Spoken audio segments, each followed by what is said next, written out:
Hey folks, thanks for joining me. It's Music Theory Made Easy and Fun. It's class number 1. Let's get started.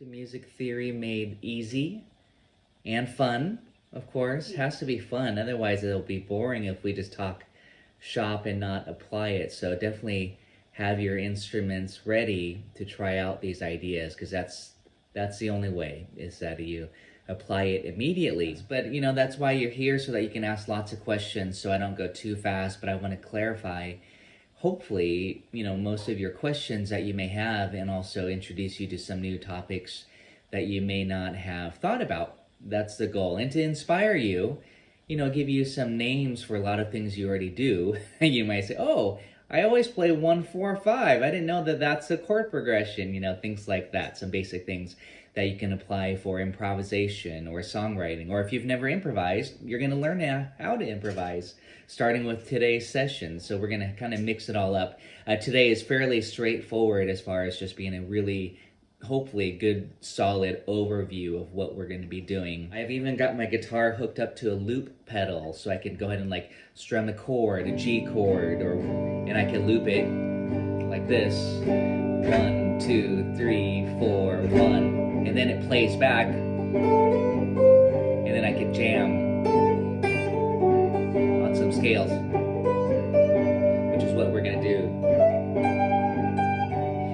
And that loop pedal is just playing back that same chord. Of course, it's a great tool and great investment if you are considering it. If we have one, the loop pedal is a great tool to just play some chords, basically, and then have a musician essentially kind of jamming with you that you can try out these ideas. So if you've considered that, I highly recommend getting a loop pedal. Wonderful. And I hope, again, to share some of these names and practical theory, things that I've learned. Especially I went through the whole music school route, more classical, but I play mostly jazz and popular music, and so that's what we're focusing on. You won't hear me you won't hear me as often using the classical terminology for some of what the explanations are. So I'm going to kind of use more numbers instead, and which is more practical to especially pop musicians, rock, jazz players. You say, oh, that progression is just 1, 6, 2, 5 in the key of C, and that's the type of lingo I want to make sure we can communicate with. I'm gonna be demonstrating. We're gonna be jamming together with me strumming some chords, and I'll say we're in the key of C, and then you'll know what to do. And I'll say, okay, let's try key of F, and you'll know what to do.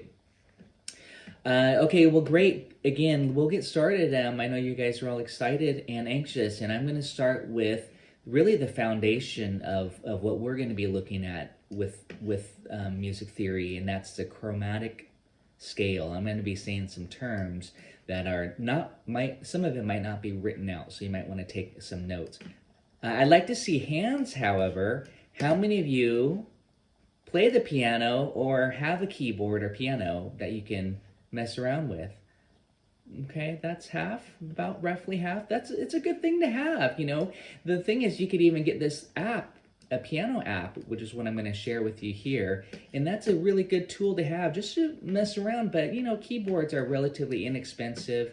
I do recommend that you get one. It'll help your theory quite a bit as you try it. You're going to be surprised. I've had so many students who said, oh, now I can go to the piano and play simple songs, C, F, G, because they understand chord construction. And for pop pianos, pop rock style, it doesn't take that much. Okay, so let me see here. But this is not a music reading class, just so you know. That's like a whole separate study altogether. So that's where I use the term made easy. No music reading necessary. So here's a C note. Okay, on the piano, you'll see. And then here's another C. And here's another C. It's always in front of the 2 black keys. And these black keys are called sharps or flats here. There's 5 of those sharps and flats here. But here's C, here's D, here's E, and then here's F, G, and then there's no H, but it goes to A and B, and then C again. C is kind of the most important note in music, not A, but really C is the foundation. So again, I'm going to start here on C, D, And notice these are all white keys. E, F, G, A, B, and then C again. And what I'm actually playing here is a C major scale. Sounds like this on the guitar.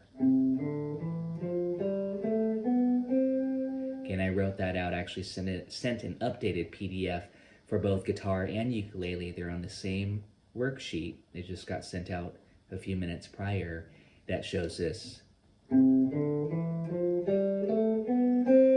But I bet you can go to piano and just do this. Sorry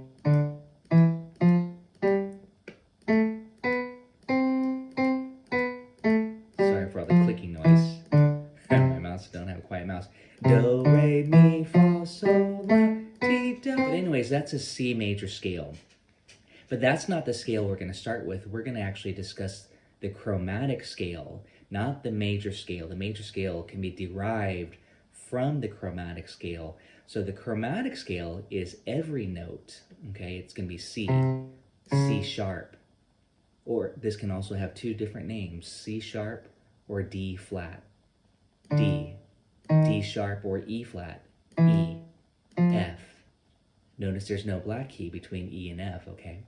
F, F sharp, or this is G, G flat, G, and then G sharp or A flat, and then A sharp, and this is B, so it can also be called B flat, and this is C, and then it just repeats.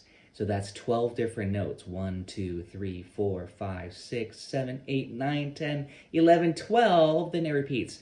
So basically the music system that we're going to be dealing with, the Western music system, is there's 12 different notes possible.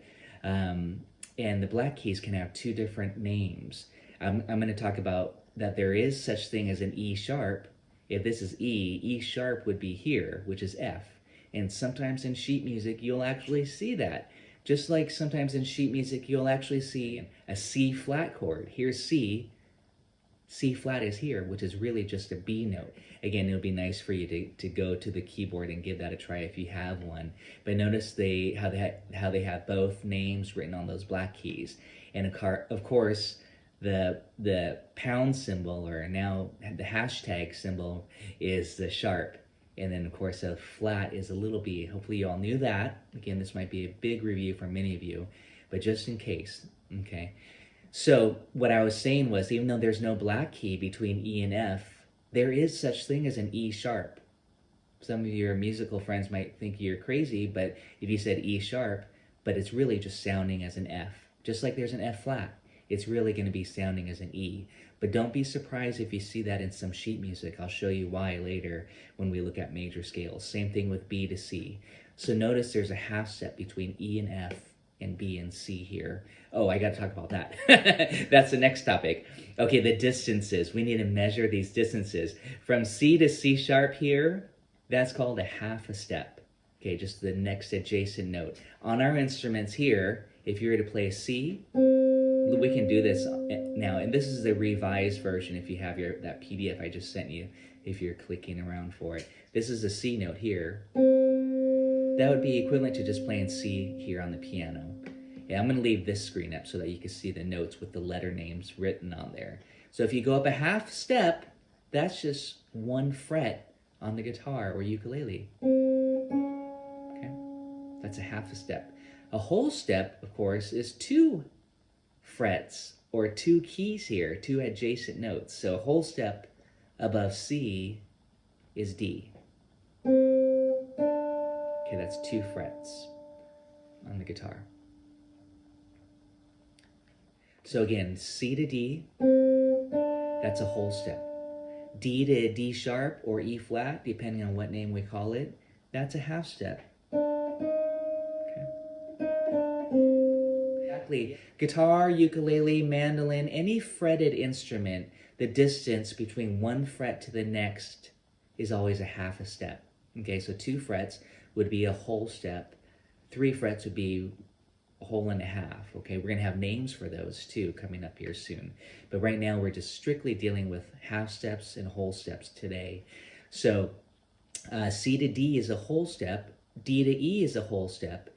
E to F is... there's no black key, so that's a half step. So far on our fretted instruments, we have C to D. That's a whole step. And then and I'm just staying on the length of the string. This is how I wrote it on the revised version. I'll pull that up too. I'm just showing it to you on the piano. D to E is a whole step. That's 2 frets, okay? But notice that E to F on the piano, the 2 white keys here, is a half step. That's 1 fret. So that's where, and by the way, we're playing the major scale now. We'll do the chromatic scale again, but I'm showing you this. Okay, that's the first 4 notes of a major scale. C, D, E, F. And then from F to G is a whole step. That's 2 frets. G to A is a whole step. A to B is a whole step. And then B to C is a half step. Okay. And that's a C major scale. Don't worry, I'm going to go back to the chromatic scale as well, but I just wanted to kind of show you, get you introduced to thinking whole steps or half steps in any combination, because as we learn various scales, whether it's the pentatonic, the blues scale, harmonic minor, modes, and all that good stuff, we're going to be talking whole steps and half steps, except we're going to have names for those, the distances. Those are the interval names. Okay, we'll talk about that soon. But again, just get used to that. I love just demonstrating that, and maybe you all can play with me. I'm starting on C here. This is my C. Okay. So check this out now. This is what I sent you. It's in a slightly different layout, but what I'm showing you right here is the major scale. This is guitar, this is ukulele, and my finger right now on the guitar is on the 1st fret. If you're a uke player, you have a open C string that you could stay on, and you could just stay on the length of the string all the way up to the octave. Well, there's a new term. There's an octave, the C above the 1st C.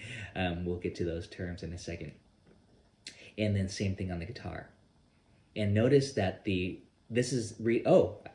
how many of you read tabs? I'm jumping the gun. I hope you read tablature. Gee, that might be a new thing for you. If you're not a tab reader, that's how we can get away without reading the notes, is by reading tabs. But you do have to learn the names of the notes. So that's where I'm telling you that this is a C note here, and down here this is a C note. So C, D, E, F, G, A, B, C. Again, if you want to, you can start to do that. I'm going to help you out with reading the notes as necessary. But as I mentioned, this whole class is the easy version of music theory where we're not reading the notes, but you could just read the tabs.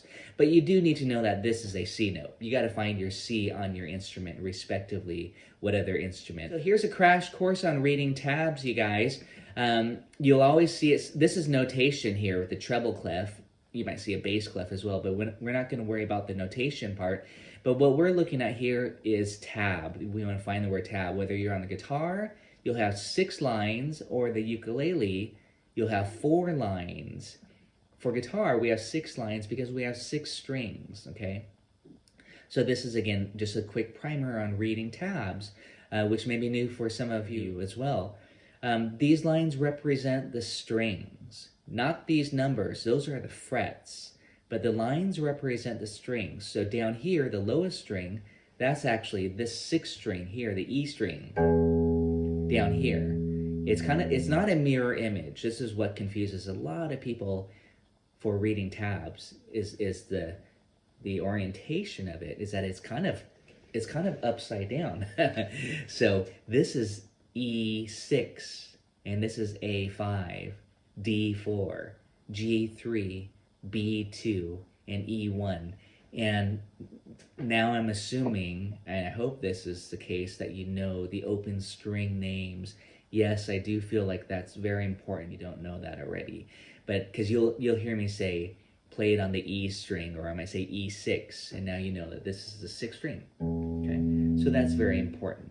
So E6, A, D, G, B, E. E, A, D, G, B, E, or numbers 6, 5, 4, 3, 2, 1. Those are the strings. Just remember this. This is how I always teach my students. If it's down here, that's low. Think of it as low sounding. And then this up high, That's high sounding. So you're on the higher strings. So you're kind of thinking that way. So these numbers represent the frets. It just tells you where to put your finger. So here I'm saying play the C major scale on the guitar on one string. That's what we're demonstrating right now. But even before that, let's go over to the chromatic scale. And even though I said C chromatic scale, there's only one chromatic scale. The chromatic scale has all 12 notes. So the C chromatic scale is the same as an E chromatic scale. It has the same as a G chromatic. There's only one possible chromatic scale. It contains all 12 notes. So that's kind of a trick title there, C chromatic. The only reason why I called it C chromatic is because it's starting on a C note. But it's the same as an E chromatic. Okay, there's 12 different notes. Don't worry, I'm going to be reiterating these concepts quite a bit. Everybody, please put your finger on this C note here. That's on the first fret. It's like bingo.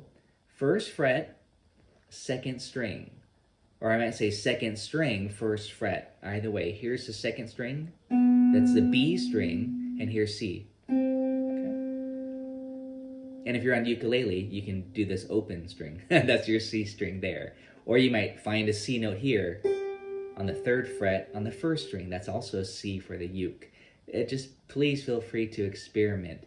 But what we're doing here, if you see the numbers, 1, 2, 3, 4, it goes all the way up to 12. Oh, sorry. It goes all the way up to 13. For ukulele, it went up to 12 because there's 12 different notes. Okay, that's the chromatic scale. But on the guitar, if we're starting on 1, 1 plus 12 is 13. So there, I just played the chromatic scale. Well, if you slide it like this, that's the chromatic scale. See, that was all 12 notes. But I would prefer that you do it this way.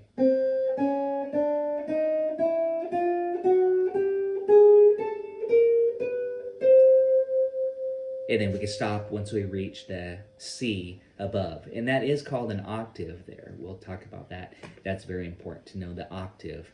And that basically means the same note above the note that you're just on. So if I say C here, I'm not going to get into mathematics either, but C, C. Okay, that's an octave.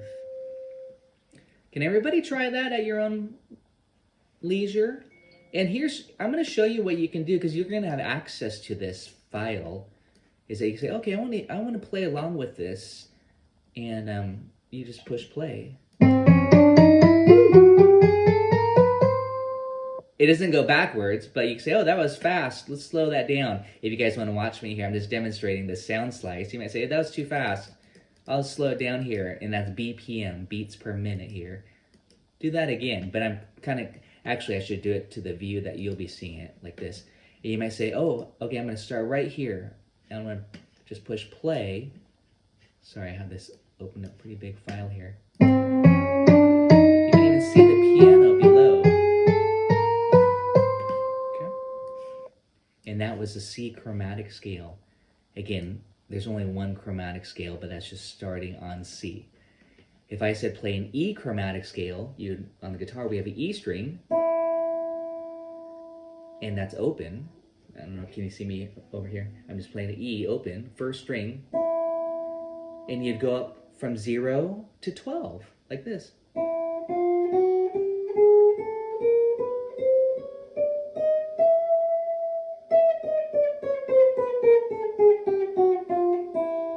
That's chromatic, okay? That's the chromatic scale. That's the most important scale to know. All the other scales are derived from the chromatic scale. How I'm demonstrating it is on one string. That's really easy to visualize, like the piano there. If you want to keep your eyes on the piano on the bottom, down here, sorry, I'll do that again. Watch the piano for a second here. I'll slow down the tempo. But watch the keys. It's going to play as I push play here. Watch the keys. Ready? Watch.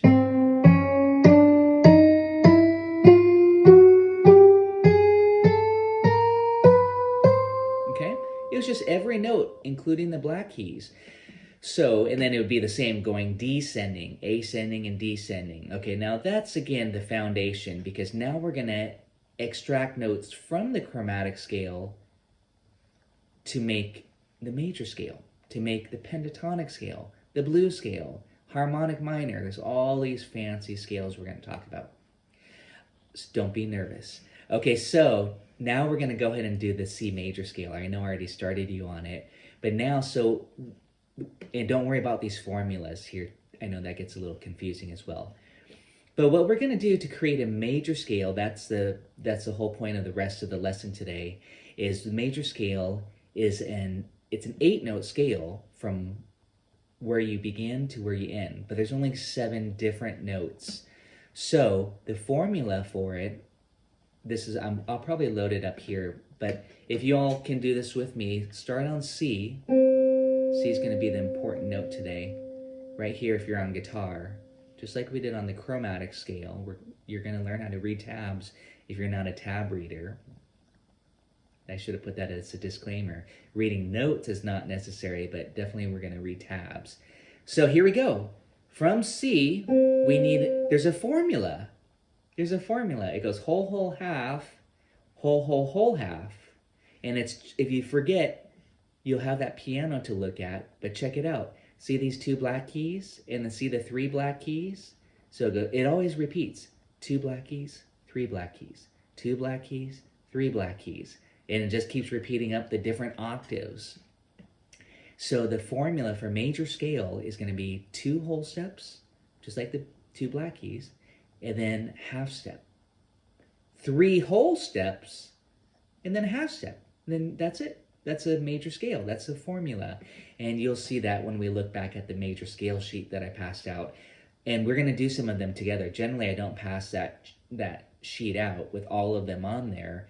I usually have you do it for homework on the first session. So you have it already, just so you know. But I would prefer that you still write it out. We'll do that in a second. But let's grab your instrument and go C. And then whole step. What does whole step mean on our instrument? 2 frets. Okay? So that's the 3rd fret. That's why it says 3 here. 1, 3. Okay, 2 frets is a whole step. From there, we need another whole step. Okay, that's the formula. Whole, whole. Here, I could even do this. I'm going to start writing the formulas in here. I better use this tool. So we have a whole, and I'm going to put W. Then W. Whole, whole, and then half. What does half mean for us? 1 fret. That's all we care about, 1 fret. Well, unless we're going this way on the guitar, vertically. We're going horizontal on the length of the string, so 1 fret. That's why I love to see it and demonstrate on the length of the string. Whole, whole, half. Okay, so that was C. Then a whole step is D. Whole step is E. And then half step is F. And you can just use 1 finger. I don't care. You can do if you have a slide, use a slide. Half step. Now from there we need, remember the formula, 3 whole steps. Well, I know you don't know it yet, but you will. 3 whole steps. So whole step, whole step, and 1 more whole step. That's 2 frets. And then finally, to conclude it, half step back home. And it's going to feel like it resolves.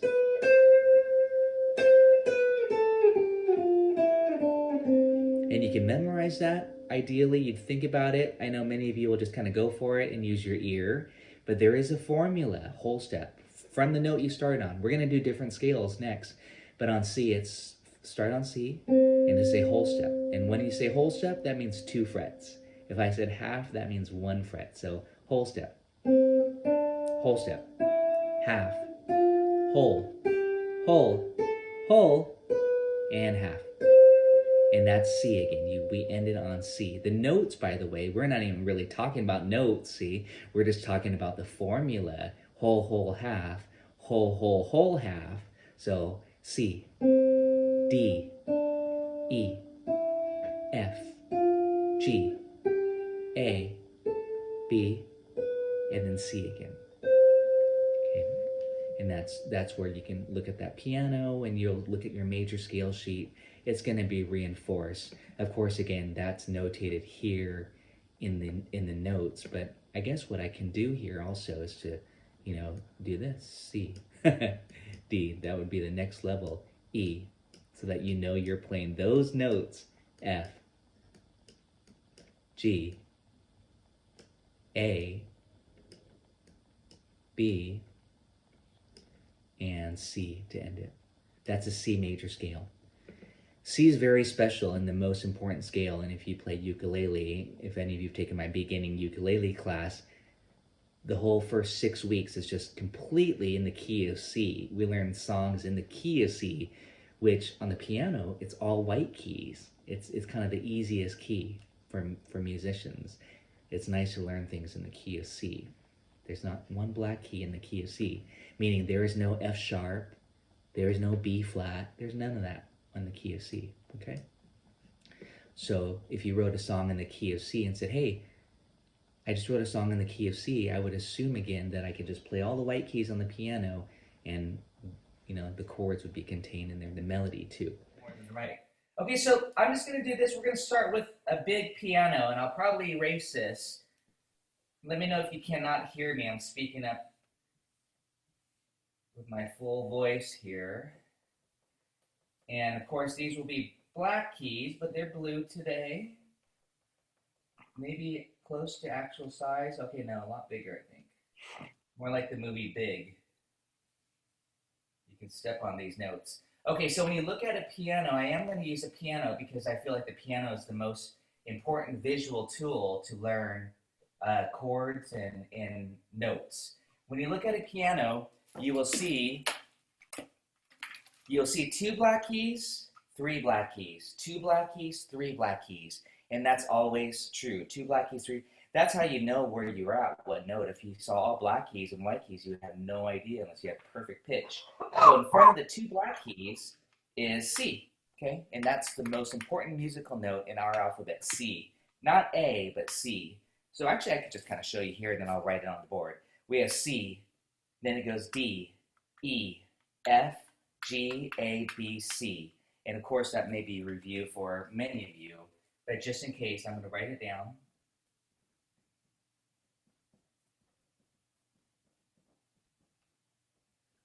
Okay, and actually, I'm just going to mute everybody just in case here.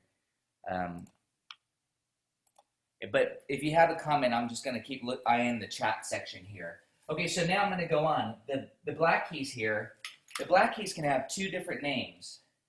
They can be called either C sharp or D flat, okay? It's the note in between C and D. So either C sharp or D flat. Again, I'm going to say the notes of the white keys. C, D, E, F, G, A. So from G, it goes to A, B, C. Again, I know this might be very basic, but there's no H, there's no J or K. So A then goes back, G to A, B, C. The black keys can have 2 different names, either C sharp or D flat. So I'll write that in, C sharp or D flat. And the sharp symbol, again, this is day 1, music theory day 1. I'm going to be it might seem slow for you, but it's going to pick up, so don't worry. Hashtag here is sharp, pound, and flat. A lot of my students call it hashtag now, of course. So D sharp and E flat. Okay? I'm going to name them all for you. Between E and F, there is no black key. Okay, so we're going to go straight to F, F sharp. However, little side note here, if you did see an E sharp on a piece of paper, music paper, there is such a thing. It would be right here. It would sound as if it's F. So there is such a note as E sharp, just so you know, someone's not crazy. Just like there's an F flat, it would just sound as an E note. Same thing with B and C. There is such thing as B sharp, and there is such thing as C flat. If you play the song Take 5 from Dave Brubeck, it's in the key of G flat, and you will see a lot of C flats in there. And we'll get to that next, are the major scales, knowing the keys, and then we'll be able to know, why is that called sharp? Or why is that called flat? It depends on the key that you're in. Okay, the next one, G sharp or A flat. And then the next one, we should have 12 different notes here before it just all repeats. A sharp and B flat. If you want to be drawing this at home, I recommend it. Just draw that nice it's good to get fast at drawing out your keyboard, unless you already play a lot. Okay, so those are all 12 notes. 1, 2, 3, 4, 5, 6, 7, 8, 9, 10, 11, 12, 1. Then it repeats again. Well, here. Why not? You all know what this is? I'm looking at the melodica from the popular instrument from the 50s.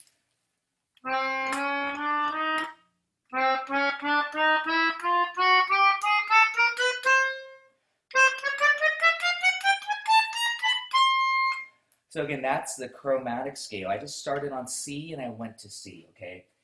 So the chromatic scale is actually all 12 notes. I love the chromatic. I love this. Oh yeah, the melodica is awesome. Beautiful instrument. It's becoming really popular again, just as the accordion's been popular too lately. Okay, so anyways, things all come back around, as you know. So any questions on what the chromatic scale is? If you hear the term chromatic, like, ooh, that music's really chromatic, well, it's probably going to be doing something like this. And I'm going to grab my guitar. As I said, I'm going to do a lot of demonstrations on the guitar. But something that's chromatic might be like this.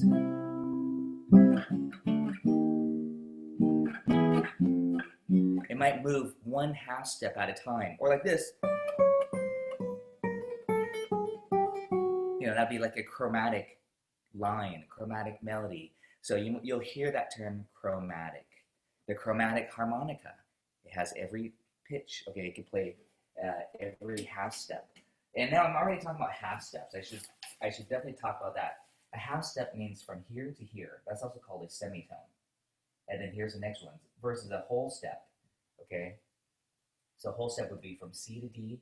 A 1/2 step, semitone, is from C to C sharp. Those are all 1/2 steps. I usually use the term 1/2 steps and whole steps. Okay, good. No questions. Let's go on. Now, what I want to talk about is probably the most important thing for today's lesson, the major scale. Okay, that's pretty much what we hear of when we listen to popular music. Are melodies within a major scale, derived from the major scale, chords derived from the major scale. So we want to make sure that we have all 12 major scales written out, and then we can derive chords from that, which will be next lesson. So today, right now, you can already go ahead and get started. You're going to be writing. But if you were to play all the white keys on the piano from C to C, only the white keys, you would have a C major scale. So the major scale is this.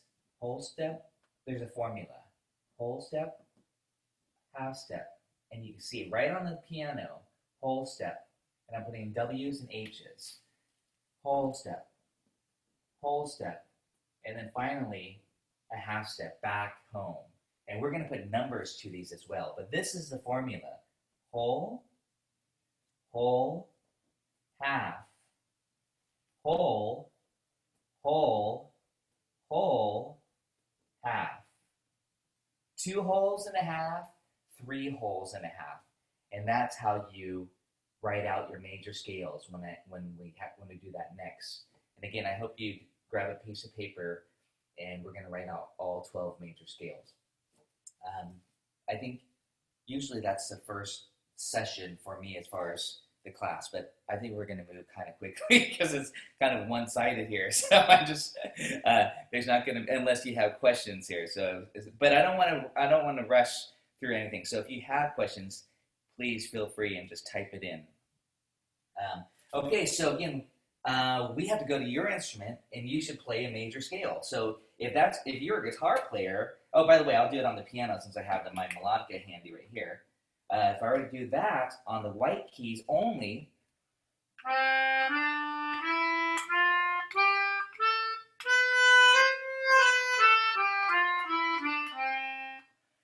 And if you go to music school, you learn it as do, re, mi, fa, sol, la, ti, do, do, ti, la, so, fa, mi, re, do. You learn it in that system, solfeggio system, solfege. That's usually more for ear training so that you can not even worry about the keys. You can start on any note and then sing and hear the melodies in any key. And so that's often called the movable do system. Do meaning one of the major scale. So again, that's called solfege. But this is really just a big overview today of topics. So I'm going to grab the guitar and I'm going to find where C is. I'm going to locate it in a few different places. Here's C. So I'm going to do this. Whole step, whole, half, whole, whole, whole, half, descending.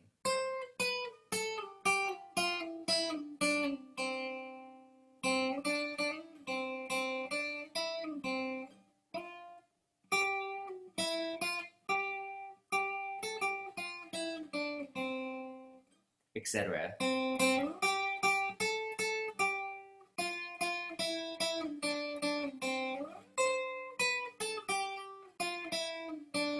It's just nice to see it on the length of the string, these melodies. You can see it like a piano, the whole step and the half step distance. So again, from C, you get a whole step.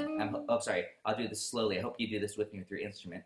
We have C. And again, if you don't know what that's C, I highly suggest you have a chord, a note chart for yourself so that you know where your notes are, okay? Just at least to get you going. But we can also use our tools that we're going to be learning. So this is C. Whole step is D. Whole step is E. Half step is F. Whole step, G. Whole step, A. Whole step, B. And then back to the C octave. And I'll be talking about what an octave is in a second. It's 8, of course. And then descending. And I'm just sliding, keeping it simple. Okay. So, let's do it in another location. Here's C down here. Okay, hold on 1 second. Sorry.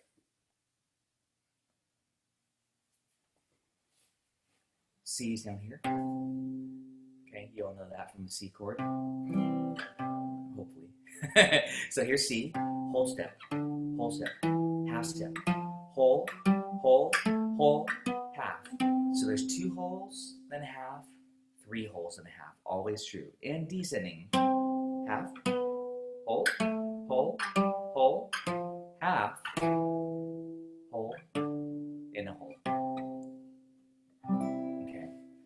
So again, that's the major scale starting on C as demonstrated on 1 string. Of course, you'll see it like this all the time too. There's so many possible fingerings.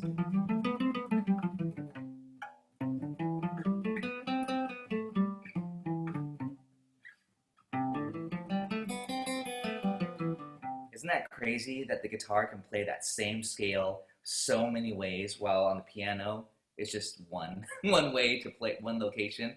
And that's oftentimes confusing. So there are plenty of resources, and I also do have some worksheets as well. If you want to know some fingerings of these scales, I do have that available. But again, right for today, I'm just going over the overview, and I probably will send that out to you so that you have some possible major scale fingerings. And the funny thing is, only down here when I started to do it in the open position, that's where it is movable, but you have to account for the open strings and then move it accordingly. However, if I started over here, I could just go to D, E. It doesn't matter where I'm at. I can move it G. I can move these all around these fingerings. So it's really interesting that guitar allows you to transpose and just move your hand. It's really that easy. It's great. It makes transpose. You don't have to think about your notes even. You just learn your patterns, the intervallic patterns, and intervals will be next. Okay, so that's the major scale. We want to be able to do all 12 major scales. I want you to write out all 12 major scales. This is going to be your homework as of right now. I mean, we're halfway through. So I actually want you to go in and get started. I'm going to write a few on the board and you're going to write a few. But ideally on your respective instruments, you would be able to play any major scale. I mean, that's in an ideal situation. So if we're jamming in the key of C, we can all play the C major scale. If we're jamming in the key of E flat, you'll learn how to do that. But we'll talk about that next. So let's go ahead and write out other major scales. I'm going to show you the order that I want you to write it out. There's a specific order that I like to use.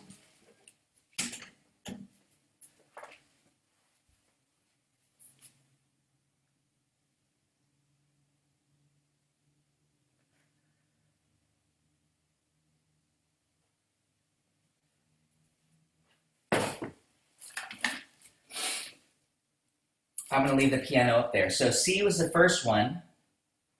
The next one's going to be G, D, A, E, and B. This will be the first, I'll call it the first group of major scales that we're going to be writing out. Actually, I feel like I want to, let's go ahead and do some of these together. So obviously we know C. I'm just going to copy the piano right above it. And I hope you have your paper and pencil and you're doing this with me. Whole step, half, whole, and half. So the next one is not going to be D like you'd probably expect. I'm going to have you write G. So you're going to start on G, and you got to use your piano or your guitar if you have it all the notes, memorized. Oh, let me check if there's any questions. Yeah, thanks. Yeah, if you have any suggestions, Hugh, that'd be awesome. Bob, you have a suggestion? I'm going to mute you. Topic. Okay, so on G, ready? What's the whole step above G? Good. A. I'm going to pretend you said A, and I'll turn around and you'll know if you did not. What's a whole step above A? B. Great. What's a half step above B? C. There's no black key, so it's C. What's a whole step? We're following the formula. What's a whole step above C? I'm going to go here. D. Good. What's a whole step? Again, we're following the formula above D. E. Great. What's a whole step above E? F? No, wrong. E, we need a whole step. It's going to be this blue key, the black key here, F sharp. And now we're encountering our first rule. Why do you call it F sharp? Why didn't you call it G flat? And that's because we want to have one of each letter name. It's that simple. Just have one of each letter name and you'll be fine as far as knowing when to call it a sharp or when to call it a flat key. Okay, so then back, I already wrote the last one, but it's a half step. And if you don't end on G and we start on G, then there's a problem. But that now is a G major scale. G, A, B, C, D, E, F sharp, and G. And let's hear it. I got my melodica.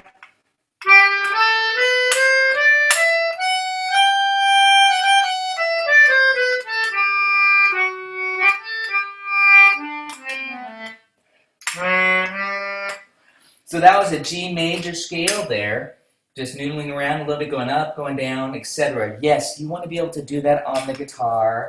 You want to be able to say, oh, okay. And it's going to be just like we did on C. You start on G, whole step, half, whole, half.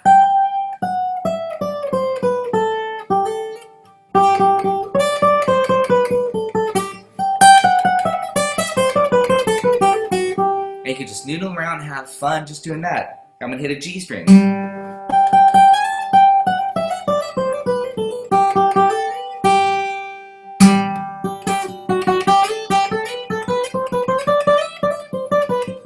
And I'm just doing some little techniques like sliding, hammering on, pulling off. A lot of vibrato, of course, to make it expressive.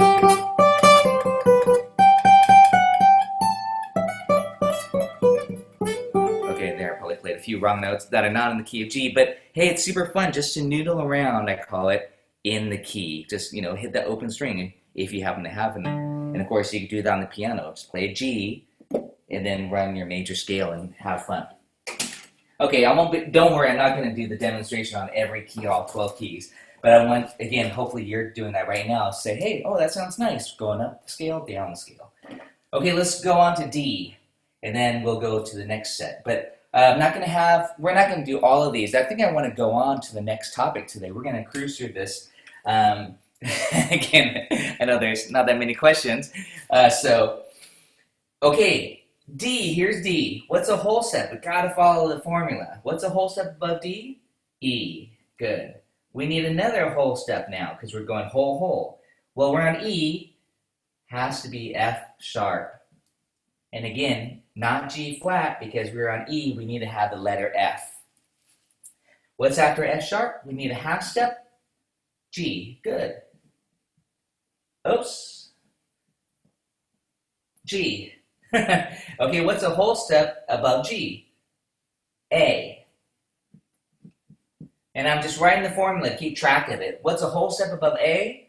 B. Good. We need a whole step. What's a whole step above B?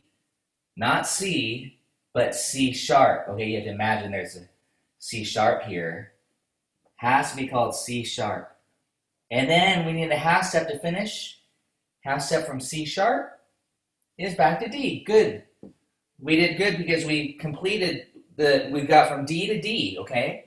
And that's now a D major scale. If a song is in the key of D, it will be using those notes primarily, of course. And it has an F sharp and a C sharp. Okay, I hope you guys can all see that. I hope you're writing this down. I would use, I guess I call it wide rule or college rule paper. We have lines, right? Or something that has lines so that you can have it nice and neat, columns, ideally. You can redo it. You can do it on the computer, whatever you want to do in a nice, you know, matrix style. Okay, so the next one's going to be A, and why don't you guys do that one while I have a drink of water, and then I'll write it out. But please do that one on your own, A major scale. I'll give you 1 minute. Okay, but here's the process. A, B, whole step, C sharp, half step, D, whole step, E, whole step, F sharp, whole step from F sharp, G sharp. Whoa, lots of sharps in this key. And then half step to finish it back to A. Key of A has a C sharp, F sharp, and a G sharp, 3 sharps in the key of A. No flats. We don't call it flats, by the way. So that's the key of A. If you can see that, okay, I know it's getting small. I almost would prefer to just do one at a time, nice and big, but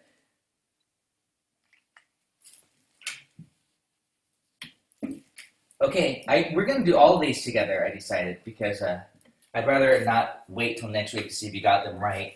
Okay, key of E, here we go. You can do it on your own. I'm going to do it too. Whole step, F sharp. Whole step, G sharp. Half step, A. Whole step, B. It's like a game show here. Whole step from B. Well, here's half step, so we need that C sharp again. Whole step from C sharp, D sharp. And let's see, we got our 2 holes, half, whole, whole, 3 holes. We need a half to finish it, and that's why I keep writing it back home to E. E has 4 sharps. And maybe you can see some sort of pattern. C has no sharps, no flats. G has 1 sharp. D has 2 sharps. A has 3 sharps. E has 4 sharps. Okay, here comes B. Oh, we're going to talk about the circle of fifths. That's really going to help you memorize these quickly. B. We start on B. We need a whole step. Well, there's that C sharp again. Of course, we're going to learn that really well. B to C sharp, whole step. Whole step, D sharp. Half step. Hope you're doing this with me at home. E. Whole step, F sharp. Whole step, G sharp. Whole step, A sharp. Whoa, lots of sharps. And half step, B. That's a B major scale. Well, guess what? It's going to sound just like a C major scale just starting on B. Well, if you have perfect pitch, you wouldn't like that because, of course, every key has its own color. Some keys are sadder than others, some people say, but I don't necessarily believe that to be so. But, you know, classical composers like Beethoven, Chopin would definitely have said that. So, and I actually know, I should not say that because certain frequencies resonate differently than others. I won't go into that right now. But here's a B. I'm going to use my open B string. And I will demonstrate this one if you want to grab your guitar with me or whatever instrument. B. Open B, whole step, half, whole, and then 12th fret, back home. I started with open, so on the guitar, the 12th fret's very important. 12th fret is the octave, okay, the completion of the chromatic scale, essentially. But in this case, we're going the major scale, which the completion of the major scale. Unfortunately, with the guitar, it's harder to learn your notes. On the piano, it's definitely easier to see the notes if you stopped on one of. If I said stop, say what note you're on, you're like, I don't know. You know, you might have to count it. That's okay. Just learn your notes slowly, like doing what I was just saying. B, C sharp, D sharp, E, F sharp, G sharp, A sharp, and B. And then from there we can continue higher.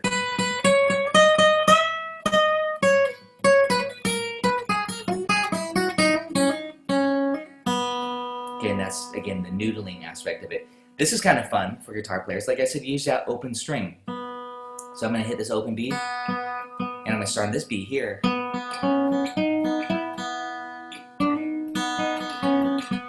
This B on the 4th fret, it should be equivalent, if you're in tune, to that B. Again, I'm going to demonstrate a lot of this on the guitar. B, B, and I could do a special section just on the tuning and all that stuff too. Whole step, whole step. This is kind of tricky because you got to make sure you don't touch a string below it. Half step, whole step, whole step, whole step, half. I was trying to bend it.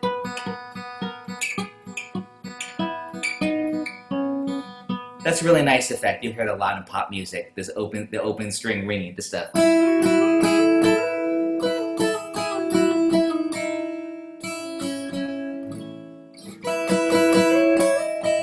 It's really a beautiful sound to have that open string ringing while you noodle around your major scale. You might want to give that a try. If you're a songwriter, throw that in, you know, have that open string ringing. And hey, this is where, Q, I know you said that capo's cheating, but you only have 6 open strings, and 2 of them are E's. Say if you're writing a song in the key of C, and you're like, oh, I love that open string trick. I want to have that C ringing. Well, you'd capo on the 1st fret, and then bam, you can have that C ringing on the 2nd string. It's now a C note. So the capo does come in super handy a lot of times.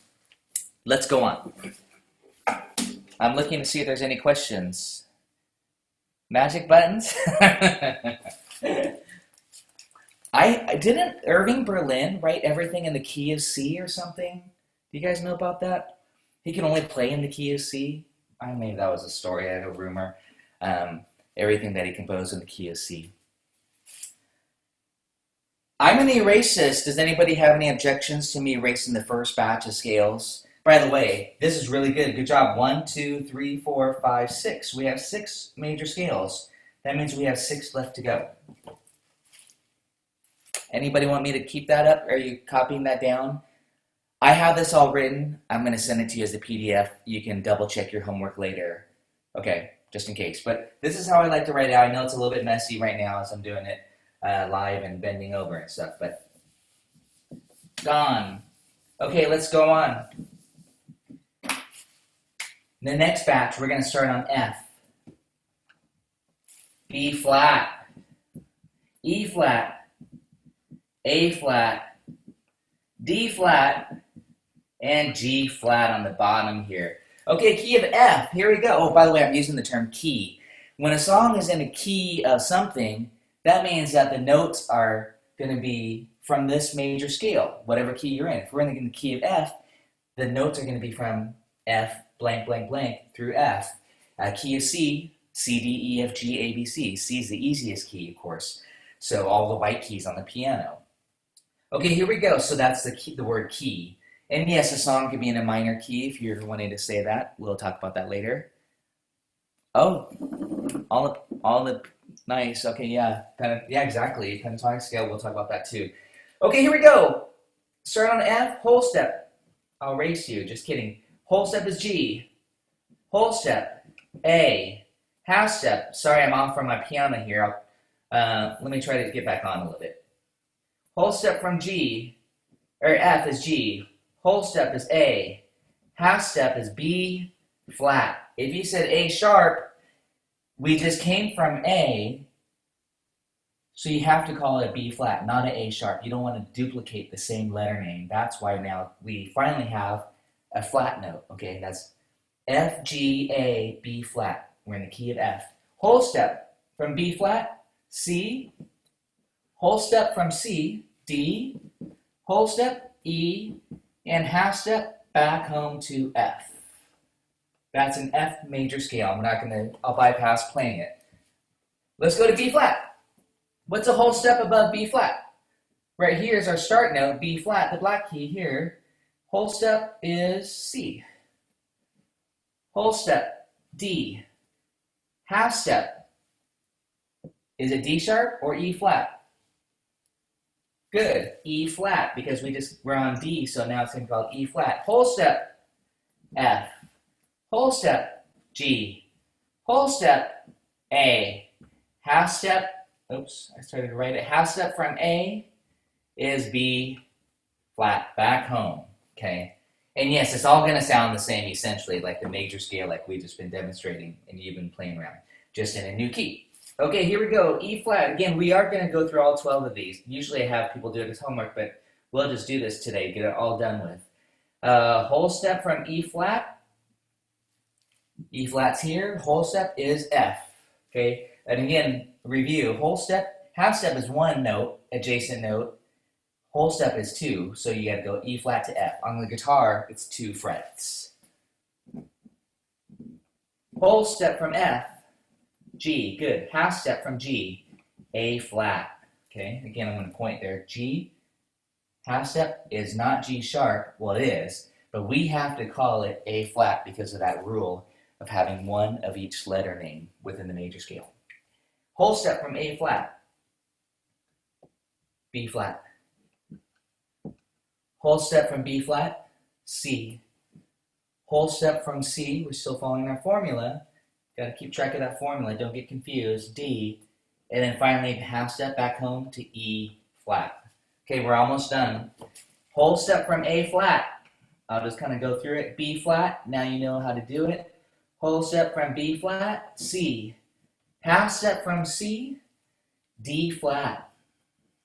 Okay, that's the little B there. Whole step from there, E flat. Whole step from there, F. Whole step from there, G. And half step back home to A flat. I know I'm going quickly, you guys.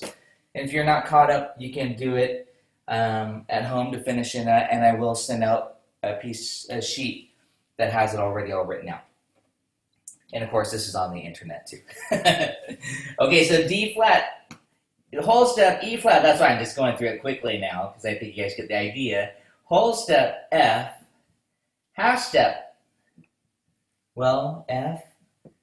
We can't call it F sharp, we're going to call it G flat.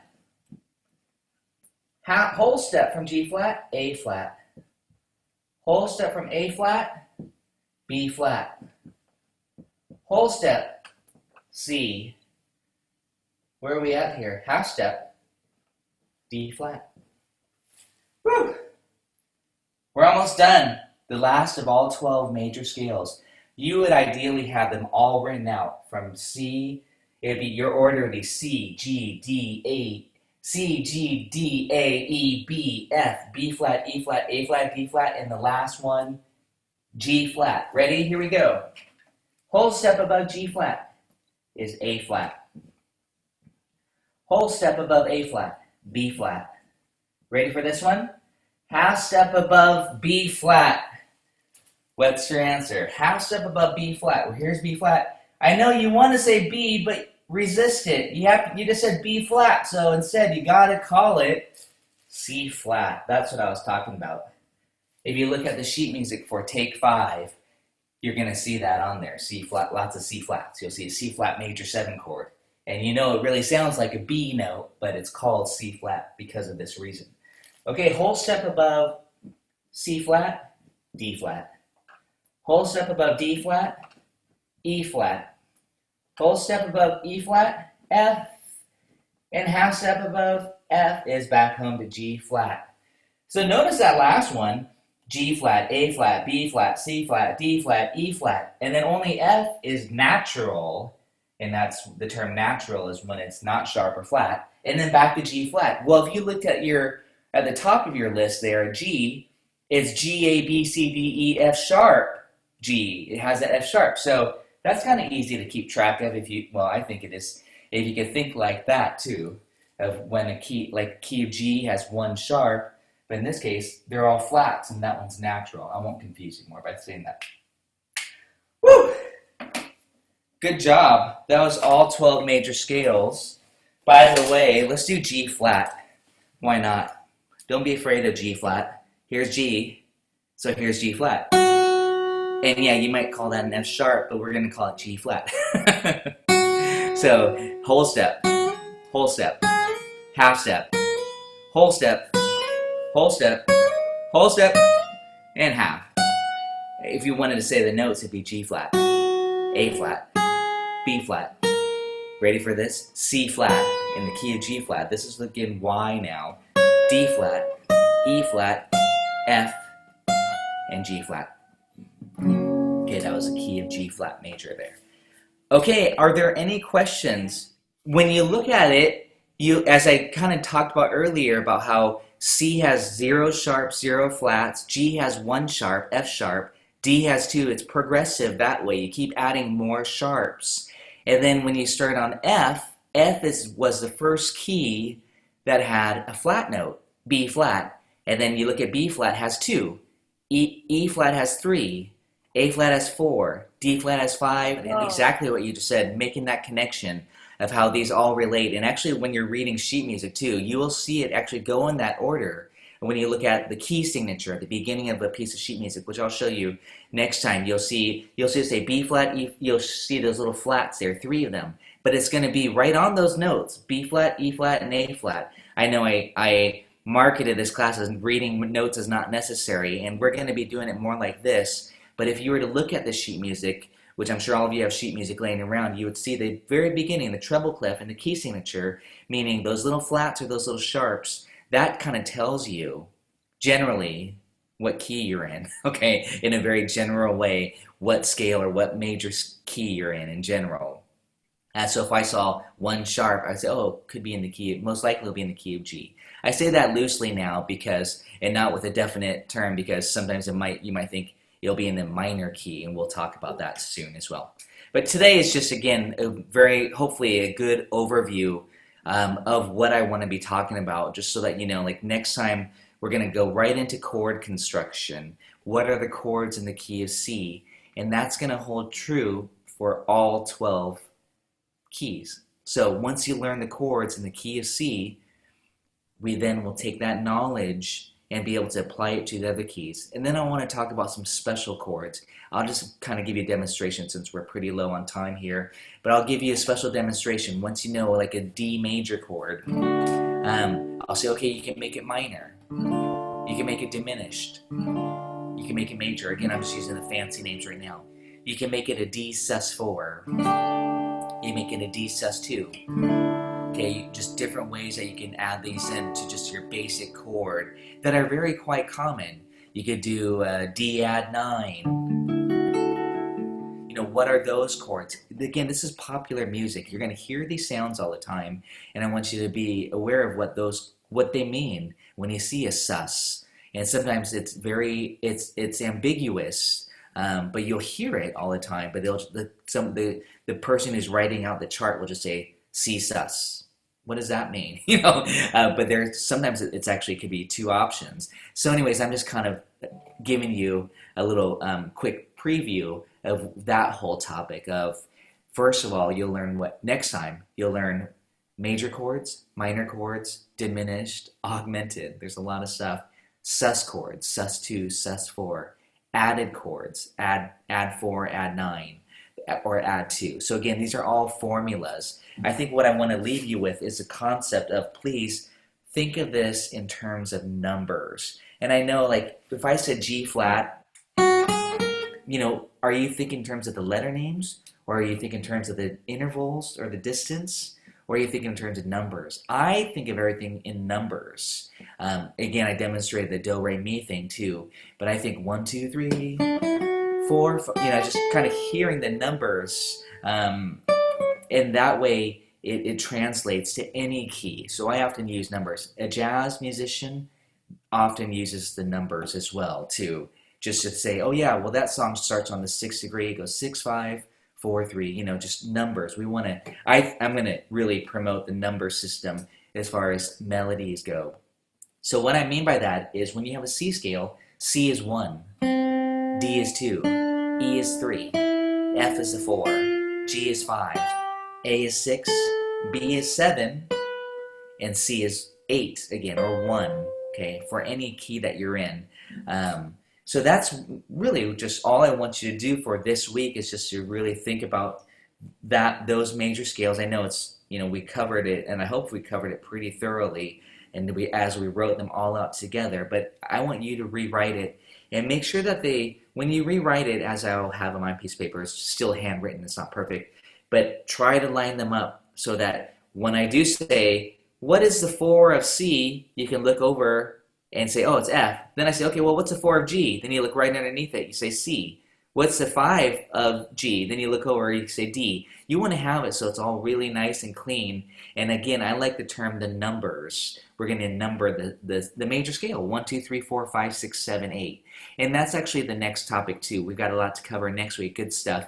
It's going to be intervals. So when we have C, it's 1. And then 2, and again, this is just a preview, don't worry about learning it right now, but we'll call it a major second. E is the major third. F is a perfect fourth. Again, these are just fancy names. Perfect fifth, major 6, major 7, and 8. Again, those are the interval names, and those are the building blocks, okay, the intervals. That's actually how we build chords. And then there's notes that are not in the major scale, the minor second, the minor third. Okay, we want the flat 5. That's called a tritone, or the diminished fifth. We want to have names for these again. And depending on how often you use it, this might not be of that much use for you, but I hope it does, answer any questions that you may have heard before. Like, well, what's the difference between a diminished fifth and an augmented fourth? We're going to cover that. It's really about the spelling of it, for example. So anyways, that's it for today. Are there any other questions? Oh, thanks, Hugh. Yeah, if you guys read the chat section, Hugh says it's very helpful to have a keyboard, even a cheap one, to help you see the relationship between the notes. And I am very much promoting that as well, as I have my keyboard here that just did not get hooked up in time I'm using old school MIDI here. And then, but the melodica really helps. And I also even have this little guy here. Even if it's just like Hugh said, just a small little portable keyboard that you can hook up that has some of the keys to help you goof around and hear these sounds. By the way, believe it or not, you'll be able to play the piano by the time you're done with these 6 weeks. I really, truly think so. If you've got a keyboard, as Hugh mentioned, you'll be able to play these chords. You'll be able to see a Beatles fake book and go G, D, E minor, C, G, D. You'll be able to just hit those basic chords, even if you have no keyboard experience. That's how powerful learning your theory is. So you can teach yourself, believe it or not. I mean, I'm not going to say you can play Chopin, but at least you can be functional and hear what a song is going to sound like. So just the chords aspect at least. And, of course, we're going to bypass the whole reading music and stuff. So, but if you do have any questions or comments, feel free to send me an email. Otherwise, we're going to pick it up next week with intervals and chords, triads, building blocks, and we're going to have fun. Also, by the way, if you have any songs on your list, you're like, I want to know what this song is doing. Oh, Adam's smiling now. Nirvana or something, cool. If you want to know like what's going on with this song or a jazz song, hopefully I can answer that and explain everything to you. Again, I know I'm saying that we can get through all this in 6 weeks. Hey everybody, welcome to day 2 of music theory. It's all about chords. Let's get started.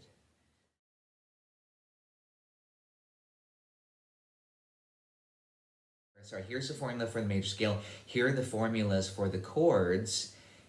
You have to figure out what are the chords in the key. Okay, I think, but obviously I gave you the worksheet that has everything on there. But my spiel is, please go through the work and you'll learn this stuff even better. Last week was pretty basic. We introduced a chromatic scale, half steps, whole steps. A lot of us are playing fretted instruments, so that's 1 fret is a half step. 2 frets is our whole steps, okay? And then now we're going to increase that today. I think I will talk about interval names. Interval basically means the distance from one note to the next note, and I want to probably talk about not only the numbers, but also the names that are commonly associated. So I could say perfect fifth, and you know what I'm talking about, or I could say diminished fifth. I could say major 7, and those are the interval names. And again, you'll be writing that down. And then I might use numbers. I might say, okay, let's play a flat 7 from G, and you'll know that that's an F. And what's important both is that you know the note and that you can play it on your instrument respectively. So yeah, most of us are guitar or ukulele, both any instrument, guitar, piano. I think it's nice to be able to mix it all up. Okay, so we have half steps. Oh, I didn't do my homework. I didn't finish here. That's exactly where we left off last week. But hopefully you did do your homework, and I'm just going to go through a few of these quickly. It's all written on a sheet, but just the process. This is my opportunity to go ahead and do some of these. The whole step from D here, this is just a little review for you. Whole step from D is E. We got to follow this formula. Whole step from E is F sharp. And again, even right here, I could talk about this. We don't want to call it G flat. The rule is you want to have one of each letter name. So that's the general rule, is when you're writing out your scales. When do I call it a sharp, or when do I call it a flat? Well, remember the rule, have one of each letter name. This is dealing with the major scale. When we deal with other scales later, it's actually the same concept. So we don't have to worry about that. But some scales will have like 2, believe it or not, you'll have a G flat and maybe a G natural, so we'll talk about that later. Okay, whole, half, here's the formula. I really want you to memorize this. Half, that's G. We have a whole step, that's A. We need another whole, that's B. We need another whole from B, and from B here, half step is C, so that would be, it's not written here, but here, C sharp, okay? And then finally a half step back to D. The other thing is, yes, you should end on the same note you begin with. You should not end on a D flat or D sharp if we are starting on D. And this is where we're dealing with the term, the key. If someone said, yeah, I'm in the key of D, what they're referring to is, hey, this is coming from a D major scale, D, E, F sharp, G, A, B, C sharp, D. In all 12 scales, none of them are identical. They all have to be different, and that's what makes them special. But they all follow the same formula. Whole, half, whole, half. 2 wholes and a half, 3 wholes and a half. If you forget that, try to remember what a piano looks like. And I know many of you don't play the piano, but remember, hopefully you downloaded that app, the free piano app, just to have. It's just called Piano, I believe. It's just free, and it's pretty easy. Just plunk around with single notes, scales, or chords. Just have fun with it. So remember what a piano looks like. 2 black keys, 3 black keys. Well, that follows that major scale formula. Whole, half, that's the 2. And then 3 black keys, whole, half. Okay? So when you go to a piano and you were to play all the white keys, that would be a C major scale. That's the only key, That's the only key that It's just all the white keys on the piano. It's not that easy for us on the guitar. You have to kind of know your notes. C, D, E, F, G, A, B, and C.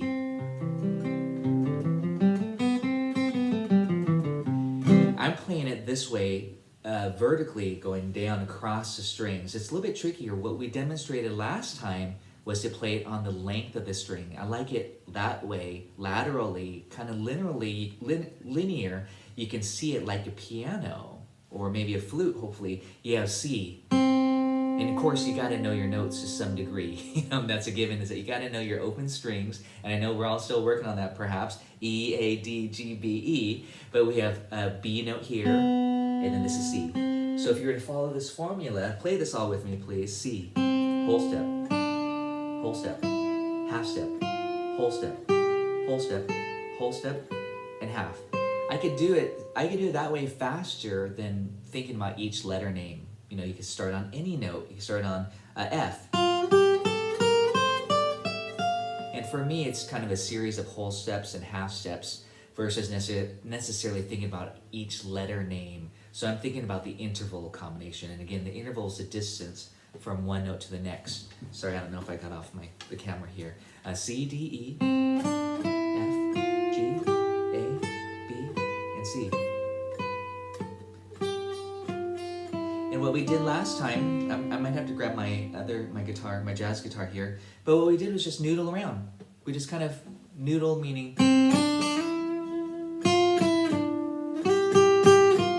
And I was strumming chords. This is what we're going to talk about today, chord theory, but I was strumming some basic chords in the key of C. And you already have the worksheets for today's lecture, but...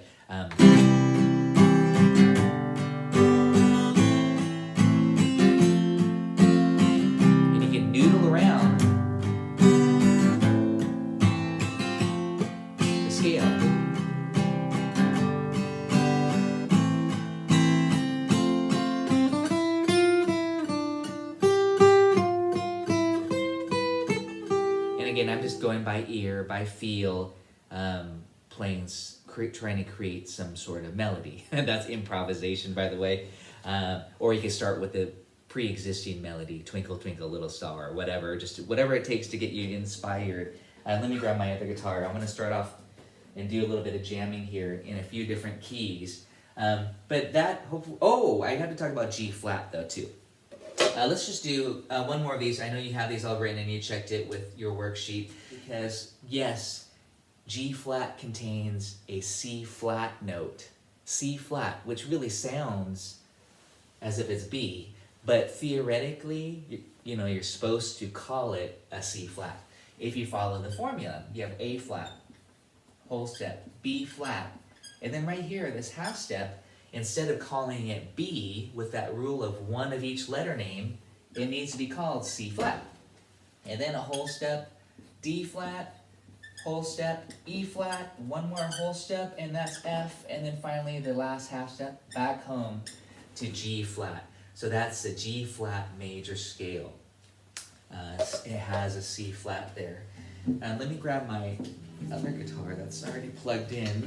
Is a loop pedal. So all I'm doing is looping a really basic chord sequence here. We're going to go through this today. 1, 5, 6, 4. 1, 5, 6, 4.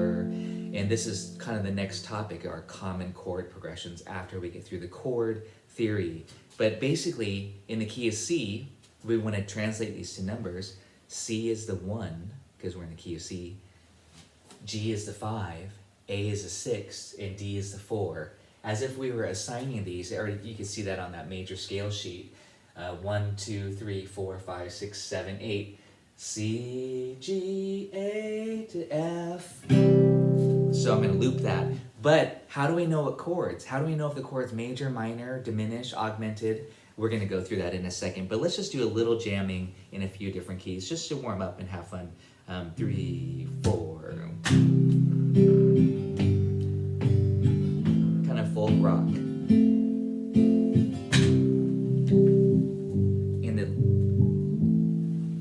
Progression is looping and just scale.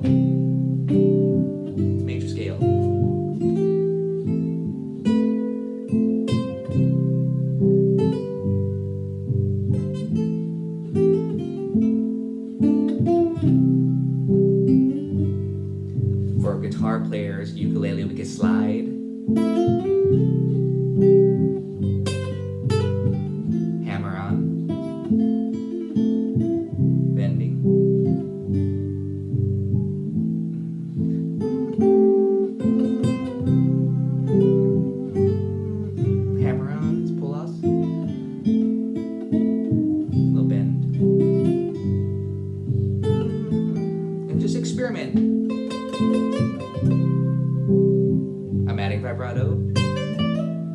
there went even above. C, whole step, half, pull loss.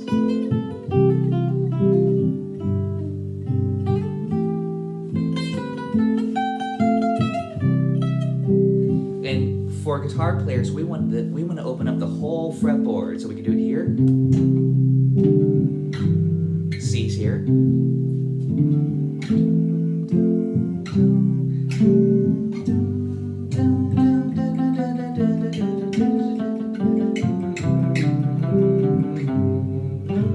C's here. Find that half step. That half step really creates tension. 4, 3, 7, 8. You want to find those half steps. Those create some beautiful tension when you're improvising. And again, we're going to also be talking about the pentatonic scale, which eliminates the half steps. That will be next week. But for now, just get used to that. Let's do another one, key of G. That's a little bit too somber. Let's pick up the mood a little bit. 1, 2, 3, 4. 1, 4, 5. 5.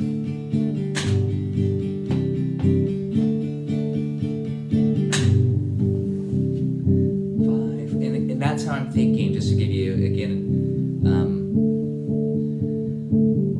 preview. That loop is not perfect, but it's okay. It's good enough for now. G. Half step, whole step, whole step, whole step, and half.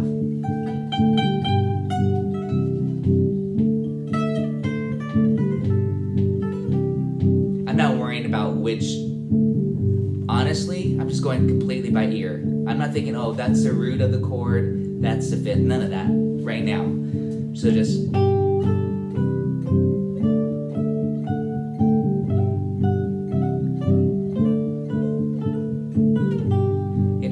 sing what you play. Here, I'm going to start here. This is better for singing. G.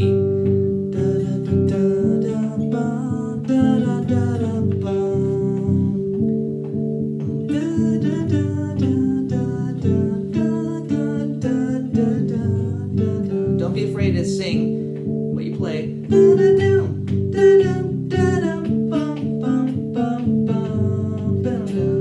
And use a lot of repetition. Syncopation. Oh, I didn't talk about what syncopation is, but we'll talk about that too.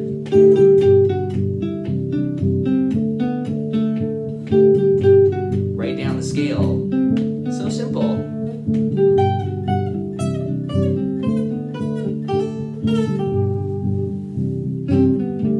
Anyways, have fun with this diatonic jamming. You know, when somebody says, hey, this song is in the key of F, you say, oh, F, okay, I can do it. And you're just going to have fun and jump right in. This one string approach is really nice. Again, otherwise you'd be working out your fingerings, which is great. Especially when you want to get more technical. You're like, oh, I don't want to be limited to speed. Then that's where you want to focus on G, A, B, C, D, F sharp, G. I don't know if I said that correctly. G, A, B, C, D, E, F sharp, G, A, B. Then you learn your scales, and that's gonna, and that's again a little bit beyond the scope of this, but I want to at least get you started on that in case you're like, hey, I want to be able to just jam out on major scales. And I probably will pass out some of those worksheets for you because I do have a lot of fingerings and, you know, scale sheets. But again, I don't want to just work on guitar technique. We're not all guitar players, but I do want you to be proficient at major scales and at least have some fingerings. Demonstrating, yes, I'm going to pass some things out. Again, it might just say, hey, this is for guitar players or uke, but there's some more fingerings for the scale besides just this one string approach. So anyways, we could jam all day, and I'm hoping you're enjoying the jamming portion, because I do think this is a great way to learn your music theory is by hearing it and using it. We'll have a little bit more names to it, and especially today, the chord sequences for you uke and guitar players. You can strum chords, which is what we're going to talk about too. But if you're playing the flute, you know, maybe perhaps, or if you're a vocalist, you might arpeggiate the chord, do, do, do, do, do, instead of playing it simultaneous. So this next portion today I want to talk about this is all about chords, as a matter of fact. I'm going to try to use the black pen so it comes up better. If there are any other questions, please feel free to type it into the chat.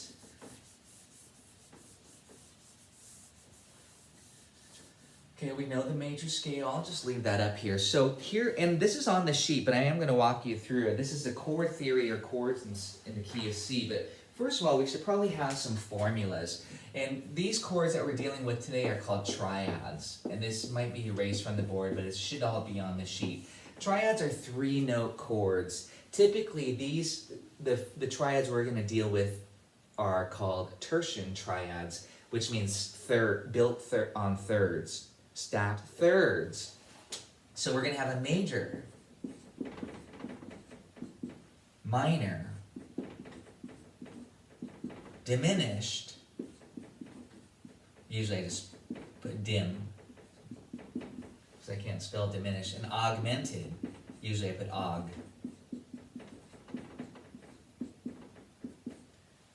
And they all have formulas. These all are stacked thirds. For the major, it's 1, 3, and 5. And that means we're going to use the major scale as our template here. That means 2 whole steps and then 1.5. The distance. That equals what will be called a major triad or a major chord. A minor chord, these are just formulas, by the way. Minor chord, you flat the third and you keep the 1 and the 5th degree the same. And that formula is now 1.5. And then this becomes 2. So it reverses. I know this is a little bit mathematical here. And then 1 to the flat 3, and then a flatted 5th for the diminished. And that is 1.5, and also 1.5. The distance again. So we'll be calculating the distances in a second. And then augmented, 1, the 3, and the sharp 5. The sharp 5 meaning augmented, we'll talk about the interval name in a second, but you make it bigger, so you're augmenting it. That's 2 whole steps and 2 whole steps. So let's review just the formulas. Major equals 2, 1.5. We'll do this on our instruments. Minor equals 1.5 and 2. Diminished equals 1.5 and 1.5. And then augmented is 2 whole steps and 2 whole steps.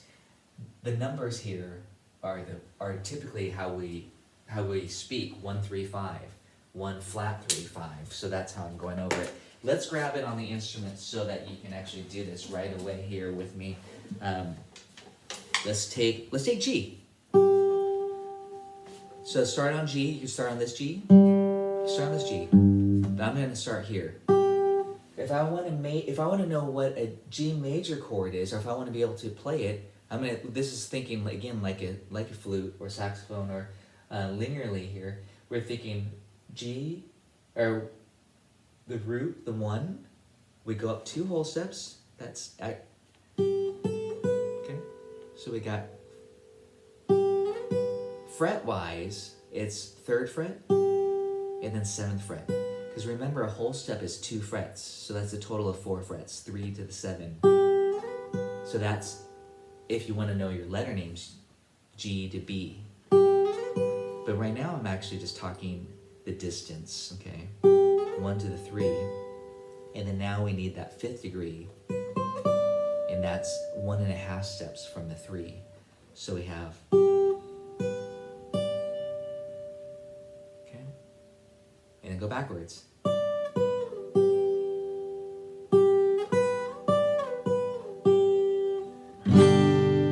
And I know you all know that big G chord there.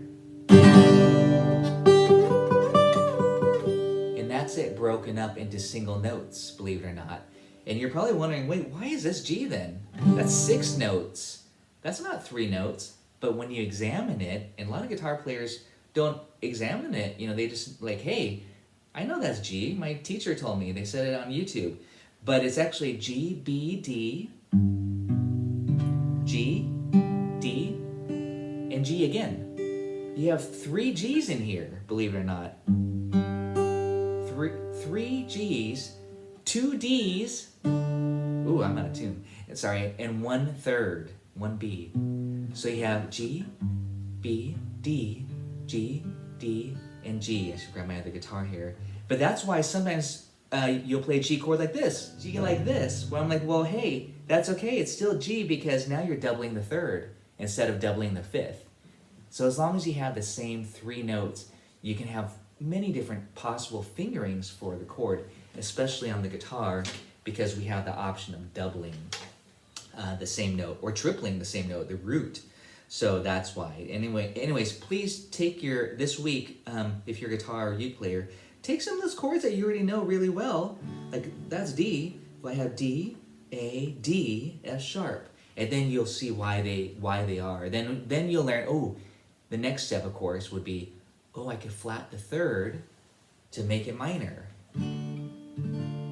or A major, A minor. Now you'll know why that one note changes because of that third degree. You'll learn how to make a chord major to minor, and then diminished. Meaning this, once you learn your basic shapes, you won't even need to open up a chord book anymore. You'll know your formulas, which is really important to know your formulas. And I really do suggest grabbing that piano app or a small little keyboard at the store to use MIDI, or just a standalone keyboard and mess around with it. I really do recommend that. It's great. I'm going to tune up here. This is a new term for us, arpeggio. Arpeggio means broken chord. So I'm going 1, 3, 5 on the G, starting on G, and then backwards.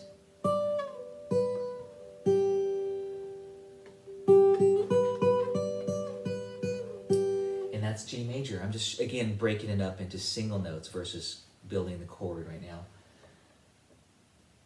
Flat your third, and now it's minor. Only that one note changes, the middle note. And here's a chord. I'm playing it as a bar chord. And you all are going. Okay, that's the arpeggio. It's going to sound good because that's the broken chord.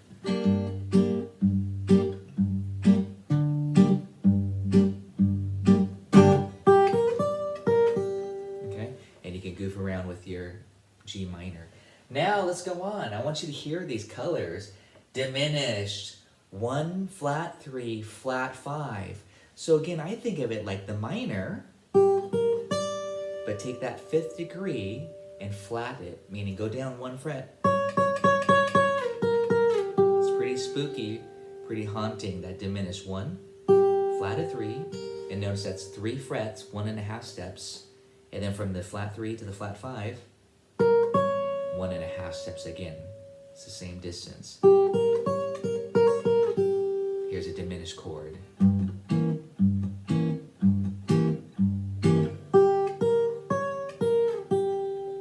Okay.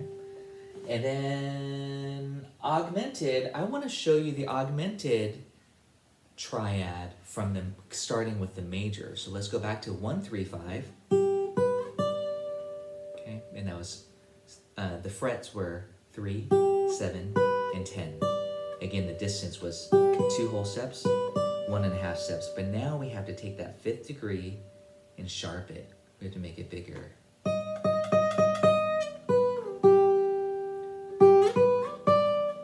Right there, that sharp 5. And here's an augmented chord.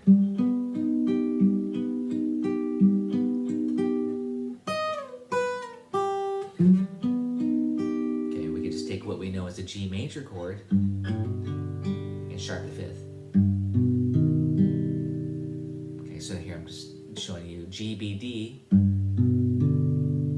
just like I'm playing the first 3 notes. Now I'm just thinking only 3 notes, G, B, D, and here's my D, the 5th, and I sharp it. And that's an augmented, so we have major, augmented. We can do it here. Okay, we can do it here. It's a very beautiful sound, that augmented. Reminds kind of very Beatles-esque. Very John Lennon. the augmented chord if you want to know. How do I use an augmented chord? You don't see it too often, but you will maybe if you're listening to Beatles or Radiohead or Beach Boys or other or jazz songs as well, of course, too. So we'll get into applications in a minute. Are there any questions on the formula? I really like that one string approach, and I just kind of quickly demonstrated how I'll go a little bit further into how to play these chords, but really I'm going to pass out a chord chart. And what I'd like for you to do though is, I mean, actually let's just do this. And again, if you're not a guitar, then this, you can eat lunch. No, just joking, you can play these as single notes. But here's a D chord. Let's just take something that's very, very common, a D major chord. Now this is a 4-note chord. We have D, A, D, and then F sharp.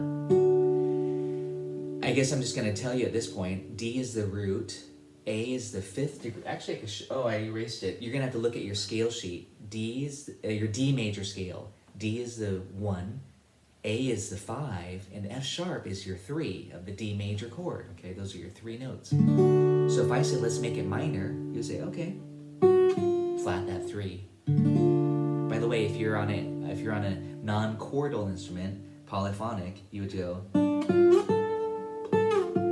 you practice your arpeggio. D major, minor, major. Let's go ahead and do a diminished chord. Well, now diminished, you can think of it 2 ways again. You could think of starting with that minor, flat your 5th, here's your 5th, that's an A note. And again, you kind of need to know your notes, and pretty haunting, that diminished chord. Another cool way to think of it, you can kind of see it if you're looking here at the shape, D major, this is your root, but the 5th and the 3rd are here. You flat both of those notes, the 3rd and the 5th respectively, so you get this kind of neat, almost kind of bluesy, I think.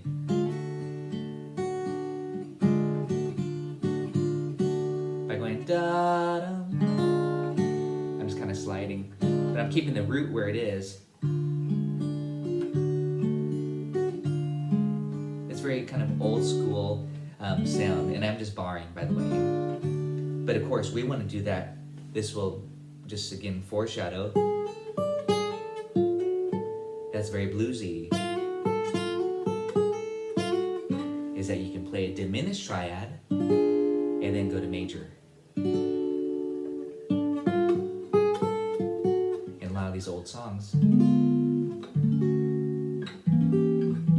are very beautiful, especially old jazz standards, they do a lot of diminished chords and they go diminished into the chorus. It's kind of a songwriting trick that you can do. So if you're wondering, how do I use diminished chords? We're going to use that quite a bit in that. Okay, so, and many of you who take my swing and gypsy jazz classes know it's all about the diminished substitution. That's another aspect. But right now we're just going over basic formulas. We have D major for guitar players and uke players. Uke players, by the way, you're doing this shape, so Charmaine and Eli, anyone else playing the uke, you hopefully got to know where, okay, this is my 5th, my root, my 3rd. You have to think about those things. But you're going to also have a doubling, so you're going to want to take off the 1st string because you're not going to be able to flat the 5th unless you detune your instrument. But for guitar players right now, we're doing this shape, which is a G shape for the uke, so you could just do it on G. It would sound a little bit different, but it's the same shape.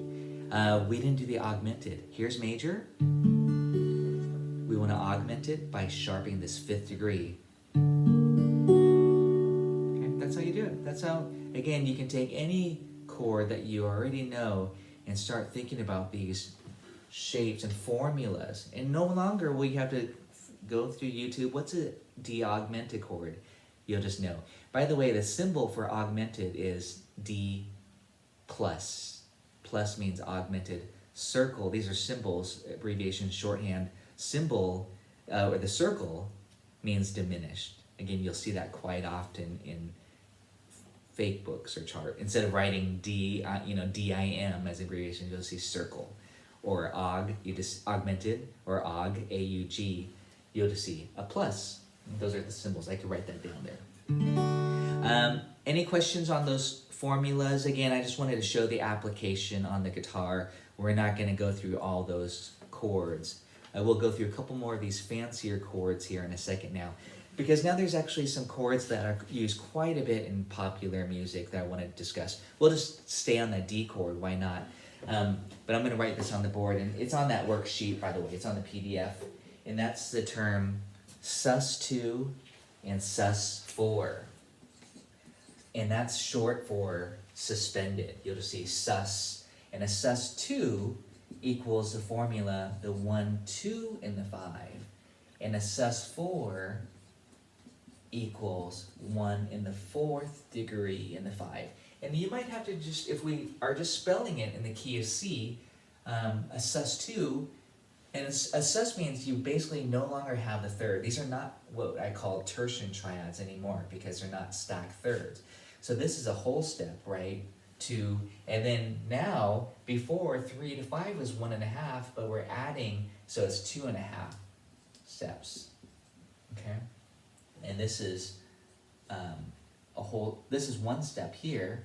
I didn't write whole step, but just one half step. And this is 2.5 steps, the distance there. But basically, I think the best way to think of it is to again start with, okay, a C chord, C major, C, E, G.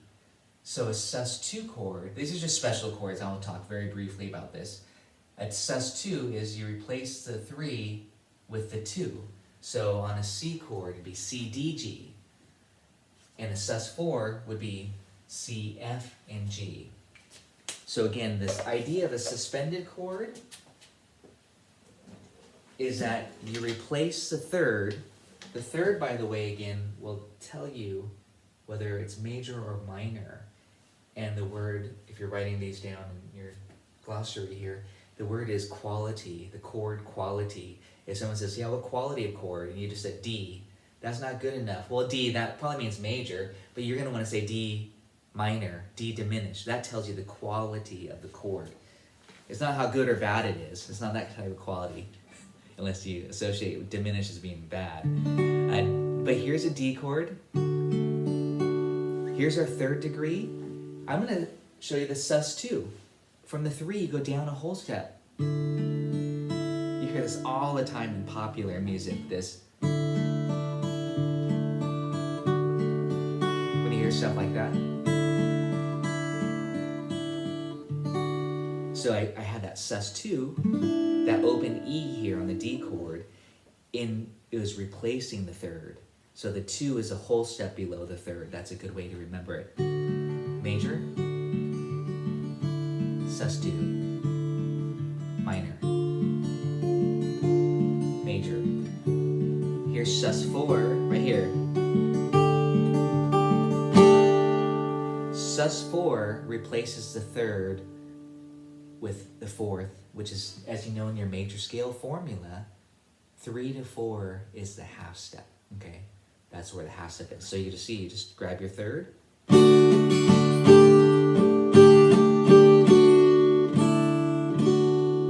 Here it is on A chord, A major, A sus4, A major, A sus2. And quite often in pop music, again, folk rock pop, you'll hear it kind of creating a nice sort of melody.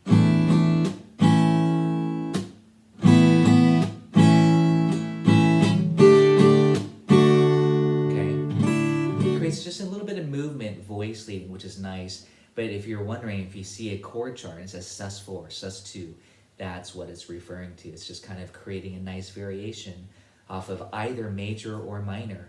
And I kind of showed it to you in context. Here's A minor. I'm just going to do a little finger picking here. A minor. A sus2. So if you ask me, well, is that major or minor? I'd say, well, sus2 is neither major nor minor, but because of the context, it sounds more minory because I'm putting it. But now listen to it with a major chord. A major, A sus2, A sus4, but I'm going to go to A minor now. Sus4. So these sus chords are really beautiful, and again, if you're a songwriter or just want to fancy up a song, try adding some sus chords, liberally, and seeing what they sound like. Okay, now we have to go to the bulk of the main star of the show. What are the chords in the key of C? Well, the good news is this: once you learn the chords in the key of C, you know them for every key because you already did your homework and wrote out all 12 major scales. So what we're going to do is translate those because the formula holds true. So now let's take a look at the key of C and go ahead and write out. I'm going to erase this. I hope you have this and you have this sheet. I'm bummed I have to erase this, but I don't have two dry erase boards. But take a look at your worksheet. It's already all on there, the formulas. Okay, so here we go. We have a C major scale. This portion is what? And I know this is already written for you, so I'm just duplicating it. But I'm going through the process with you. Chord theory. We take a C scale. C, D, E, F, G, A, B, C. Key of C is beautiful. No black keys to deal with. So it's just easier to deal with, and then we can apply it to all 12 keys. Well, when we are building chords, these are triads, we take every other note, the 1, the 3, and the 5, and this is why I'm stacking it this way. C, E, G, okay, I'm taking every other note. D, F, A, 1, 3, 5. E, G, B, and I'm saying 1, 3, 5 loosely here, liberally, because we don't know if it's, but that's what we're going to determine, is the quality of the chord. Is it major, is it minor, or is it diminished, or is it augmented? A, C, E, every other note, A, C, and then it would just go C to E. A, and then B is B, D, and F. Okay, now I treat it like it's addition here. C to E is, now we have to look at the formula, 2 whole steps. E to G is 1.5. And again, look at your chord formulas, triad formulas. 2 1.5 equals C major. And all you need to write is C. You don't need to write MAJ or MAJ7, or MAJ or anything else. Just write C, and everybody knows that's major. D to F, 1.5 steps. F to A is 2. Look at your formula sheet. Okay, that's minor. D, I'm going to write MI. That's how I like to do it. Sometimes you might see a minus sign. E to G, that's 1.5. G to B, 2. Okay, that is also minor. F to A, 2. A to C, 1.5. 2 1.5, just like the first chord, that's major. I'm going to stop right there, do a little chord break. And again, if you're just playing single notes, you don't have to arpeggio, you can just kind of watch. But again, many of you, especially you who are guitar players, hopefully already know C, D minor, E minor, F, that dreaded F chord, I know. That's nice. Those are the chords in the key of C. C, D minor, so far, E minor, F, and yeah, if you're playing single notes, you might go C, E, G, D, F, A, E, G, B, F, A, C. Okay, break it up into arpeggios if you don't have the capability of layering yourself. Even though there are cool pedals, you can do that. Loop pedals. Okay, let's continue on. We have the 4 chords. We need a couple more here. G, B, D, what's the distance? 2. I hope you guys are understanding the formulas here. We have 2, and then B to D, half and a whole. 1.5. 2 1.5. Hey, that's major again. Major, minor, minor, major, major.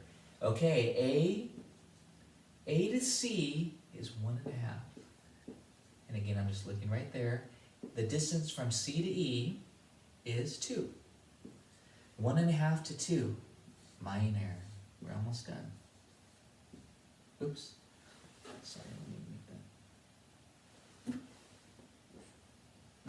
That was just as bad. A minor, C, D minor, A, E minor, F major, G major, A minor, and the final chord. Do you all know? Well, you're looking at my sheet probably. B to D is 1.5. D to F also 1.5. 1.5, 1.5. Look at your sheet there. B diminished. And I am going to just write DIM since I'm not using the symbols. B dim, that's B diminished triad. Is there an augmented chord in the key of C? No, there are no augmented chords. These are your tertian triads. These are the triads in the key of C. Basically, these are your chords in the key of C. And I bet you all know all of them, except for the B diminished. A lot of people don't know B diminished, and that's okay, because I don't either. All right, I'm joking. I do know B diminished. B diminished is this chord. And I'm gonna follow up with a chord grid sheet. I didn't do that for you, so I'm gonna follow up with this chord. But for now, that's B diminished. You don't have to worry too much about this. C major, D minor, E minor, F major, G major, A minor, B diminished, and C major. I forgot what key we're in. I'll do that again. C major, so you can hear it without me talking. C, D minor, E minor, F major, G major, A minor, and then the B dim as the 7 chord, and then back to C. We can go backwards. Sounds equally beautiful. A minor, G, F, E minor, D minor, and back to C. We can strum it.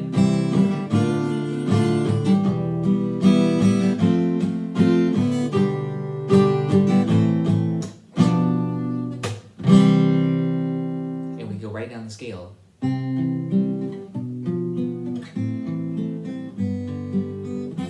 Bar chords if you want to.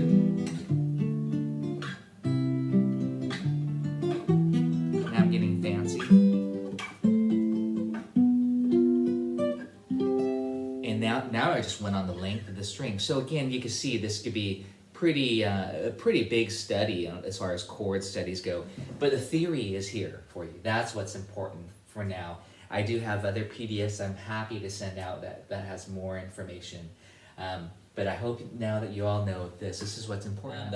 This is called the harmonized scale, by the way. Major, minor, minor, major, major, minor, diminished, and then of course the final would be just C again. I omitted that.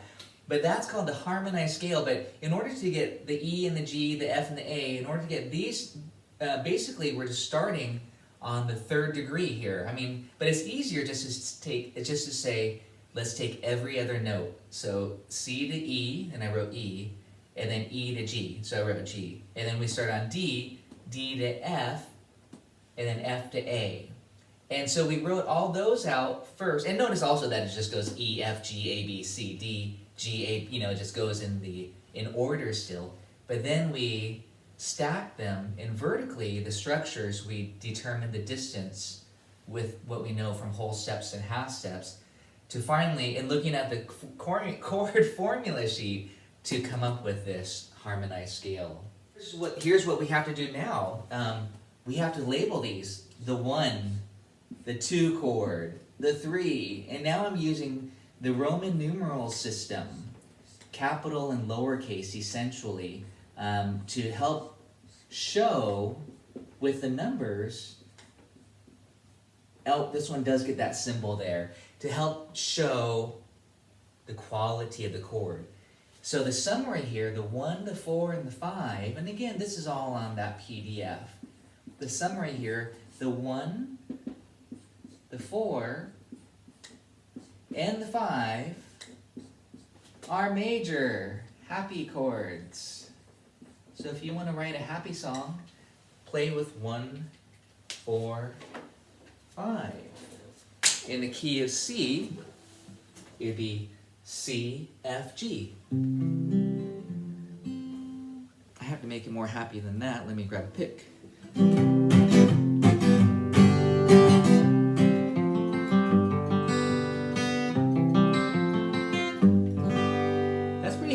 That's 1, 4, 5.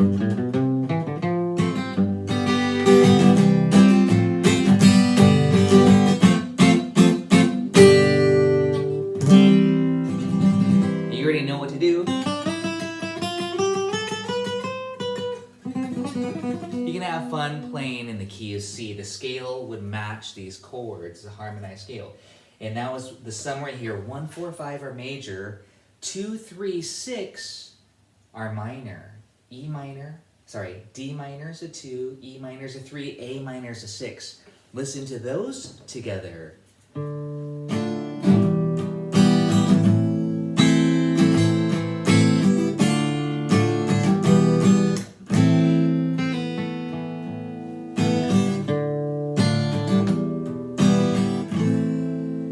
if you're wondering, ooh, that sounds minor-y, what scale do I use? Guess what I'm going to say?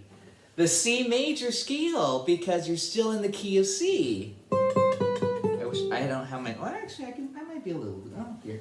I gotta do a quick demo of that because I think that's fascinating about what scale choice to use, and we'll talk about this even further as we hit minor keys and fun stuff like that.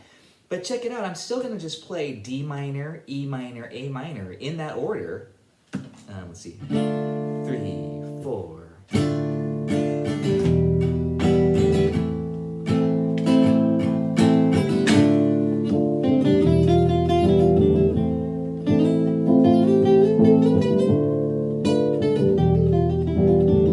That's C major, and I'm starting on C and going C, E, F, but it sounds kind of minor-y.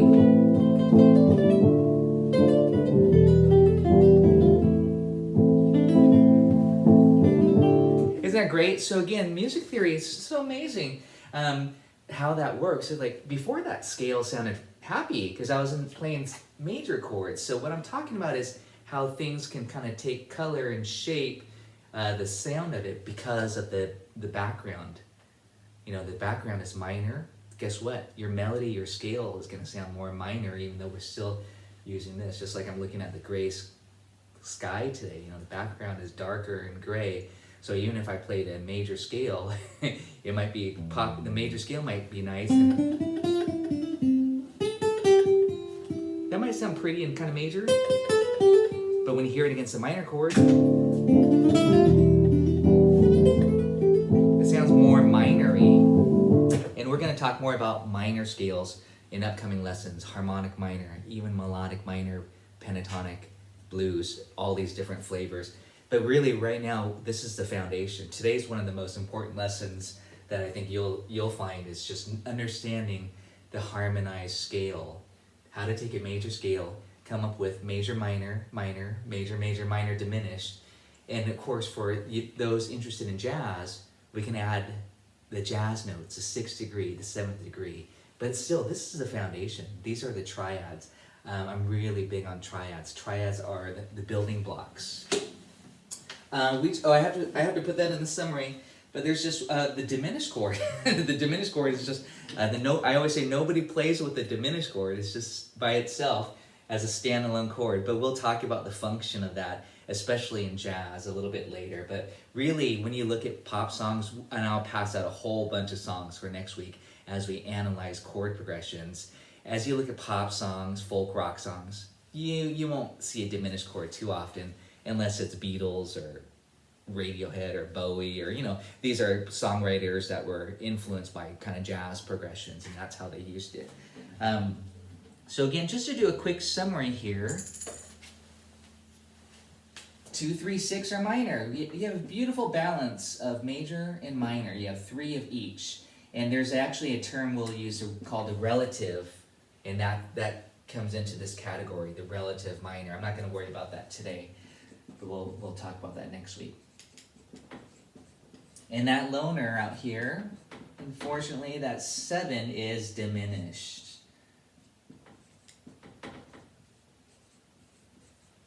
And the circle because it's lowercase, the circle tells you that it's diminished and not just minor. So one of the things, and obviously we don't have time today, but we can kind of do it. We can do kind of a little quick jam in the key of G. If I said, what's 1, 4, 5, I know you're all looking at your scale sheet. If I said, okay, let's play 1, 4, 5 in the key of G, you're gonna say, okay, it's G major, C, D. See, it kind of still has that same happy sound. All it is that we're in a different key. You could be singing the same song, but playing it in the key of G now because it might fit your voice better. And that's how the importance and why choosing the key center is important, mainly for the performers. Just, you know, unless you happen to think that G major is happier than C major, what's the saddest of all keys? That kind of goes around on YouTube sometimes. What's the happiest of all keys? But really, it's going to be the same progression. I'm sure there's some physics behind all that and the frequencies of how it resonates with your, you know, but I'm not going to go into that. So G.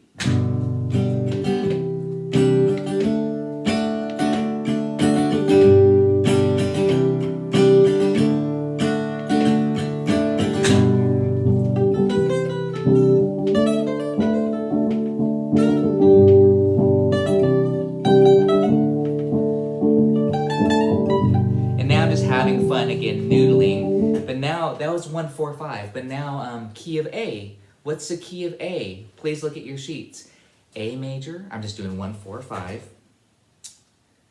A major, D major, and E major, right? So yeah, I mean, you know, you might have to know your chords. You could do it as bar chords. 1, 2, 3, 4.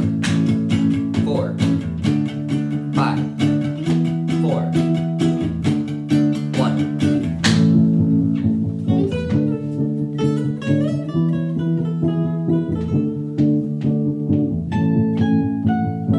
Scale.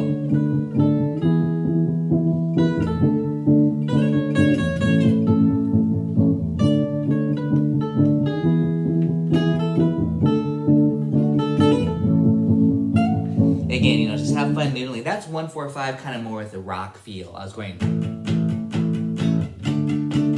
So, but I'm just wrapping up. We went through some really important stuff today. I mean, very important. Chord theory. And now I'm just demonstrating playing some common chord progressions, but we're going to do this all next week, common chord progressions. And right now I'm just demonstrating 1, 4, 5. You know, that's like the most popular in blues. We can do that as well. But here's a really common progression. We're almost done here, you guys. 1, 5, 6, 4. I don't know what key I'm in. There we go. I'm in the key of D. 1, 5, 6, 4. John from the UK. John, a musician says, hey, this song I wrote this brilliant song. It's 1, 5, 6, 4. And then well, brilliant. It's very common, but you'd go D, A, B minor, G. Very popular progression.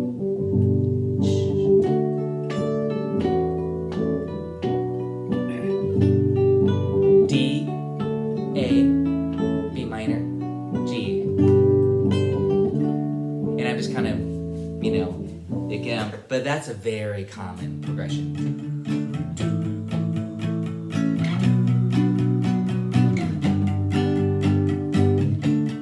Think you too or something.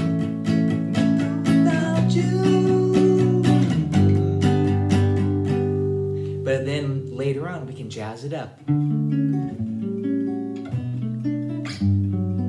We can add some beautiful jazz colors. No difference. This chord progressions are still the same, except we'll talk about 1, 6, 2, 5. And again, jazz songs, it's still important that you understand the basics of these chord movements. We'll still label it. And I think this term we'll get into some substitutions. We're moving along quickly here. Again, thank you all so much. Hope you get this information. We'll talk more about it. We'll build on it. We'll look at some song examples next week. A song and say, oh, Let It Be by the Beatles. 1, 5, 6, 4, 4, 1. You know, just to be able to speak in that. And of course, be able to play it. You know, that's important too. And then we'll talk about transposing. Because you might say, but I can't sing in that key. And I say, okay, well, let's play it in the key of, let's try in the key of F. And then this is the importance of it. Then you can say, oh, 1, now I got F, 5 is C, D minor, you know, etc. We can figure that out. So thank you all, and I'll see you all next week. Have a good week.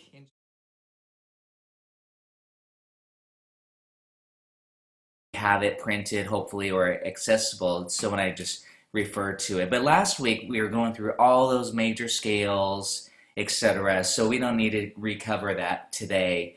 But I hope you know the formula now. Whole, whole, half, whole, whole, whole, half. I hope you've been experimenting on your instruments, just playing that major scale. And basically, when we say we're in the key of C, we mean that the notes are within that C major scale, okay? And of course, today we'll talk about chords. I think we'll get there. We're going to kind of cruise through a lot of this materials. But right now you could be unmuted if there's any other questions regarding last week's materials. And I could talk about some of the materials I sent out over the weekend. And we can go from there. So are there any questions?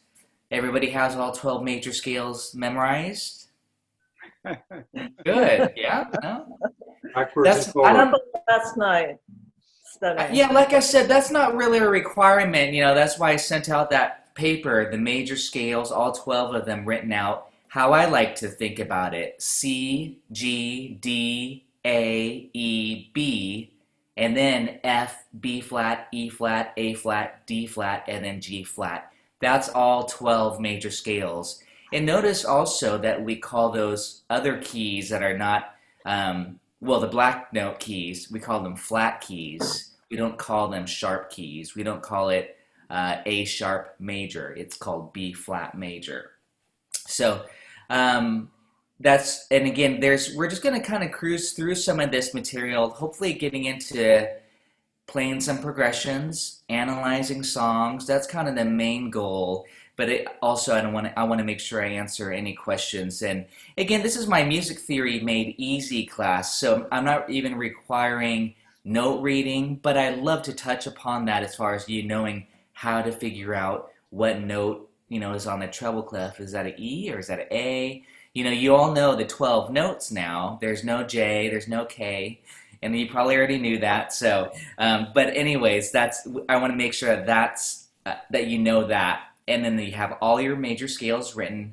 That circle of fifths, that might be a really great place to start as far as just memorizing that key, the 12 keys.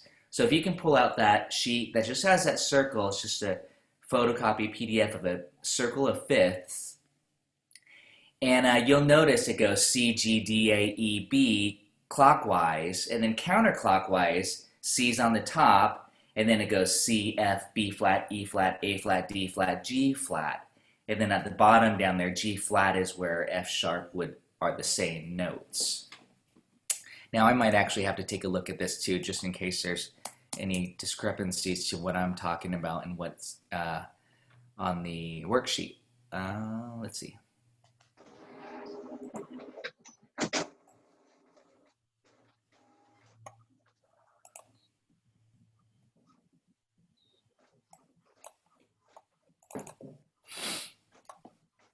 Circle of fifths.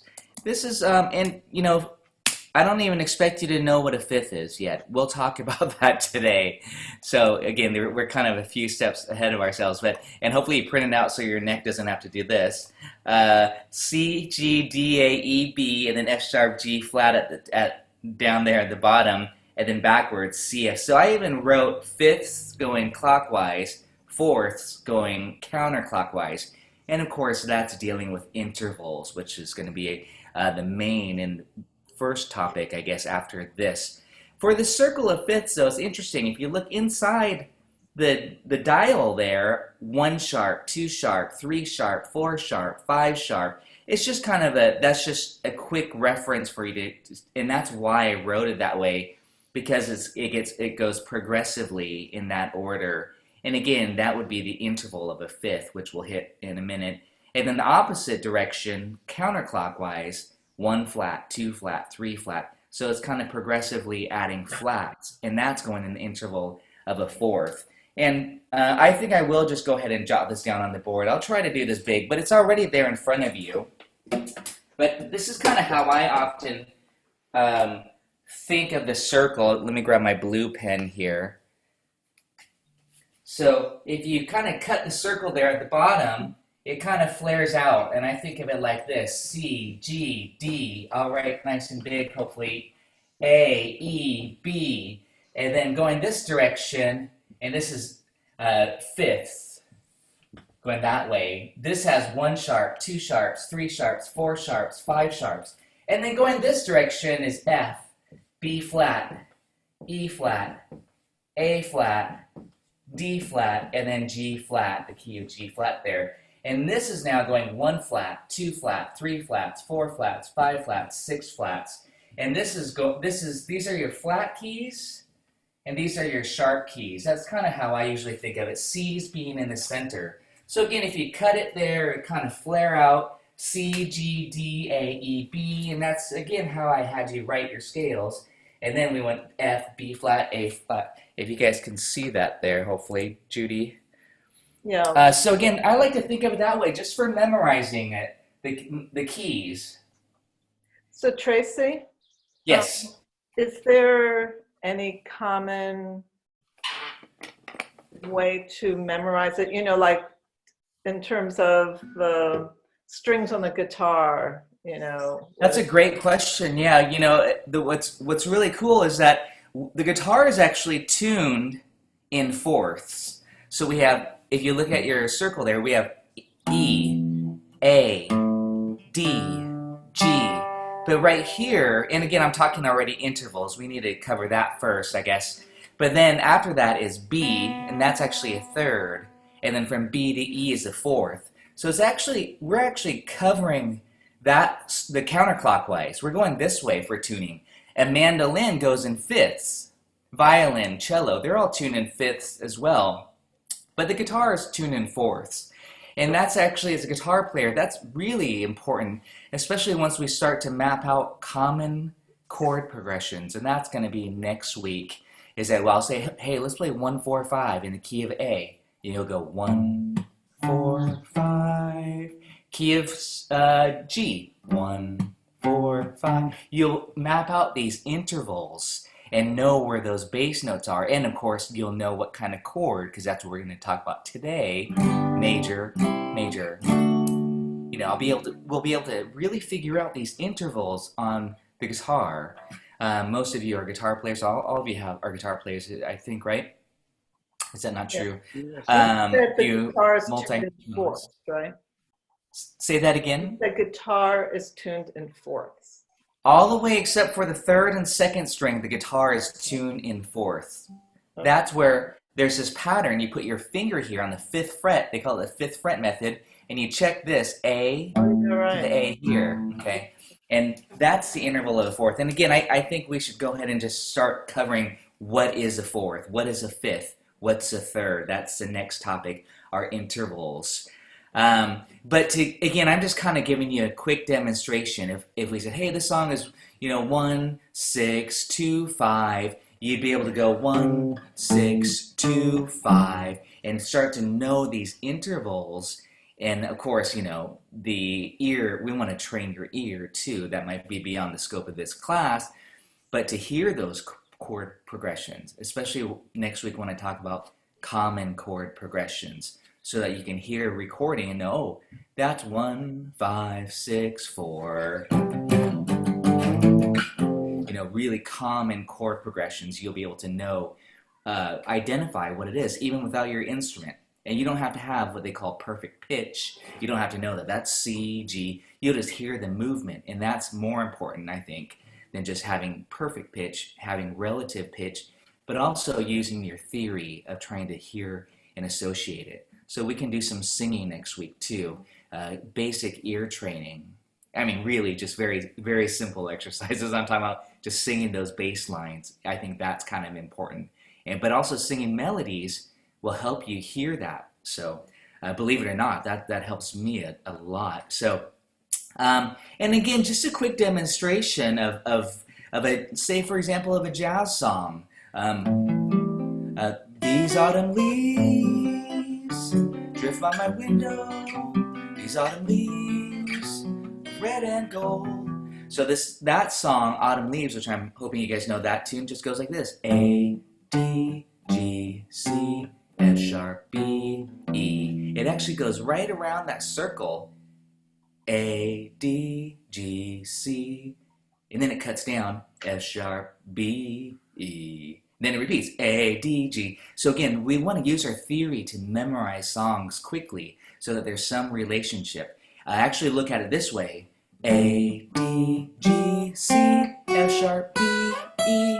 So again, I'm using the tuning of the fourths.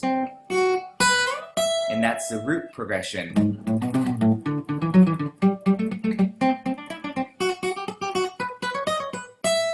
And you get these nice, it's almost mathematic in some ways. Again, it's all mapped out for you. But that hopefully will allow you to learn songs quicker, to understand what's happening, and to improvise, and to, just feeling like, you can have fun with the music and get into it and really dissect it, I think is. So we are kind of becoming some scientists here as we do this. But again, I'm going to go to only a certain level, of course, as I want to hit many different topics in this introduction course. So let's see. Let's go ahead and get started on intervals. That's again the circle. I snipped it and I let it flare out, and you have C, G, D, A, E, B. I just say this a lot. Then C, F, B flat, E flat, A flat, D flat, G flat. Just to try to memorize it. You might come up with some cool acronym. I don't have a good one for you, but maybe you can write one and share it with us. Hugh, do you have one? B-E-A-D for the flat side, starts at F and then B-E-A-D, bead. Yeah, and you're adding a flat each time you go. I'll have to look that up on the internet. I'm sorry, I don't have a good one for you. Obviously, like, every good boy does fine or face. Those are pretty standard ones. So, okay, so let's talk intervals. If you can all just grab your instrument here. And I'm going to just play a G note, okay? So intervals is the main topic today. And I'm actually going to put the mute on, and I'm going to just go through this, hopefully. Let's see, mute all. And then I'll start a chat like I always do. I think this is a good method just so it won't interrupt the flow. So you can just type in a chat, and I promise I'll address it. Hopefully, if it relates to this, of course. So here's G, and I'm going to pretend that I'm in the key of G. Okay, so this would be a G major scale. And what I didn't send, which I think I will send, is just some guitar scale fingerings. I have a lot of stuff mapped out. But here's a major scale in one position. I'm going to play it like this. G, A, B, C, D, E, F sharp, G. So I kind of stayed all in one position. It's actually a really nice fingering if you want to do this with me. G, and then 2 frets above is A, that's a whole step. And then 2 frets above that is B, the third. Oh, well, I'm already talking about names, but we have G, A, B. Okay, and then the numbers, if you're a tab person, 3, 5, 7. Okay, so it's this. Okay, those are the 2 whole steps. Now, last week we were on 1 string. We could go here to C here, the 4th. Okay, and I'm already naming the numbers, I know, but that's C, the half step. But instead of going here, I'm just going to go here, as I just kind of mentioned to you in the preview that we're tuned in 4ths. So here's G, here's C. So check this out. We have 1, 2, 3, G, A, B, and I'm just going right up the scale. Remember, that's how I was mentioning. Think of the scale as numbers. 1, 2, 3. And then here's C.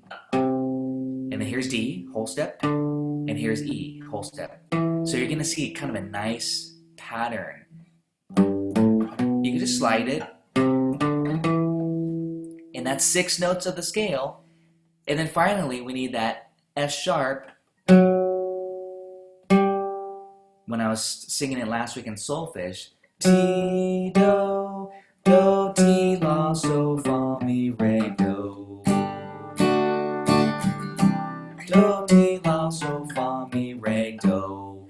Again, that's a G major scale. It's kind of a nice fingering pattern here, I think. You got this, and then you go to the next string, 4th below it, which is C, and it's the same intervallic pattern there. And then finally, this half step between 7 to the 8. And of course, the letters are F sharp and G. And yes, this scale is completely movable. So you could go to B flat.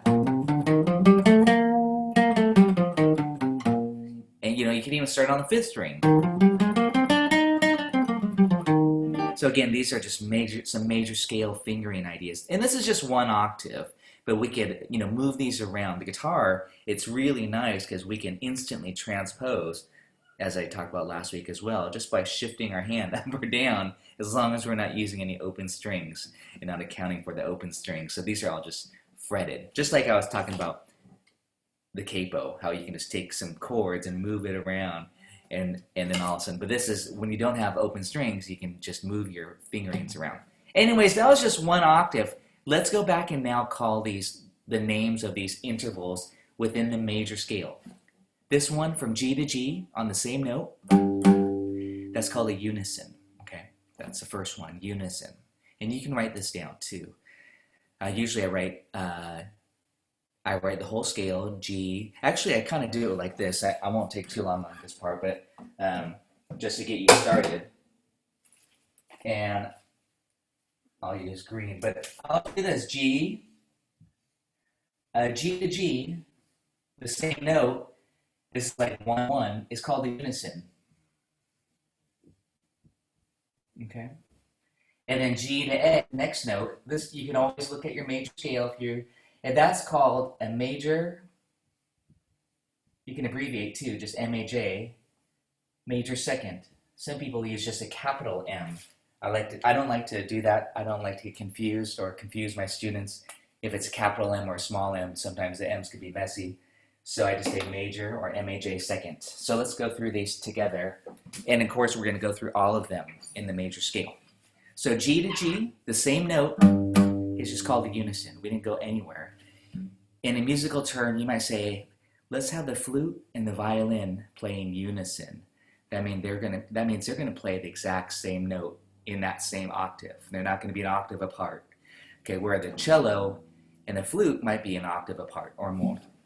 And again, we'll talk about that. Uh-oh, we've got questions. Yes, for sure, we'll talk about that, Hugh. And Judy, what did you call that one? Unison, and then a major second. Major second.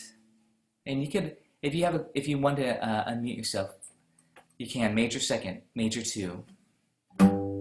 That's G to A. So you're saying unison? Is that what you're saying? Unison. U. UNISON. That's correct. Okay, all right. Like the one, like one. So the same note, unison. And yeah, and just so you guys see all Hugh's comment as well, that it's worth pointing out the difference between a 4th and a 5th is definitely the direction, whether you're going that way or that way. The same 2 notes can have a different intervallic name depending on the direction. So thanks, Hugh, for pointing that out, and we'll definitely talk about that as well. Okay, good, let's go on. We have a unison. We have a major second. And you have to play 2 notes because you need to hear the distance. That's the definition of an interval, the distance from 2 notes, from one note to the next. Here's a major third. That's G to B. That's kind of a big stretch. G, B. You could do it here too if you wanted to switch strings, cross strings. Okay. And that'd be almost like we're doing a chord. We'll talk about that in a second, but I'm doing it this way. Okay, that's called a major third. The next one is now called perfect 4th. Okay. And that's G to C, perfect 4th. The next one is called perfect 5th. Okay. Some of you might say, yeah, that's a power chord. Yes, as a chord, that's called a power chord, root 5th. Again, in the interval, the prefix is perfect 5th. Okay. The next one is called a major 6. And notice again, the collection of notes is from the G major scale. So we have a unison, we have a major second, major third, perfect 4th, perfect 5th, major 6, and then finally the last one, well, it's actually second to last one, major 7, That's a pretty one. And then octave. And that could be called perfect octave. Most people just say octave. The fourth, the fifth, and the octaves are called perfect. It deals with mathematics, the overtone series of basically every fundamental note has other notes within what they call the harmonic series, and those are the notes that are the perfect ones that you hear first. The octave, the fifth, and then the fourth. And so that's why those ones, the fourth and the fifth, are called perfect. So let's review that. Unison, major second, major third, perfect fourth, perfect fifth, major sixth, major seven, and octave. And we're going to stop at the octave. We're not going to go higher, even though, yes, we could have a 9, but we'll stop there. This even makes a great exercise. Listen to this.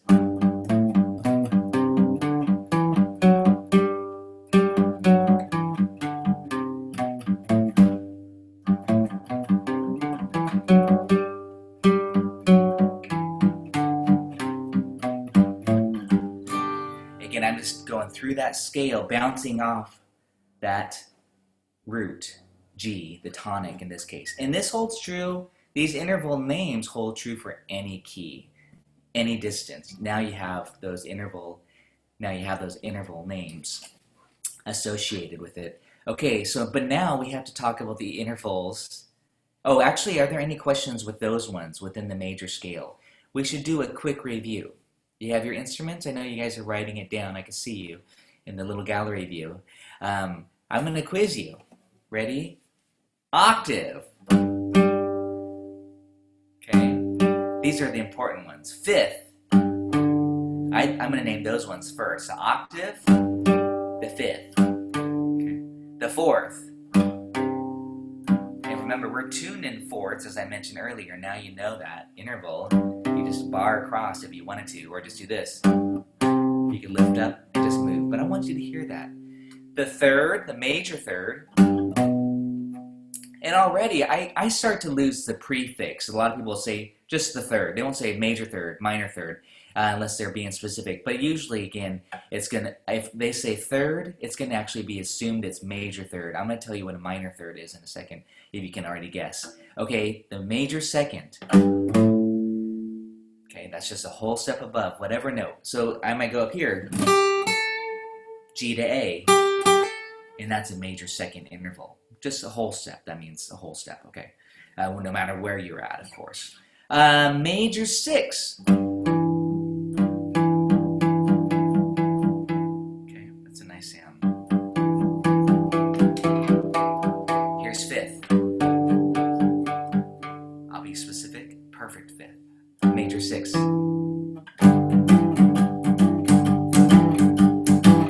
We all like that. Rock and roll. Or this. And that's later on we'll talk about that, because that's when you build chords, get a 6th chord. And when you hear those bass lines, you learn that, oh, that's 1, 3, 5, 6. You learn those intervals. And then we start talking in numbers. And that's very important. That's very practical too, to communicate with other musicians in terms of numbers. Okay, now let's talk about the notes. And I'm still looking at the comments. If there's any questions, just go ahead and type it in. But I'm going to go ahead and go into the intervals now that are not in the major scale. Okay? And we'll start with this one.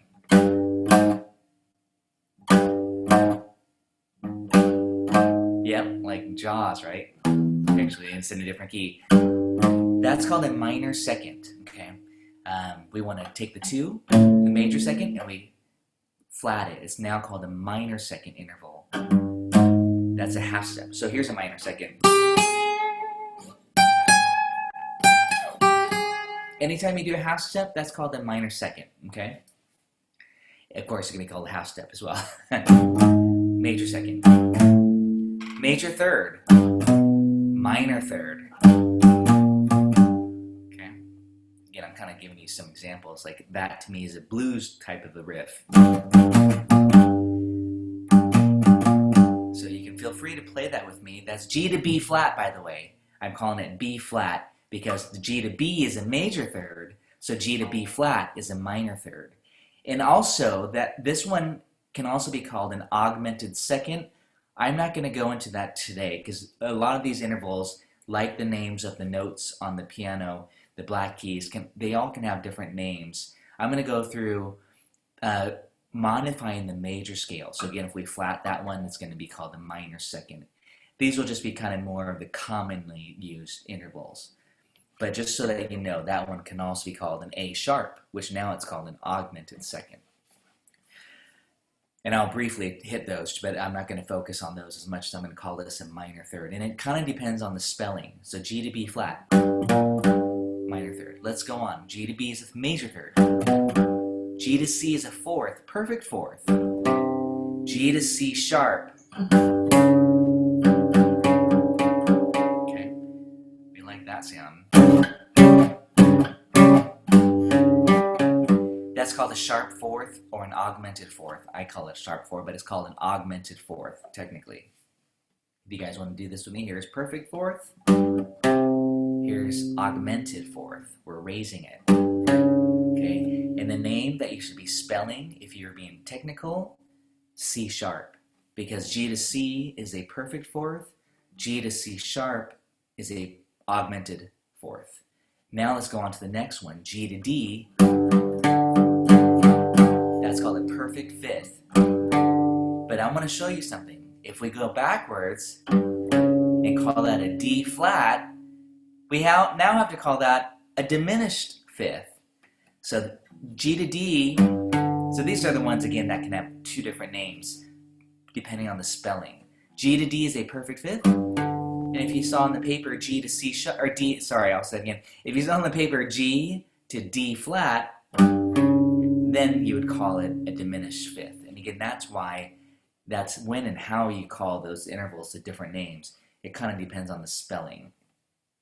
Okay, now the next one I'm going to show you, and again, I'm going to say both names just so that you can write that down. G to D sharp. Ooh, I like that one. So here's G to D. I love all these intervals. There's not one I don't like. Perfect fifth, G to D sharp. Augmented fifth, okay? So G to D is a perfect fifth. G to D sharp, augmented fifth. You're making it bigger, okay? But now again, let's go on. G to E. We already called that. That's a big stretch, by the way. Don't hurt yourself if you're doing that one. You might have to just move your hand. That's called a major six. But I'm going to go backwards. If we call this one G to E flat, because this was a major six, and I'm calling it E to E flat, that would now be spelled as a minor six. Major six, G to E, G to E flat, minor six. I know this gets confusing with the spellings. And again, it does depend on the paper, on what, the note you would call it, and the key and all that stuff. Okay, we have one more. We know this is G to F sharp as the major seven. It's within the major scale. But if we flatted it to an F natural, that's called a minor seven. Okay, this interval is a minor seven. Okay, if you want to play that with me. Funky.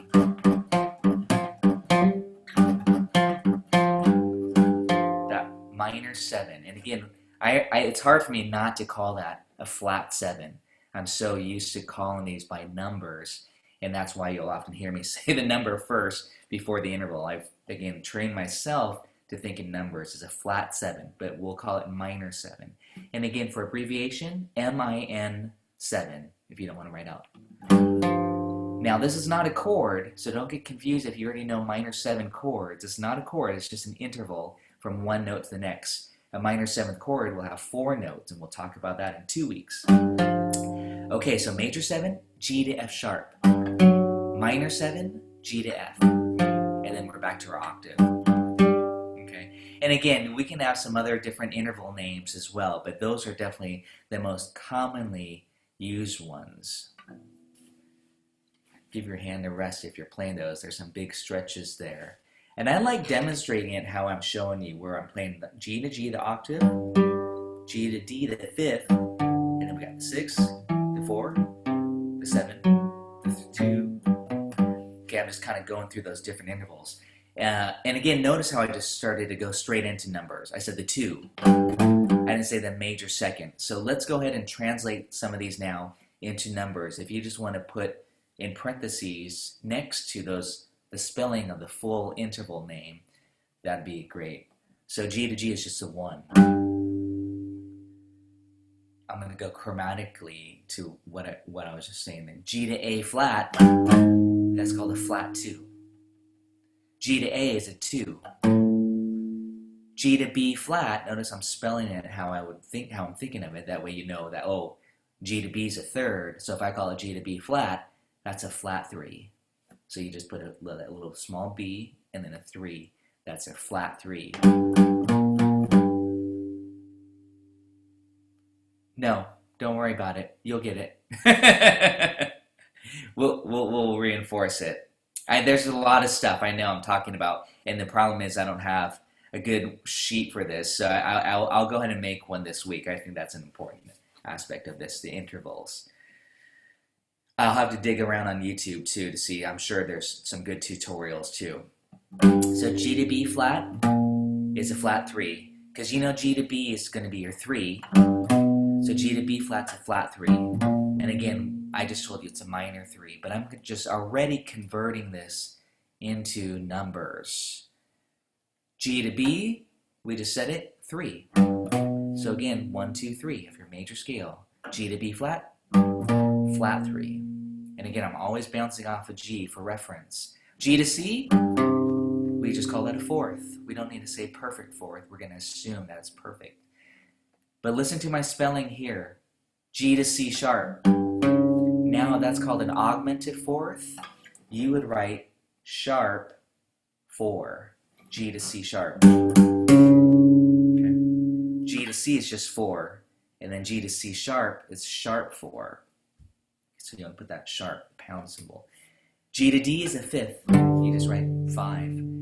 Oh, then I got to go backwards now. I got to show you this then, because this one's super important. The 2 different names for this one. G to D flat, flat 5. See, it depends on the spelling of it.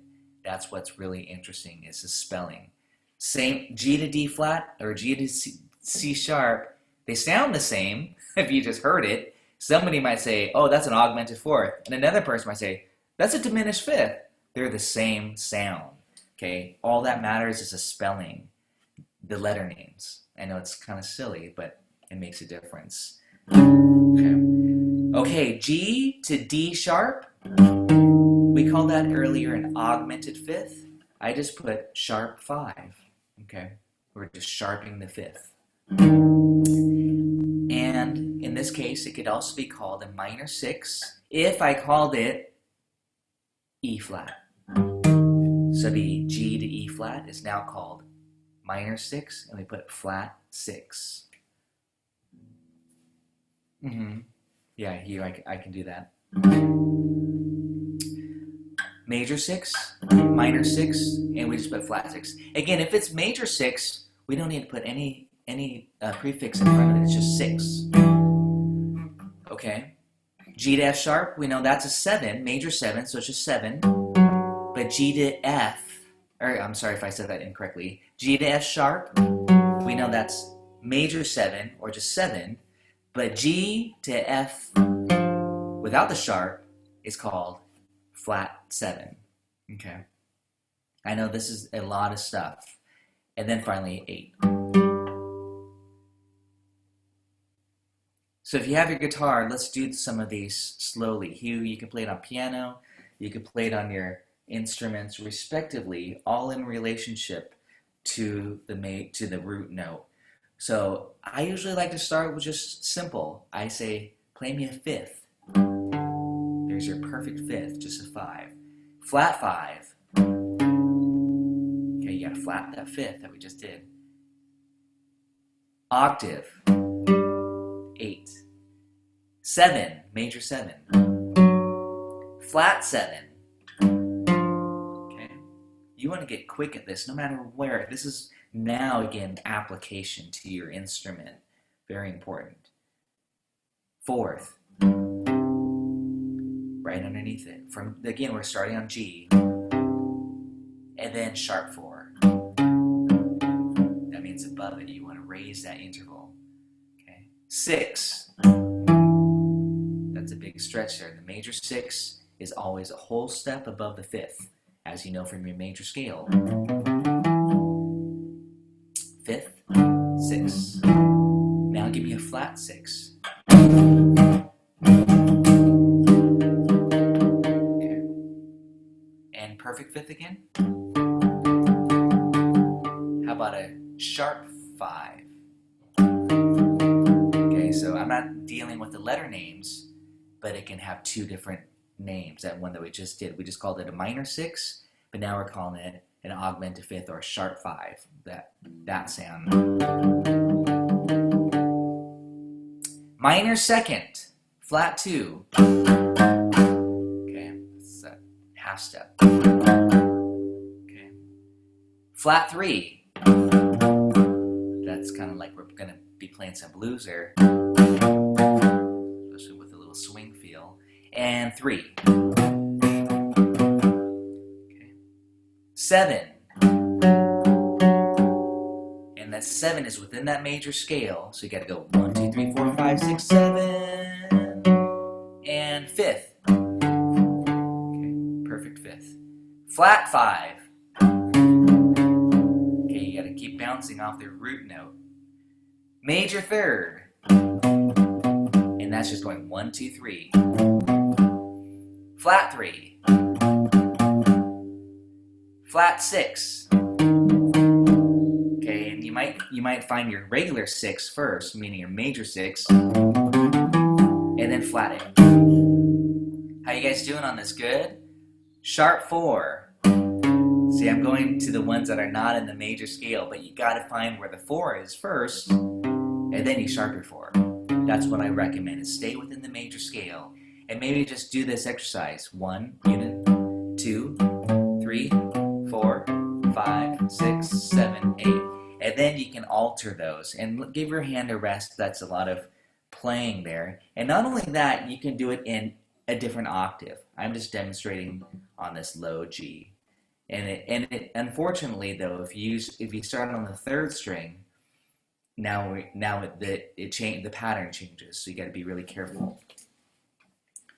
Hugh's question was dealing with the terms perfect. The 2 intervals that are perfect besides the octave, which again we just call octave, are the 4th and the 5th. And really, again, there's probably some really good explanation of that on Wikipedia and YouTube videos, but it deals with a lot of the mathematics of the vibration of the string, in this case, the pitch when it's ringing, and the vibration of the tone and the frequency, that there are all these other tones involved in making one fundamental tone, and that's where you get the 5th, the octave and the 5th. And the 5th, as we had kind of mentioned, is the 4th backwards, so that's why those 2 are called perfect. I'll have to look on YouTube and see if there's a really good it deals again with the mathematics of it, where you take a string, you cut it in half, and you get the octave there. You cut it in half there, you get the 5th. But I'm not going to go into that, and I can't explain it that great. So I think I want to go into the next topic now, which is triads. Okay, we're going to start building these chords. I'm looking still if there's any other questions dealing with this. So kind of where I'm going with this is, with these numbers, is that if you look at my triad sheet, I now talk in terms of numbers already. I say major is 1, 3, 5. So you would do this, 1, 3, 5. And you put those 3 notes together and you get this. Magically, you get a big rock G chord.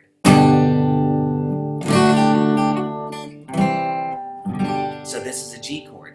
How do we know that? Because, somebody told you to put your fingers there. But when you look at those notes, you have G, B, at least how I'm playing it, we have G, B, D, G, D, and G.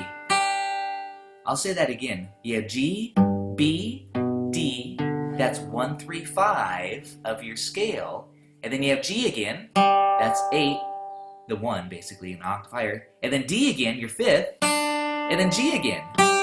You have 3 Gs, 2 Ds, and 1 B, 1/3. Okay, so this is G major. I'm doubling. I like this for G with a double 5th here. Some folkies play it like this, and that's nice and sweet too with a double 3rd. This is a double 5th. A little bit more rockin', a little bit more bluegrassy too. It's more of an interval sound versus this. A little John Denvery there. But again, those are the 2 ways to play a G major chord in this position. You can double the 5th here or double the 3rd. So you have 2 Bs. That's a B and this is a B. Either is fine. I like this. And now I'm going to go through that one more time because you're looking at your G major scale. The notes for this chord, again, a lot of people just learn these chord shapes without thinking about what they're doing. G, B, D, G, D, and G. So check this out. Now that you have my triad sheet there, if I said make it minor, this is going to deal with the formulas, and I'll explain this better. But you would say, oh, if I want to make a minor chord, minor triad, from a major triad, I have to flat that 3. Where is that 3 at? Right here. Now I have G minor.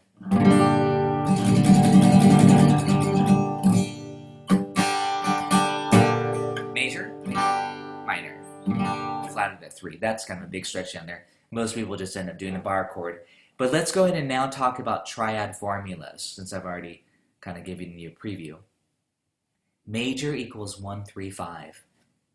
And these are triads, 3-note chords. Some people call it tertian harmony, kind of a classical theory, meaning thirds, every other note, tertian, 1, 3, 5. And for major, there's a specific formula, 2 whole steps, 1.5. You'll see that there on my sheet where it says major equals 1, 3, 5, and then the caret 2, and then from 3 to 5 is 1.5 steps. Okay. So, but here they are, 1, 3, 5. That makes a G major chord. Okay, so 2 whole steps, 1.5. Now a minor chord, you flat the 3. So now that distance becomes 1.5 and then 2. And then now, oh, let me grab my melodica. I'm gonna switch to the key of C. Gives me a chance to needle around on this thing. I'll show it to you this way as well. But I'm gonna go to the key of C. Actually, I shouldn't say key of C. I'm gonna go to the root of C. Here's C major scale.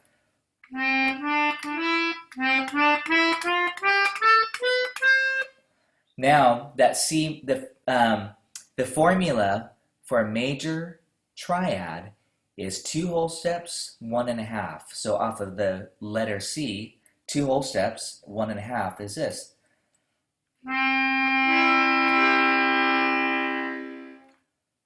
2 whole steps, 1.5. So now the formula for the triads is this. You want to start with major, and then to make it minor, you flat your 3.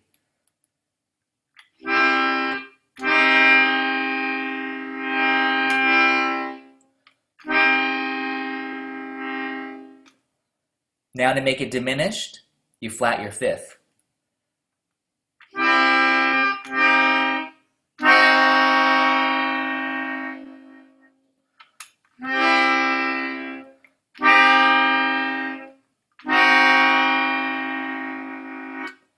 Major, minor, diminished, and that's a visual display of what you need to do. It's harder on the guitar. You've got to learn your shapes. And this is where I kind of have this little study, that triad study number 1 that I sent out. It's funny, I like to demonstrate it often like this. on the guitar to where I say, okay, this is G, and the only bad thing about where I'm starting this triad is that the G's on top. That's the root, so that's where I labeled that first G shape. And I can show it to you this way too. Actually, I will. G, B, D, and that's like playing the piano there again, right in order. G, B, D, 1, 3, 5. So I'll show it to you this way. If I make it minor, I flat my 3. Okay, the middle note's your third. Let me get the light on my fingers a little bit better here. So major, G, B, D, minor, diminish, and back to major. See, now it's just like a piano, 3 notes. Guitar players get so caught up in playing big chords because we have all 6 strings and we learn that. But on piano, it's often nice just to play triads. So here it is, G major, G minor, diminished, and back to major. And yeah, this holds true for other locations. I'm just choosing this location, but again, you know the notes, you know, G, B, D, G, B, D, major, G minor, G diminished, and back to G major. We could do this everywhere. Major, flat your 3, minor. These are the formulas. Diminish. Diminish is that really haunting flavor, and back to major. And what I wrote out on that triad study number 1, especially for all you guitar players, I wrote this, G major. But the funny thing about this one again is I'm not putting the root here. I'm actually putting the root on top. This is called an inversion. Okay, it's actually called first inversion if we want to be classical more with our terminology here. First inversion. That means the third is here. B, D, and G. But it still functions the same way. Major. If we minor it, we flat the 3. If we diminish it, we flat the 5th. And back to major. Okay, there's a special one called Augmented, which I'm not going into right now. I guess I'll play it for you. But we're dealing primarily with major, minor, diminish.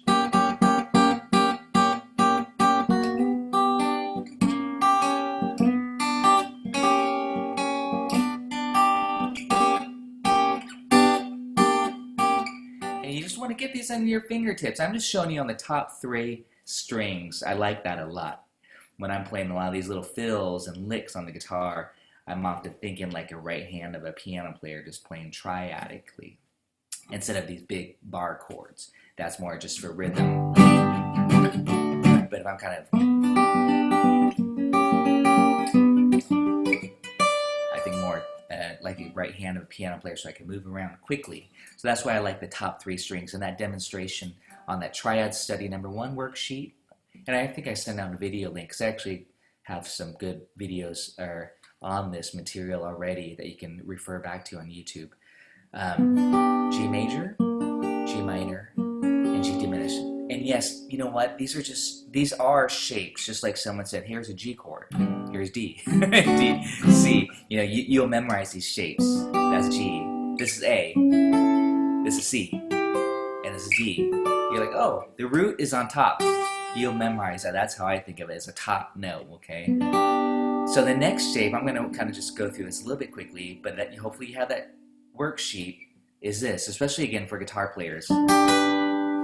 Now I know all of you know this is a D shape, because down here it's a D chord. But right here, on the 7th fret, on the 1st string, that's a G chord.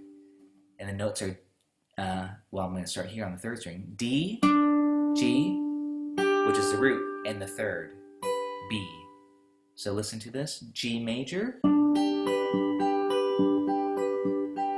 Again, 5, 1, 3. The 3's on top. Why is that important? Because if we want to make it minor, we flat the 3. If we want to diminish it, we gotta flat the 5th. And then back to major. I do that a lot, that diminish to the major. It's kind of old-timey,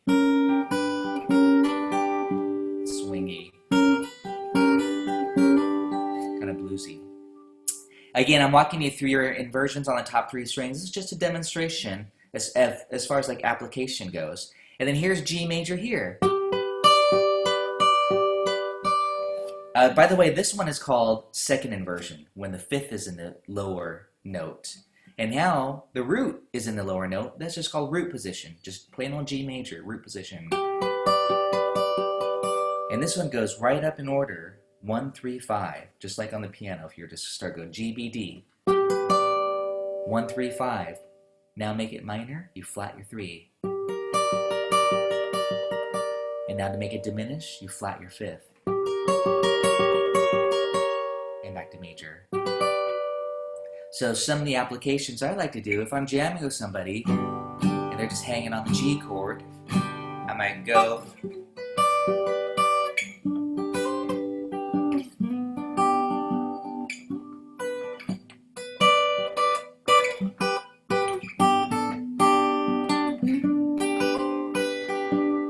and if they go to E minor,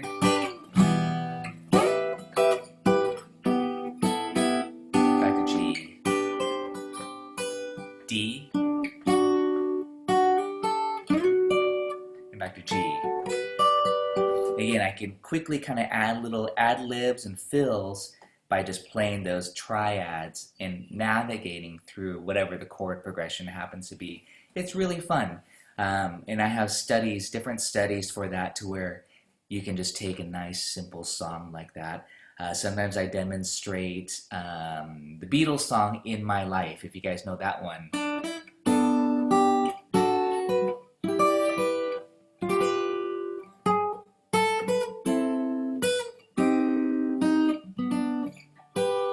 Where it goes G to D, E minor, C, C minor, and G, and D. And they can do it elsewhere.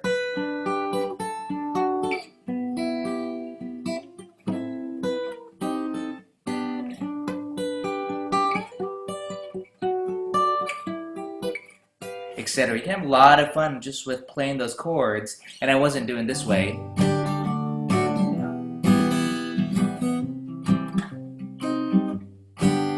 Of course, that would be the standard thing to do if you're going to sing, but as a backing instrument, I'm often kind of noodling around, jamming while someone else is playing the basic chords. So that's kind of the purpose, and if you're wondering what's the purpose of knowing all these triads everywhere, is to noodle around and have fun and kind of entertain yourself playing the same chords and being all over the fretboard. And that's kind of, I think, why you're here, is to increase your knowledge of the fretboard. So I guess what I'm saying is, learn this inversion stuff. G, G, G, G, G minor, G diminished, and then start to apply it through a song.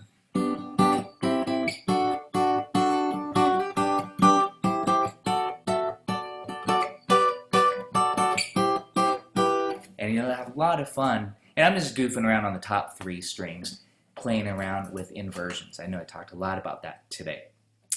Okay, so a lot of stuff covered. Intervals, which are the building blocks to build chords. See, I can't just go right into chords if I don't tell you what 1, 3, 5 is. You know, you have to know 1, 3, 5, and then now 1 flat 3, 5. Now you know that's a minor chord.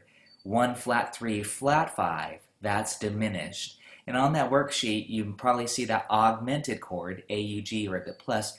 That's 1, 3, sharp 5. That's kind of a special chord, and I'm not talking about it because it's not found within the key. So here's the next step, and I know we just have a couple minutes, but the next step is to figure out, and I already gave this to you, so hopefully you had that worksheet, the chords in the key of C. And this actually applies to all keys. And again, I usually have my students do this as homework, but I'm just kind of going through this with you and giving it to you. So when you stack them, again, the idea is to go every other note. This is where that melodica comes in really handy to demonstrate. And again, you can type in any comments, but look at this for a second here. Here's that C scale with triads. And again, with every other note.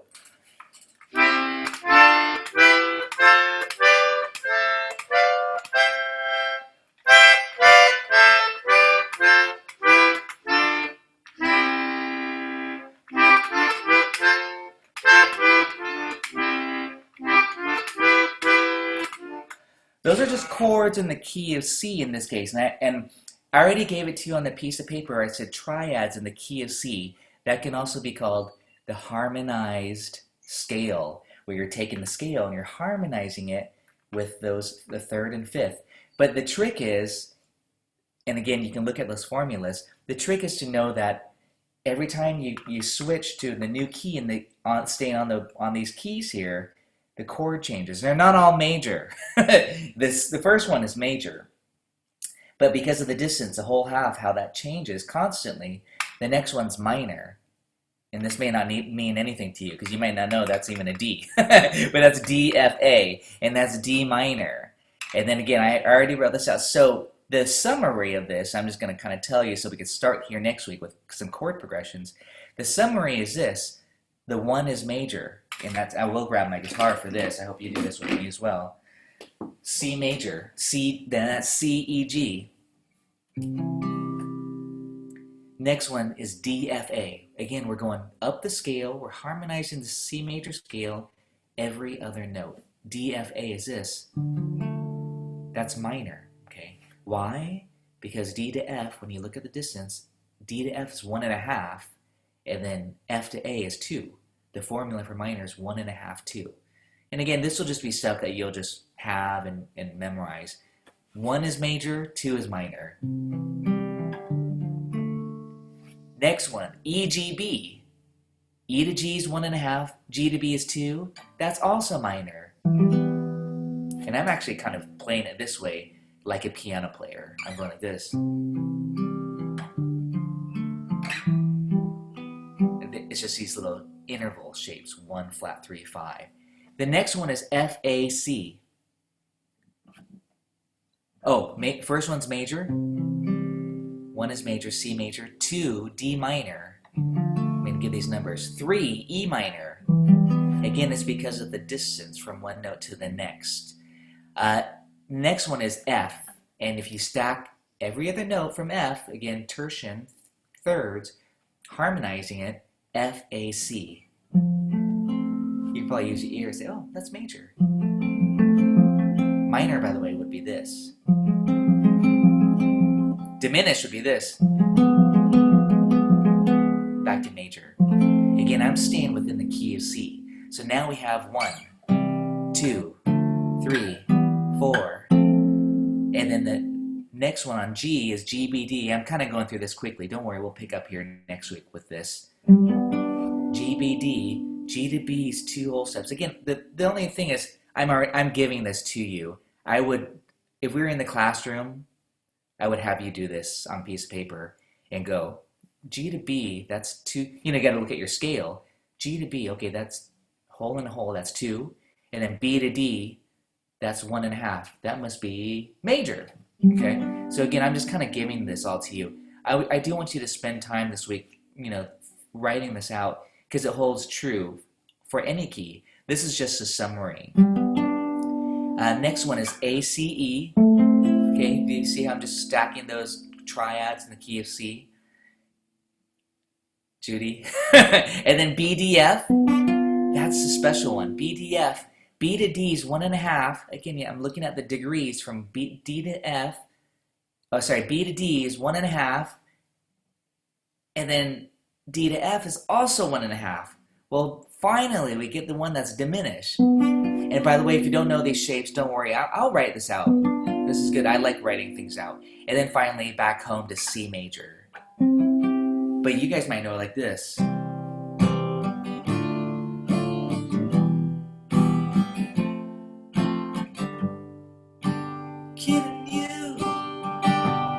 5. 6 is A minor. That's Bob Dylan, of course. And then B diminished, which you may not know. And then back to C major. That's called the harmonized scale. That's where I want to leave off with. But I want you to also kind of maybe review that, even though I just went through it very quickly. Maybe just double check my work and go C to E is 2, E to G is 1.5, and then look at the formula sheet, the triad, 2, 1.5. That's major.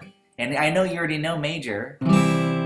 All of you know that C chord. You might do it like this. That's still C, E, G.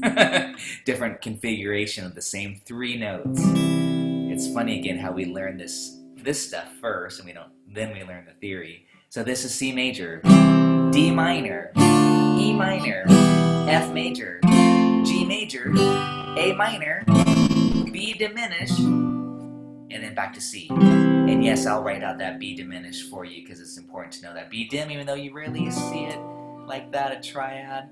Listen to it this way. I'm going to do it with some bar chords.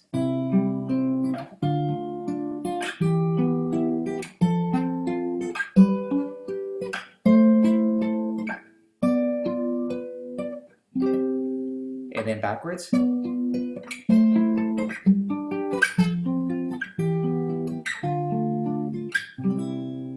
So you could do it with bar chords, you could do it with open chords in this case. C, D minor, E minor, F, G, A minor, B diminished, and back to C.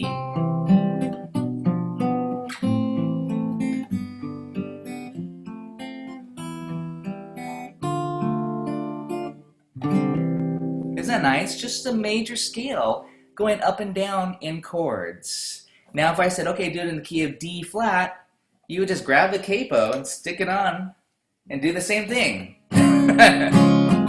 That's what most guitar players do, is just use this little tool as a quick transposition trick. Piano players have to actually, think about that. Unless they're on the keyboard, then they could push transpose up 1 and play it in C. But no, seriously, it's good to be able to think about all that stuff. But don't worry, right now, again, this is just an introduction class in these concepts. A lot of it may go over your head, but it will sink in. But please spend time thinking about that major scale stuff, and then now the intervals, and now chord construction, triads, and most importantly, the chords in the key of C.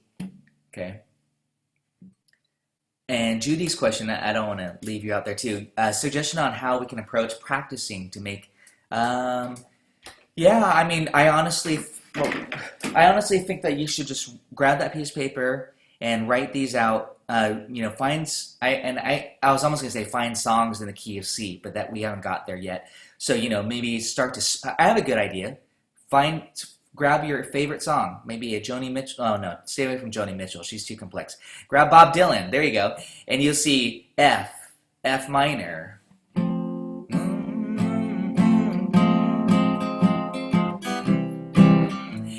And you're gonna go F major, and you gotta go F, and spell the homework. I guess you say the auxiliary homework assignments are spell out your chords. If you see F, you gotta go F A C. If it says F minor, you gotta flat that 3, F A flat C.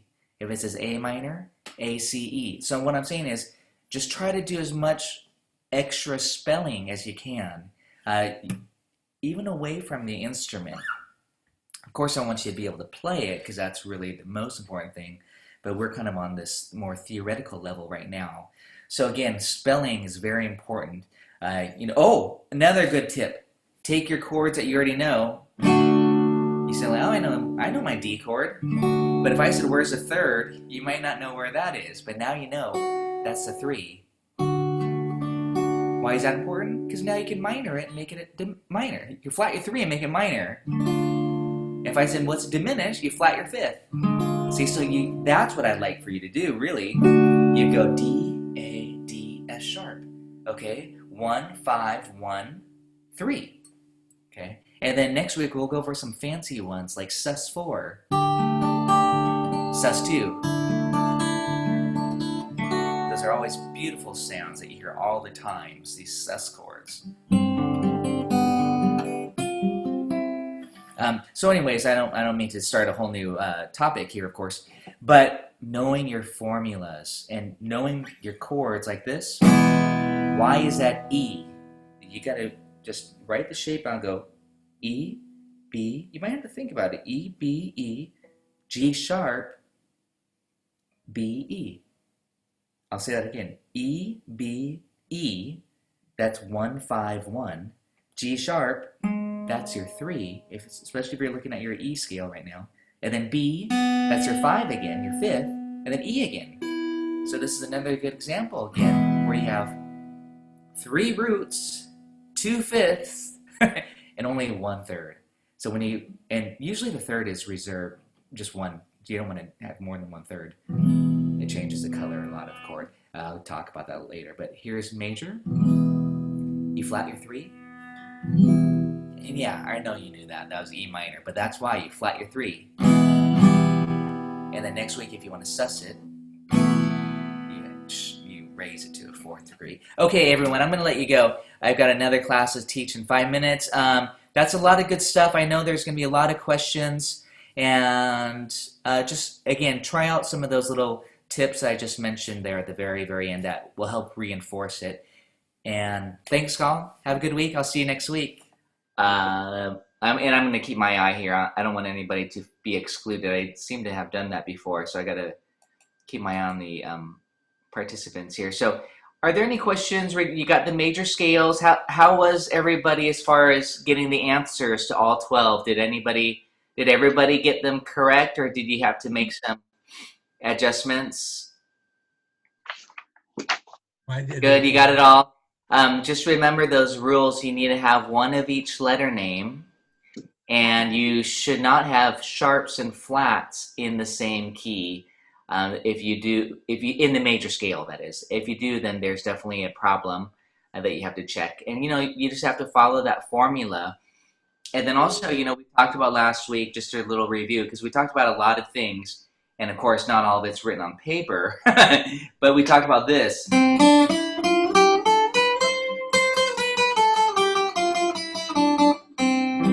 Then today I want to talk about chords and see how that goes, and also intervals. But basically, the idea of just starting on any note and then going whole step, half, whole, half.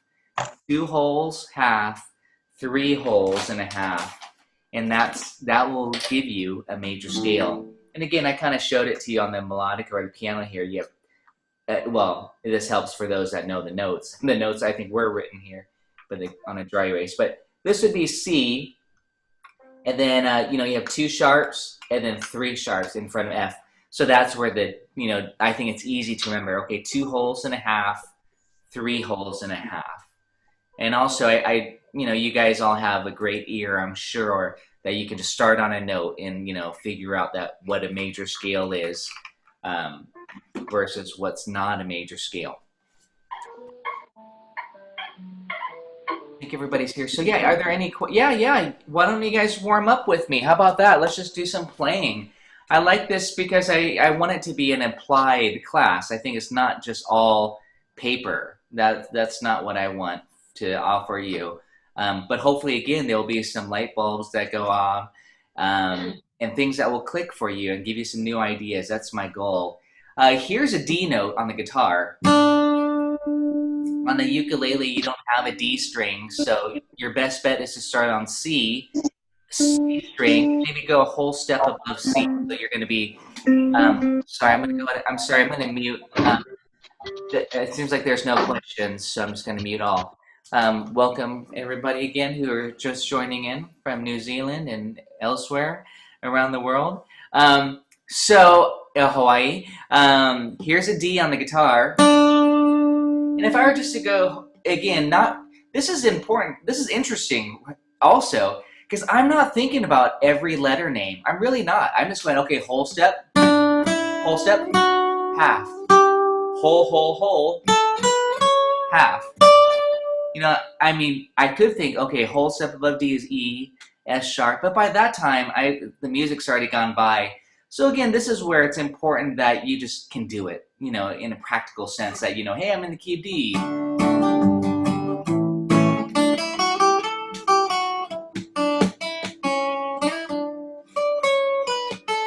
you can create some music. And I'm just demonstrating this one string scale. You could even use one finger. And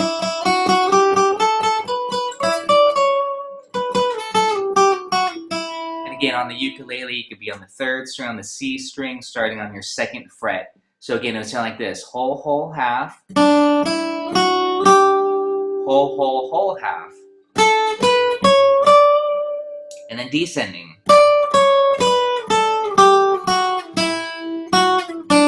And D really feels like home, and I'm going to give you a D chord. And you can just noodle around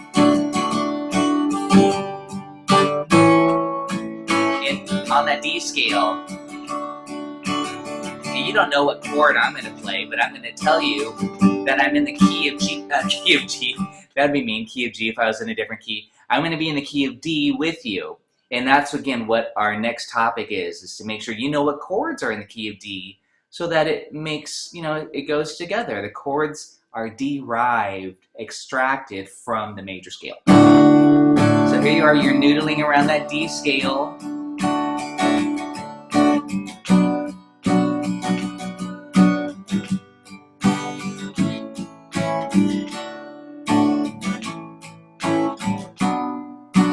Should sound nice.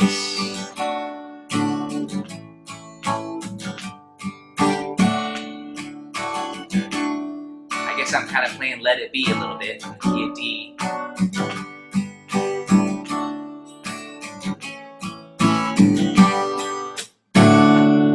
But it could be a lot of songs again. Okay, key of E. You ready? 1, 2, 3, 4.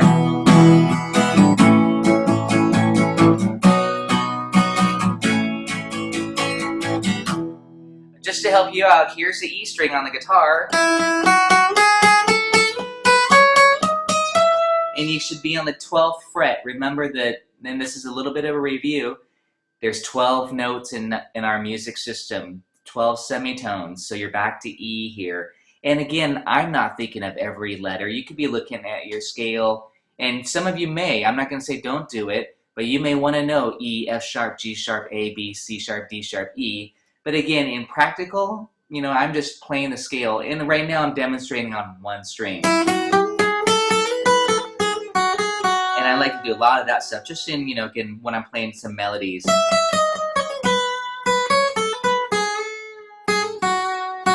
Even if I'm bending, by the way,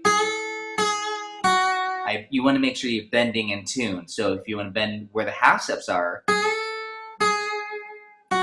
if you're bending where the whole steps are, you should probably make sure that you can bend it, but on acoustic it's hard. That's where I would just slide. Unless you're ready to break a string on the acoustic, maybe. Electric's much easier. Key of E. Ooh, sorry, phew, I thought I was in tune. I bent.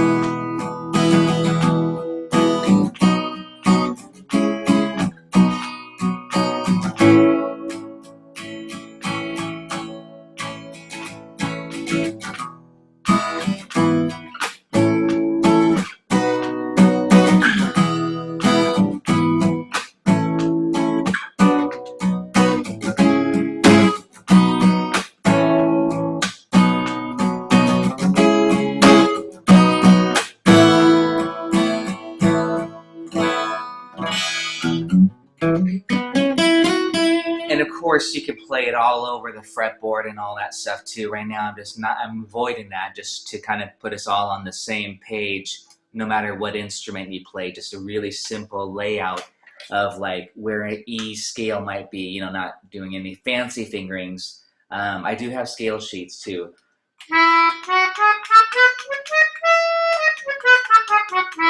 But again, just the idea is to keep something really simple, create a nice simple melody. Okay, I think you guys get the idea with how important it is, the major scale. What we could do and should do maybe, actually, let's try it. I can't tell if you guys got it or not. I'm going to choose a key, but I'm not going to tell you. And I want to see if you guys can figure out what key I'm in. And yeah, so how do you do that? Well, this is just ear. You're gonna kind of want to feel like, and I'm gonna stay close to home. I'm gonna do it so you can't see my hand. I want you to listen But I want you to feel like what feels like the home note, the tonic they would call it, the one, or we'll talk numbers today. But what feels like it's resolved, okay? And I got it in my head already. Here we go. You just got to noodle around and find it, and then I'll ask and I'll say it. I'll give you like 1 minute of jamming. Here we go. I'll give you kind of a nice old school progression. Almost Van Morrison-y.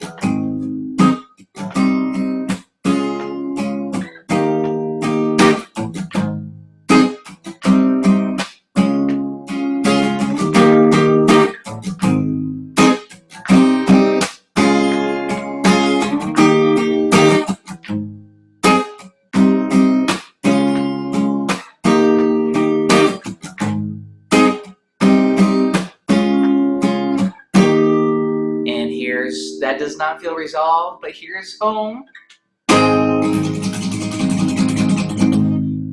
Okay, raise your hand. Did you get A flat? Oh, good. Roger, good. Yeah, and there's some tricks. Roger's the bass player, so he's instantly just tuning into what's the bass line.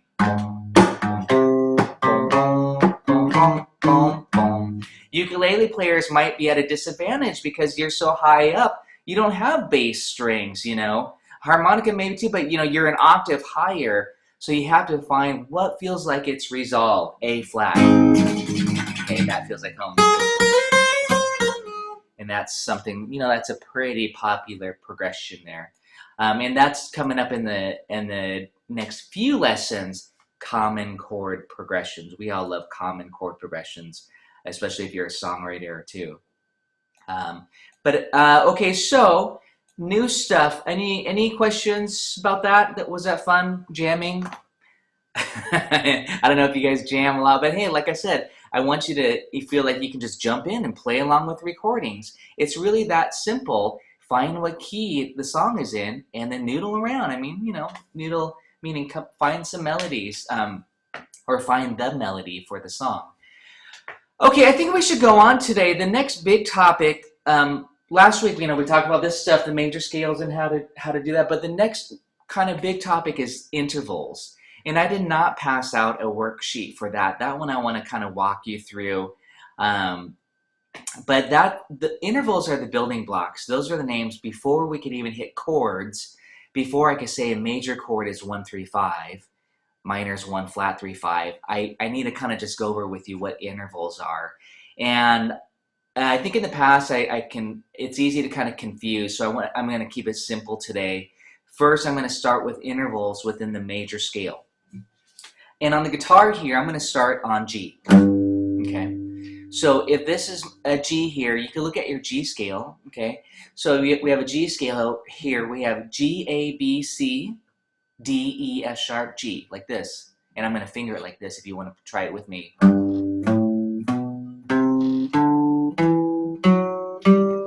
Of course, if you're on the uke, you can start on your open G. Well, if you have a low G.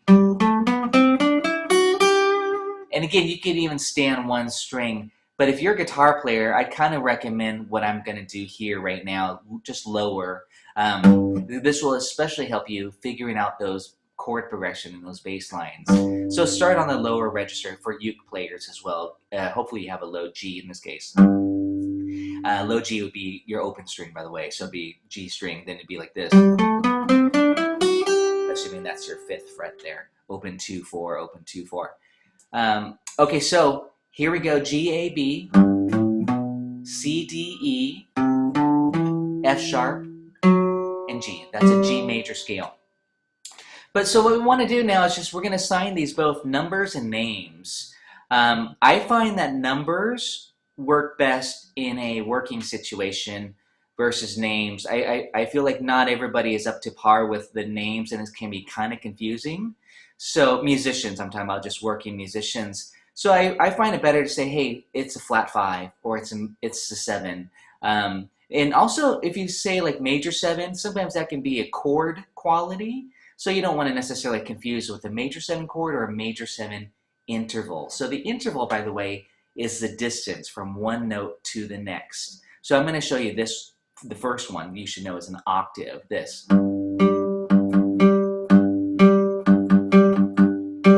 And of course, that's the same note, you know, up an octave, 12 semitones away, G to G in this case. But I'm not going to define each one in semitones. That gets a little bit too confusing. So again, G to G, just be able to do that. On the uke, you might go like here, but just be able to hit that octave. Okay, it's the same note. Just okay. So that's an octave, and that would actually be called a perfect interval, perfect octave, but we just call it an octave. And again, this is going to be kind of not necessarily the classical. I won't be going too much through the classical terminology, just as much as a little bit of classical, a little bit more of you know, the working musicians' names. So we have an octave. There's two other intervals I want you to hit that are called perfect intervals, and that's the fourth and the fifth. So here's the 1, and here's a perfect fourth. So it's basically going G, A, B, C. Like this, okay? So G to C, or if you're here, 2 open strings on the uke, right? If you have the low G string. So that's a perfect fourth going up. A perfect fifth is the D note, G to D.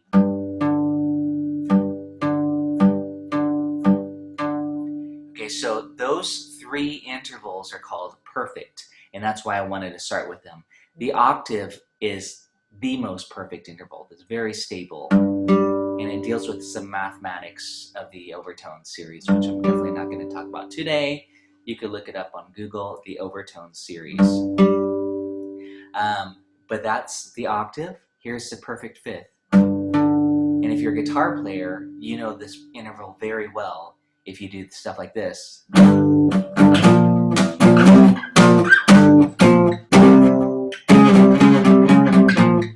Those are called power chords. That's a perfect fifth. Power chords are great. They can sound cool up high. You know, it's a neat sound.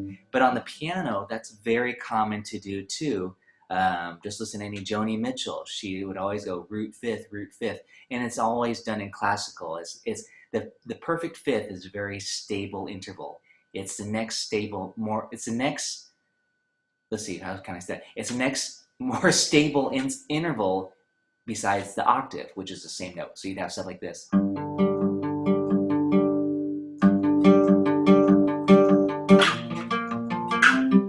that's why those power chords inside the octave and the fifth are used so much too. They just sound really strong. So there's your fifth. There's your fourth. Okay, I'm losing the term perfect, but we will assume that those are perfect. But again, we will talk in terms of numbers. So far we have an octave, 8, fifth, fourth. Okay, I wanted to start with those perfect ones. Okay, now we're going to have names for the other ones. The second note is called a major second.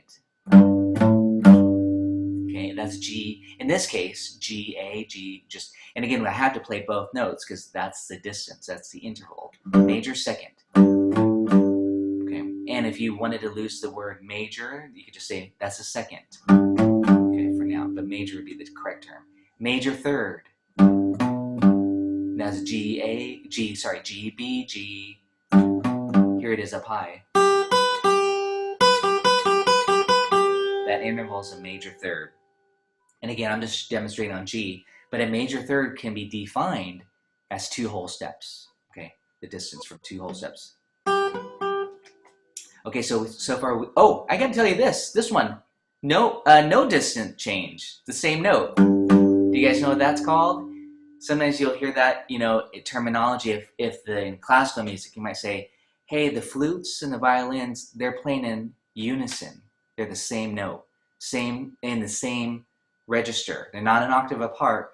The cello and the viola might be an octave apart, but the flute and the violin might be in unison. They might be doing that together, this exact same frequency.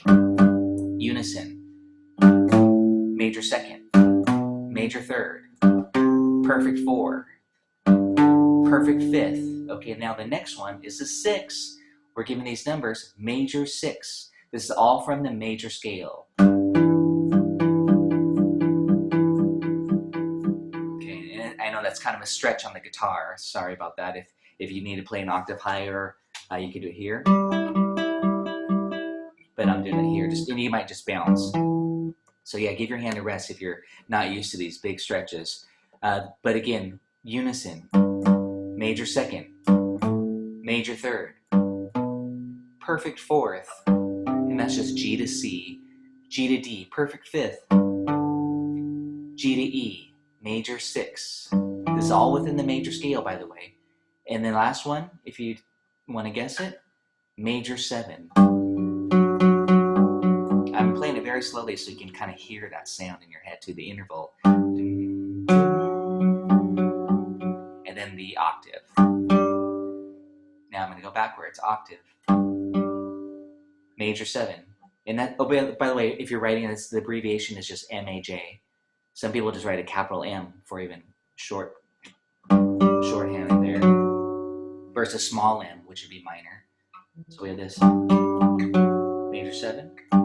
Major six, perfect fifth, perfect fourth, major third, major second, and a unison. And that makes it actually a really great exercise.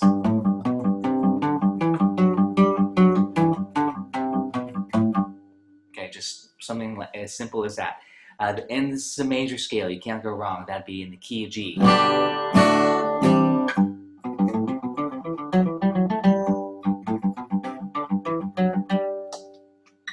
And of course, you could do that in any octave. So again, I'm going to review that because I know many of you are writing it down. Unison, major second, major third, perfect four, perfect five or perfect fifth, major six, major seven, and the octave, which is perfect, but we just call it an octave. And if you go beyond it, we got the 9, the 10, the 11. Don't worry about that. We're not going to get jazzy on you quite yet. But there are tenths. When you hear this, let's see, everybody, well, not everybody, but a lot of people learn this song. You learn that one, and those are in tenths. It goes beyond the octave, and it's just very specific that it's a third, but it's beyond the octave, so then it becomes a tenth. Okay, so let's get back to this now. Now I have to show you the other intervals that are not within the major scale. But I think I should quiz you right now, and you can actually put your hand on, I think we should just go to, let's go up here to B. Okay, because again, this is all movable. This is not just key of G, this is on any scale. I'm on the 7th fret on a B, and you know, this is one of the requirements, I guess you could say, that I highly recommend. Make sure you learn your string names, or the notes on the 6th and the 5th, especially for guitar players. You know, the uke players, maybe just the G. I mean, learn them all, but so again, but I'm not even going to be thinking the name of the notes. That's not even necessary. I'm just going to say, play me a 5th, and you're going to do this. Play me an octave. I just want you to be able to do it quickly. Major 7. And hopefully right there you're like, oh, I get it. The major 7 is just a half step below the octave. But we want to be able to identify where these intervals are quickly. We actually want to hear them too later, ear training. Major 6. So to me, I find the perfect 5th, and then I go up a whole step to the major 6. Okay? And you can even, I'm going to play this little riff for you. That little, that's that 5th, 6th, that kind of rockin' 6th, 5th to the 6th, okay? We've all heard that sound, very common accompaniment. Perfect 4. And on the guitar, if you're in standard, I hope you're in standard tuning, same with the uke, the 4th is right, we're tuned in 4th. So it's just right underneath, okay? On the uke it'd be like G to C, you know, on their string, but, so it's right underneath. Major 3rd. You can also have done the major 3rd here, right below the 4, but I'm doing it here. Major 2nd. Unison. Octave. Major 6. Perfect 4. Ooh. C. Major 3rd. And again, you know, give your hand a break if it hurts, because we're doing a lot of work here. Major second, major 7, perfect 5th. Okay, good. I'm going to stop there. We see how it's a little bit more work to have to say perfect and major all the time. So this is where we just lose those prefixes and just say 7, 6, 4, 5, 3, 2, 6. And then we know that those are either going to be major or perfect. Perfect again, correlating to the 4th, 5th, and the octave. But we just say 8 octave. Why is this important? Because we are going to come up with chords soon. We're going to go major chord is 1, 3, 5. Minor 1 flat 3 5. Diminished 1 flat 3 flat 5. We might say, I'm just giving you an example, don't worry about it yet. I might say the harmonic minor scale is 1 2 flat 3, 4 5 flat 6, 7 8. And then now you'll be able to create these scales just from formulas. And they won't say, it'll rarely say in any books major second, minor third. I mean, it'll just say 1 2 flat. It'll just talk in completely just numbers. 1 2 flat 3 4 5.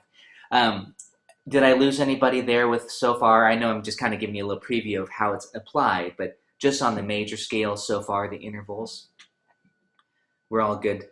Okay, so let's talk about the other notes then, because we want to get, thanks Kim, we want to get all of the 12 notes. We want to have names for them. And I'm going to give you, again, the more common name of it versus everything can have kind of 2 different names, but I'm just going to give you the more common one. Let's stay on B. No, why not? Actually, no, let's go to C. This should not matter to us. It's just intervals, space, the distance from one to the next. Okay, so C to D, ready for this? C to D is a whole step, major second. Okay, whole step. But now if we flat that D, it's going to be called a minor second. Okay, so notice how dark that is, a minor second. Half step.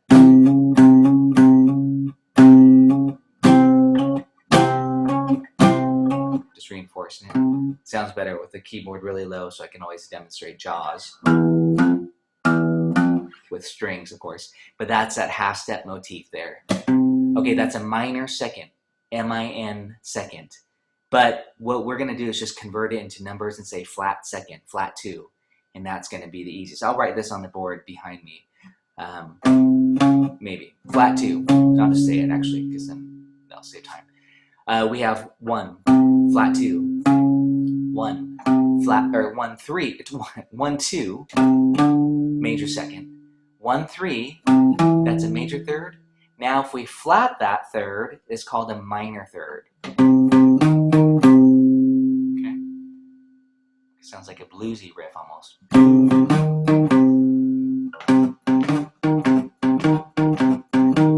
So a minor third is 3 half steps, again, 1.5 steps. That's C to E flat, by the way, if we are labeling it with letter names in this case. Why do I call it E flat and D sharp? Well, because I said flat 3, and the 3 is C to E if you're looking at your major scale. So if you flat your 3, it has to be called E flat, not D sharp. That's a spelling name. Okay, we know C to E is the third, the major third. I just said third, 3. C to F is the perfect 4. Again, you can just call it a 4. C to F sharp, ready for this one?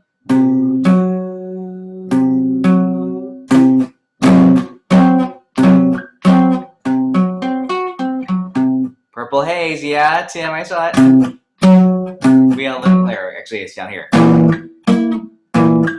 That's the sharp 4 in this case. Augmented. We haven't had this term yet. Augmented 4th. From the perfect interval, we're going to augment it, make it bigger. So here's C. Here's a perfect 4. But here's the augmented 4th. And because C to F is the perfect 4th, I'm calling that F sharp. But here's where I got to just kind of show you the enharmonic name of this one, because this is quite common. It can also be called a diminished 5th. because it's in between the 4 and the 5. So the other terminology is thinking of it off the 5th degree, the perfect 5th, and diminishing it. We're not calling it minor. We're flatting it, but we're calling it diminished. But now the spelling of it, because this was C to G, this now needs to be called C to G flat, if we were spelling it, okay? But right now, we're not really even writing it, but just so that you know, that's how you would name it. Okay. Maria, the Simpsons. Kind of a very bluesy sound. Again, this is how we want to learn to apply this stuff. That flat 5 or sharp 4, okay? So that's how I would write it out in a, you'll see me actually, I started to write that, I gave you guys the chord triad formula sheet. You'll start to see these numbers, flat 5, and that's what that means, okay? Tracy? Yes? What I don't understand why you call that a diminished 5 rather than a minor 5? Because the interval is perfect to begin with, so we're now calling it diminished or augmented when it's perfect intervals. But I do want to also tell you that the perfect and the augmented I'll tell everybody, the augmented and the diminished terminology, it's kind of interesting. That can also be applied to the other ones too. So you can have an augmented second. I'm just not going into that right now. But for now, just take it as the 4th and the 5th, since they're perfect intervals, that those ones are going to be called an augmented if it's bigger, or diminished if it's lowered. Is there such a thing as a minor 5th? Minor 5th? No. No. Oh, okay. I'm trying to think if I've ever heard that or used that term. No.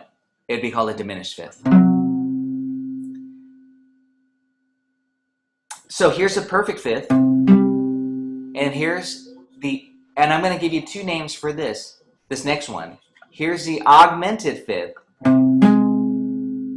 Or it could be called the minor 6, okay? And again, it depends on the letter name, really. I mean, right now I'm not even telling you the letter, but if I said C to G sharp, you say, oh, well, C to G is a 5th, so that has to be an augmented 5th.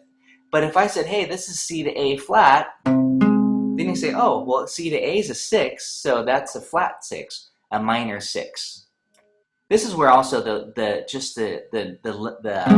symbols of flat and sharps are really nice. I will write that out for you guys. And then the 6. We're almost done here. We have just one more, and that's this one, this funky one. That's called the minor 7. Well, the major 7 was here. Don't forget the octave is here. This is, to me, the best way to find the major 7 and the minor 7. Here's octave, C to C. Here's C to B, major 7. And here's C to B flat, minor 7. Okay, and I'm calling it a B flat. So I think of it as just bouncing to the octave and then getting that major 7 and then the minor 7. And again, this is where you can kind of see, especially if you've already played some of these chords, major 7 chord, minor 7 chord. That can be kind of confusing. If I say, yeah, that's a minor 7, a lot of people start to think, oh, that's a chord, you know? So if I said, but right now I'm just talking intervals. But for that minor 7, we just write flat 7. So when we hit 7th chords coming up probably in 2 lessons from now, I'll say, yeah, this chord is 1, 3, 5, flat 7. Then you'll go, oh. Or this. 1, 3, 5, flat 7.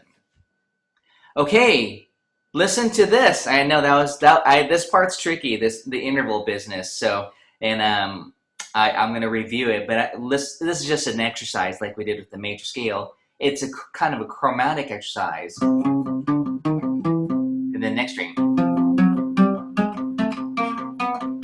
That's all 12 notes. Unison, minor second, major second. And it's just, I'm not tricking you, I'm just trying to go up the scale. Minor third. And that can also be called an augmented second, but for now, I'm not giving you the inharmonic names. Minor third, major third, perfect four, augmented four, perfect five, perfect fifth, augmented fifth. And again, that could be called a minor six too. That's very valid. Major six, flat seven, oh, I'm sorry, minor seven. See, I'm starting to mix the terminology. And then finally, major seven, and then octave.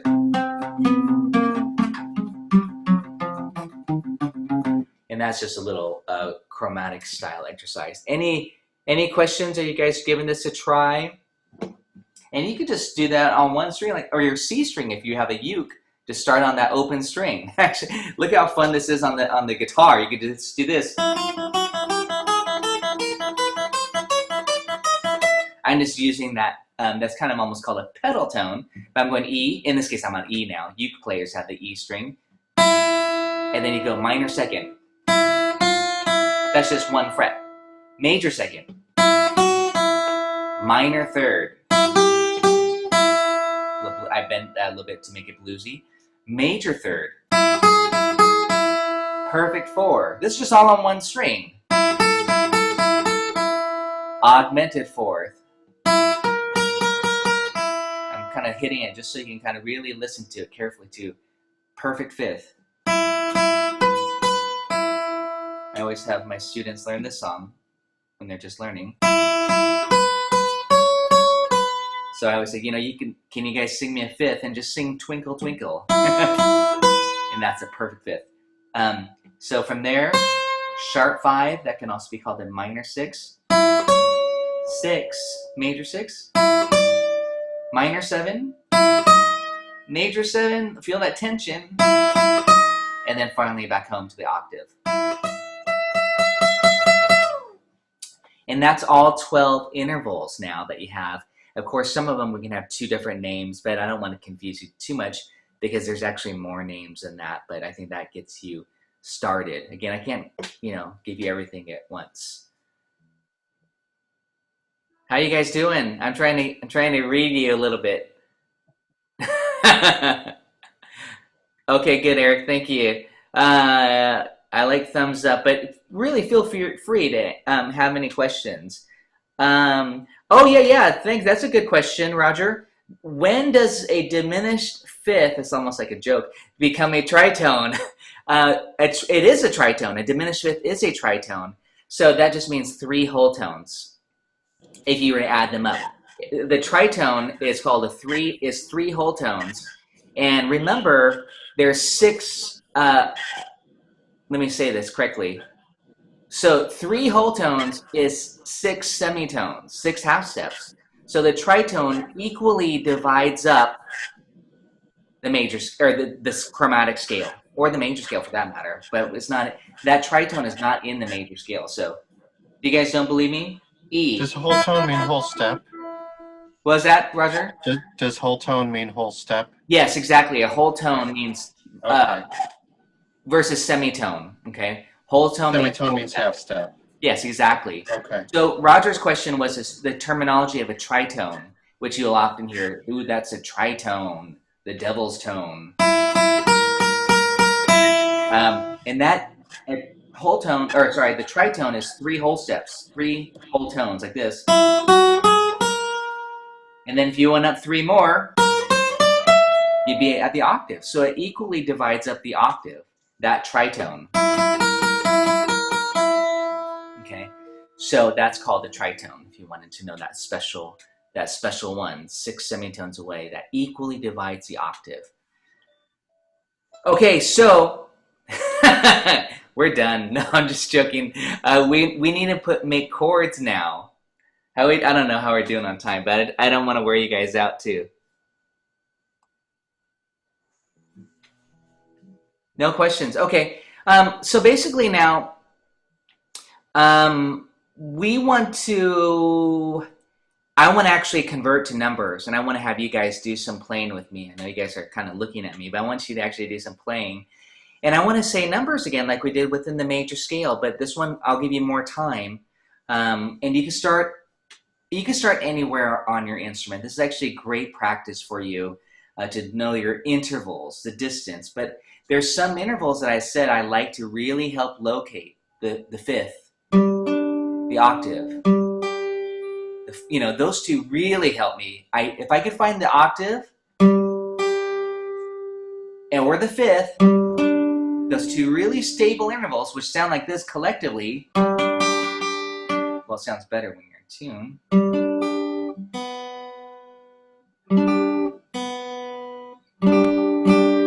Sorry, I am tuned. This guitar seems to be going out. I'll stay in my lower register right now. So, if you can find those quickly, that helps you a lot. So I'm going to kind of just bounce around on you. Here we go. Play me an octave from G, if you're wondering. I'm on G again. Okay. Major 7. Okay. I think actually I'm gonna just say numbers now, and I'll say the numbers, then I'll say the quality of it, in case you don't already know. So in that case, how I just said major 7. I'm just going to say 7, like this. Okay. 5, fifth.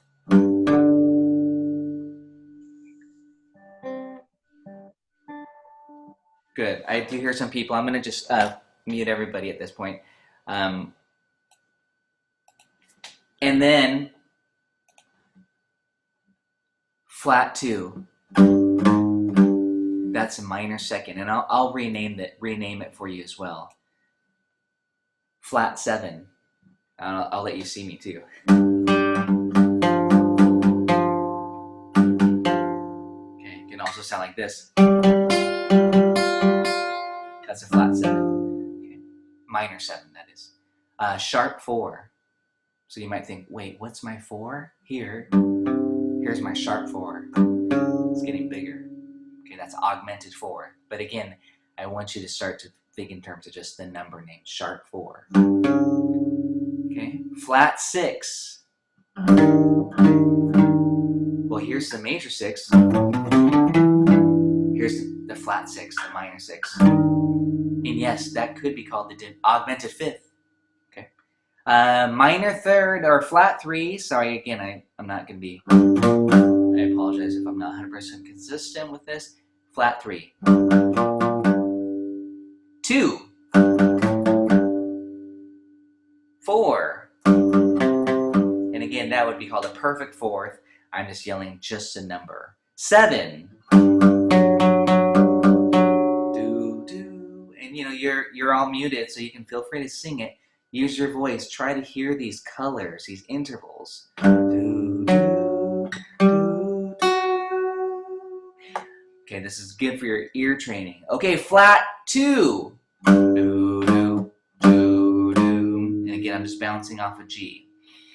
8. Okay, also known as the octave. Flat 5. That's sinistry, tritone, as Roger said. Okay, good. Wow, you guys are doing good. I say that without knowing if you're doing it. Major 6. My hand's already in position here. Okay, sometimes I'll hear songs that start off with that melody or something, and that also helps too. Okay, I think that's great. Okay, try this one. Ready? 1, 3, 5. Now we're going to kind of just segue into the chord portion now. 1, 3, 5 is this. I'll do it very slow. 1, 3, 5. And I went backwards too. And believe it or not, that if you saw my sheets that I passed out yesterday, that's the major chord. That's 1, 3, 5. So any 1, 3, 5 with a 2 whole steps, 1.5 put together is going to be called a major chord. And of course, on the guitar, it would look like this: G. 1, 3, 5. You might not have known that, but when you do this, that's 1, 3, 5. Okay. We learn chords without even knowing intervals. People just say, put your hand here, put your fingers here. Why is this A minor? You know, why is this A major? Why when you flat the 3 does it become minor? How do we make it diminished? We flat the 5th. How do we make it augmented? We sharp the 5. So again, this is the practical theory stuff that I want to make sure that you guys get out of this, are the formulas for these different types of chords, and chords is definitely the next portion. Do you all, I'm actually gonna, I have to look to make sure what I sent to you. So I'm gonna kind of just get into my email real fast here. But if you guys can pull out the triad study, number 1, and the chord theory, don't worry about the circle of fifths right now. But mainly I just want to make sure that there should be a, let me take a look. Should be triads in the key of C. Do you guys see that or have it? And again, I'm going to have to look at it myself.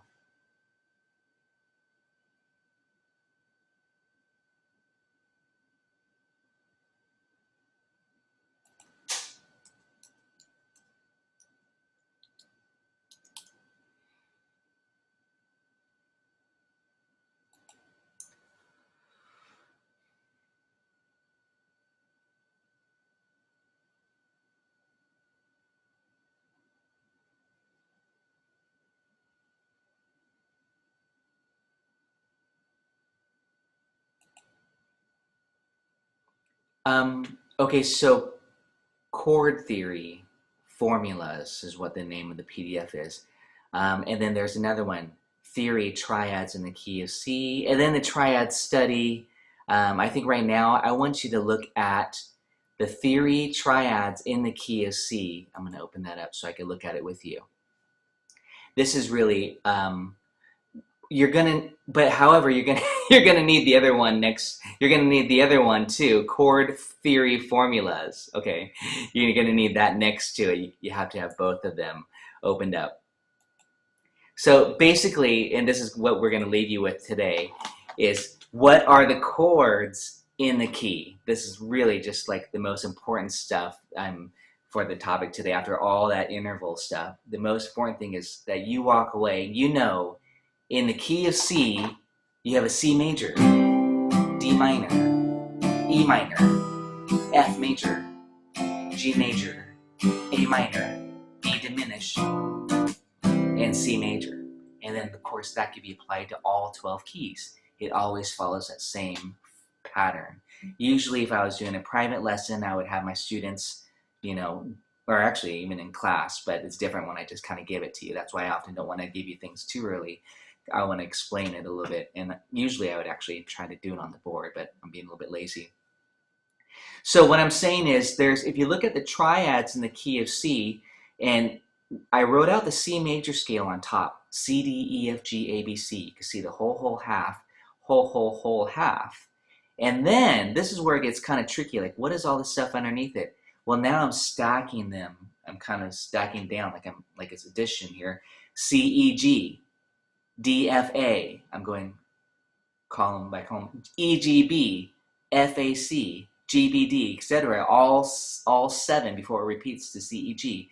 If you were to now look at the other sheet and you learn the formulas for major, minor, and just diminished, that's all you need to know. Major, minor, diminished chords.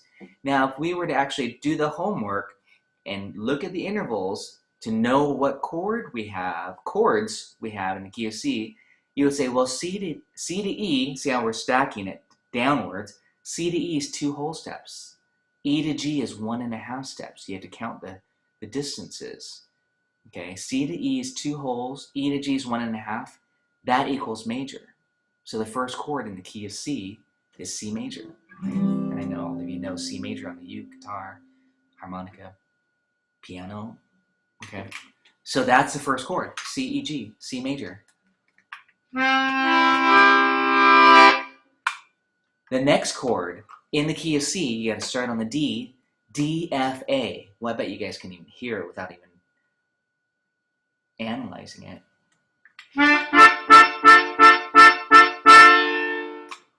It's a minor chord. And again, I think you guys can hear that quality of major versus minor.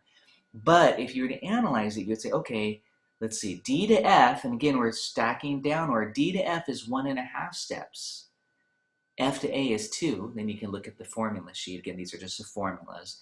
And you say, oh, it follows under the minor category, 1.5 and 2. So it's the distance from the 1, and then that's where now those intervals, 1 to the flat 3 to the 5 come in.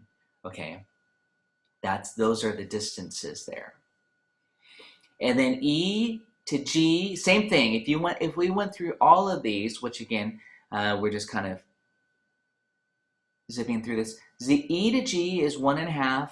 G to B is 2 whole steps, just like the previous one. That's minor. So far, let's just stop there. So far in the key of C, we have C major, D minor, E minor. Okay, those are your first 3 chords in the key of C.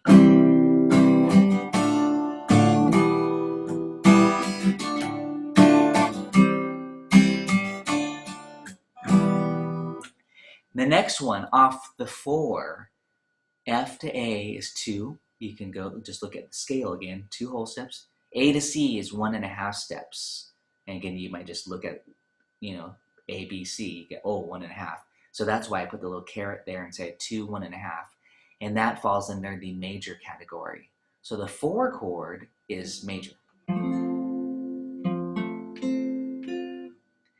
Now, under G, G to B is 2. B to D, if you were to look at the distance, B to C is 1/2, C to D is a whole, 1.5. So G to B is 2, B to D is 1.5, that's major. 2 and 1.5, and that's this guy. And by the way, even if many of you may have not even analyzed, this G chord that you might often play, but if you analyze it, you go, oh, G, B, D, G, B, D, G, D, G. Or you can even do the B string, B, G. So there's 2 different ways to play that G chord. You might do it like this, or like this. But as long as it contains the 3 notes of G, B, D, guitar players just often double. We have really thick chords. We're strumming all 6 strings often, but you're only hearing 3 different notes. They're the same notes doubled. In this case, we had G 3 times. G, G, G. And then B, B, and 1 D in that case. So again, those are called doublings. They're an octave apart. Okay, there's 2 more chords here. I know time's ticking. A to C is 1.5. C to E is 2. And then you check your formula sheet, your triad sheet there. You say, okay, that's minor. So A minor. Okay, A minor.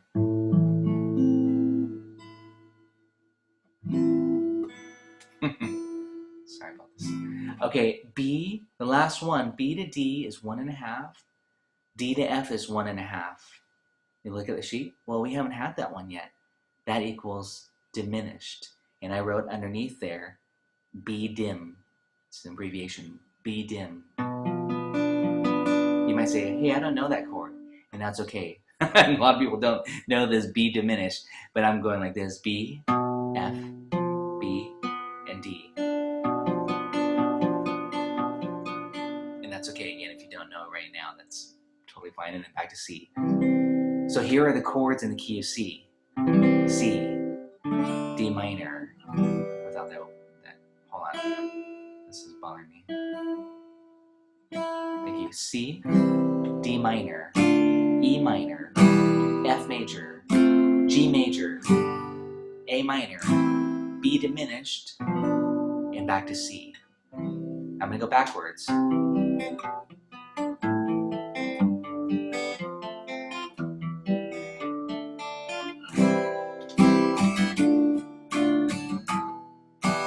Right up the scale. Didn't you? You guys all know that Bob Dylan song? Jimi Hendrix covered it too. Just right up the scale. Didn't you? So, and again, that's just walking up the scale. This is so important because now this will be applied. Sorry, I'm not looking at you guys. Hopefully you guys are all still there. This will be applied to all 12 keys. This holds true for all 12 keys. You don't have to do all 12 keys. Okay, we just did it all in the key of C. Hopefully that made sense. Usually, again, I would have you figure it out with me, but I just kind of walked you through the process. And so now, again, if you were to look in the key of G, it holds true. And there's Roman numeral, the Roman numerals, the capital are major, the lowercase are minor, and that little circle means diminish, if you're wondering what those symbols mean there. That's, again, the summary. I call it the summary. 1, 4, 5 are major.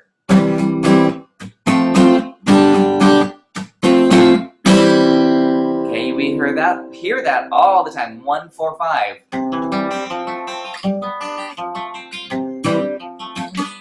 Those are all major chords. And then the 1, 4, 5.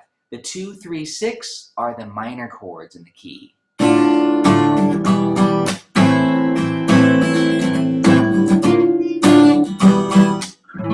And then that 7 that nobody wants to play, that's the diminished. But I want you to learn how to use a diminished chord. You'll hear it more in jazz. You'll hear it in gospel. You'll hear it in the music of, you know, Paul Simon and Beach Boys and Beatles and stuff like that too, where they know how to use those diminished chords to create that cool tension. Jeff Buckley. So what do you guys think? You got it? Your masters of intervals and chord progressions? Well, next week I want to talk about, I want to actually just do some playing and analyzing a little bit. I want to say, hey, here's Brown Eyed Girl.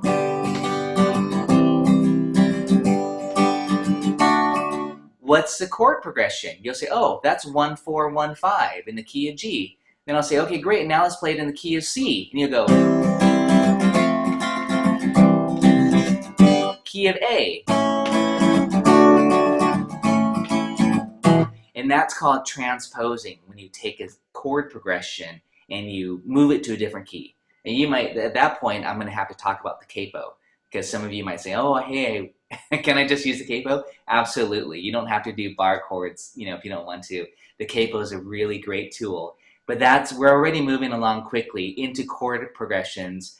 And don't worry too much about those other sheets that I pass out. This is pretty much all I'm worried about you having down, is for me to say, what are the chords in the key of C? You say C major, D minor, E minor, F major, G major, A minor, B diminished. And if I said play me 1, 4, 5 in the key of C, you'd go C, F, G. Okay?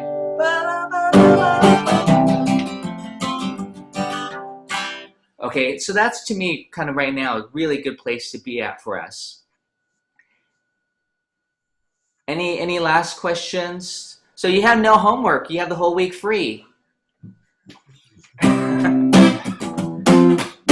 Okay, thanks. Bye. Welcome to Music Theory class number 3. Let's get started.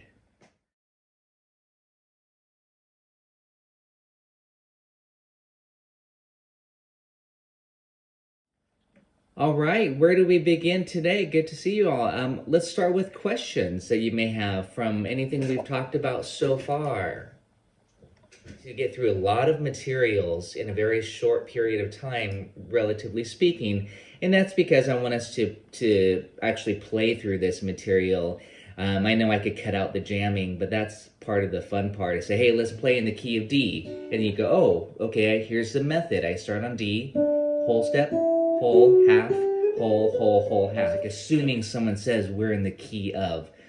The theory side of it is for you to be able to see a chord progression and to say, oh, that's in the key of E flat, because you can analyze it and know that's major, that's minor. Oh, that's minor, that's the 6 chord. Oh, that's major, that's the 4 chord. So that's kind of where I want to review. In any given key, and that means a major scale, that's our parent scale, there's 12 of them. 1, 4, and 5 are major chords. Okay, that's the sound.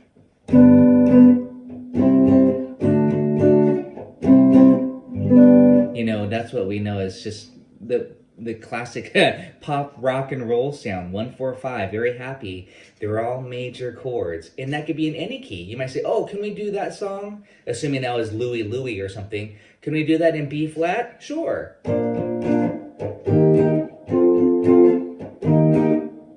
And it all just transposes. That's a new term for some of you maybe.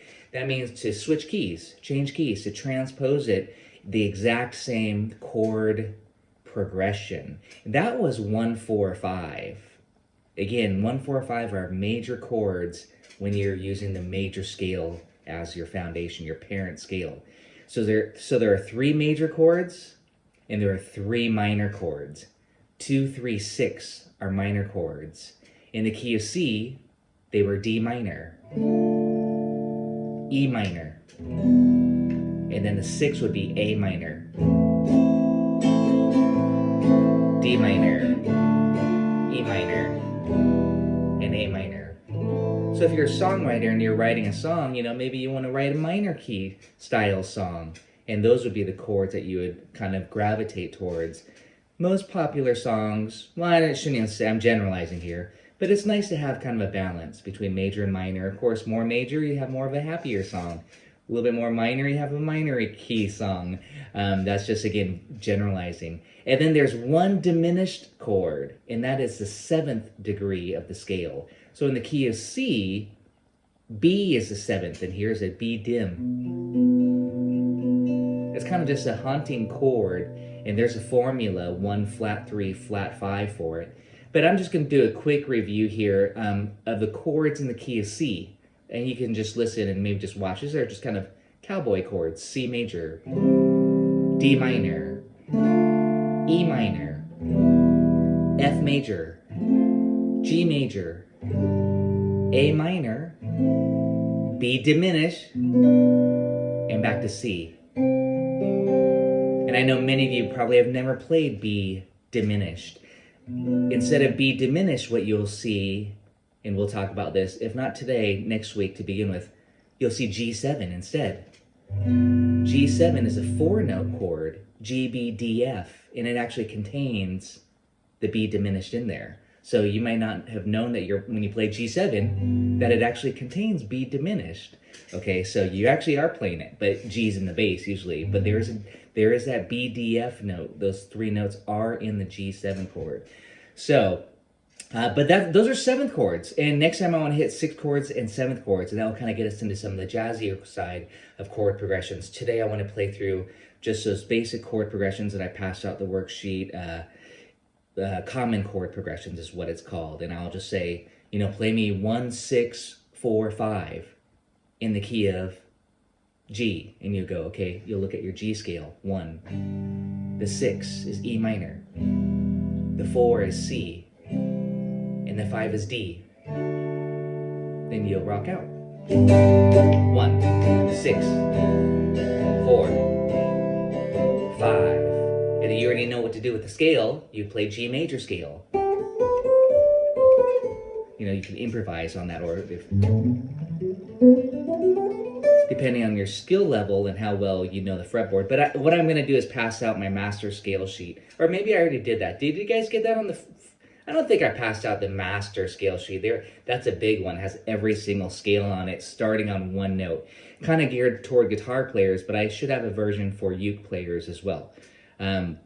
It's a pretty monstrous sheet because there's so many scales, but I kind of included that in case you want to know, what am I doing when I'm playing these scales kind of going that way versus going 1 string. I didn't ask some questions. That's just a quick review of what I'm hoping to do, is just be able to say, this is all practical. Someone I say, yeah, I wrote a song, it's 1, 3, 4, 5. I'm in the key of A. Then you go,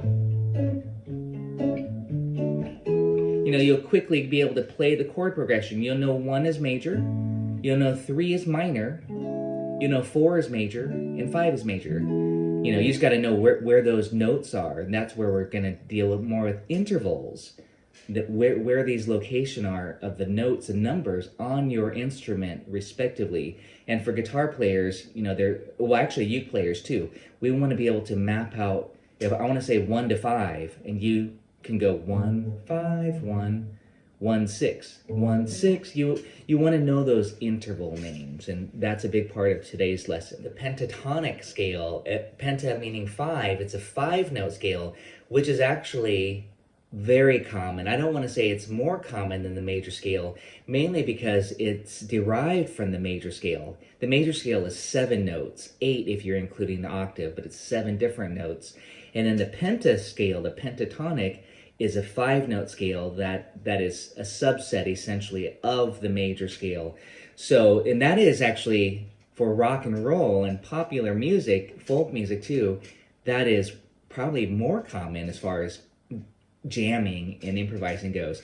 But I have yet to hit that, so I'm going to hold off on that topic. And then you can think relative major and relative minor. But here's another topic. I am going to pop this on the screen, and that's the circle of fifths.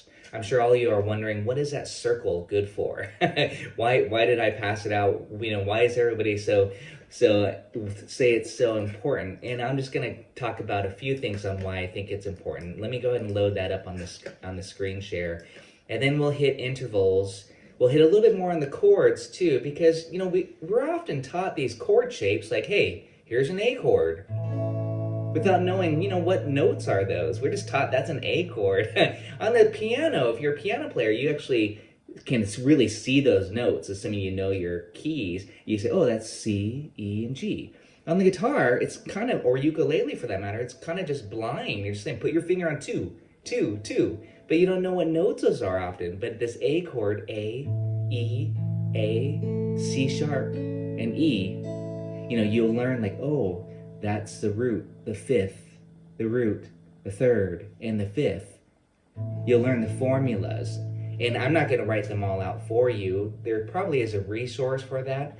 That's where really I would expect you to do your homework and look at the fretboard chart and just grab your favorite cowboy chord and say, oh, if I lower that third because of the triad formulas, it'll become minor. Of course, you already know that chord probably, but now you know I can lower the third. Okay, then later on I'll say, oh, to make it a 6 chord, I add on a 6. Now I have A minor 6, etc. That's the importance. I'm just showing you a preview, but that's the importance of knowing the formulas. You don't need to buy chord books or chord whatever. If you know your formulas and you have a formula sheet, you can create all those chords yourself. I mean, of course, I always pass out chord charts too, but again, that's just a little bit of homework on your side to think about that, even though someone says, yeah, this is a G. Well, why is it G? Okay, I got G, B, D, G, D, G. I got root, third, fifth, root, fifth, root. Like I said, with this G shape everybody loves, this kind of rock G, it's really big and full. Why? Because you have 3 G's, those are the root.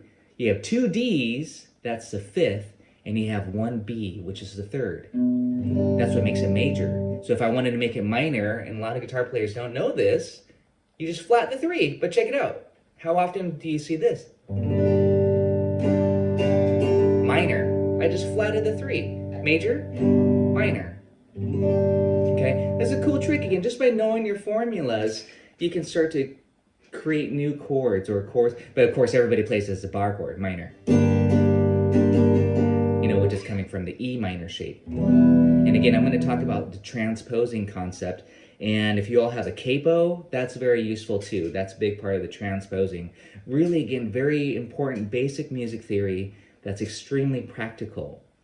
And great if you really enjoy playing cowboy chords, meaning chords with open strings instead of bar chords.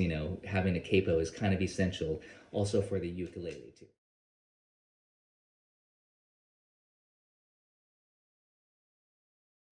Okay, so now this circle of fifths, let's see if I can pop that up here on the screen. The key of C here is the top. That's 12 o'clock. That's the most important one.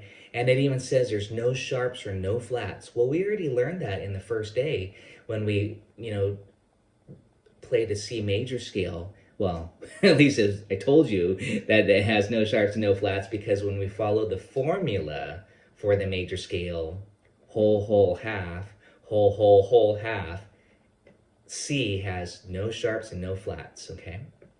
That's a very important one. And we also learned that the 6th degree is the minor. So when you look at your C major scale, again, I don't have that popped up here, but when you look at your scale sheet, A minor is a 6, and we go over, okay? And that's called a relative minor, very important. Well, the next one is G, and that actually has 1 sharp. It doesn't say what, yeah, it does say, right there, F sharp. See, it kind of, and I'm just kind of explaining what this circle is. The next key is D, and it has 2 sharps. So it's just progressive here, 3 sharps, 4 sharps, 5 sharps. Okay, and then next to it in parentheses, it shows the relative minor for each one of those. So somebody might just say, hey, I wrote a song, it's in B minor. So what that means to you now is, oh, that's relative to D major. It'll have 2 sharps in that key.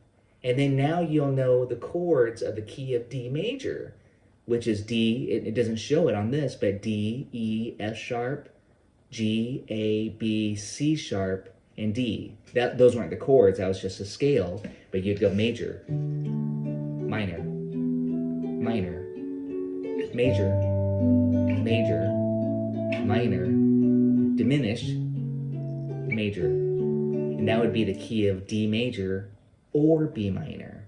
So again, you can be in a minor key, and that's called a relative minor. So that's what this is for. It's just to help you memorize the key centers better. But it's fifths on top, because this is the interval of a fifth, and that's what we have to hit next, are the interval names.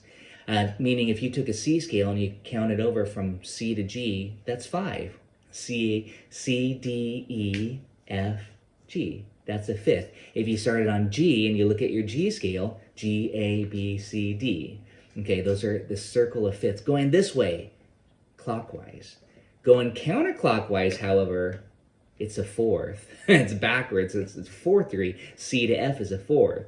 F to B flat is a fourth. And to me, this is how I memorize the keys, is that I think of it like a timeline here. I'm going this way for my sharp keys, and then this way for my flat keys. And then it goes C, G, D would be here. A, this might be a little bit confusing. E, but I'm just going again clockwise. And then I'm not going to name them all. And then this way, C, F, B flat, E flat. This is going in fourths again. You could just follow that circle. But I'm just showing you how I think of it this way, linearly versus a circle. These are my sharp keys. These have the sharps, pound sign, right? Hashtag, or the flats again. So, and I just memorized it, but I'm thinking the interval of a fifth, C, G, D, A, E, B, and then this way, fourth, C, F, B flat, E flat, A flat, D flat. And we can use our instruments for that, which I'm going to show next, because it's really a beautiful sound to go C, G, D, A, E. That's actually how orchestra tunes. Here, check this out. I'll see if I could do it.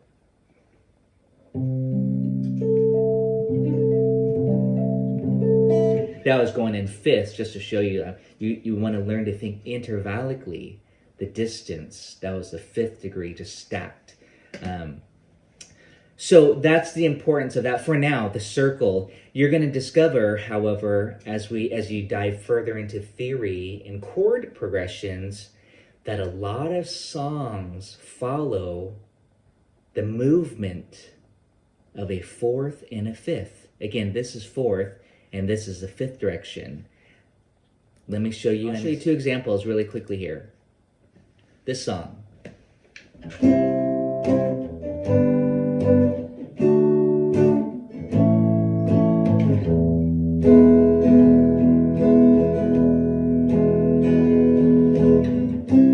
Hey Joe, right? Here's that song. Billy Roberts, popularized by Jimi Hendrix, of course. Hey Joe. The progression, the chord progression, the sequence, this is not a common progression, but it follows this root movement of C, G, D, A, and E. C, G, D. These are all major chords. A, E,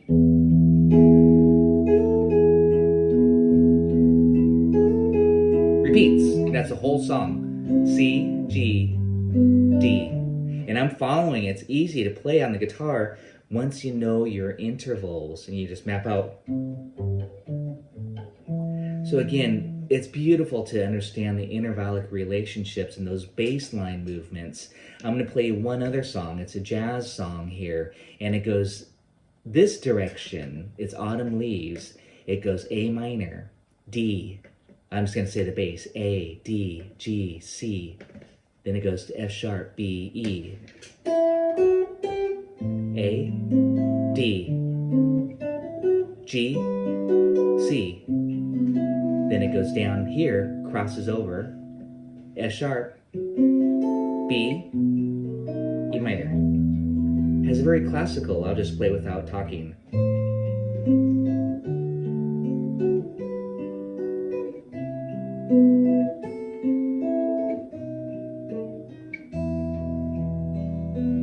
Again, it's very logical. It has a natural feel because of the progression, the root progression. The importance of that circle for songwriting and analysis is that you can say, oh, it's just going around the circle. You know, it's going counterclockwise or clockwise. Counterclockwise is in fourths and clockwise is fifths. And most of the jazz songs, for you who are jazzers, they go counterclockwise. They actually go in fourths. As you already have probably learned, I like to speak in terms of numbers too. You'll be talking a lot more in formulas and numbers. The octave, that's actually the higher note of the same note. So unison is the same note. If you're dealing with instruments, you might say, yeah, I would like to have the flute and the violin play in unison. That means they're playing the exact same note in the same pitch, frequency. So now if you go up a whole step, that's called a major second.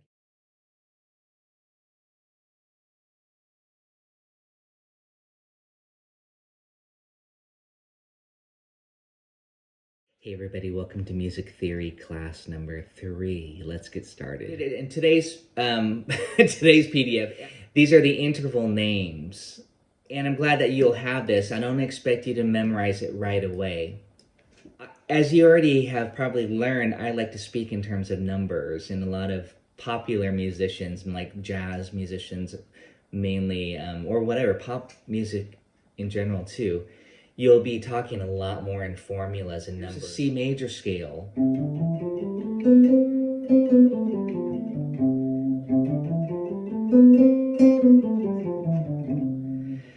That to me is the foundation, the parent scale of where I'm going to begin with the topic of intervals. Oh, you could do it on one string too. We already did that like this. I mean, notice that I have to look to see where I'm going and count the degrees. Either way, you can play it vertically or horizontally if you want to. And you should have both of those from the first session, C major scale. So if you all could put your finger on C, this is the fun part here. It's like a little game. It's like bingo. Okay, and if you're a guitar player, just copy me here. And don't worry, if you don't have that sheet, just kind of follow me here. Okay. So here's C. Okay. If you go up a whole step from this C, that's a D. Okay, that's the 2 of the scale. Okay, name C to C. There's a name for that. Unison. Okay? Unison. That doesn't go anywhere. It's the same note. So if I said, play me a unison of C, you would just do this. It's the same note. But that might be important because you might have a another instrument that you're playing with, say a piano, and say, hey, can you play that in unison with me? Versus an octave like this. Okay, that's down here, the octave. That's actually the higher note of the same note. So unison is the same note. If you're dealing with instruments, you might say, yeah, I would like to have the flute and the violin play in unison. That means they're playing the exact same note in the same pitch, frequency. So now if you go up a whole step, that's called a major second. This is right out of the major scale. And you can do it here if you want.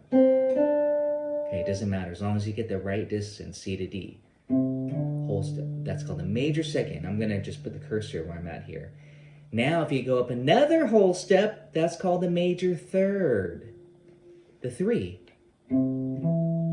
That's 2 whole steps, okay? That's why it says over here next to it, 4 half steps, which is 2 whole steps. Okay? And if you played those together, it'd be like this. At the same time, or sorry, not at the same time, but in succession. Okay?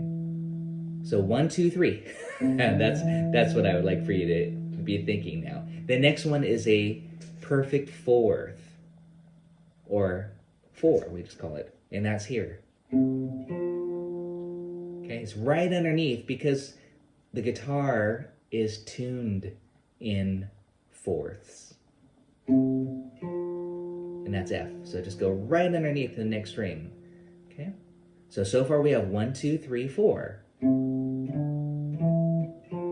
Okay, I'd rather even have you just look at me instead of the sheet there. You'll get this. We're going to go through it slowly. 3 to 4 is a half step, just so you know, from the major scale, but I'm showing it to you in relation to 1, where 1 is, and the 4. From the 4, we want to get the perfect fifth, okay? And that's another whole step.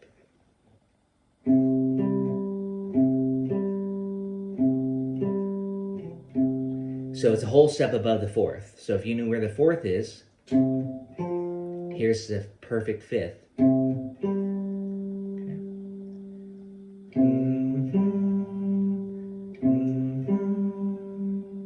Root fifth. Now, and again, I'm going through the major scale intervals, not the chromatic. We're not dealing with all 12 of them. I know you'll see a lot of these other ones. But now we're on the major 6 degree here, a major 6, and that's a whole step above the 5th. So here's our 5th. 6 is here. It's quite a big stretch. You might slide into it. How many of you have done this before?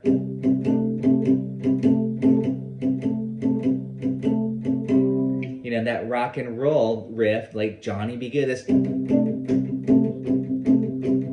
So that's the root and the 5th to the 6. Okay, that's what that riff is, that classic style rock and roll riff. Is a 5th to the 6. Again, these are intervals. We have to have 2 notes to call it an interval because we need to know the distance. We have 2 more, essentially. The major 7. Okay, and that would just be called a 7 here. And that's C to B. And that's the 4th fret on the 3rd string in relation from the C note, which we are constantly using here. Okay, so C to B is a major 7. We just call it a 7. Okay, that's how I wrote it here in parentheses when we're dealing with formulas. I know some of you were looking at those formulas as was earlier. The 7th chord sheet, you'll see 1, 3, 5, 7, and now you'll know what I'm talking about. 1, 3, 5, 7. 1, 3, 5, flat 7. Those are formulas. That's how we build chords and play arpeggios. Arpeggio being a broken chord like I'm demonstrating, but that's how we could start to get into those jazzier chords where they use 6s and 7s and 9s and fancier names. We have one more to complete this major scale. That's the octave. And the octave is found by going 2 strings down and 2 frets over. So really you got to skip a string, that's 2 strings there, and then 2 frets over. They're the same note, okay, but it's up an octave, C to C. Okay, that's 8. Generally people say an octave. Here's the 7. Are you guys ready for a little game here? And you got to bounce from one note to the next. That way you can really hear the distance. That was 8. 7, 6, 5. I'm often using a couple of these key ones, like the 5th. If you said, where's the 5th? That's very important. By the way, that's called a power chord for, well, mainly for guitar, but it could be on any instrument. Power chord is the root in the 5th.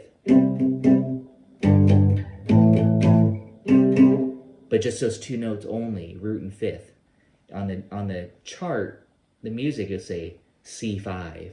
That means power chord. That means it's not major, it's not minor, because there's no third. But if you can get the 5th, then it's not too hard to get the 6th, because you go up a whole step. Okay. And if you want to know where the 4th is, you go down a whole step from the 5th. And then 3, I'm thinking of it as going 1, 2, 3. So that's C to E. I'm not even talking letter names. We could do this on any note, and that's what I want you to be able to do. And then 2, unison. That means the same note. Ready? Let's play a game. Octave, 8. We'll just stay on C for now. 5, perfect 5th. I'll say both names. The 5 or perfect 5th. That's here. And I'm always thinking, well, not always, but twinkle, twinkle. And then the 6, little star. That's the 6th degree. Da-da-da. And again, it's going to be very important, I think, again, just from practicality, I think of thinking in terms of numbers. It's easier to speak in that way. And then all your scales, you'll see numbers, formulas. Okay, so we got the 6. I'm just going to quiz you. Play me a 3. So start on 1, and you might have to go 1, 2, 3. Then you go 1, 3, 1, or 1, 3, 1. Okay, 1, 3, 1. Play me a 4. Play me a 5. Notice I'm bouncing back to the 1. You always got to go back to the 1. The 1 being C in this case. Play me 1, 4, 5. Right? Do you see what I'm saying? That's how we'll know those chord progressions, because of the intervals. Then I might say, play me 1, 1, 5, 6, 4. Then you'll go 1 to the 5, to the 6, to the 4. And then you'll use your theory and say, okay, I got that bass line. It might not be so bassy if you're on the ukulele, but I mapped out the root, and then you put the chords: major, major, minor, major. And you have 1, 5, 6, 4. Okay?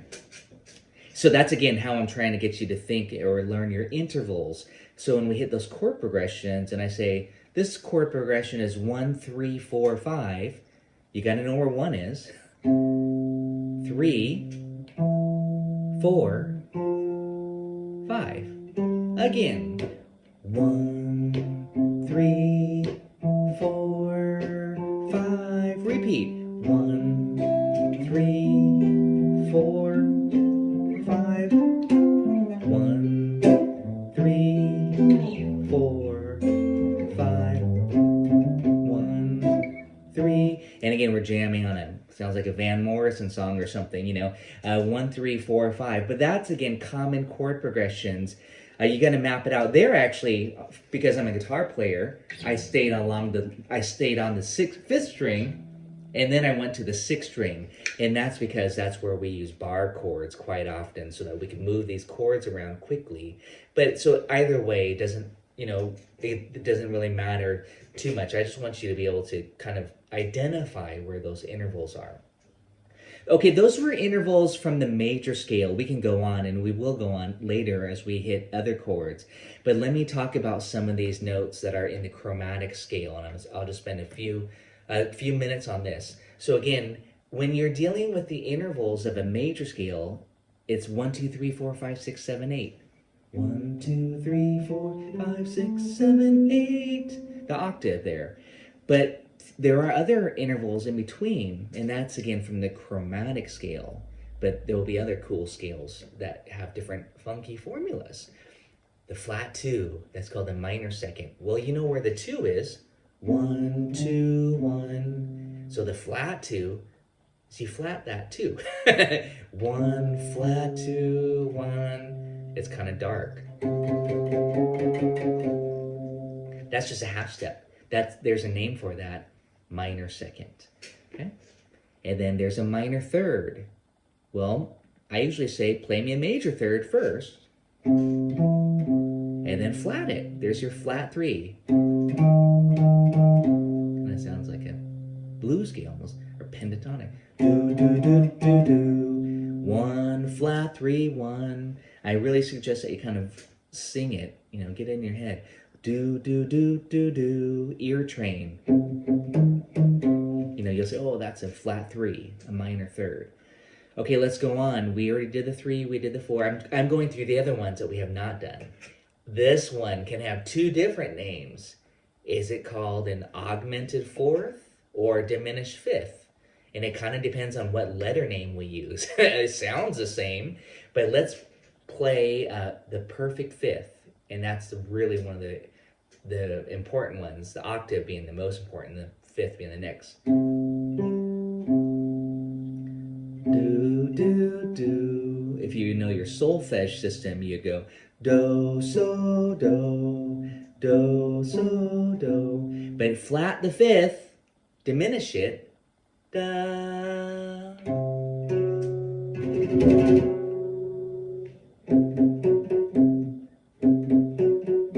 That's a flat 5. Or is it a sharp 4? It depends on what name I would call that note. If I said G flat, then you say, oh, that's a diminished 5th. But if I said, no, that's an F sharp, you say, oh, okay, then it's an augmented 4th.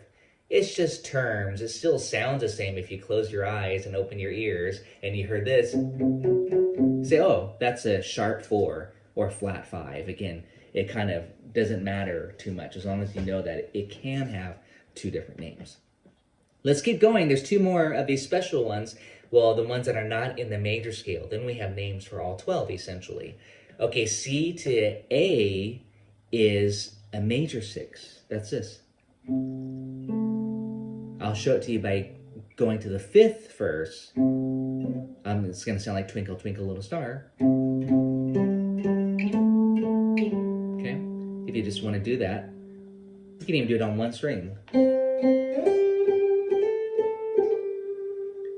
You know what I mean? You just have to count those half steps if you're going linearly, but that's where, especially with the number of half steps, that comes in pretty handy, actually, if you're thinking of it that way, all the way up there. Like, oh, how many frets? Where is that perfect 5th at there? C to the 7th fret there. If you're on 1, then you count, you add 7, and that's 8 there. That's your perfect 5th, if you wanted to think that way. And then you go up 2 frets higher, and that's your 6. And again, that's like Twinkle, Twinkle, Little Star. 1, 1, 5, 5, 6, 5. Well, if we flatted that 6, the A in this example here, you get a minor 6. Or again, flat 6. That small B means flat. Listen to that.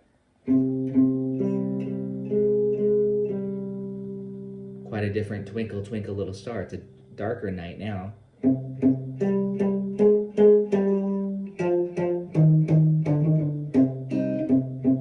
So again, you can, as a songwriter, composer, these things are really fun to play with. You take a familiar theme and you make it minor by what I just kind of demonstrated there. You take something that's familiar, that's in a major key, and you flat certain notes. You just got to know which notes to flat. It's a cool and fun trick. And notice how I'm bouncing off that 5th, though. Flat 6. Kind of like a chord again. Here's the major 6. Flat 6. Okay, again, we're kind of building chords too. Okay, let's do that major 7. Here's a quick way to find that major 7. I don't count from the 1 to the 7. I go 1 to the 8, the octave. And again, I said the octave is the most important one to know, like this. Remember, got to go 2 strings down and 2 frets over. Just skip a string is what I'm saying. That's kind of confusing, I realize. Skip a string, and then 2 frets over. Skip a string, 2 frets over. C, C, C, C. Go down a half step. B. That's a major 7. Go down 1 more fret. Da. That's a minor 7 or flat 7. And go back to 8. Da. Dum, bam, bam, bam, bam, boom, bam, bam, bam. Again, I'm kind of just playing a riff, making a little riff out of this, because that's how I'm hearing it, and I think it's nice to learn riffs and then analyze it, like, ooh, that's a flat 7. That's why it sounds the way it does, you know? It's funky, maybe, because you hear that flat 7.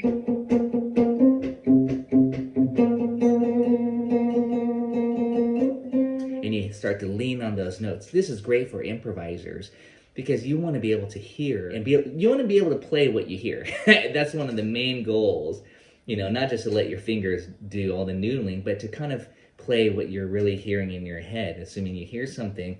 And this really helps you identify it. So also use your voice when you're doing this. Try to sing these interval names.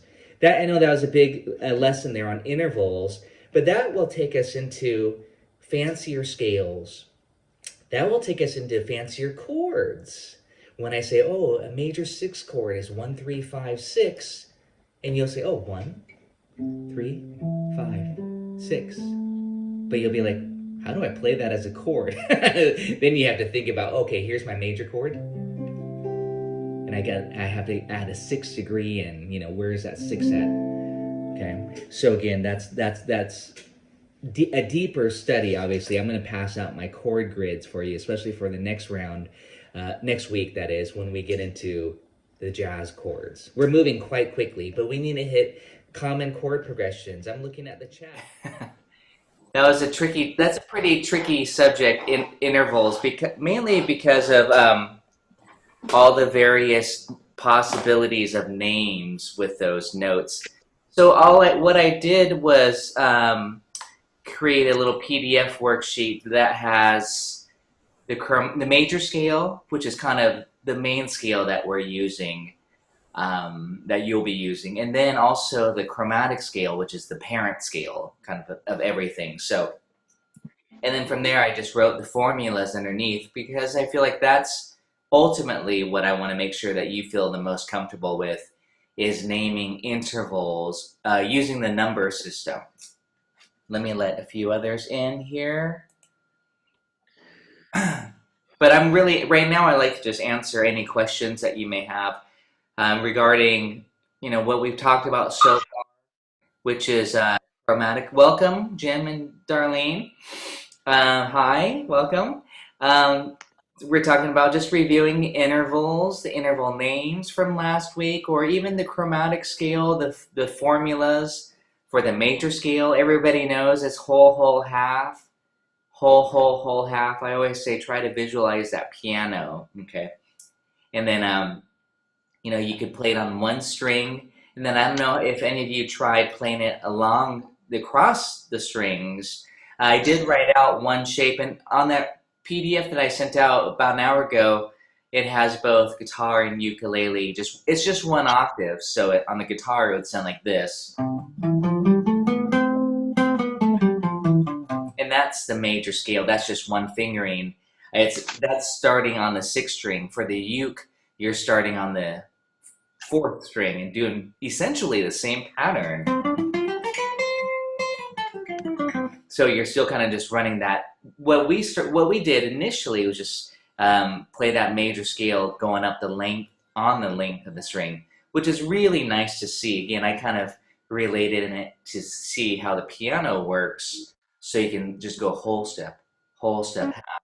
Because as you go across the strings, it's a little bit more tricky. That's why it's important to start to learn your intervals. You know, like, oh, we're tuned in 4th, so that we have a 4th here. Okay, so we'll talk about that more before I head into that. But let's answer any questions that you guys may have. Actually, you guys feel free to, don't feel shy about asking a question so far. We even went into very briefly, if not maybe a little bit too soon, was the chords, which is the end of the last session. Was talking about what chords are in the key, and that's what we're going to pick up today and just start doing some jamming. Quote jamming, of course. Okay, so maybe we should just review. We all have our instruments, of course. I'm going to mute everybody then at this point. But feel free, I'm going to just, I always get a chat started just so you can see where it's at. And I just, so ask any questions there. I just wrote hello. But say, hey, stop, you know, review that or whatever. Just feel free to just type in there. And I'm keeping my eyes on it. Unless I'm looking at some sheet music, then I might not see it. But in this case, so yeah, feel free to, hey, Henry, how's the weather down there in New Zealand? Oh, beautiful today. We got a beautiful, sunny, clear day, but it's quite cold. Yeah, I was gonna say, yeah, it's winter there, right? Parts of the country are -10, so it's going to be. Okay. It's cold at night. Well, for Portland, this is warm. We're almost hitting 90, I think. So, most of us are here in Portland. And I don't see Kim. She's in Hawaii, but she hasn't tuned in yet. So, let's go ahead and move on. We all have our instruments, so I'm going to say let's start on C. I mean, we could just kind of work through this PDF worksheet just to kind of reinforce the interval names. And again, last week was tricky because I said, okay, this is called a major second. I don't know how many of you wrote this down. I'll have to send you another PDF. Again, a lot of this is out there if you look on, well, Wikipedia probably, or any other Google, just Google something with interval names. So, but I was talking about major second. Oh, I'm sorry, I'll go ahead and mute everybody right now. I was talking about major second, major third, perfect fourth, perfect fifth. I'll just kind of review quickly here, but the two intervals that are called perfect are the fourth and the fifth. The octave is, but most people just say octave, but usually they'll actually be specific about saying the perfect fourth or the perfect fifth. And then the other ones were just all major within the major scale. So it's actually really great to stay exclusively in that major scale. Now I can't hear you do this, so you're gonna have to kind of just listen carefully and make sure that you're matching me. But here's C. So if I say unison, it would be this. And I'm gonna talk in both terms just to kind of quiz you and see where you're at. Unison is this. It's the same note, okay? And of course, if you're on a uke, it'll probably sound there. Unless you don't have a low G string, then you know you'll hit that high C on the low G, on the G string, fourth string. Okay, excuse me. So an octave is this. Okay, so you should hear that leap there. Okay, and then the major, let's see, major third is this. Okay, if you're thinking letter names, it's C to E. And basically, you're doing this 1, 2, 3. Okay, and that's 1, 3. And that's a major third within the major scale. Okay, perfect fourth. Okay, and then for us, we're just tuned just like that in fourths. And that's C to F. Major 6. Okay, so I'm at 1, 2, 3, 4, 5, 6. Okay, and that's a C to A. Major 7. Do, do. And it's ear training is something too that you want to be able to vocalize it, especially in the comfort of your own, privacy of your own living room. You can sing it. Do, do. Try to get the sounds in your head. Major, perfect fifth. Do, do, do. Okay. Major second. Do, do, do. Okay, and again, I'm kind of bringing in some new concepts like using your voice, using your ear to try to hear. Octave. Okay. Major 7. Do, do. Major 6. Do, do. Perfect fifth. Do, do. Perfect fourth. Do, do. And again, we're bouncing off of C. We have to have, a note to bounce off of, otherwise it's not an interval. There's no distance. And then C to E, major third. C to D, major second. And unison. I've lost the sound. Is that only me? Say that again, Henry. Got no sound coming through. Can everyone else hear me? Can you like nod your head? Yeah, Henry, maybe it's on your end.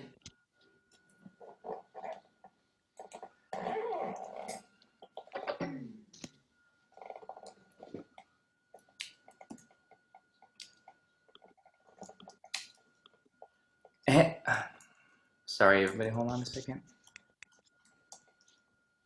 I'm just telling him to disconnect.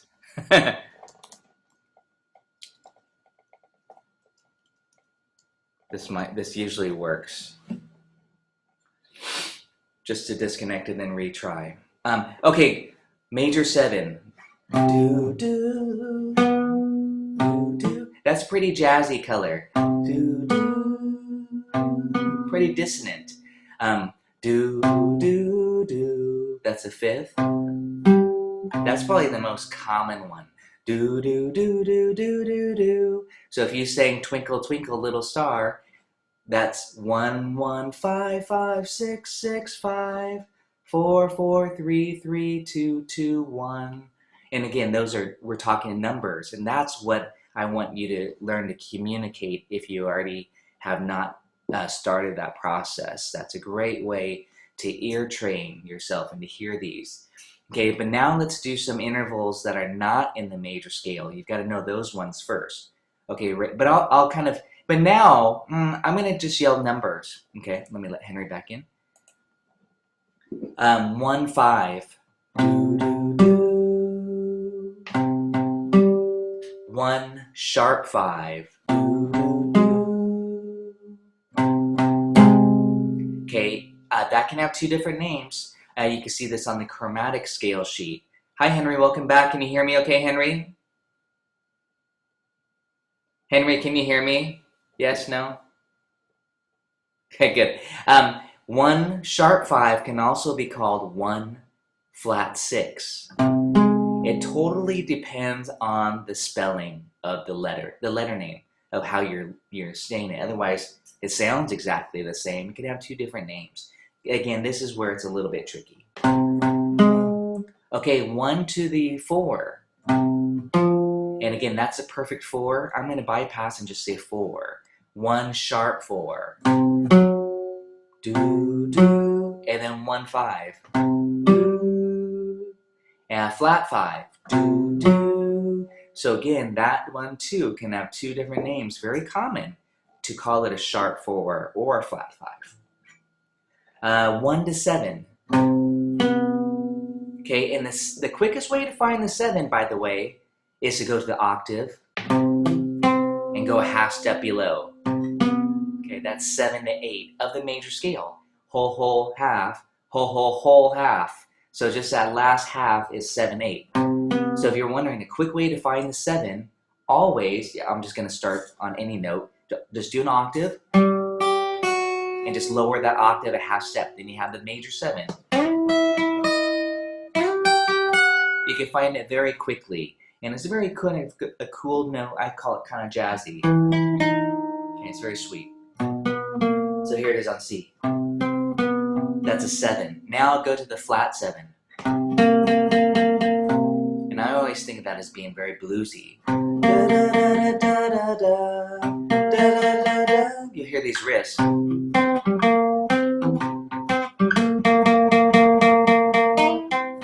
So it's kind of that flat 7. Again, it's pretty bluesy. And you'll see why once we construct some chords with it too, on how to create, a riff essentially. 1 flat 3. Okay, I think of that as being bluesy too, but more in the minor key. 1, let's see, which one haven't we done? 1 flat 2. And that's pretty dark again. Actually, anything that is a flat 2, flat 3, flat 6, flat 7, maybe not as dark, but those are darker intervals. Darker meaning almost from the minor scale, as we'll talk about later. So again, if you heard it in context, you're like, ooh, that's pretty dark when you hear the flat 6, the flat 3, of course, a flat 2.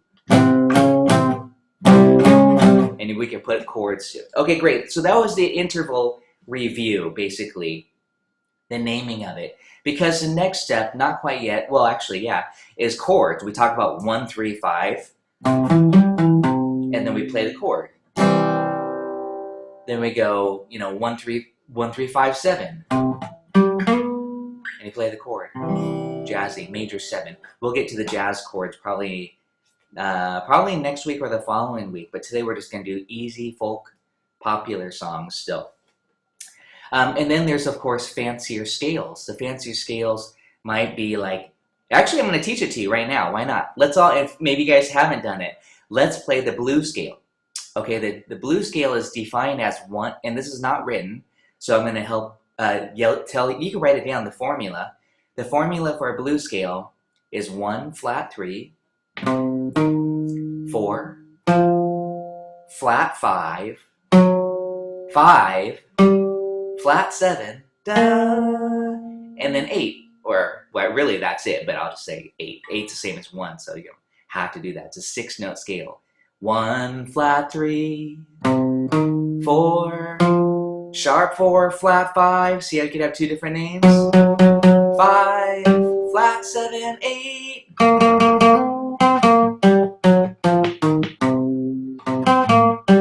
Write down the scale, all these great riffs.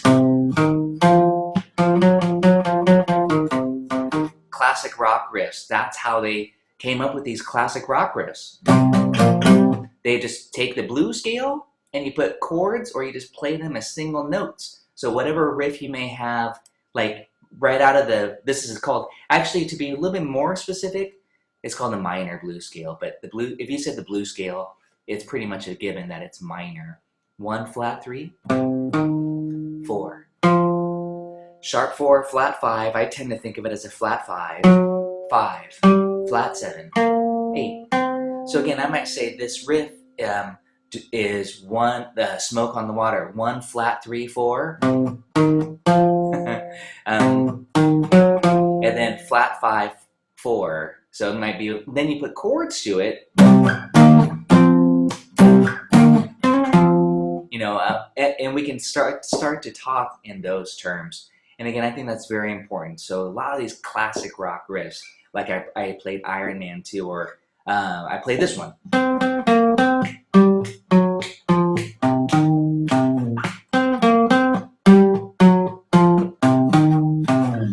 And that was off of C. I started on the high note, the C, the octave, and it goes 8, 8, flat 7, 8. And then write down the scale. 5, flat 5, 4, 1, flat 3, 1. I don't know if you guys got all that, but that would be the numbers. You can even write it out. 8, 8, flat 7, 8. Then 5, flat 5, 4. 1, flat 3, 1.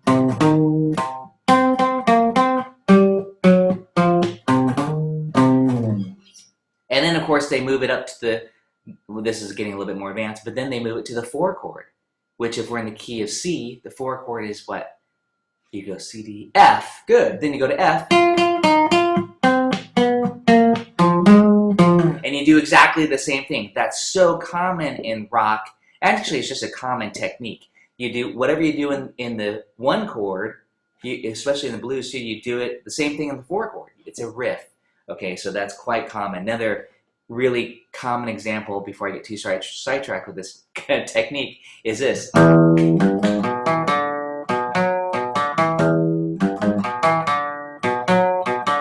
then where do they go? To the 4 chord. And back to the 1. Are you jamming on it with me there, Roger? Good. All right, awesome. So yeah, that's such a common technique. Okay, so if you're a songwriter, hey, this technique is very important to move a riff or melody, for that matter, move it to another chord. But what's common in the rock and roll era, the 4 chord, the 5 chord, 1, 4, 5, and we have really yet to talk about that yet. But again, the progressions that I gave you today for Blowing in the Wind, you know, Brown Eyed Girl, whatever. These really simple, popular songs, they make heavy use of 1-4-5. It's just not a rock and roll song like Twist and Shout or anything. We're kind of bypassing that, but I should give you some of that as well. Bob has a question about the major blues scale. Well, Bob, the major blues scale is essentially the same thing. It's a slightly different formula, but here's what's interesting.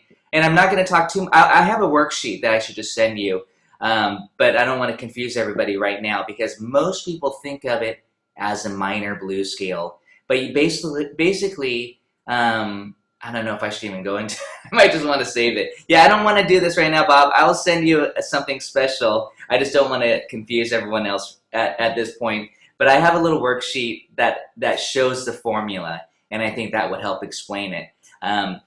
However, I do want to, I think we talked about this last week. Please remind me if we didn't. Every major key has a relative minor key. Did I talk about that at the end of the lesson or not yet? Okay, let's not go there yet. So yeah, no, everybody says no, not yet. So we'll talk about that because that's to me what Bob's question is kind of asking about the major and the minor relative. But let's go ahead and do this now. Again, now that you're thinking numbers, this is so important. But let's go ahead and go back to chords. Okay, so where we left it was the chords in the key of C. Okay, 1, 4, 5. This is a summary. I hope you have that sheet out. 1, 4, 5 are major, and it sounds like, and that's probably, again, like I said, the most common progression. 1, 4, 5, like literally in that order. In the key of C, it sounds like this. 1,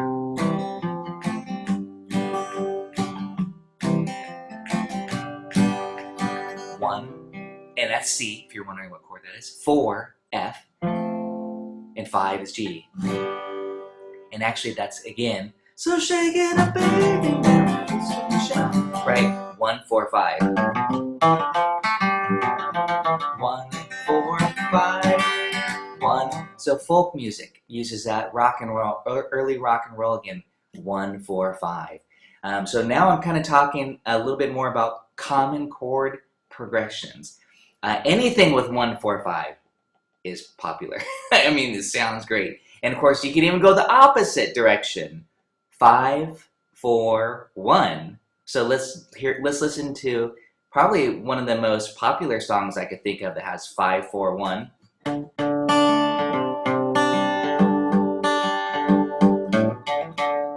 So that's a 5. We're in the key of, oh, I should actually ask you. So the first chord is D. Okay, so if we're in the, what key are we in?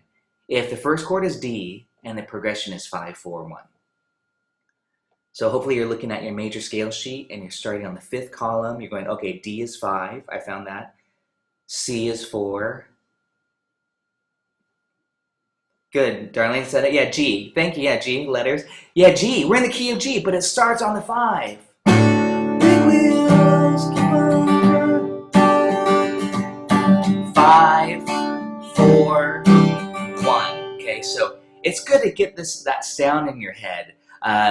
Another great classic rock song. Some Jimmy. After all the jacks on your boxes, 5, 4, 1. That's Wind Cries Mary. 5, 4, 1 again. So it's a great progression.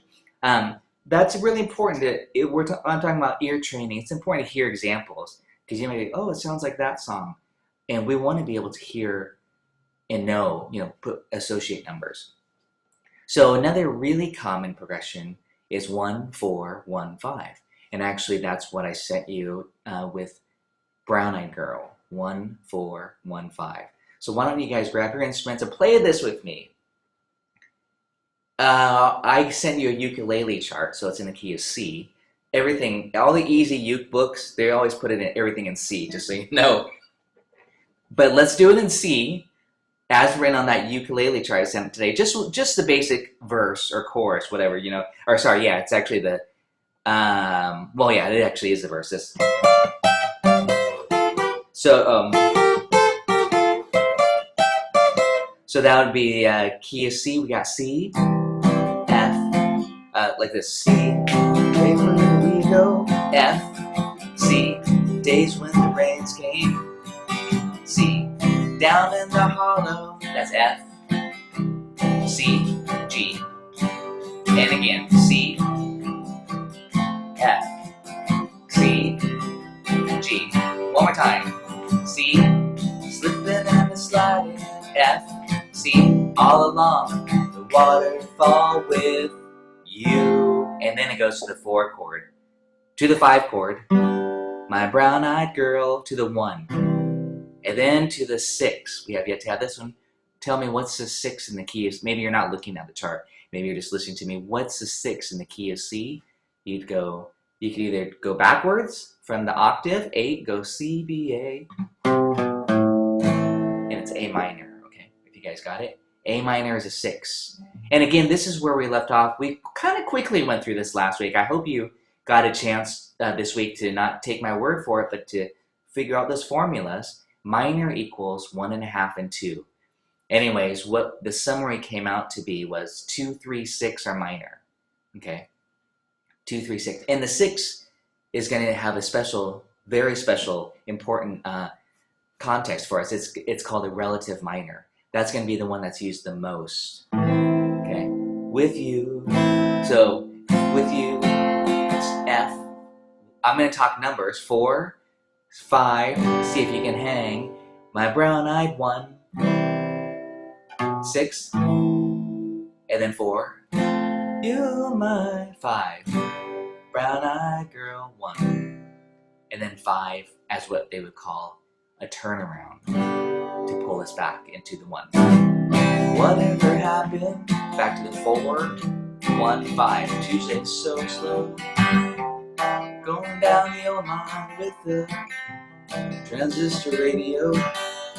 1, 4, 1, 5, 1, 4, 1, 5. So again, and now I'm just pretending I'm a rock bass player there, coming up with some bass lines. Do do do do do do do do do. 1, 4, connecting 1, 4, 1, 5. Or you might go boom, boom, boom, boom, do do do do do do do. You know, so again, that's, you're connecting the dots if you want to come up with a riff or bass player. So 1, 4, 1, 5. Now let's play it in Van Morrison's key. Do you guys know what his original key is? Anybody cover the song? No? Oh, come on, really? Yeah, he's in the key of G. Is that what you say, Eric?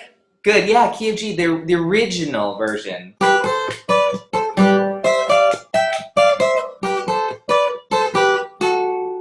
G, 1.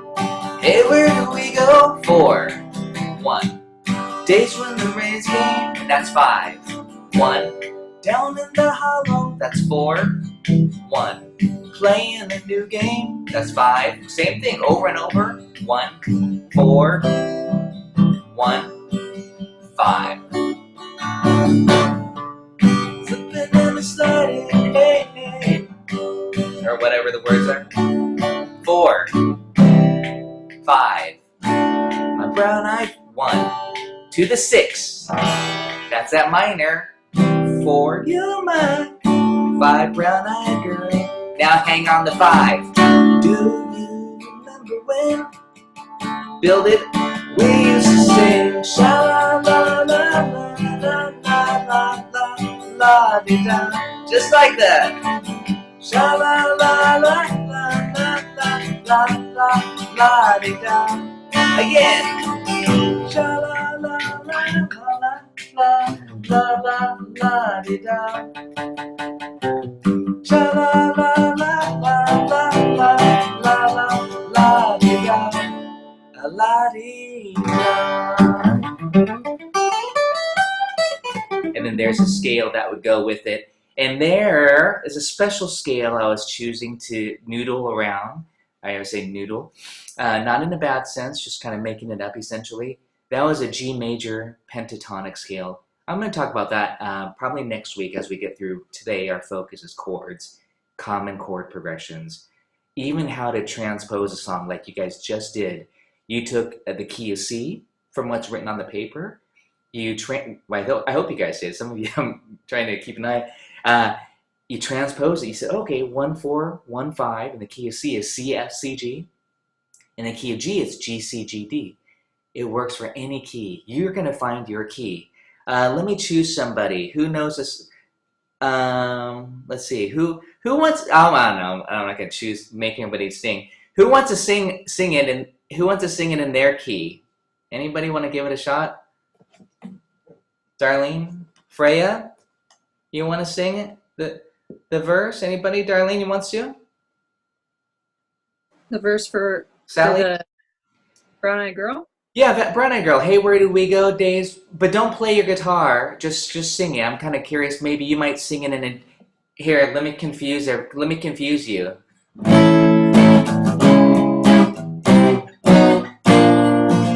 Okay, now you want to give it a try? Do you want to just sing? Hey, where do we go? Days. I wanted to get the key. I wanted to make sure she wasn't singing in the key of G still, because maybe that's not your key. Me? Yeah. Do you want to get? You don't have to. I know that you're a singer-songwriter. Are you? Is that true? Yeah. Okay. Yeah. Do you want to get Sure. Just any key? Yeah. Well, I want to find your key. Is what I want to do. Okay. So I'll just start with the Morrison key because that's the one I know. Oh, wait. You're going to sing it in his key, is that what you said? Oh, no, I want you to try to sing it. I want you to just sing it what comes naturally to you. Because maybe that's not your key. If it is, then my game doesn't work. Okay.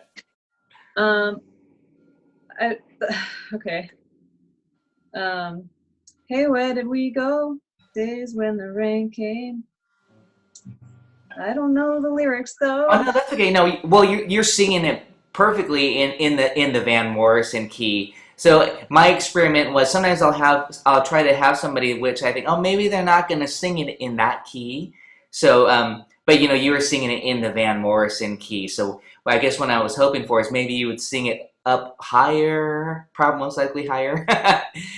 Sure. But there's no right or wrong to this. Again, I basically just want to try to demonstrate how to find your key in case you don't sing it in the Van Morrison key. Because a lot of people are like, well, I can't sing it in their key, and there's a quick way to transpose is what I'm saying. But I think maybe that doesn't work because you're matching him right now, and maybe that is your key. I'm willing to go again, sing it higher. Okay, go for it. Okay. Hey, where did we go? Days when the rain came. Keep going. Oh, down in the hollow. Down in the hollow. Great. Yeah. Good. Beautiful. Thank you.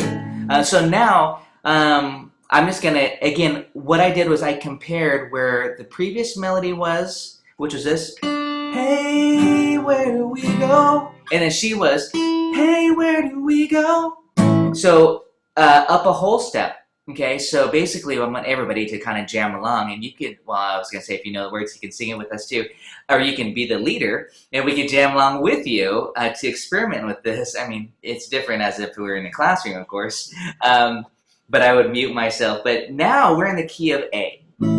Okay, so I want to see if everybody can kind of play it in A is what I want to see. And this is where some problems occur. Maybe for the uke players, if you're not comfortable with bar chords, or even guitar players, you kind of still have it easy because these are all open chords, meaning A. Hey, where do we go? D. A. Days when the rains came. Back and forth. Down in the hollow. Playing the new game. A. Laughing D. That's 4. A. 5 is E. One more time. And then it's sliding all along the water. D4. 5. 1. 6. I'm stopping right there. Did everybody get that F sharp minor chord? Ah, good tune. And then 4. You. Oh my gosh, I can't sing that. Sorry, I was trying. We gotta try it. You're my brown-eyed girl. And that was 4, 5, 1 there. But I just wanted to see if you guys can kind of hang with that and transpose. That chart is really handy. If you have it all, I didn't see everybody's scale sheet, but or maybe you're using mine. But if it's all lined up correctly, you can see we're 1, 4, 5, and then the 6 is always a whole step above the 5. So again, if you knew that E is the 5, F sharp minor is the 6. Okay. Again, I'm just using kind of what I would call folky chords here, open chords. But if I did it as bar chords, here's one. This is kind of really interesting if you want to watch this. It's kind of really practical to me instead of just doing these open folk chords. But sorry, this is especially good for guitar players here. But here's a 1, here's a 4. It actually works for a uke too, so don't put your uke down. 1 and 5. So this is all about intervals. So watch 1. Hey, where do we go? I'm just going to be a bass player here. 1. Days when the rains came. 5. 1. Down in the hollow. 4. 1. Playing a new game, etc. Right? And then I'll go with you, and that's here 4. Remember, we're in A. A is 1 here. So here's 4. Here's 5. With you. 5. My brown-eyed 1. And then check it out. We're 6 right here. See? 1, 2, 3, 4, 5, 6. And that'd be minor. And then back to the 4. I'm going to do bar chords. You my E5 brown-eyed girl. So again, that's a really great method. This interval method I'm talking about. 1, 4, 5. 6. 5. 4. 1. 2. 3. 3 is minor, by the way. Those are 2 and 3 are minor. So if you don't like bar chords, we're gonna have to use a capo. 5 and 6. A lot of songs don't use 7, the diminished. So I'm gonna pretty much not use it this term probably. Hopefully you guys will take my Theory 2 class that I'll offer in the fall. And we'll see. But maybe you're interested in this, and it gets more into deeper songwriting and songs, a lot more Beatles stuff too. But this is really, this whole course is just to kind of hopefully open up the ideas of thinking this way to you. And I think this is very, very practical, again, to talk in terms of numbers. Now we're talking in terms of chord progressions. I said, hey, this song's 1, 4, 1, 5. What key? It doesn't matter. You should be able to play it in any key, ideally. I know that's not, you know, you might have to grab your other harmonica there. You know, it's like, oh, I got to grab that one. But key of F, 1, 4, 5. You know, again, guitar players kind of have it easy, and bass players too, of course. Ukulele players, if you could think that way, great. I mean, I think, meaning this. Just to think numbers, just to help you know where 1, 4, 5 are, and then 6 and 3. But most of the songs I sent you today are just 1, 4, 5. I mean, it's pretty, you know, old school, I call it, when it's just 1, 4, 5, or the 6 thrown in, like Brown Eyed Girl. And I'll be, each week I'll send out some new songs, and then we'll kind of end up with jazzy songs. So we'll be analyzing All of Me and, you know, some jazz tunes like that. And you guys are going to understand, like, oh, this is the 1 chord. Now it goes to the 5, the 6, to the 6, to the 3, to the minor 4, that lingo, which is great. Again, I want you to not only understand it, but to be able to hear it and then be able to know what's happening. And I think, of course, you know, you have to play through these songs a lot too to get that down. But this is great. So now let's take a look at a different song. That was wonderful with Brown Eyed Girl. That's a really good one. Oh, Blowing in the Wind. That's such a nice classic song. I think that ukulele chart was wrong. I realized, oh no, that chart, they kind of messed up. Well, first of all, they put it in the key of C, which Dylan sings in D. So it'd be, how many roads must a man walk down? So basically it goes, if you guys have that chart or look at it, it goes, and maybe you don't have it printed, that's okay, you could just listen to me. In the key of C, you guys are going to master key of C. All my uke students are masters of the key of C, because like I said, most of the sheet music that I pass out and that's printed in these easy fake books, song books for ukulele, they're primarily in the key of C, so you really get good at it, which is great. I want you to get good at it. 1, 4, 4, 1. 1, 4, and then 5. What's 5 in the key of C? G, okay? And sometimes a chord might say G7. That's adding on the 7th degree, the flatted 7, but just play G for now. Don't worry about that unless you know G7, which you probably do. But really, we're just going to reduce it to the triad, no 7s. 7th chords have a 7th degree, meaning 1, 3, 5, 7. But I always say let's reduce it to just 1, 3, 5, the triad, the pure triad. So here we go. Oh, by the way, I think that ukulele book's wrong there. I don't think they have the G written there, unless I wrote it in. But it should be how many. So listen to me and just ignore that for now. We'll just go 1, 4, 1, 1. Stay there. 1, 4, 5. Let's do that again. How many seas must a white dove sail before she sleeps in the sand? Last one, verse C. How many times must a cannonball fly? 1, 4, 5. And then the chorus goes to the 4 chord. 5, 1, 4, 4. Answer is 5 in the, what is it? 1. Of course, yeah, the 1 chord. If we go to the 6 chord, it would sound like this. Let's hear it. The answer is blowing, right here, in the wind.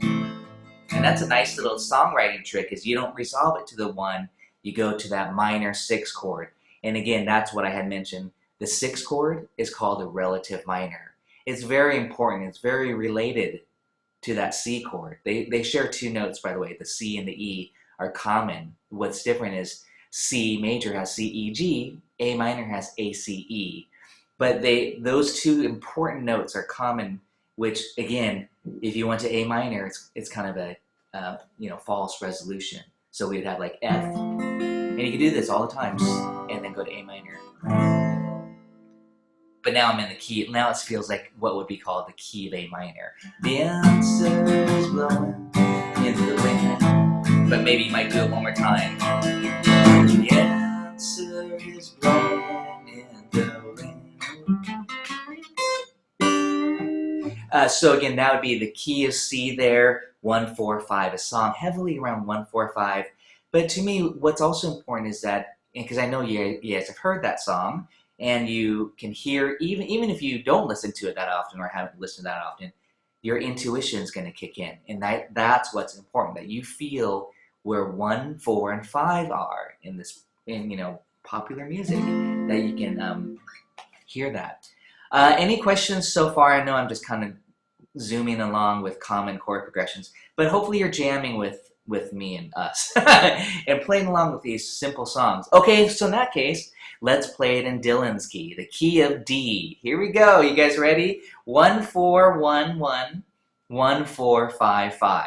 That's how I would memorize the verse. And the melody note starts on, by the way, I had to give myself the melody note so I could hear it. How it's on the 5th degree. And that's actually very important too. A lot of the sheet music on the ukulele books that my uke classes that I teach, it'll say the starting note is here. It shows you what note it is, in case you don't read the sheet music. But if you read the sheet music, then you'll say, oh, it's in the last song it was G on a C chord, and that's the 5th degree. But now it's gonna be an A on the D chord. So it'd be how many roads must a man walk down before you come here? 5. See that? Feel that 5. 1, 4. And yeah, maybe you guys are noodling around. Maybe you're playing some leads. Feel free to. 5. We do this.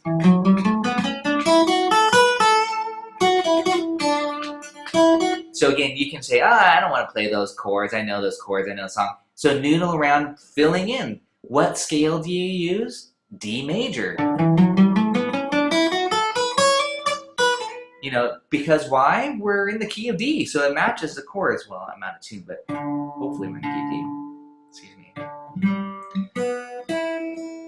So D. And again, I think numbers. 1, 1, 1, 4, and the 5. Let's go to the chorus. 4, 5. I'm going to do it this way. 4, 5, 1. So now my 1 was here. 4, 5. And back to the 1. So again, thinking of it this way, besides just your cowboy chords, meaning open chords, is nice because you can see these patterns. 1, 4, 1, 5, and you can transpose it instantly. Sometimes I'm not thinking about the letter names. I think about the numbers. So it doesn't matter what key it's in, as long as it's relative. It all transposes. Okay, so now I have to talk about something else, because what if I said, hey, let's play it in the key of E flat? Yikes. Yeah, you're gonna say, I don't like bar chords. I don't know if you guys can see this, but this is where this tool comes in. Even for you, Roger. I don't know about that for the bass, but capo on the guitar, oh yeah, on the harmonica too. Well, key of E flat, all I would do is slap on the capo here on the first fret. Okay, first fret, capo. Why? Well, we just did D. E flat's E flat is a half step above D. So first fret. Now I can play my D chord. How many roads must a man walk down? So this little portion here is just a quick trick. Use your capo to play chords, or play in keys rather, that it might not be friendly for you to play E flat, A flat, B flat. Those are all major. And then what would be well, not in this song, but what would be the relative minor, aka the 6? What chord would that be? Thanks, Roger. Wait, was that right? I think I see a G there.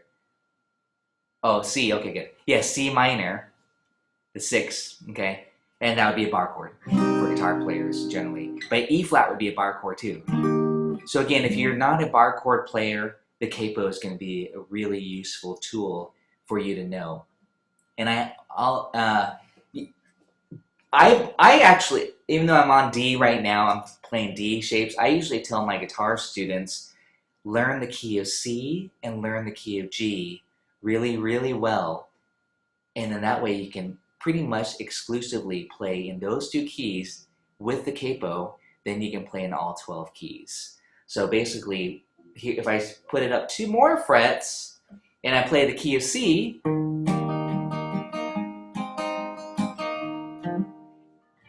and that's now, we hear it as if it's E flat, okay? And if I wanted B flat, I'd think of it in the key of G. And now that's key of B flat. So really, just by using the key of G or the key of C, which are really actually friendly cowboy chords, open chords, for guitar players especially, it actually works great for the uke players too. You can pretty much capo anywhere within the first 5 frets in your set, okay? So that's a really important trick to think about there, is learn a song in 2 keys, then use a capo if you need to. So that's kind of my go-to trick again, especially for singer-songwriters, or if you don't want to use bar chords, just to know how to transpose, figure out the distance using the capo. What else do what else might you guys have questions on so far? How are we doing on time? Okay, we're zooming along here. Oh, I did, what other song? Oh, we did, we didn't do this, but, some Woody Guthrie, and I sent Hey Soul Sister, that's a good one. That's a train song that's pretty popular from a few years ago. Hey, that's a pretty high key. Hey, hey, hey, hey, hey, hey, your lipstick stains on the front lip. That's way too high for my voice. I would not, well, I just did, try to sing it in that key. I would transpose it, probably to the key of C.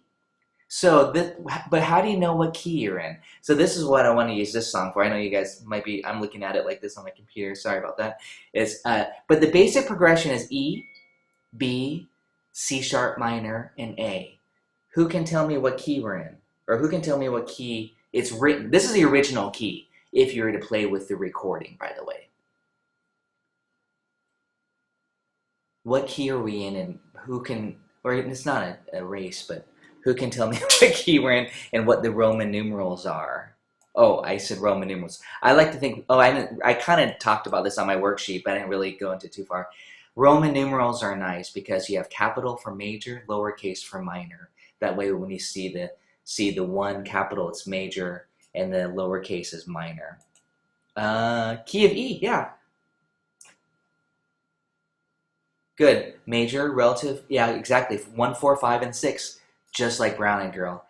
This song is actually pretty important because this is, to me, the most common progression in pop music today. I might have demonstrated this already. This progression.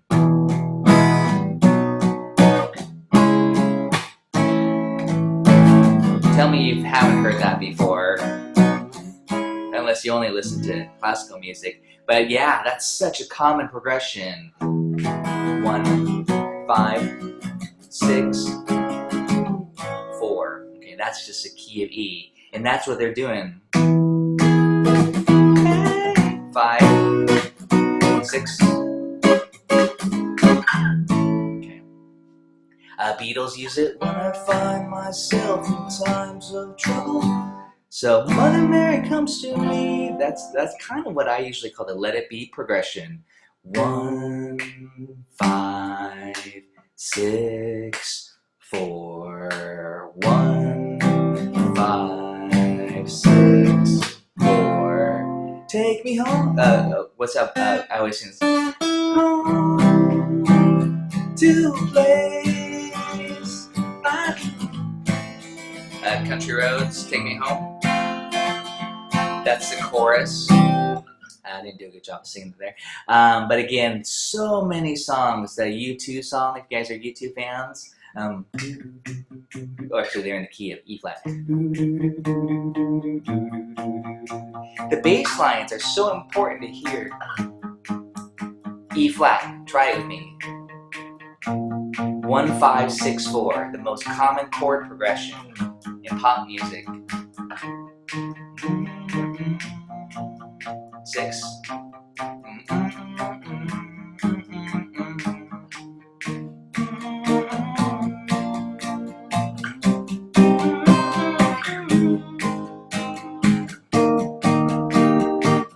You might say, E flat again, bar chords? Well, pull out your capo.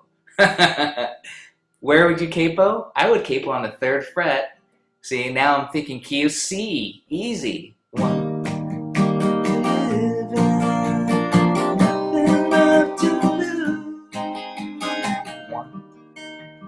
5, 6, and the 4 chords. So again, 1, 5, 6, 4. Such a common progression. Anyways, I'm not going to have us play through Hey Soul Sister, but that's what you would be doing. 1, 5. A lot of that. That song is With or Without You, and pretty much the whole song is that. 1, 5, 6. The whole song, the verse and the chorus. Again, that's pretty sweet when a song could be that awesome, and it's just the same thing over and over without getting boring. That means that they're pretty amazing songwriters when you can do that. The song Stand By Me, another great song. Same progression over and over. That's kind of, again, a little bit more of the older school.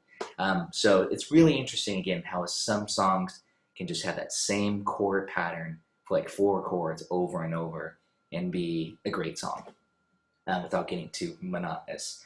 But that Hey Soul Sister, though, if you're on the ukulele or the guitar and you don't want to play C sharp minor or B major bar chord, again, the idea is to, where do I put the capo? And I would just use exactly what I just did in E flat. I would just put it on the 4th fret now in E, and now I play my C shape. And I do that progression. 1 to the 5, which is G, A minor, but it sounds like C sharp minor. Roger's playing the bass, he's actually playing C sharp minor, and then the 4, which is F, but it sounds like A because we're capoed. Okay. So if you don't want to use bar chords again, definitely buy a capo if you don't already have one.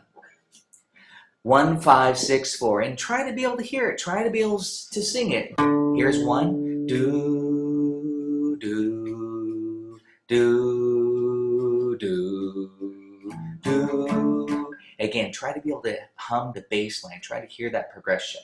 Okay, let's try to move on to a couple other progressions since we're kind of running out of time, but I pretty much hit what I wanted to hit today, which was review those intervals. You can see how it relates to your instruments, not just a guitar, but finding, locating, and also ear training. Try to hear those, the 1 to the 5 or whatever, in relationship to the 1.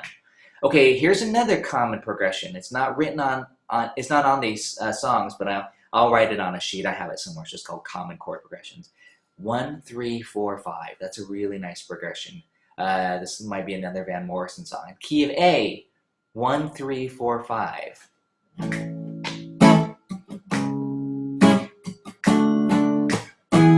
Very common. Big Marvin Gaye song too.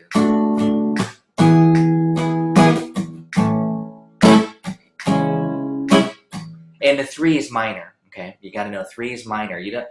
3 of major would sound like this. That's a sweet chord, but it's not. That's called a borrowed chord. It's from a different key. So we'll just stick to what's in the key of A. I'll translate it for you. A, C sharp minor, D major to E major. And yeah, you could just use open chords.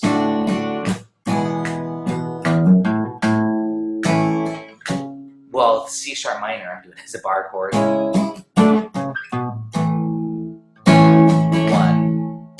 3, 4, 5.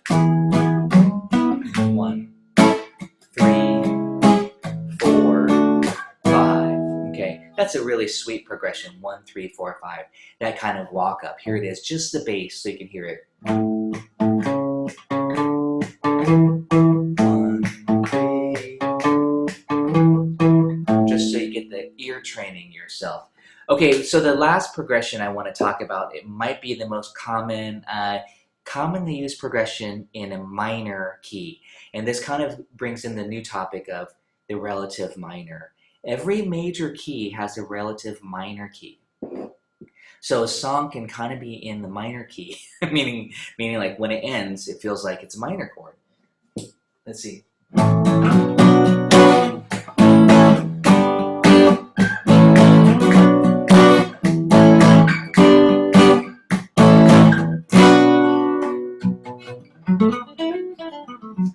So progression like that all along the Watchtower, or this one.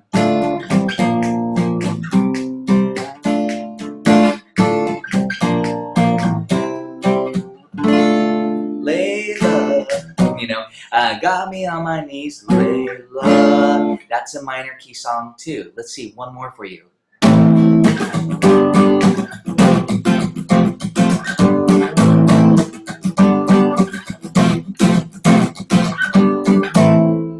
Stairway to Heaven, especially that part of it, which is the rock part, guitar solo part.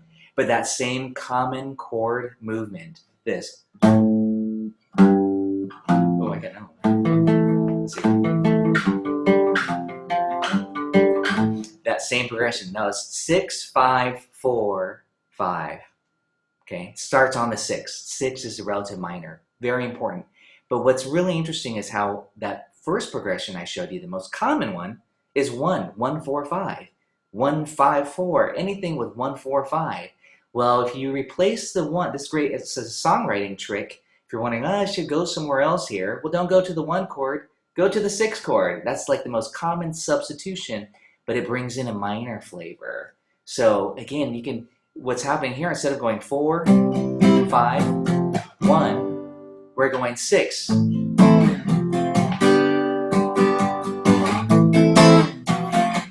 And I'm showing it to you this way.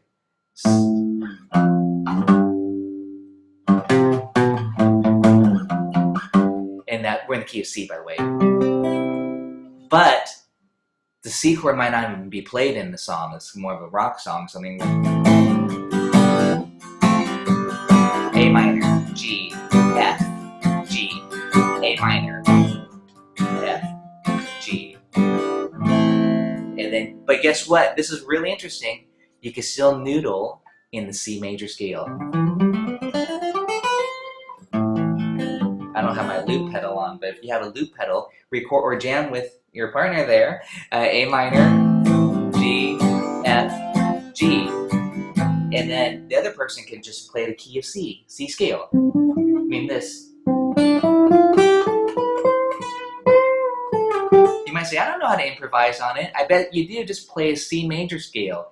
Let's just jam here for a second. C major. Everybody do this.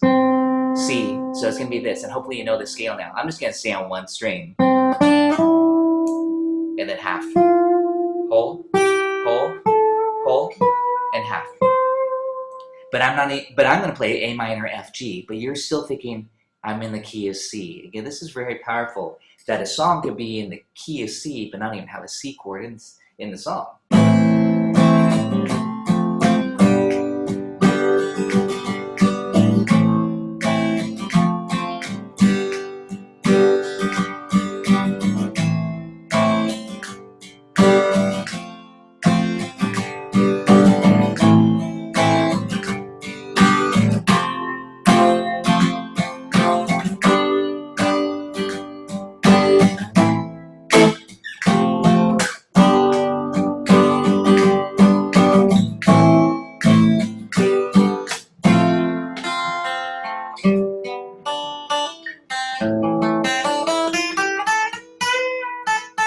But your home note might just want to be A, because it feels like A minor's home. But that's always really interesting, is if you're in a minor key, quote, minor key, it's really the relative minor to the C major key in this example. Of course, we could do that in any key.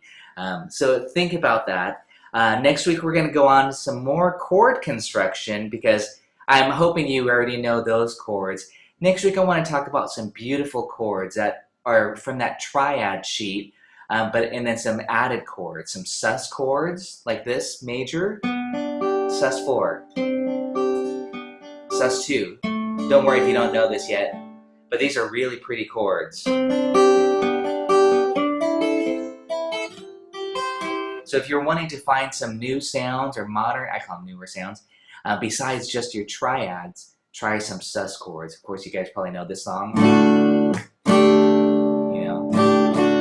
So those suspended chords, those added chords, add 2, add 9. I always play this song.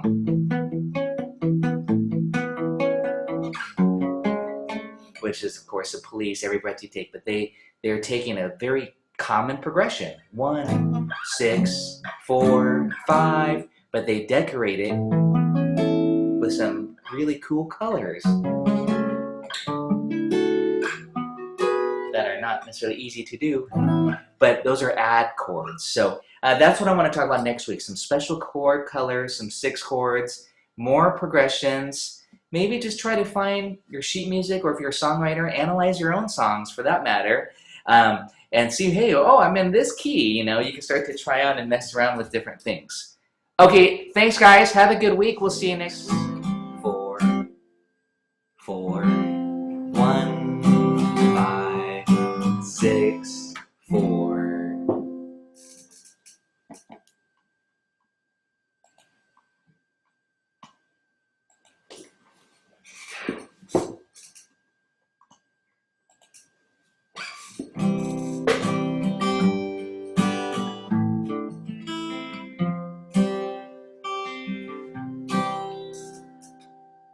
Hello, everybody. Let's see. Welcome back to theory class. Let me let everyone else in.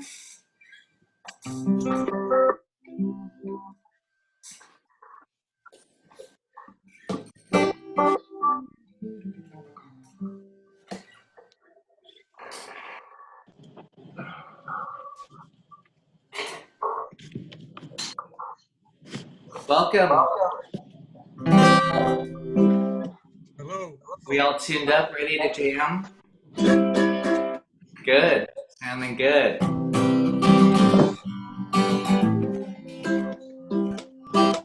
This is a fretless. There's no such thing as tuning on this. What was that? Oh, I said this is a fretless. There's no such thing as tuning. Relative. Fretless. Wow, that's pretty ambitious. Yeah, it sure is. That's a cool sound, though. Yeah, just for fun. I love the sound of fretless. It's great. Yeah. Video. Yeah, video. Let's get your videos on. Video. No. Aloha. Yay! Welcome. I sent out some uke materials today. Of course, it could all be applied to guitar. Some of the materials I've been sending out has been more guitar based, but as you know, this music theory crosses over to any instrument: harmonica, guitar, violin, piano. It doesn't matter. We're still dealing with the same thing, same 12 notes, chords. That's the only thing, is that some instruments play chords, some cannot. Let's go ahead and you guys can all get tuned up. I know it's kind of chaotic. We've got a nice class size here. I'm gonna get the chat going, however, just in case anybody. Aloha, thanks, Kim. Kim's already got it going for us. And you can type in any questions. I'll stop and answer questions, or I'll answer questions when I stop, probably. But I'd like to just review some of the things that we talked about for those who were not here last time. Very important topic, I think very fun topic for many of you too, and that's the topic of common chord progressions. Now we can go ahead and discuss and analyze simple songs so far, at least to the key, as long as they're within the key. What we have yet to be able to do is to talk about songs with chords that are not in the key, and that's the next step after today's class. Let me let Henry in from New Zealand. And I think I'm going to keep an eye here on I have one more person who's running late, so I'll keep an eye on the participant list here. So anyways, are there any questions? I guess, first of all, I'm probably going to do a little bit of a review from intervals to make sure these are the building blocks. This is to me what's really the meat of this, is to know your intervals, to know your chords in the key, in a given key, right? That is to be able to say, yeah, if I said this progression's 1, 4, 5 in the key of C, for you to be able to play it. Sorry, I'm going to mute everybody at this point. So I'm just kind of reviewing again a few concepts that we've talked about, from the chromatic scale to the major scale. The major scale really being the important thing here, because usually when you're in the key, a song key, you're within the major scale. What we'll talk about is when a song could be in a minor key as well. And I kind of hinted at that last week, playing a few progressions like this.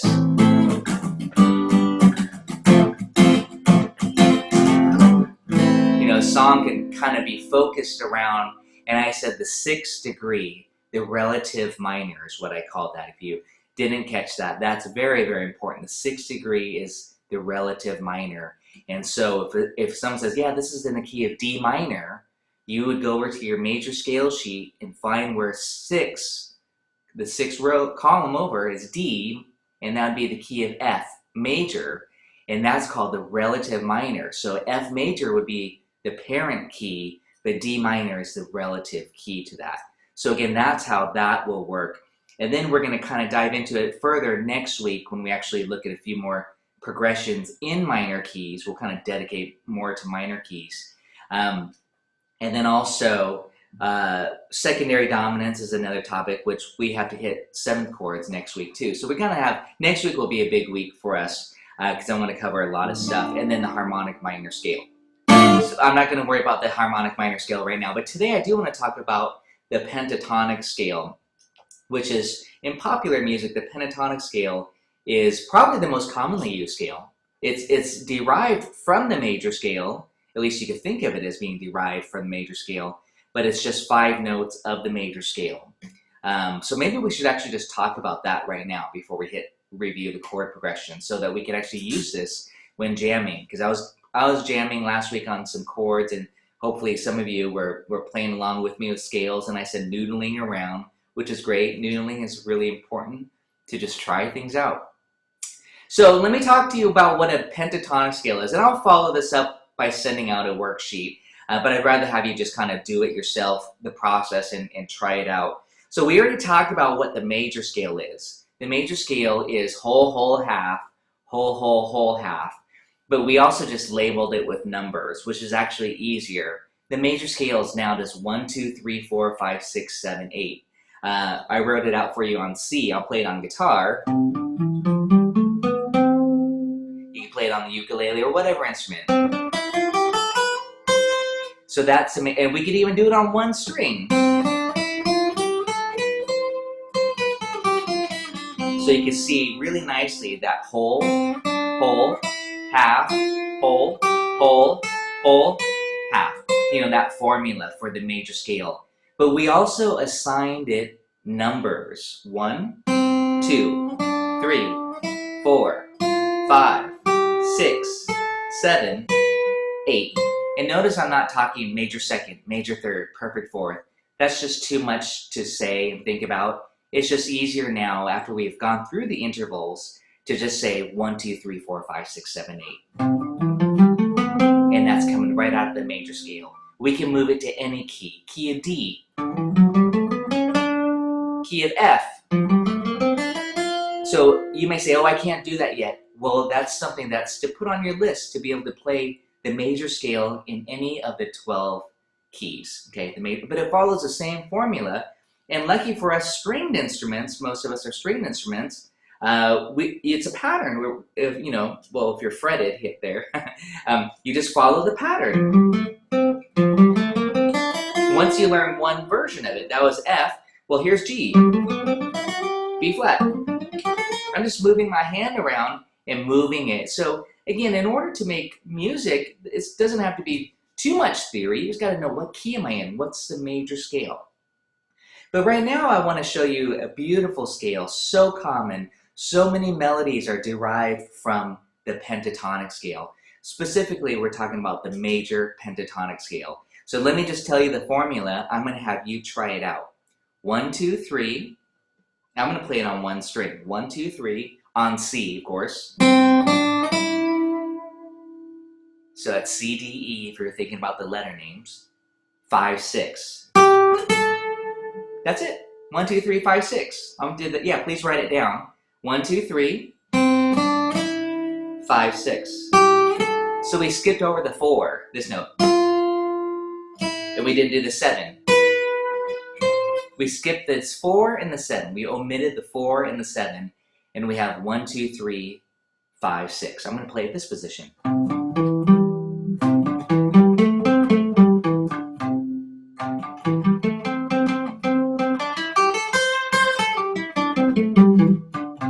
Maybe here.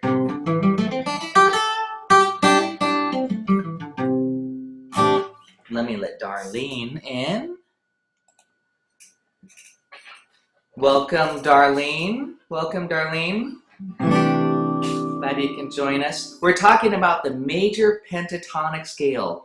1, 2, 3, 5, 6 of the major scale. So again, try it out in C.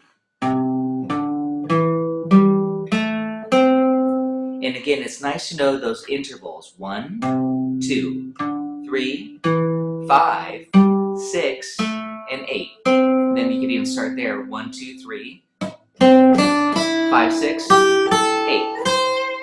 And you can learn it all over the fretboard. I have a lot of materials to demonstrate that all over the neck for the guitar, for the ukulele especially. It's great. It's such a beautiful scale.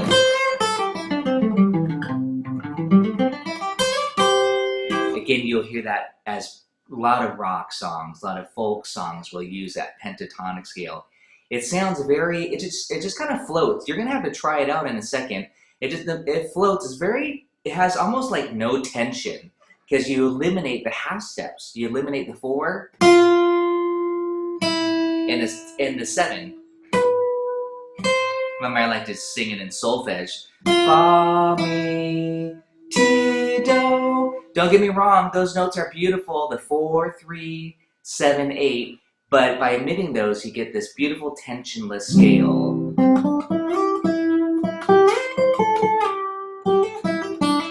And it just sounds great. So please try that out, either on one string or in position. I'm just going to strum chords in the key of C.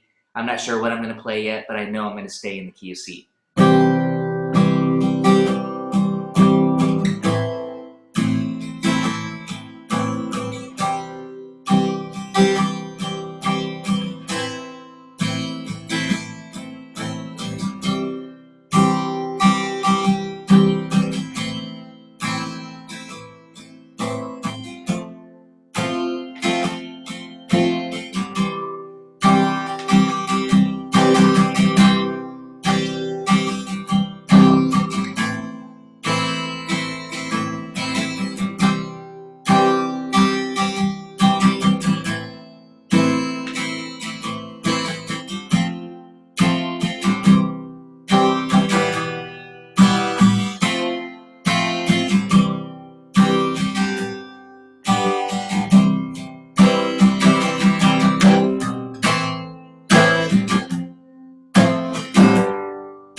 Etc. Yeah, kind of that sound, that's what we're getting. Notice I can play any of those chords in the key of C, and what you were doing sounds great. I'm assuming it did. Good job. But it's just beautiful, and I highly suggest, by the way, this is not an improvisation class, but it kind of is. Like I said on the first class, I'm going to get you to improvise. I highly recommend that you sing what you play.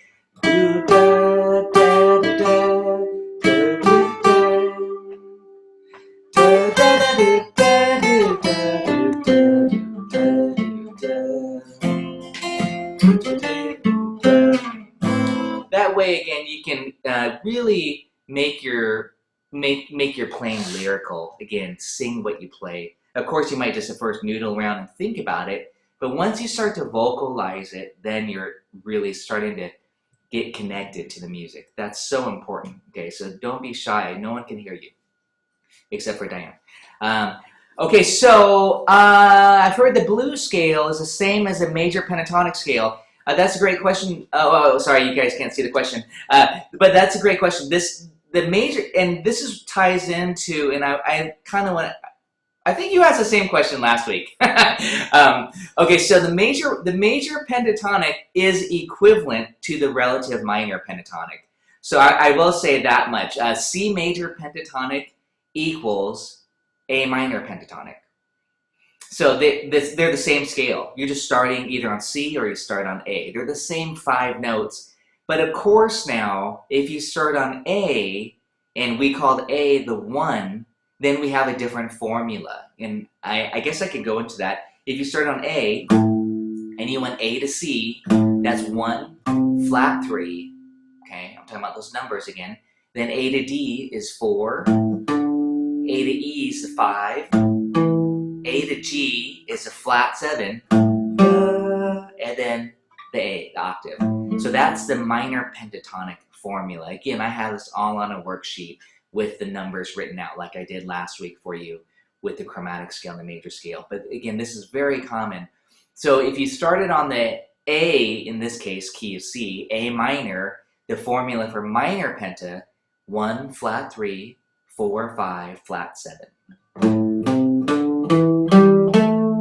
And notice A is now the focus. Then 8, I went to the octave.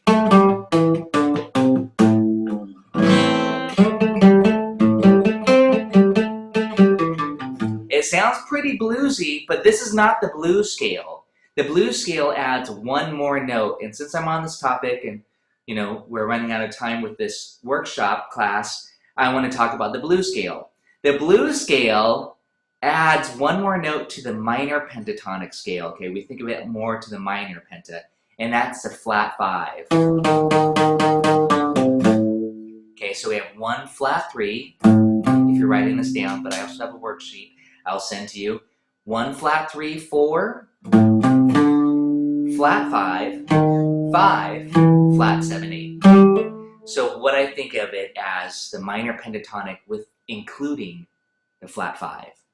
Okay, you can call it a sharp 4. More commonly, it's called a flat 5. That's what's known as the minor blues scale. When you hear a riff like this, that's right out of the blues scale, just descending. And so if you want to kind of write a rock song or a song that has kind of rocks a little bit, same idea, you write a riff, write your melody out of the blues scale, or come up with a riff, I say, like single notes. Okay, then you kind of have a section that could be a bass line even. And then I usually say put power chords to it.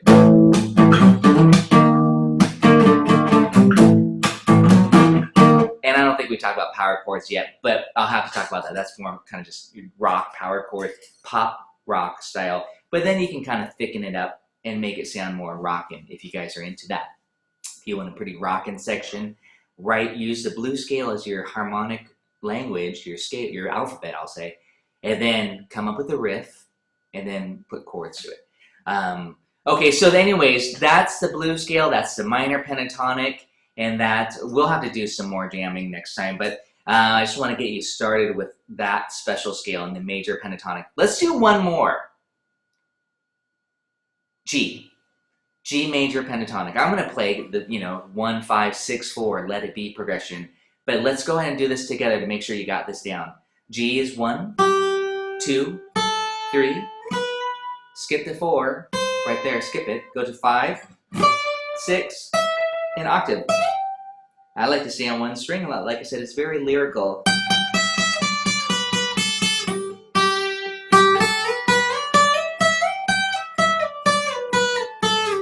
Sometimes I just like to slide around. 1, 2, 3, 4.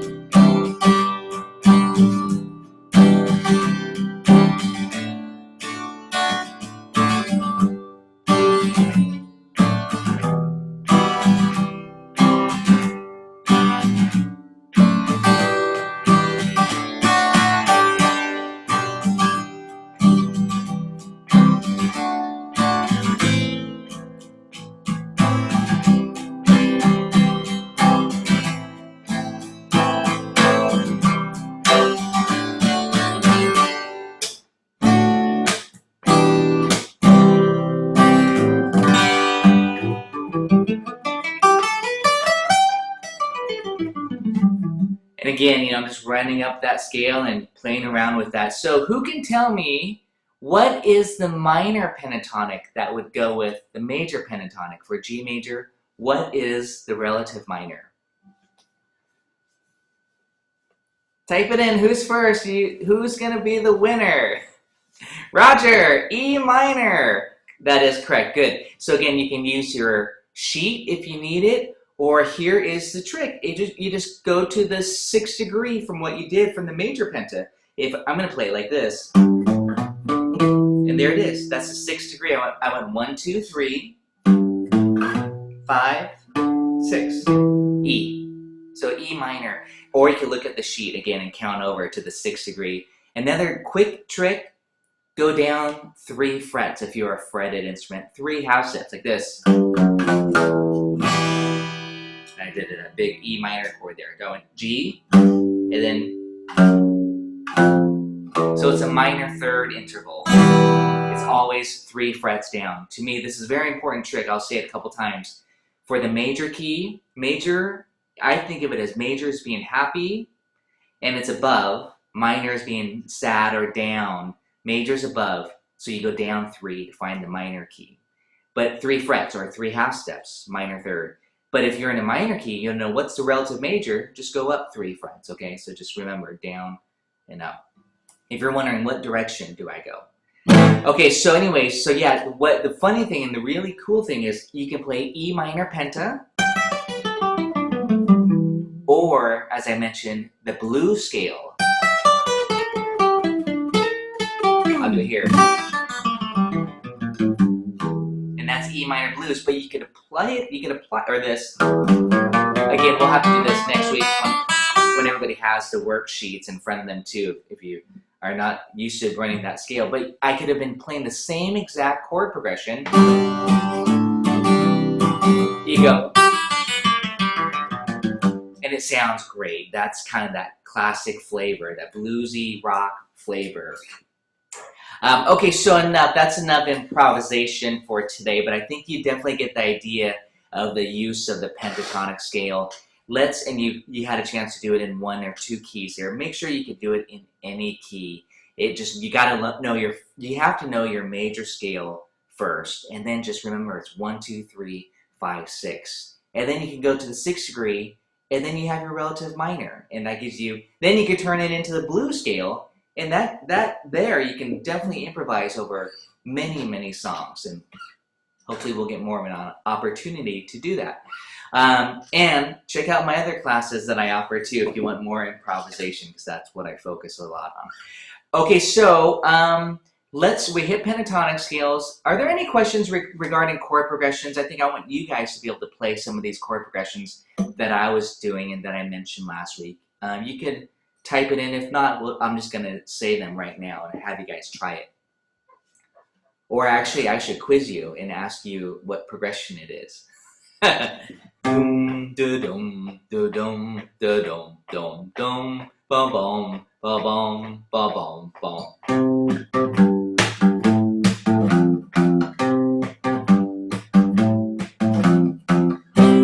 That one is the one I said is the most popular chord progression in pop music today, for sure. I mean, it could be done as a ballad.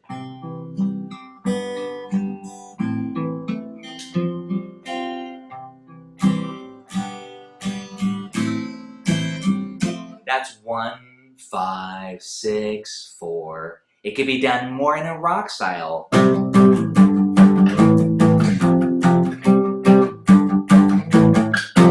Okay. Again, we hear that all the time on pop songs on the radio, and it's been used so much. That's actually the Let It Be progression. I know we're going to look at Let It Be here in a minute, but that's 1, 5, 6, 4. As a matter of fact, let's play it in the key of G. I want you to be thinking about it. You might have your scale sheet. 1, 5, 6, 4. Just that only. Translated, G, D, E minor, C. Again, G, D, E minor, C. I'm going to use the bar chords.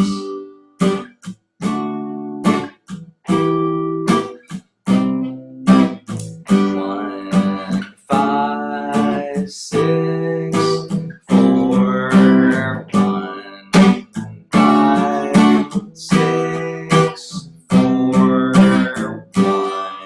Key of E flat. Are you ready? Let's do 1 measure each. 1. So it's going to be 1. Actually, I want you to try singing it from here. 1. Here's how I like to do it. If I start there, I'm going to go below. 1, 5, 6, 4, 1, 5. Even though I'm not doing it for a full measure. 1, 5, 6, 4, 1, 5, 6, 4.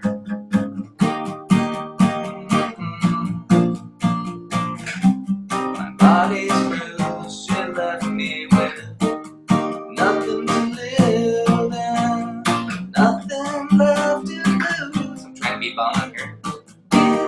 You guys know what song this is, right? The whole song is just this. With or without you.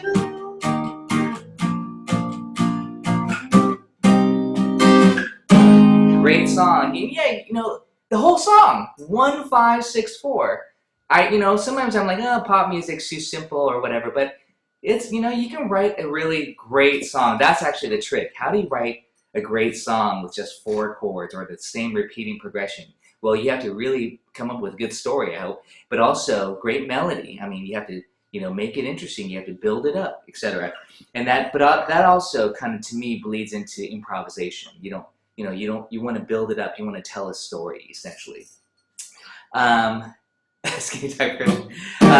What other good song can we do? 1, 5, 6. Okay, no, there's too many great songs actually. I mentioned, John Denver, but Green Day for rock. But let's not go there for now. Let's go into a different progression. But I just wanted to kind of say 1, 5, 6, 4. But do try to sing it, whatever note you're on. Let's see, F 1, 5, 6, 4, and just try to hear that, or 1, 5. Try to sing that movement, so you get it in your head. Okay, key of A. We did this last week. I said, oh, this is a Van Morrison song. 1, 3, 4, 5. 1, 3, 4, 5. Kind of very soulful progression. So key of A, 1, 3, 4, 5. Notice I instantly went to just the bass line. 1, 3, 4, 5. That's always what I'm doing, is trying to be a bass player. If you're a uke player, you got to go higher. 1, 3. You got to know your intervals. This is again what it comes down to. 1, 3, 4, 5. You got to know. Okay, I'm starting on A, and I go A. It's 1. Then I go to my 3, the major third. Then to the 4. Then to the 5. I'm not even thinking letter names at this point. This is why, again, this is to me very practical musicianship theory, is you want to be able to do it. Paper doesn't mean anything if you can't play it. So you got to be able to just play it. And you just start on A and go 1, 2, 3. There's my 3, 4, and 5. And I'll kind of just say this now too. Most of the popular music chord progressions, they stay within the first, 5, but often, of course, the 6. But rarely is the 7 played. And it's really easy to get the 6 by just going a whole step above the 5. So again, if you need to know where 1, 2, 3, 4, 5 are, that's like the most important stuff. And then the 6, of course, which is a relative minor, just go up a whole step from the 5th. That's a great way to find it too. So again, I'm on A here. 1, 3, 4, 5. Now here's the other thing. You need to know 1 is major. 3 is minor, 4 is major, and 5 is major. These are just triads. 1, 4, or I don't know what I just said. Let me say it again. 1, 3, 4, 5. 3, 4, 5. One more time. 1, 3, 4, 5. Now go to the 6. See, the 6 is a whole step above the 5th. If you're wondering, where's that 6? It's right there. Okay. So again, that's a very sweet progression. 1, 3, 4, 5. But more importantly, I'm reviewing intervals with you here.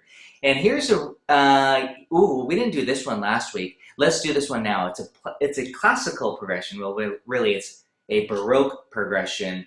Is that right? Am I in the right era? Baroque. Yeah, it's Baroque. It's I'm not gonna tell you what it is, but I think we might have done this. I'm not sure. 1, 5. Oh, you might have to write this one down. 1, 5, 6. Unless you have a good memory. 3, 4. 1, 4, 5. I love using this progression for many purposes, actually. But I play it at every wedding practically. 1, if that gives you a hint. 1, 5, 6, 3, 4, 5. I'm in the key of D. 4, 5. Who knows the song? The progression?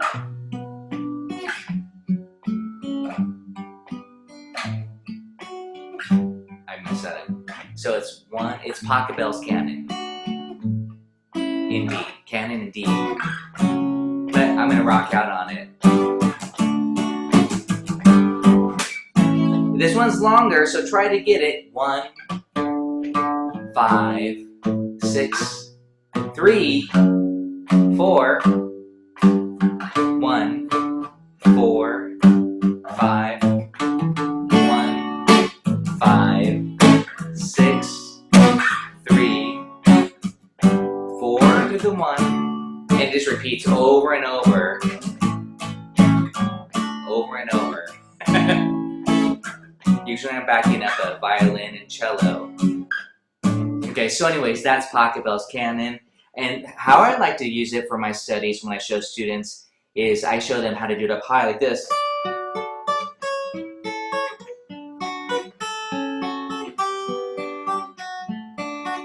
With triads.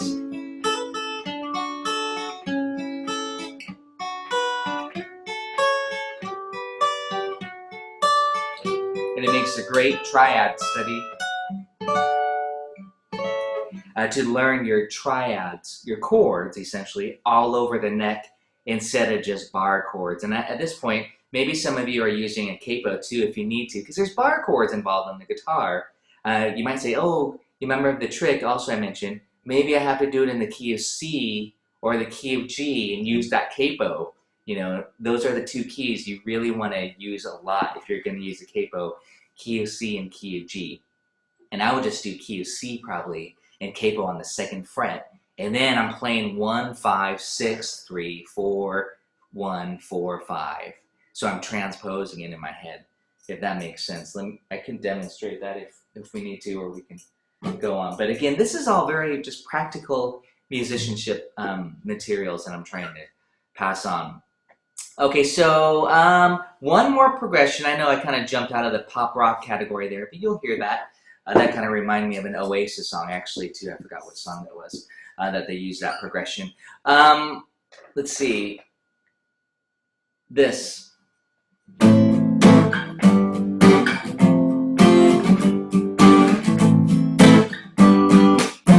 So that's really super common for a minor key song, where it's in the relative minor. 6, 5, 4, 5, or some sort of combination. Last week I said the 6 is often the substitute for the 1.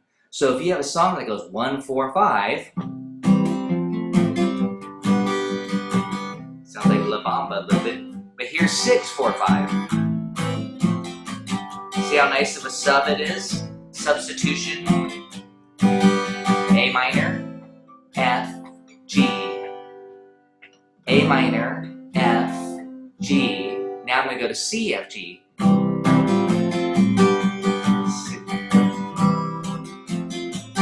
A minor, F, G.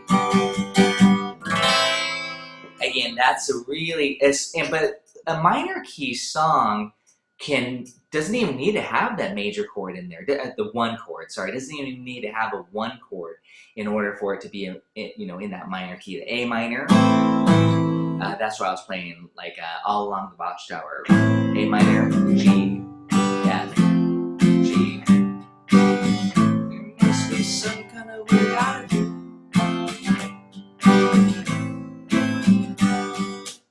Thank you, yeah, thank you guys for playing it all. And what scale would I use? A minor pentatonic, or A minor blues, or the relative C major penta, because don't forget we're in the key of C major. A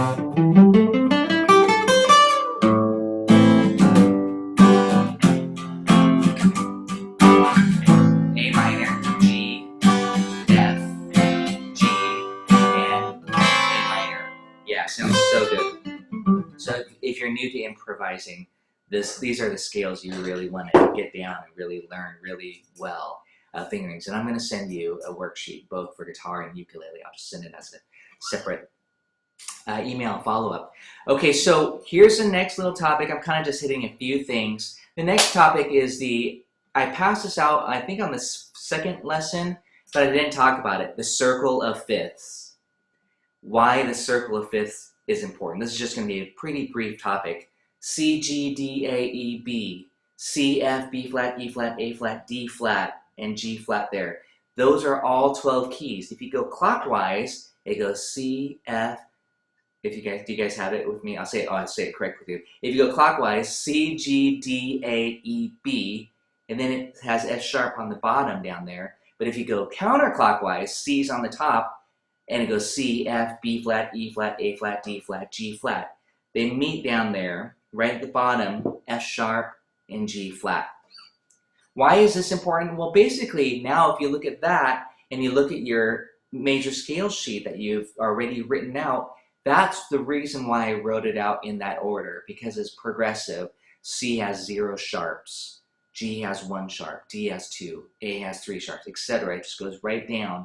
And then the counterclockwise is flats, your flat key. So that's one way to memorize it. C, G, D, A, B, you just memorize it really quickly, or you write it out.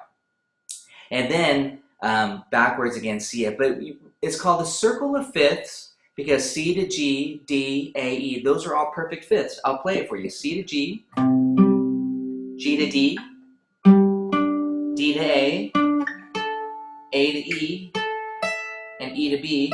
You get the idea, those are all fifths. When you hear an orchestra tune, it's you usually hear this.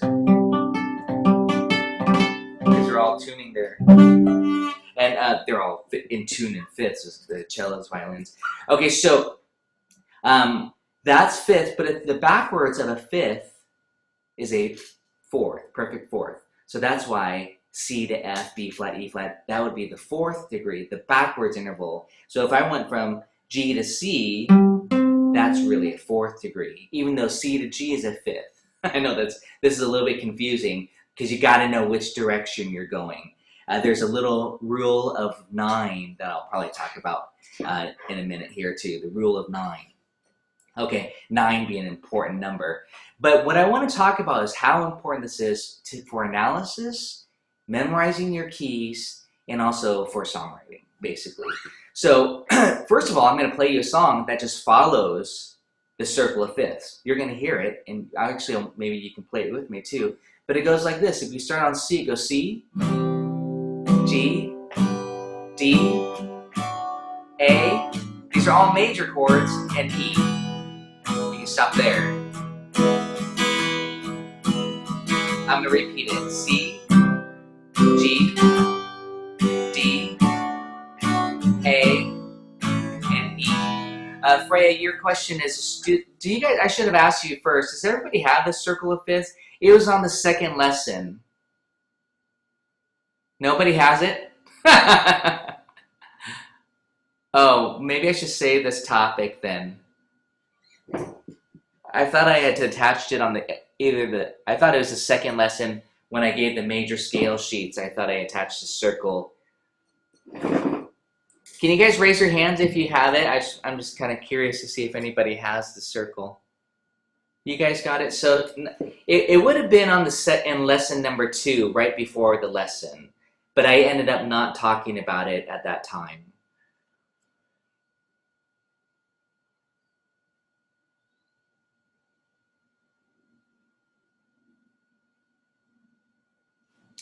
And if not, I could just save this topic and go back into it, or we can still continue, I guess, too, and then I can send it to you, or you can just really quickly go to Google and type in circle of fifths, and it'll pop up if you have that capability without losing the lesson. So I'm going to continue just very, very briefly on this topic. Basically, the importance of the fifths, but please let me know if you don't have it. I'll probably just send it as a courtesy afterwards. The power of the fifths and the power of the fourths. Well, as you can already tell, we already talked about 1, 4, 5. 1, 5, 1, 4. Whatever note is the key that you're in, you could go clockwise and that's your 5th, or go counterclockwise and that's your 4th. So that's really very important to me, that you know that you can just kind of go nearby.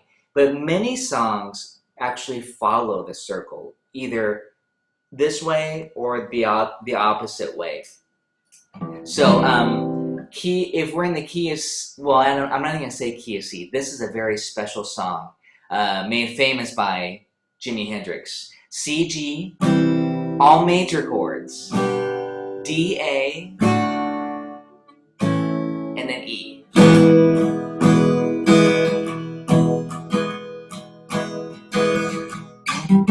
C, G, D, A, E.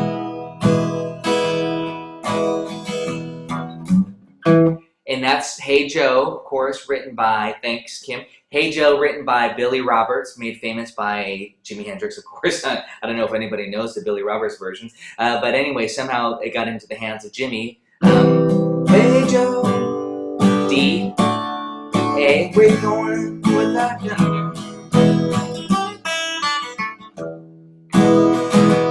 So that's such an interesting progression, but it follows a circle of fifths. C, G, D, A, E. Now I'm showing it to you this way.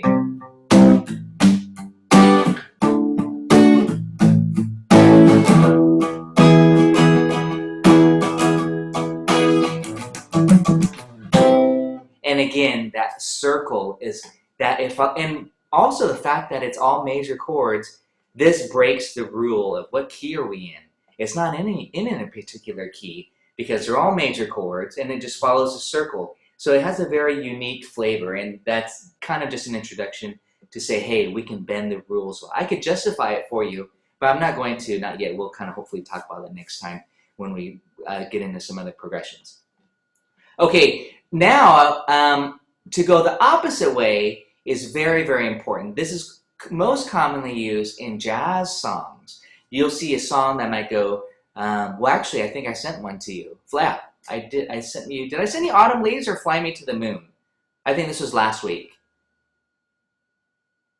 And sorry, Darlene, I saw that. Yeah, I don't think I passed it out then unless it's in, maybe it was the attachment did get attached for the circle of fifths. I'll check it out and resend it.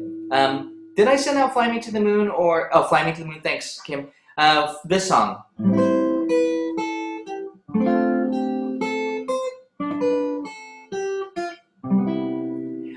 A minor, you can just do this. Don't worry about the sevenths, unless you know your seventh chords. We're going to talk about that next week. A minor, fly me to the moon. D minor, G, let me play among the stars. To C. Then you can even continue, but I'm going to stop right there. I'm going to show it to you this way. A, D, G, C. So that we're in the key of C. A minor. If you look at your circle, A is going to be right there. You're going to go A, D, G, C. Fly me to the moon, let me play among the stars. Then it goes to F, let me know what spring is like. And then it crosses all the way over from F to B, fancy chord, then E, Jupiter and Mars to A minor. So what you're going to notice, even though it moves around, it's following the counterclockwise movement. And to me, that's very important, is that you learn and start to hear this pattern, okay, that it's going in fourths. Okay, there's many, many jazz songs that do that. Autumn Leaves is another one, by the way. So we'll talk about that. Roger, you have a question? B is not the fourth. That's true, yeah, that's a substitution, but that's what I was saying is from F, you have to go over to B. It's a tritone, which is directly across there. So from F to B, and then E to A, then it just follows a circle. So this is going to be something that when you analyze a song, you're going to say, oh, wow, it's just following this pattern. Especially, I was looking at another pop song, I think it was, Killing Me Softly, which is kind of jazz inspired, but it's almost the same idea, D minor, G, C, F. Okay, so anyways, that's pretty much all I want to hit with the circle. I'm sorry I didn't have that for you guys. I thought you had that, so that kind of ruins the little, if you're not looking at it, it would be very important that you see C, G, D, A, E, B, F sharp, C, F, B flat backwards, and you'll see that nice, how important it is to memorize it. But also in that circle, it will show you inside the minor key. So you know C has A minor, G has E minor, etc. Okay, so what I want to talk about next are just a few special chords, and I know I'm jumping around topics quite a bit today, but back to a few special chords that you will encounter. First one being suspended chords. So you'll see this quite often in sheet music. it might say D sus, but usually it will even be more descriptive, and it'll say D sus4. So what that means is a suspended chord, this abbreviation is sus. It basically means replace the third with either a 4 or a 2. So D sus4 means you have 1, 4, 5, the formula, or 1, 2, 5 if it's sus2. So what that means for you is that, well, you still have to know your formulas. So I'm going to play a D chord like this. Pretty common guitar shape here. It'd be G for the uke players if you're playing a shape. But this is the root. This is the fifth. This is the root or octave. And this is finally the third on top. So it's 1, 5, 8, and the third. Well, if we want a sus4 chord, you would replace the third with the fourth. And 3 to 4 is always a half step above. So the 4 is a half step above the third, and that's why you get this sound. Sounds like a song. That's a sus4. Okay, so you're replacing the 3 with the 4, and it's a sus4. There's no third in that chord. So a sus chord, by definition, is actually neither major nor minor because it has no third. If you want a sus2, you go down a whole step from the third, because remember, 2 to 3 is a whole step in your major scale. So here's D major, and D sus2, you just lift up your finger so it's an open string.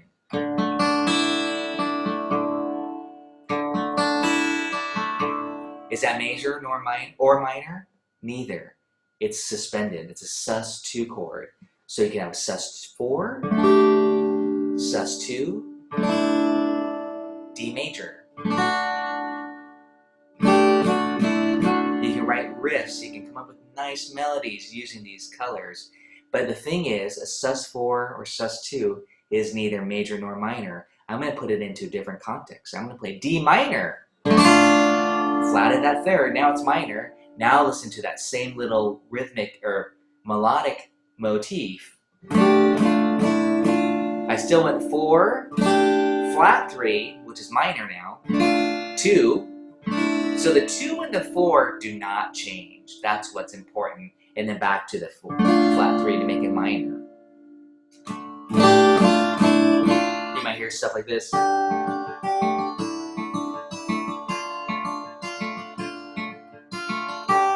You hear that all the time, no matter what chord. Here's A major, 4, 2,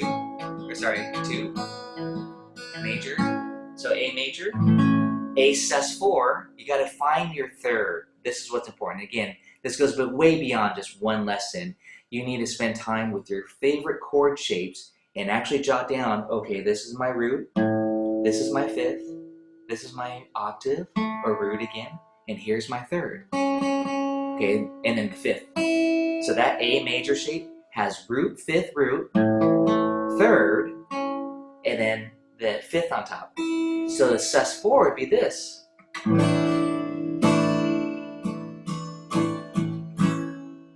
Sus2. And again, you can create some really beautiful sounds just by doing that. It's great for an intro. You know, you could just do a lot of those sus chords. So it's basically like you're prolonging that one chord by creating some melodic movement that's really nice, those sus chords. Or, of course, you might have an A minor chord. Sus4. Sus2. A minor.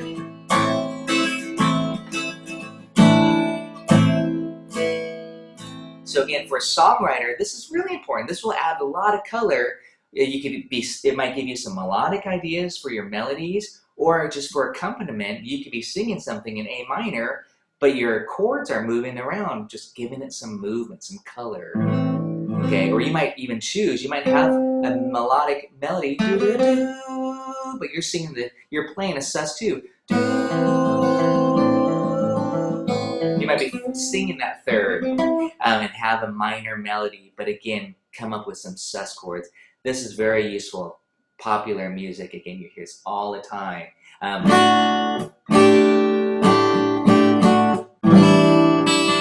All these beautiful chords, these sus2, sus4.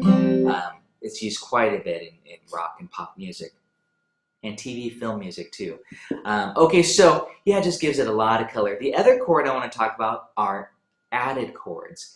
And this, not to be confused with sus chords, you're actually going to add a note to your triad. The triad, of course, is the building block 1, 3, 5 if it's major. So one thing that's really common is to do an add 9 chord. And in this case, I'm going to take the C chord. And here's the formula. Again, it's very important that you go, okay, this is my C, that's the 1. This is E, that's my 3. G, the 5th, C, the 8, or the 1 again. So the add 9, if you're wondering what is 9, you take your 8 and go up a whole step. And that's an add 9. So now you get this chord. You say, oh yeah, I played that before. Or you can even finger it like this. If any of you play this song.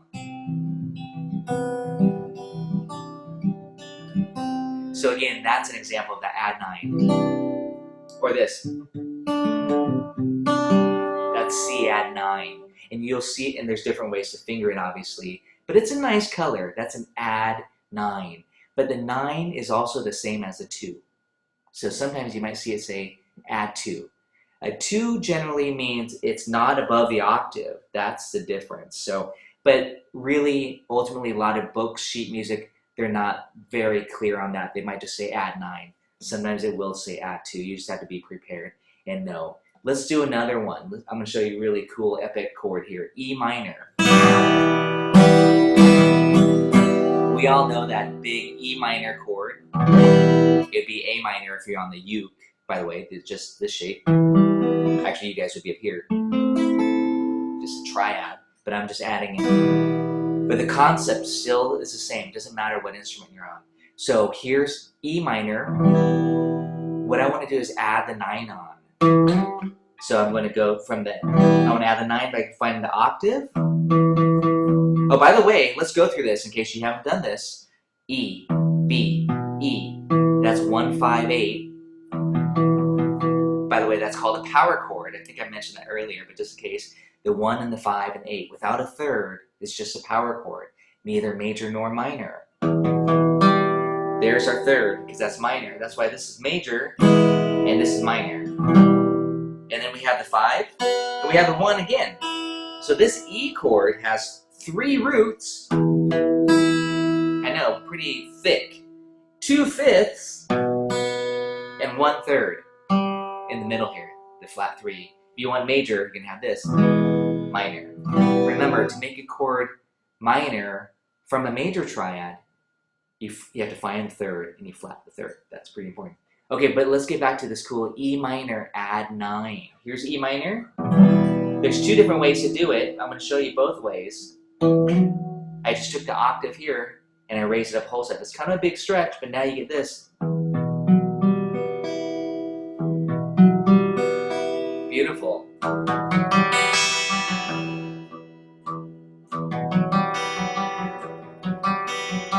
Moody, very moody, that add 9 chord.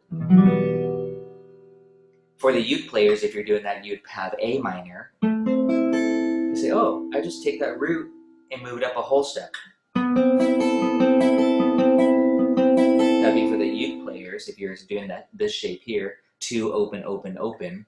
You'd be here though, that same shape, 2 open, open, open. And then you go 4 open, open, open. But another way to do it, just to show you if you're like, ah, that stretch hurts, then just add it on top. Take the root here and put it on top.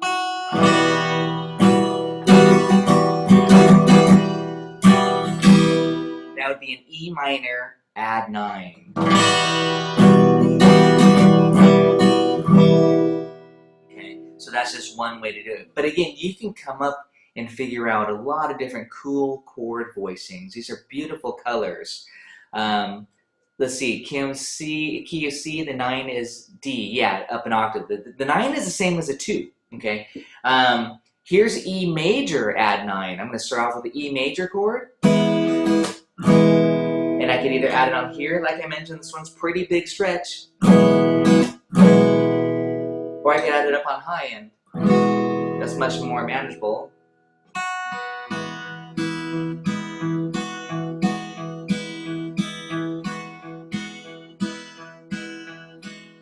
Makes me think of some Bette Midler song or something. But anyways, yeah, we get those beautiful add 9 chords. Composers use it, songwriters use it as intros or whatever. Just cool colors. And it's pretty jazzy too.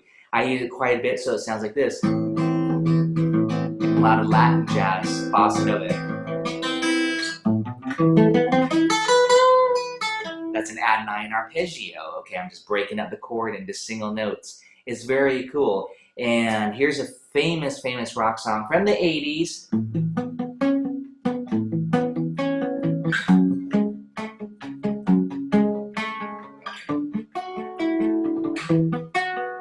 If I could play it.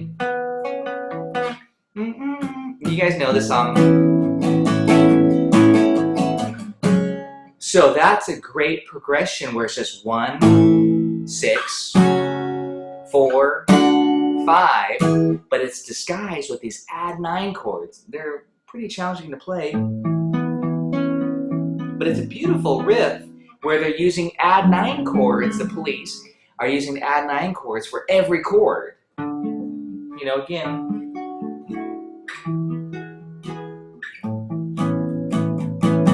So again, this is really cool stuff. If you're a songwriter, you're like, ah, I'm using the same chords all the time. Hey, try some sus chords. Try some add 9s.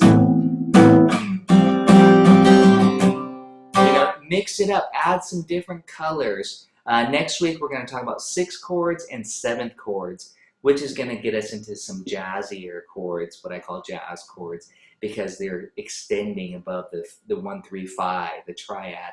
Then you get these 6 chords, 7 chords, and then, you know, that's again a big part of the jazz style. How are we doing here? Any questions? We're about out of time. I know I'm just non-stop once I start. Did I cover a lot of stuff that maybe you guys had? Oh, one more topic, one quick topic. The last chord I want to talk about, slash chords. You might say, and I gave you an example of landslide. You all know landslide, right? Took my love and took it down. So it's C chord.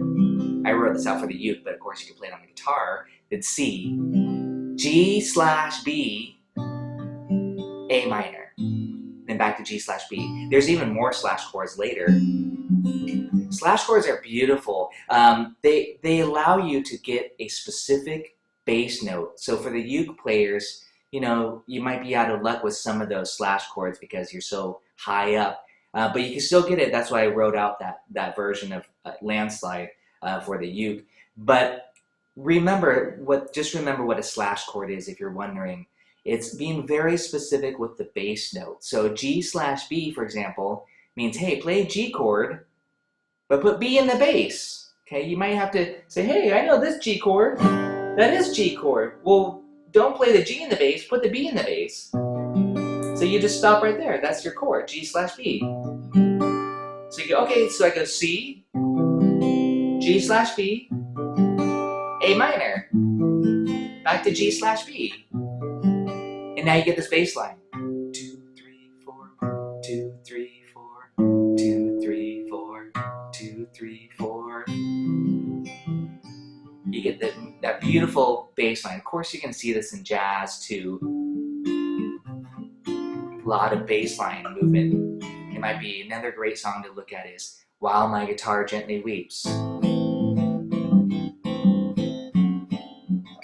I'll have to show you that one. It's going to say A minor, A minor/G, A minor/F sharp, A minor/F. It's a lot of slash chords, but all that's saying is, hey, pay attention to your bass line. It's really important to create that bass line. So that's all a slash chord is the chord on the left side is the chord you want to hear, but then it's the right side of the slash is the bass note specifically that you want to play.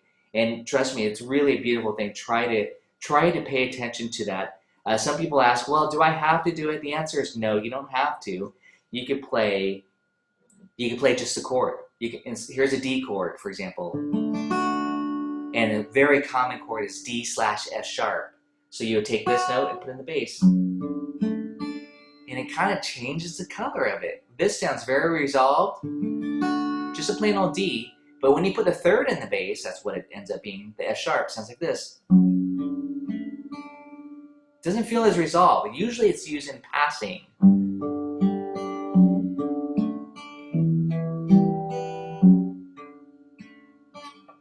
So again, that's the beauty of it. Here's D/F sharp. That's a very common one on the guitar. Here's D minor/F. Led Zeppelin. Now I'm hearing Led Zeppelin. Or Django. Anything with a lot of moving bass line, you're going to see slash chords on there. Again, it's really nice to see those, to observe the bass movement, and that's how you notate it. That's all I want to say. And the only example I gave you was the landslide example, but I'm sure you've seen some slash chords before in sheet music. And just remember, oh, that means the bass line. And again, do you have to follow it? It's nice to bring out the bass line, but it's not crucial. Well, I think that's it for today. Next, I'll follow up with the circle of fifths and the pentatonic worksheets, just so you have it on PDFs. And I know I'm going through a lot of stuff. I'm just kind of hitting random things that I feel are, well, not necessarily random, but I'm hitting a lot of topics that I feel are important, again, for the practicing musician, not covering a lot of things that are, you know, classical music theory stuff that's not really applicable, I think. So I'm hoping you're learning a lot and getting some good ideas from this. Next week, we're going to head into the jazz stylings. We're going to add 6th chords and 7th chords and also some minor key stuff. So we'll see you then. Thanks, everybody. You guys are all thinking. Have a great. Okay, let me this is now a review on secondary dominance, essentially. Last week, I demonstrated that each one of these chords can have their own dominant chord, and that's what creates secondary dominance, is that the dominant is so powerful. 1, 5, 1, 1, 5, 1. That they call it the one is called the tonic. That relationship of resolution, 1, 5, 1. Those are the 2 chords that you often want to go to. I don't know what key I'm in, but C, G, C, 1. That, you feel how well that resolved? So I did C to G7, back to C.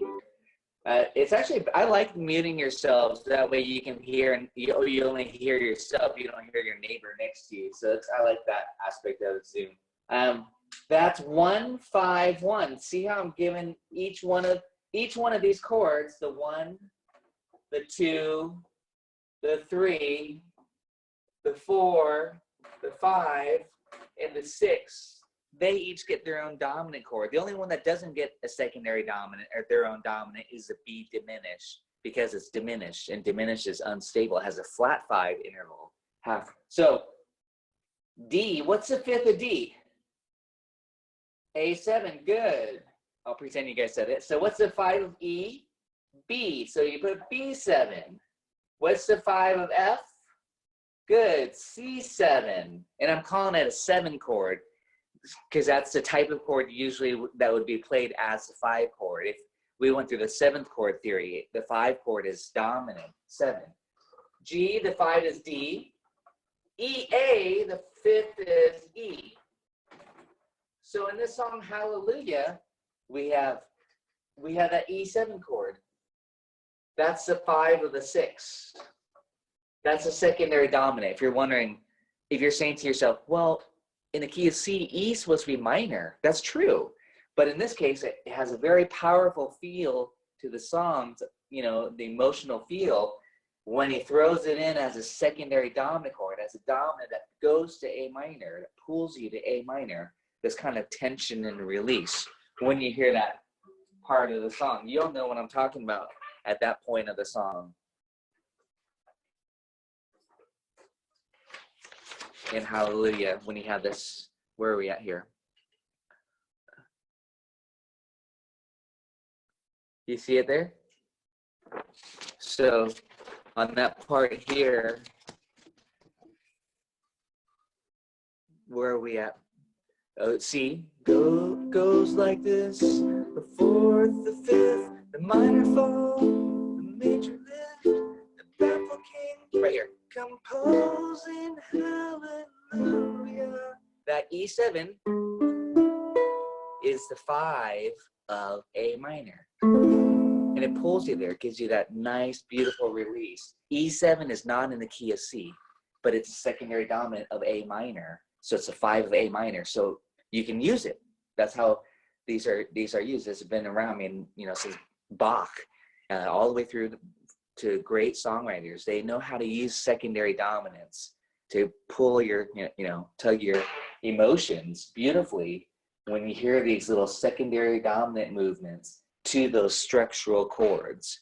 So again, this is just one more level above knowing what key, the chord and the key, but now we can analyze so many songs, all these jazz standards, jazz songs, they all use a ton of secondary dominants in them. Autumn Leaves, Fly Me to the Moon, the list will go on, of course, too. But that's what adds interest, is the use of secondary dominants. It's a big songwriting trick to know.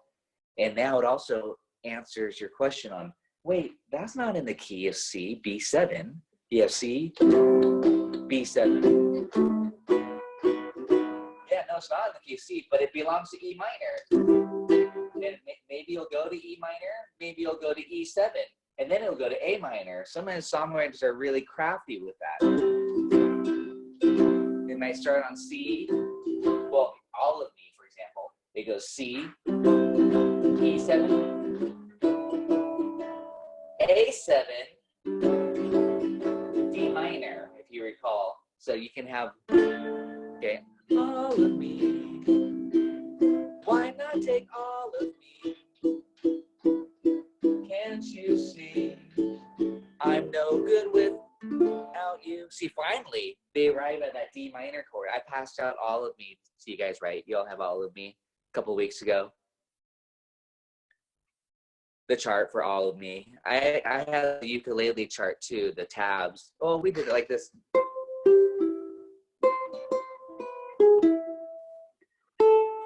Anyways, All of Me is a great example in an old classic song that uses all these secondary dominants, like on the second chord immediately. But most people played assuming you're playing in the key of C, you immediately on a second chord have a secondary dominant, and then another secondary dominant, and then it resolves to the 2 chord.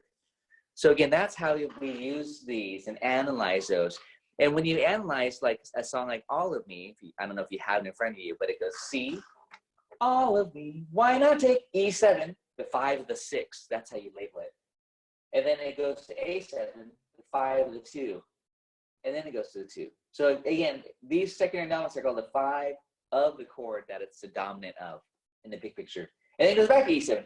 Can't you see? No good, A minor.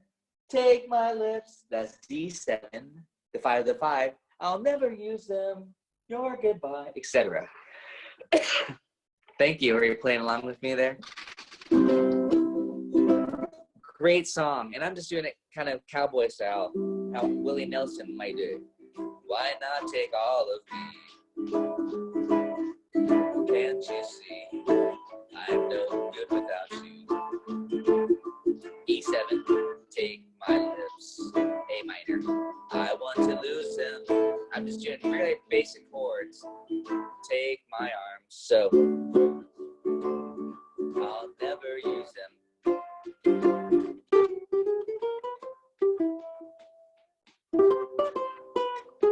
That's E7, etc. So, I'm having fun kind of doing these songs with open chords. If I was on the guitar, I would do the same thing. Again, I call it kind of Willie Nelson style, not necessarily like Django Reinhardt style, but just, and Willie was a huge Django fan, if you guys didn't know that, but just this.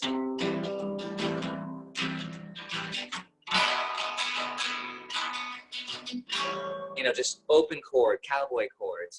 Actually, Willie's song On the Road Again has a lot of resemblance to All of Me. There's a lot of secondary dominance to that. So we should analyze that one. I know we played that before in my uke class, On the Road Again, but there's that E7 chord in there. In that, I think there's a D7 in there. So Willie was one of those persons who songwriters who really learned from, you know, the old school, meaning jazz songwriters like Cole Porter, Gershwin, Irving Berlin, all the classic stuff, and then applied it to his songwriting. Oh, the other song that I don't know if we looked at, we should analyze this one right here.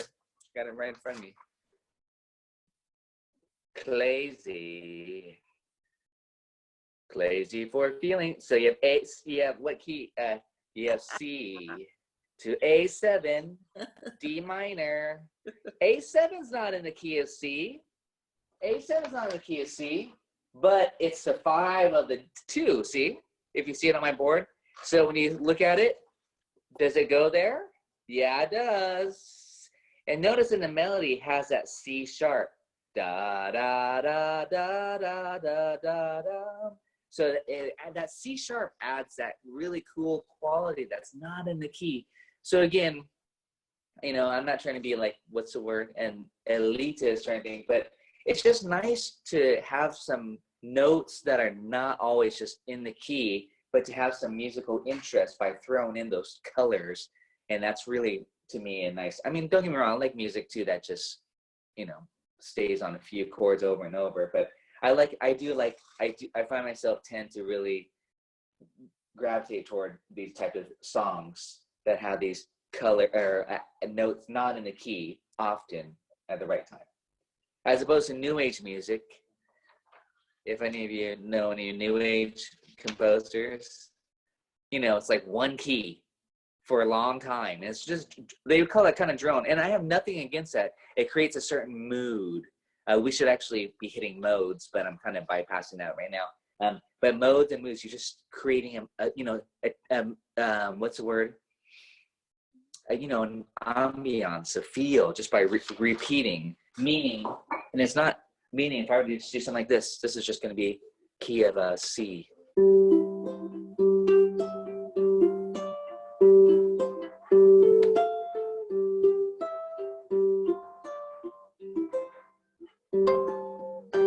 I'm just goofing around in the key of C. I was adding some intervals, but if I just wanted to create like a little mood that just was nice and didn't have any but now check it out. If I did this,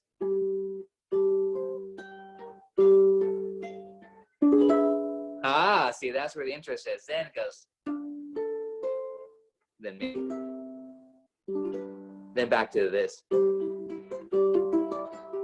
But it's as soon as I add this chord, that's where it's like, oh, you know, that's where the emotion starts to change, is when you have those secondary dominants. I mean, I could have just went to another chord in the key too to keep it more similar. So think of it that way. It's like you have a key that you're in, you have those chords, and then you have these related chords that take you somewhere else. I think of it like you go to the store, you go to your friend's house, then you go back home. You know, you go somewhere.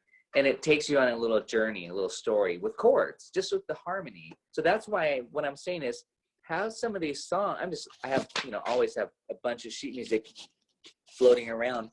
But Crazy is a good one, actually. And it has some, you know, the top part here, just for example, the top part of these ukulele books, they always have all the chords: C, A7, D minor, G7, C sharp diminished. We have yet to talk about diminished. We should. F, C7, D7. So if we're in the key of C already, that song Crazy has D7, has C7, it has A7. Oh, I didn't see E7 on that list. No, it has E minor 7 at the very end. And we talked about that the week prior. 7th chords. You just add on the 7th degree within the key, and it sounds jazzy. It sounds colorful. So you can make that C major 7, D minor 7, E minor 7. Okay, just to add on that da da da da, that 7th degree. I have one more song here, since we're on this topic. Here's an example of secondary dominance on the guitar. here's the key of C.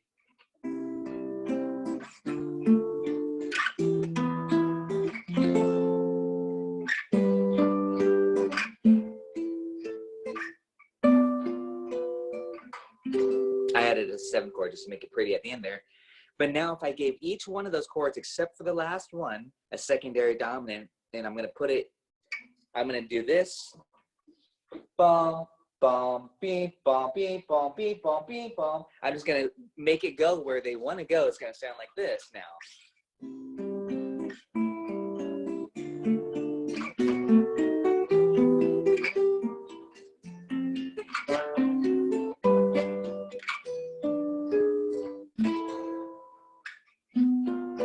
Isn't that pretty? Those secondary dominants, they kind of pull you. And Beatles wrote a song, Blackbird, that kind of does this. And they use that same pattern in their song. They just create a chromatic bass line movement. But they're just doing this. Do, do, do, do, do, do, do, do. It's really neat. You get chromatic movement that way. That's a huge topic. I've been wanting to do a video on YouTube, even though I'm sure many people have already done it. But it's nice to explain it this way. Do, do, do, do. You can just kind of climb up the scale, but insert these chords as you go up. That's so. Anyways, and at any point in the song too, sometimes songs you'll find that they go to a section. They'll go to like one. They might go for the B section of the song, even though we're in the key of C for the whole song or for the verse. For the bridge, you might go to E minor, and then you might use that B7 a lot. Like here, C.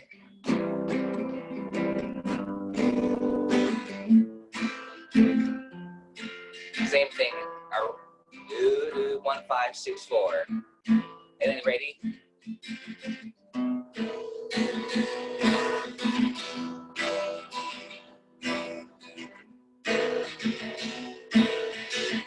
And back in.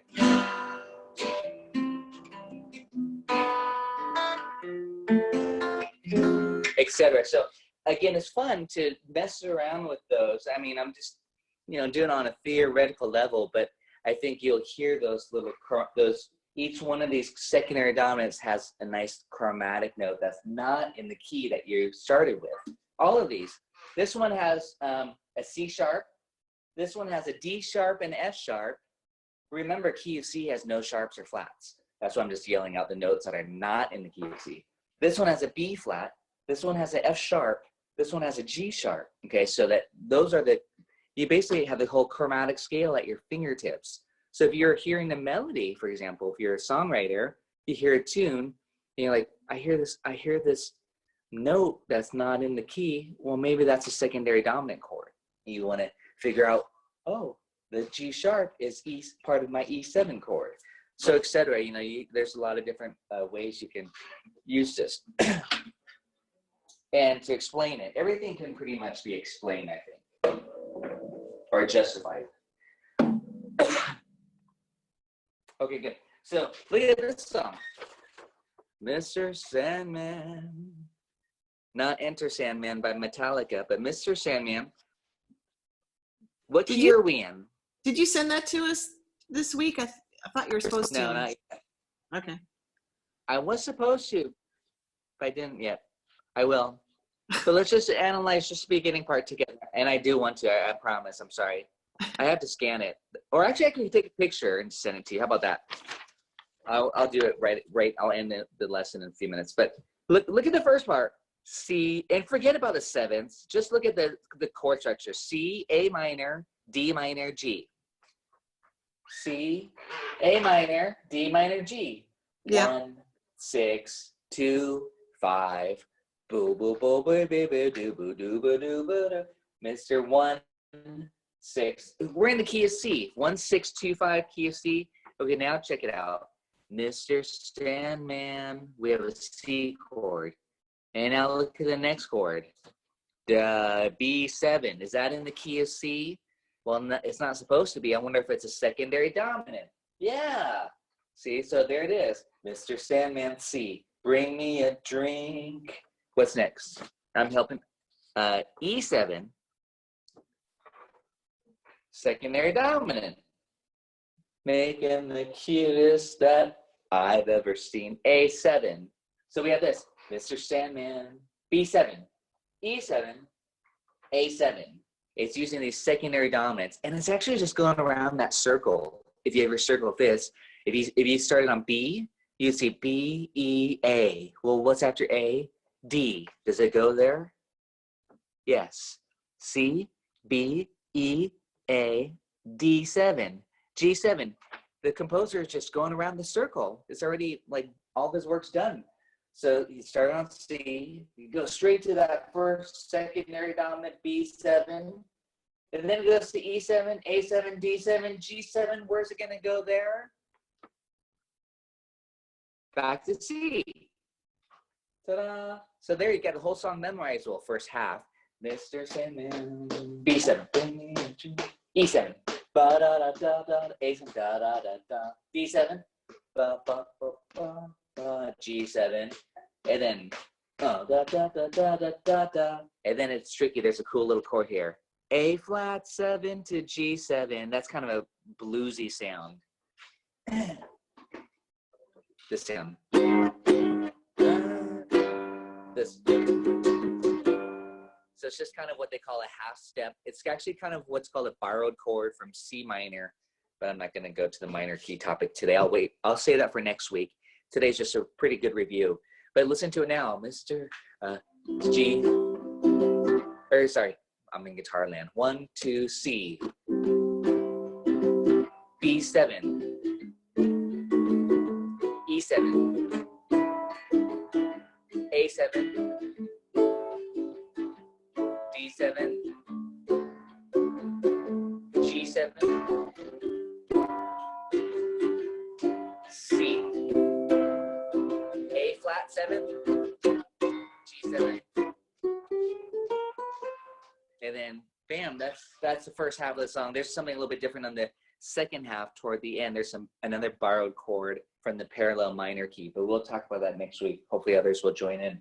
But again, I'm just trying to demystify, especially some of these jazz songs, how those are all written, because that influences the Beatles, and from there influences everything else, I think. You know, next week's topic will be minor key songs. How do you write a song in a minor key?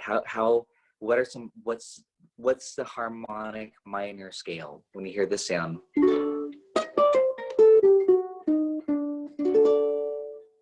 And then resolves. So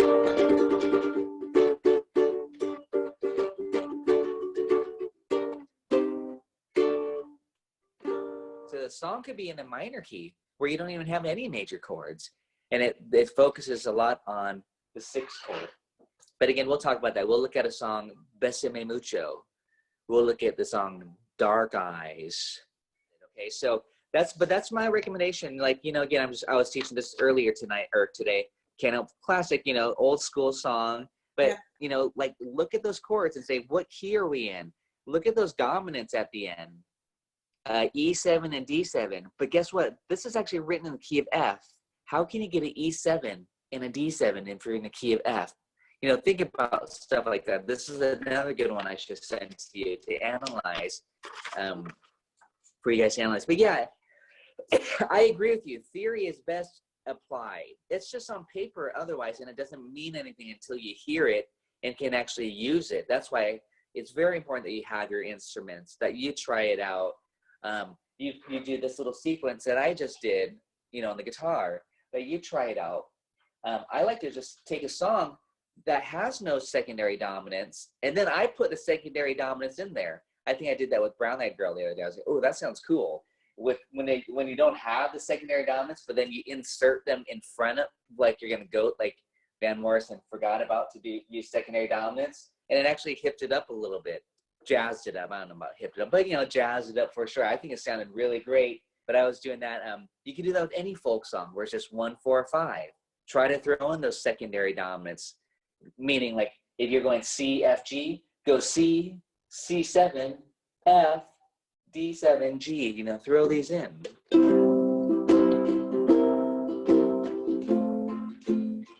Then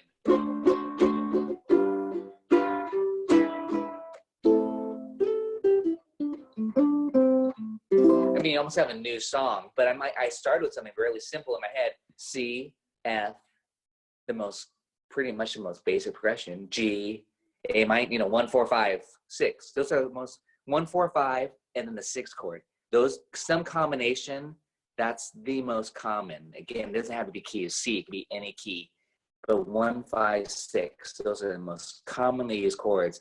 But it sounds super hip when you even add the secondary dominant in with those. See, the 5 and the 4, the 5 and the 5, the 5 and the 6. That's how I think of those. So more examples. We need more examples.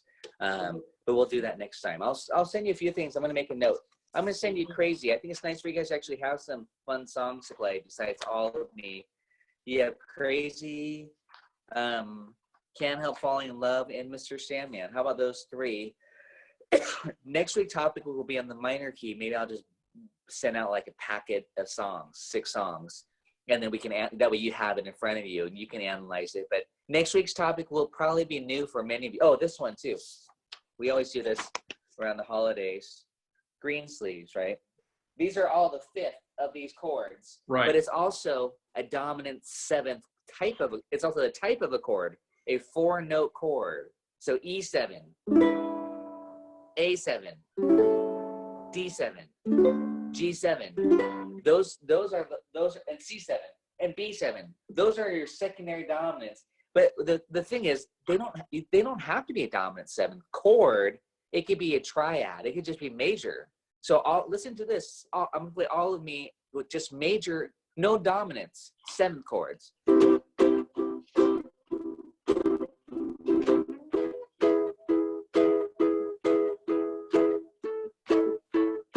Chord that gives it that little bit of pull, but it still sounds good to go C, E major, A major, not 7, not A7, just major triad. So again, yes, it should have a dominant, but it would be fine just to use a triad. That song Creep by Radiohead is another good example. It goes C, then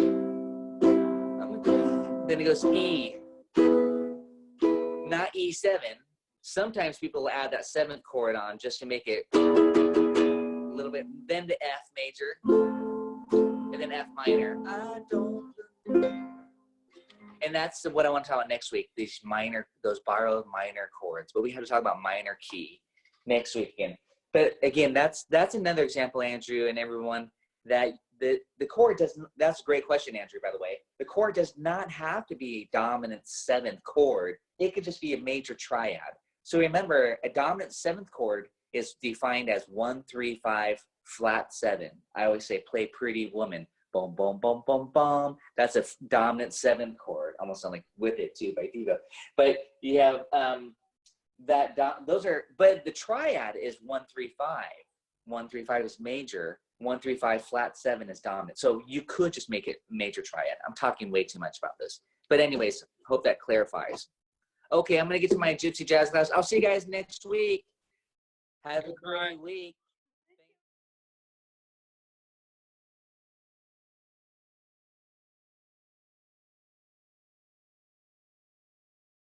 So let's analyze it really fast here. Fly Me to the Moon. What key are we in? A minor. C. C or A minor? Which one? C. Of you, C6, C major. Good. That's a good indicator. The first chord is A minor, but that doesn't really tell us anything, really, the first chord. So be careful. Always look at to see what the last A minor is the 6th chord. D minor is the 2 chord. G7 is the 5. And C major is the 1. Okay, so there's that first phrase is in the key of C. We have the 6, 2, 5, 1, and then the C7 is not in the key of C, it's just a passing chord, but it's called a secondary dominant. It's the dominant of what chord? Good, it's the 5 of the 4 chord. So this brings us to a little popular use of other dominant chords that are not in the key called secondary dominants. So dominant chords are the 5 chord of a key.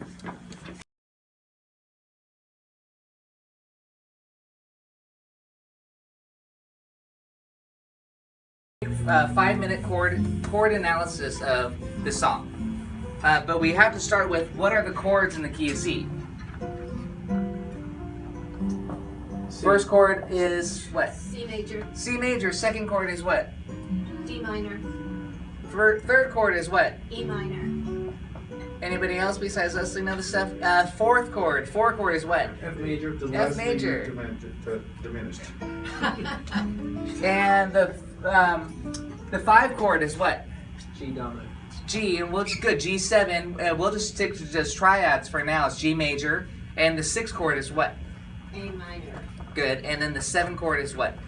D diminished. Good. And that's a triad. These are the triads first. And then when you put the seventh chords, as Pete was already starting to do, or you know, if you don't know this is now we can add seven chords. Through the whole process. I'm just kind of giving it to you right now.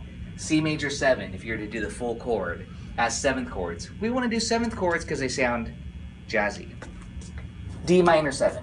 I'm just gonna again give it to you. E minor 7, F major 7, the 4 chord. The 5 chord is G dominant 7, G7. The 6 chord is A minor 7. And this last chord is B minor 7 flat 5, aka half diminished. So we oftentimes for a symbol you put a line through it and say half diminished. I'm gonna go ahead and write minor 7 flat 5. I'll be consistent here.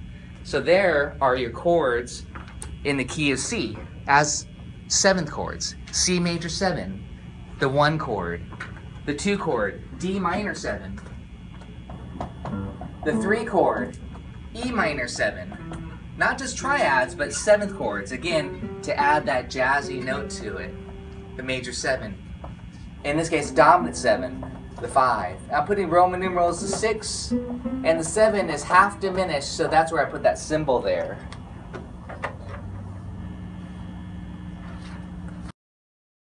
For you of the chord scale relationship.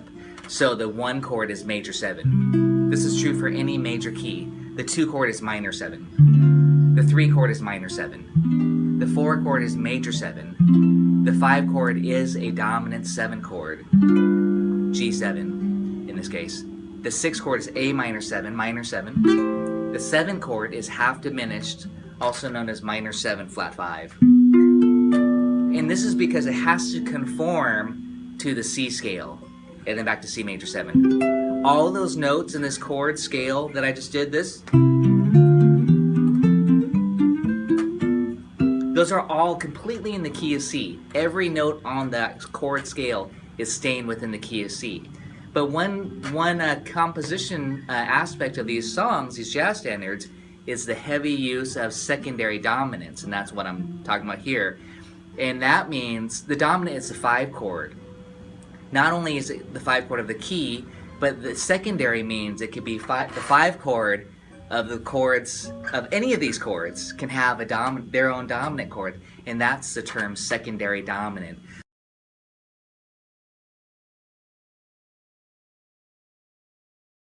E7 is the 5 of what? A. Good, of A, and which is the 6th chord. It's A minor 7 in the key of C. So that's where that E7 comes in. If you're wondering, wait, E7 is not in the key of C. It's not. It's supposed to be E minor, but E7 is the 5 of A minor. So this song, that would be called the 5 of the 6. So that's the secondary dominant there. And this song, as I look, I think there's one more secondary dominant in this song that you'll notice. Yeah. But at this point, we can name all of them. I'll as a demonstration, let's go ahead and talk about the dominants. Remember, the dominant is not only a type of chord, the 7th chord, but it's also the 5. So what is the 5th of C? G. Good, that's the real dominant. We already have that here, so I didn't even need to write it.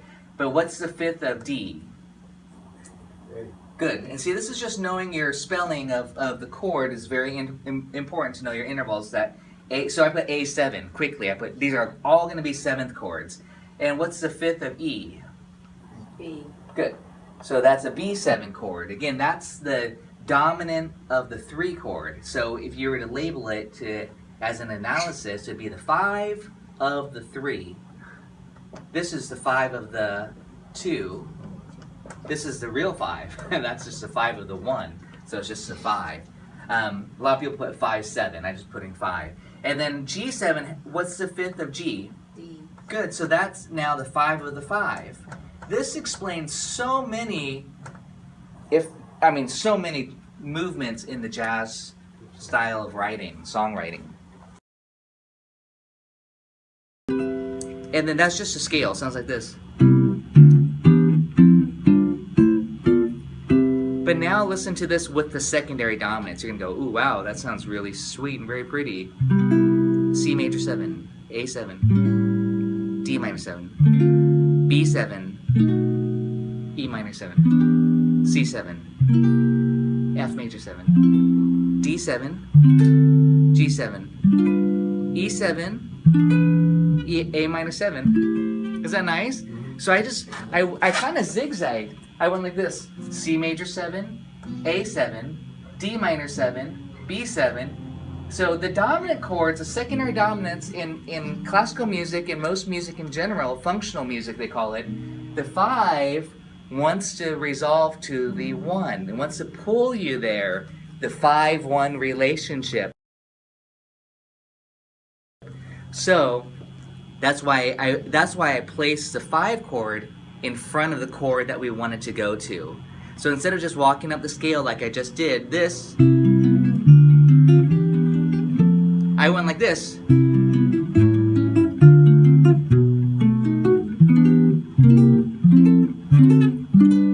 And then finally E7. Isn't that nice?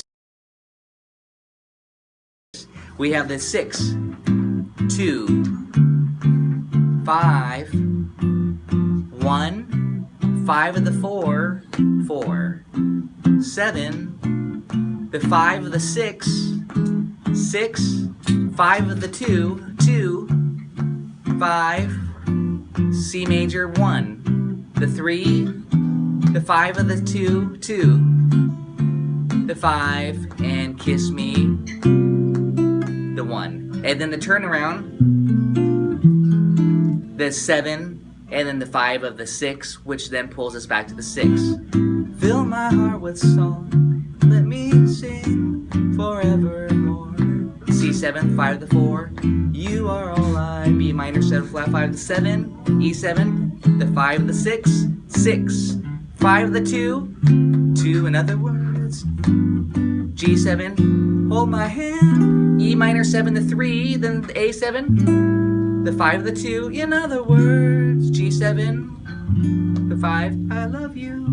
There we go, we'll just end it there. That's the analysis of the whole song. Based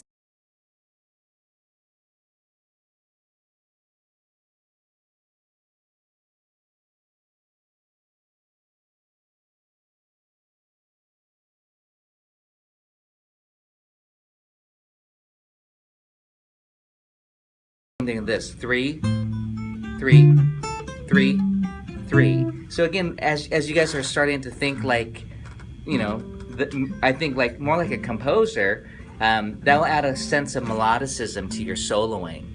It gives you something to target. But of course you have to know what's the 3rd of A minor, what's the 3rd of D minor, what's the 3rd of G7. But then we set up these little targets, and you will sound very melodic when you improvise.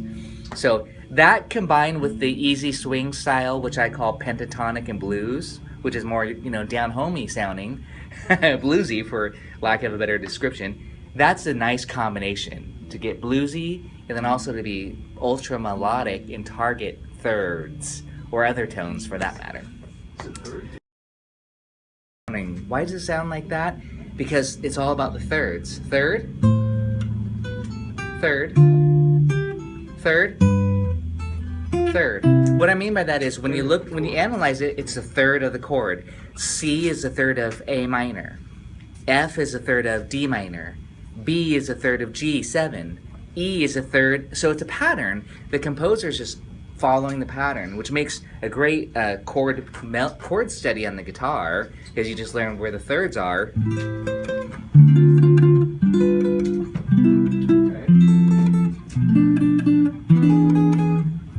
It's a pattern. And that's why you're here, is to kind of know, what do I do with the C major scale? You might play a sequence. You might do what the melody does.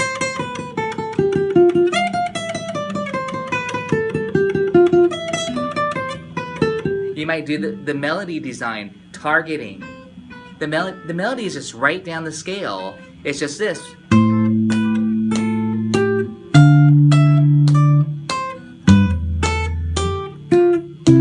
But of course, you know, that doesn't sound too interesting until we play it with some rhythm, until we, you know, add some life to it. Otherwise, it's just, this is it on paper. Those are the three options I generally like to look at. Are the three levels. Arpeggios, which is, arpeggiating is just face value. Listen to the arpeggios over Fly Me to the Moon. It's basically just breaking up the chord.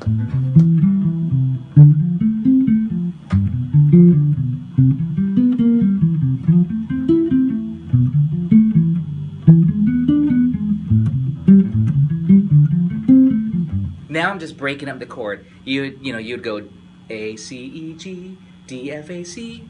You know, that's again spelling out, knowing how to spell each one of those chords. And then the next step, what I'm going to talk about today is, hey, we're in the key of C, just play C major scale. You know, just...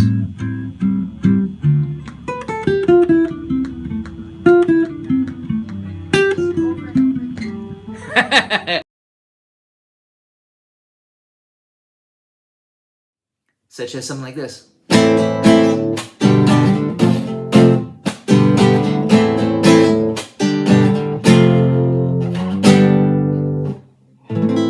That was A minor, G, F, G, and A minor. Is that in the key of C or A minor? I would say A minor. C doesn't feel like home. You know, if you end it on C chords, like, oh, that's weird. But you go to A minor. So that would be in the key of A minor, and that's diatonic to the key of C. Okay, so again, you can write a song that has chords just from the key of from the major key. Okay, diatonic, again, that's the term, diatonic to a key. That means all within the key. But now there's also a very popular scale that could be a minor key, the most common being the harmonic minor scale. So let me tell you what a harmonic minor scale is, and I want you to all to play it with me. Let me get out that whiteboard again.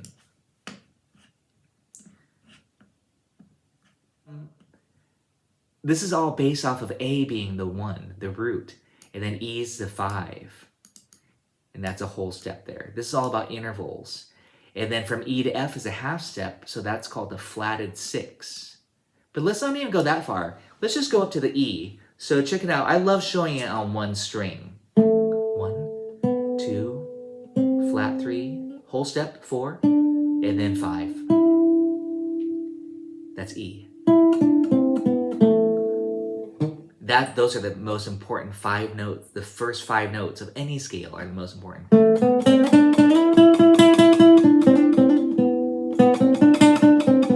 You just improvise with that and sound great.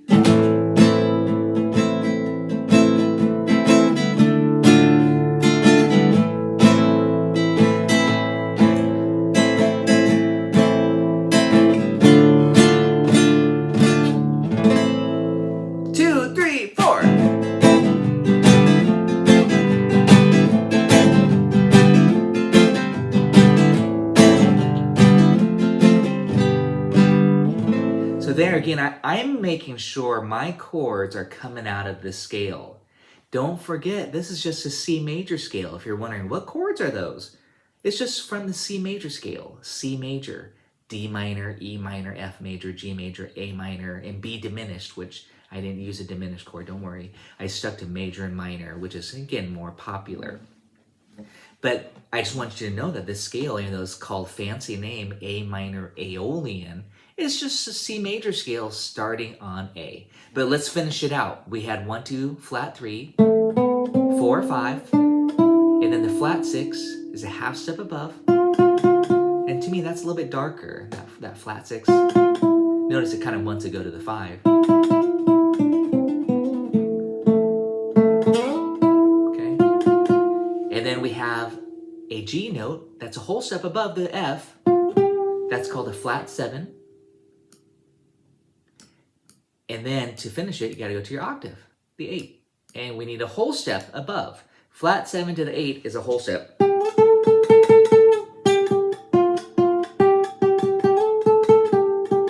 That's not what I was doing with chords, by the way. A minor, G, major, F major, back to G major. You know, that's very, very common progression. So yeah, I was doing it with the melody.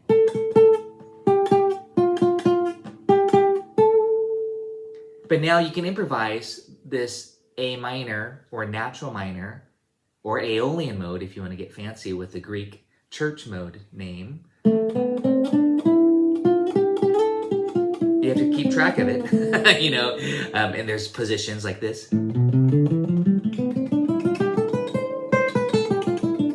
That's usually what I would do, is kind of playing this way vertically versus horizontally if I was to kind of play faster. But I love this. I love playing linearly like that because it's very lyrical to me. It doesn't make me feel like I need to play lots of notes. Again, that's an aesthetic thing. And I like to slide a lot. So again, I encourage you to experiment quite a bit, and hopefully, again, you're learning how to know what key you're in and stuff like that, and then you can choose the appropriate scale. And that's kind of what it comes down to, is that you learn, like, oh, this is in the key of C. I could do this mode. Or this is an A minor. I could do Aeolian mode. So again, one more time, try the whole scale with me. You can even think tab. 2, 4, 5, 7, 9, 10, 12, 14. I'm gonna play some chords. 1, 2, 3, 4, 5. Well, time sync. Now I'm thinking about a different time signature. I'll stick to 4, 4. 1, 2, 3, 4.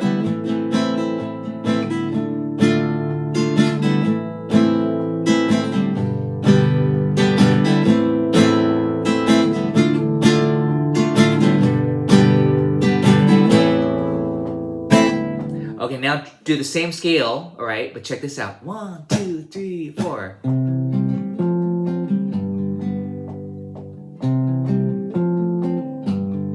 See, now I'm back to the key of C, but you're thinking A minor Aeolian. Well, guess what? It's the same 7 notes. It doesn't matter. It's just that A doesn't really feel like home anymore. You'll probably shift to the C by ear, I bet. You'd probably say, oh, C's home, if you were to do that long enough. So again, that's really what it's all about, is like what feels like home, what feels like the tonic. So let me show you something here. This A harmonic minor scale, sorry for my handwriting, this is called a harmonic minor. This is all on that master scale worksheet I sent from you. Harmonic minor.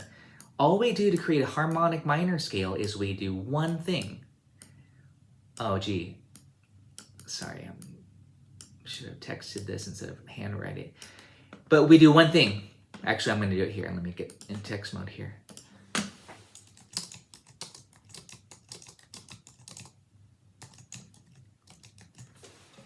One very important alteration.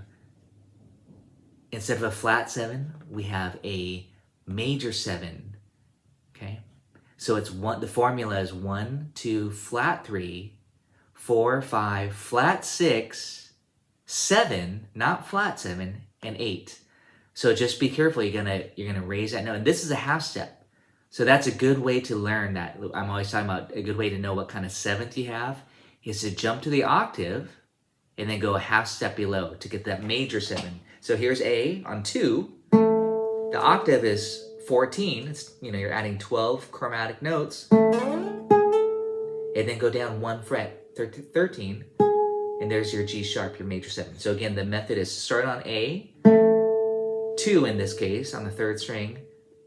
2 plus 12 is 14. And then if you want to find that major 7, go down 1 half step, and that's G sharp.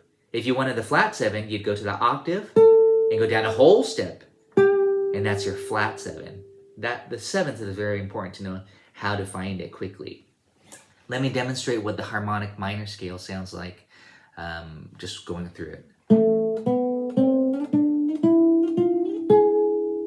Isn't that beautiful? That G sharp.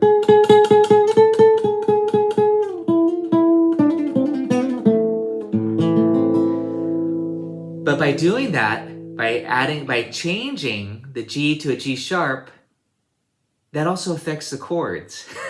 So that's where now we got to go through the whole chord theory routine again, the triads and seventh chords. I kind of just told you last time. But you would then go, oh, okay, so how does that affect my chords? Well, that's A minor. That's going to be B diminished. It doesn't affect those ones. I'm just doing triads here. It affects this one. It would be C. Remember, to build a triad, you go every other note to get a tertian triad. This one, C, E, G sharp. Before it was C major, but now it's C, E, G sharp. It's this. Yeah, C augmented. So in a harmonic minor scale, there's an augmented triad. You have A minor, B diminished, C augmented.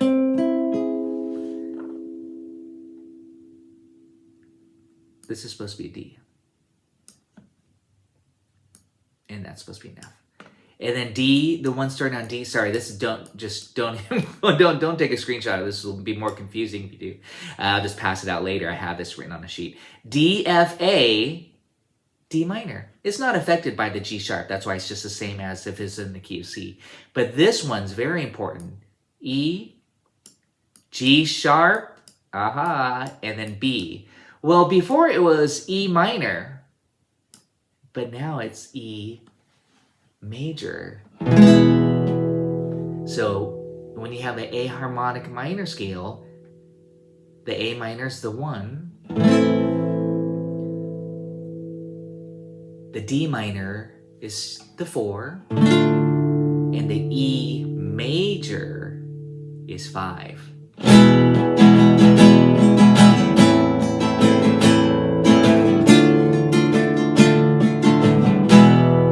And that's where you get this.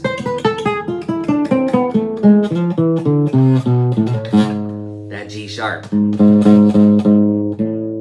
really wants to pull us to A minor. G sharp, that's called the leading tone. Then you get,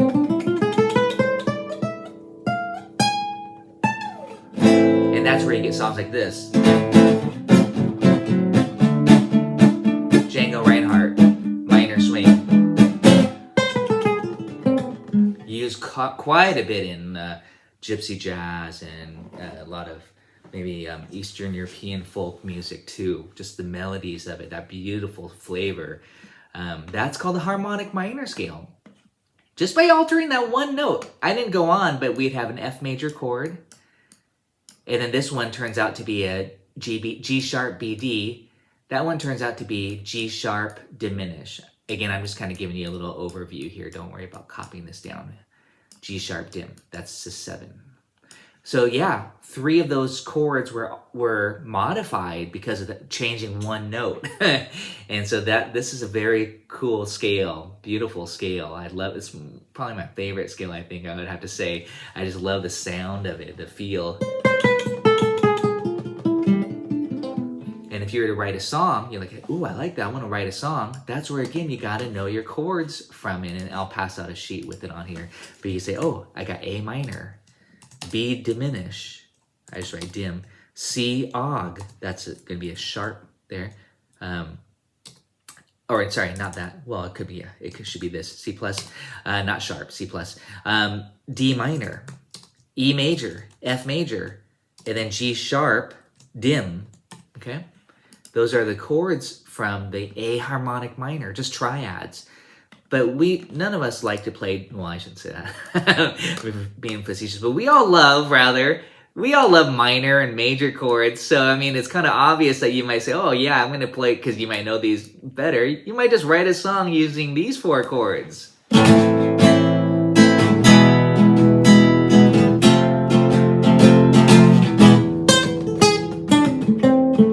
And just using, to write a popular style song, or like, it's almost like House of the Rising Sun too, where that E major chord is your 5, not minor. That's what makes it special. So again, this is kind of maybe a bigger demonstration. I'm going to leave this up because I know some of you are writing this down. But I think I want to do a quick comparison and demonstration of something special here. I know I'm kind of This is all related. Since you're writing on this board here, I'm gonna take that one song earlier from the common progression, and it was Pachelbel's Canon. And it's kind of a lengthy song, a lengthy progression, but it was 1, 5. I have to think about it. 6. It was in the key of D, and then 3, and that was F sharp minor. 1, 4, 1, and 5. That's Pachelbel's Canon kind of paraphrase. This.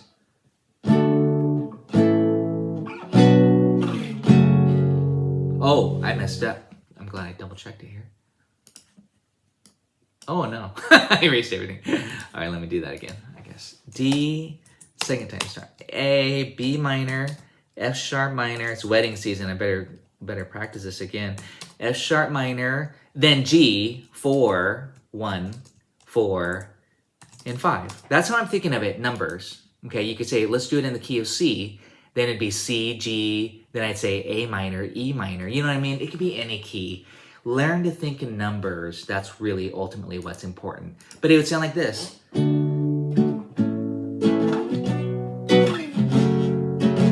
in 6/8 time. I wouldn't do this to my violin player though. That'd be crazy. But you might hear it as a pop song that way. So now I want to show you something. What if you said, hey, let's have some fun with it and turn it to a minor key? Okay? Minor key. Well, this is what I would do. I was like, oh, how do we do that? Instead of D major, I'm going to do D minor. D minor is related to what major? Who's got it? D major. D minor, what major? Relative.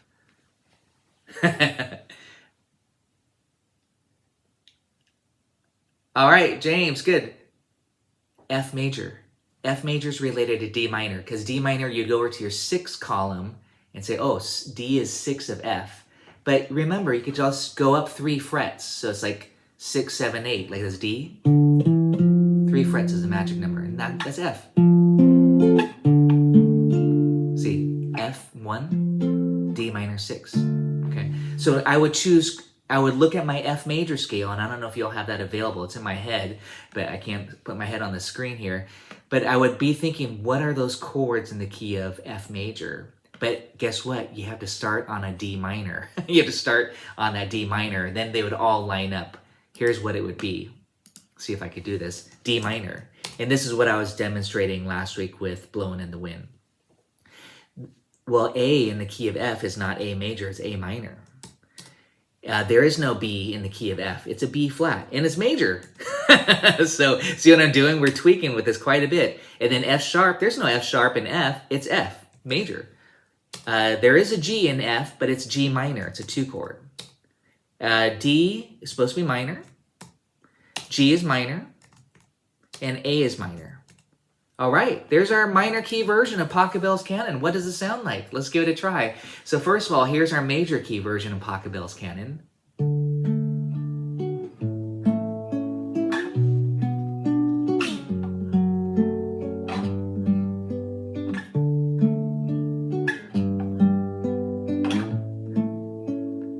Here's our minor key version of Pachelbel's Canon.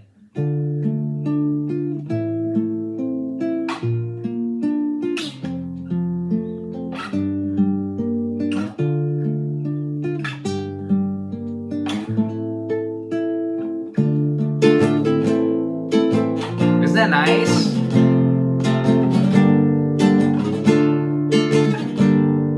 Let's go back to happy. Major key version.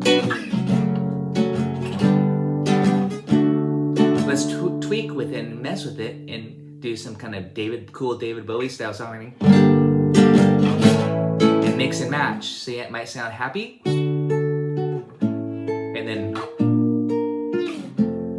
that's some cool songwriting there when you start to mix and match major and minor keys into a unique chord progression. I love stuff like that. It can get a little bit twisted, of course, but a lot of movie music does that quite a bit. And those are called, there's a new term for you, borrowed chords. A lot of jazz songs will borrow chords, and the most common place to borrow them is from the minor key.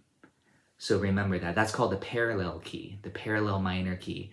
So if you have a song that's in C major, the parallel minor key would be C minor. But then you'd have to be thinking, oh, C minor is relative to E flat major. It's convoluted again. So then you know all your chords from there, then you can borrow chords as you wish if you're a songwriter or composer to get these really cool and unique chord progressions. But often it's just one chord that you want to borrow. If you go too extreme, it could be, a little bit wacky. But it's beautiful when you just grab one chord at the right time. Again, this is for songwriters or composers, or if you just want to make your own versions of a particular song, that's unique. I love doing that. And that's a very special technique. And Beatles use it quite a bit. Beach Boys, again, a lot of bands will, or Radiohead's one of the contemporary bands that does it really quite a bit. It's a technique that's been around for ages. So again, you can take a song, a familiar song, and then turn it into a minor key, and that's how you do it. It's just kind of a cool trick is you got to know your minor, you have to know your chords again. You got to know D minor is relative to F major, and that's how you know what chords to grab. So again, I'm showing you here, we have this progression on top, and then some of the notes had to change because it didn't conform to the key of F. And then not only that, the quality of the chords changed as well, some of them. And then you can start to mix and match, like D, A, B flat, F, and then maybe G major, happy and sad type of a thing. And then do that with different folk songs. It's really quite fun. But I want to show you one more thing here. If I wanted to make this harmonic minor scale, here's what you do. Remember, this is what I showed you down here in the harmonic minor scale. The chord that really changes is the 5 chord, okay? It goes from minor to major. So let me see if I could do this without erasing everything like I did before. I'm just gonna cancel this out. Gone, right here, gone. Just by doing what I did here, canceling this out, oh, not 100% true. This is supposed to be, no, that's good. It's this one, the F major, that's supposed to be augmented. So it's kind of, this progression now is kind of a little bit of a hybrid or composite. It's kind of a composite of the harmonic minor and the natural minor, Aeolian mode. Okay? So, check it out.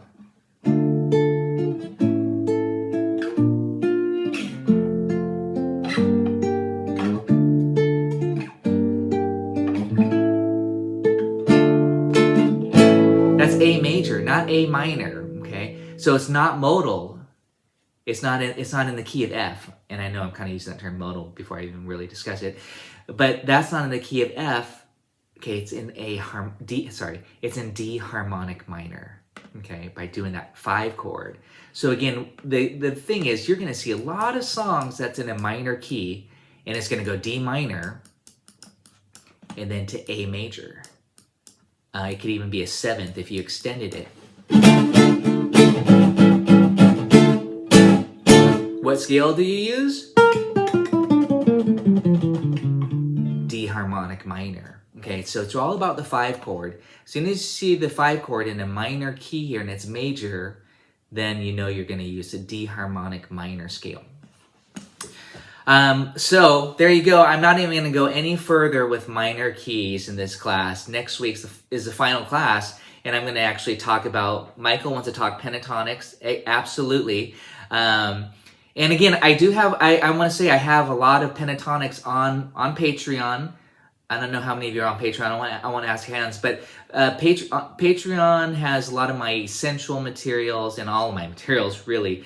If you're interested, I'll put a link to it because I know I haven't been promoting it, but really that's a good resource, and that's what I'm hoping to do is create a huge resource of lessons and materials. But also on YouTube, if you want to type in my name, Tracy Kim, and type in the word pentatonic, you're going to see quite a few studies come up. So again, that's what you can start to use. Or even, I don't know if I have this on YouTube, but some general things. And I also have theory lessons too on Patreon and a little bit on YouTube. But next week, or this week probably, I don't want to bombard you, especially because it's not all contained in what we've been discussing. But I'm going to follow up and send you links. So when you go beyond this class, you'll have those resources for yourself to say, you want to look back. And I am recording this, so I'm going to even edit our lessons too. It's on my list of things to do. But before we end here, if you need to take off, thank you. But I'm just going to answer a few questions here. Jeffrey's question was, rule about harmonic minor scale. Well, the only rule is that the formula, first of all, is you take a natural minor scale and then you raise the 7th degree. So that's it. Just remember what's the Aeolian mode or the natural 7, and you sharp it, or you make it major 7. But that changes, okay, this is what you're asking, the rule. That changes your 5 chord especially. That was the one that changed. Well, you had an augmented chord in there too, but again, it's really about the 5 chord. So if you're in A minor, that you would typically have an E minor chord as your 5, like this. That's modal to the diatonic key of C, but now you want to make it major, A minor, E major. And then that's your scale. Harmonic minor. The 4 chord is the same, it's still D minor, but it's the 5 chord that you got to watch out for. Okay, so that's where you want to make that decision.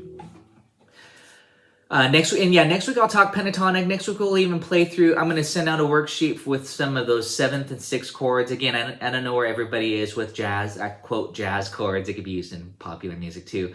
But I'm going to talk a little bit more about some jazz songs. And, if you have any other requests for the final session, please let me know. And I know I didn't talk about everything that I wanted to. I wanted it just to be a really good overview, hopefully, again. That's my goal. To open you up to some ideas, and you then can say, oh, I love modes, or I need to talk more about modes, or I love pentatonics. Then you can explore that further. Or, oh, I love that harmonic minor scale. I think I'm going to learn some gypsy jazz because that's used quite a bit there, and that's how I really learned it really well, is by playing Django Reinhardt. And then I got, wanted to master the harmonic minor scale, which it's a long topic. And yeah, chord substitutions. Thanks, Aaron. I'll talk about some chord subs next week as well, and some some fancier things, just to kind of leave you guys not hanging, but to kind of hopefully inspire you to want to study it further, and stylistically too. So any other last questions for today? Lila, please. You can unmute yourself.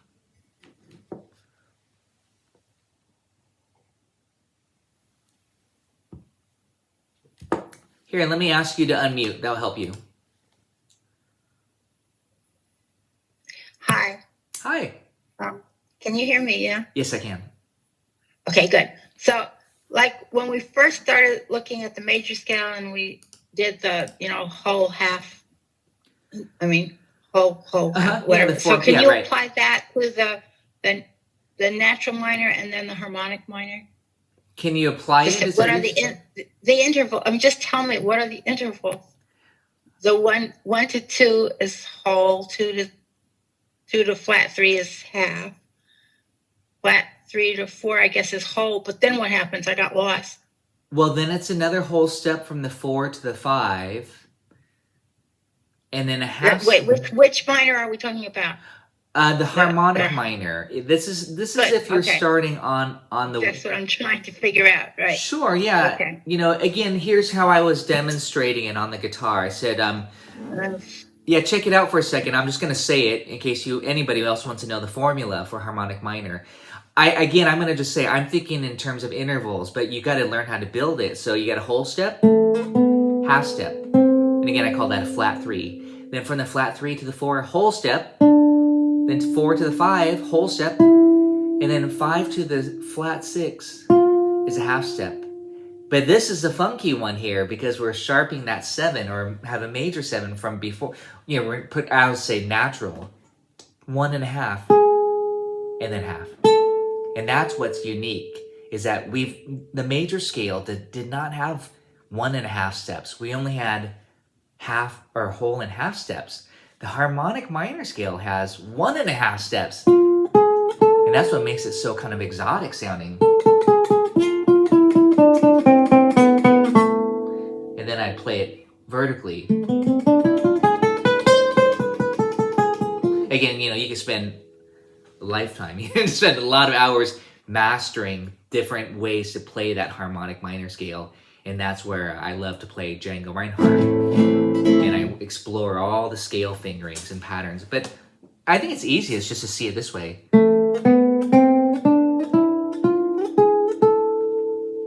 Linearly like that, intervallically like that.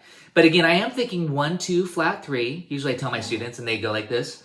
1, 2, flat 3, 4, 5, flat 6, major 7, and 8. So you get this.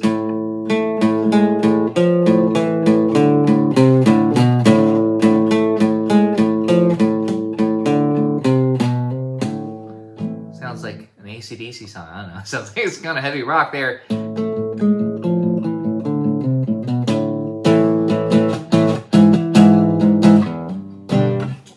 Super fun scale, beautiful scale, but I love all this. And again, actually, we should look at the song Hotel California next week.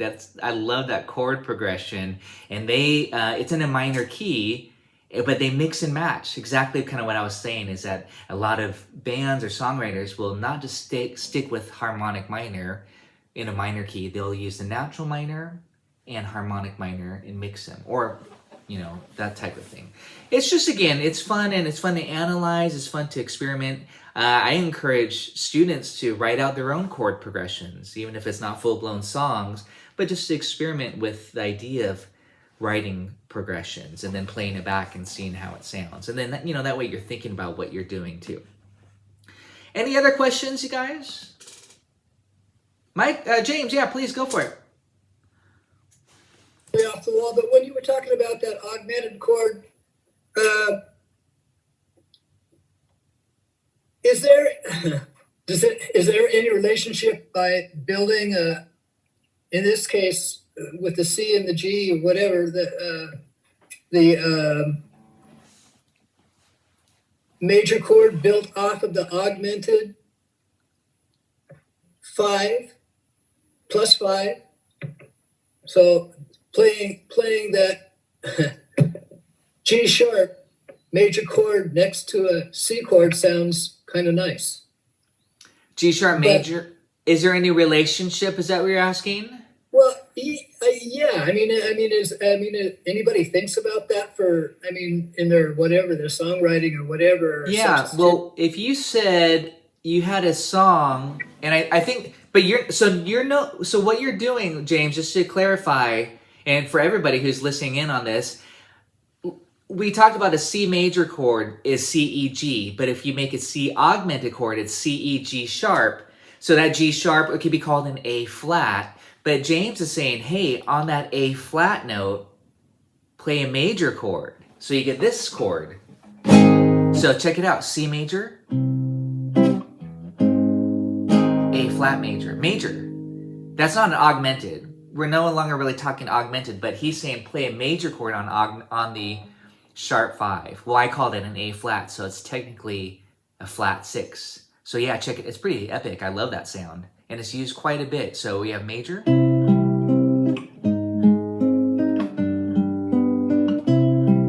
That's called a borrowed chord. You're borrowing it from the parallel key of C minor, exactly what we just talked about today. So the 6th chord is supposed to be A minor. But if you're in the parallel key, the parallel world, I call it the bizarro world, or now it's called, what else is it called? I don't know.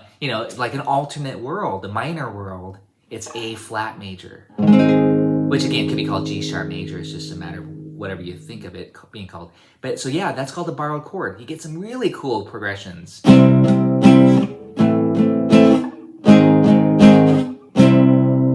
So yeah, that's borrowing chords. That's how you get some very cool and unique flavors that kind of bend the ear. People go, oh, what? That was different. You know what I mean? Lots of movie music does that, of course, because it really accents certain scenes instrumentally, or, with songwriters, they can accent a certain word by having something that's not, your normal expected chord. You alter it. So I love that as a songwriter, composer, to throw in those little chords, those twists every once in a while. But of course, people just write progressions where it just does that over and over. Now it sounds like a Nirvana song or something, So, anyways, Aaron, so I hope that answers your question, James. Yeah, it's very unique.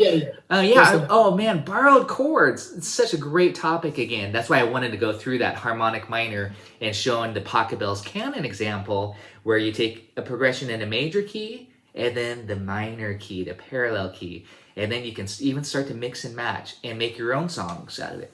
You can go both directions, Tracy, on borrowed chords, right? Absolutely, so, yeah. You could be in a minor key. Is that what you're saying? You could be in a minor key and borrowed. Exactly. Yeah, for sure. Relative, you can go either direction depending on what key you're in. Yeah, I always like when I work with students and stuff, or songwriter students too. We'll look at, they'll say, like, I wrote the song. It's in the key of A. I just did this yesterday, actually, with a student. He was like, I don't know where to go from here for the B section. I was like, hey, let's take a look at the world of the parallel minor key, and you can almost just play the same progression and play it in the minor key. So there's two songs. I mean, this is all you'll hear, a bonus lesson, but there's two songs that come to my mind right away. That's one of them is, the most popular one is, I'll have to send this next week, but you guys get a little preview of this. The most popular one is George Harrison's While My Guitar Gently Weeps.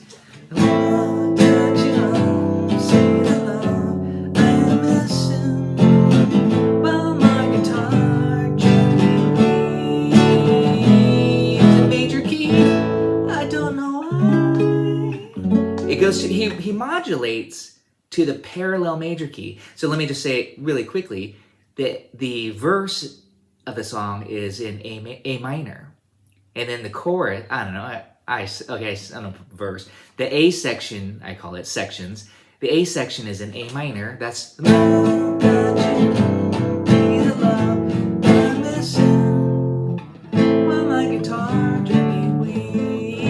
he goes happy. Well, I don't know if it's happy, but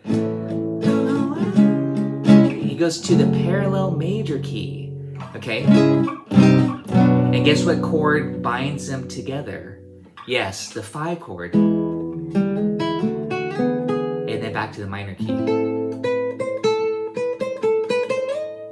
Ooh, I made a little harmonic minor there. That'd be cool. But again, you could mess with it, and that's a great example. Django Reinhardt, and I have a video on Django Reinhardt's song called Tears. It goes like this.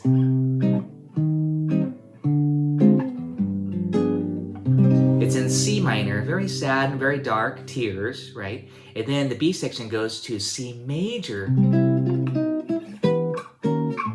And it's kind of sweet and happier. That's again as a songwriter, you can write a section in a minor key, and then for the next section, if you're wondering, where do I go with this song? Go to the parallel major key. So that's Django Reinhardt, George Harrison, other songwriters use that concept. I don't want to say a trick, but it's a technique. And then, of course, if you wanted to, you could just combine both worlds together and kind of have a very unique, wacky chord progression. But that's, again, I love that. I love songs that do that. It gives it some depth and it goes somewhere. It tells a story too. Unlike the typical pop song necessarily where it's just the same 4 chords over and over. So check that out. And again, I make a reference on my it's Django Reinhardt. If you look up Django Reinhardt Tears in my name, I go through a lesson and I kind of say this little spiel. I'm like, yeah, I think George Harrison was inspired because I know he loved those old songs. I think he was inspired by Django Reinhardt Tears and wrote While My Guitar Gently Weeps, as probably being inspired, from that progression of minor key to the major key. There's some similarities.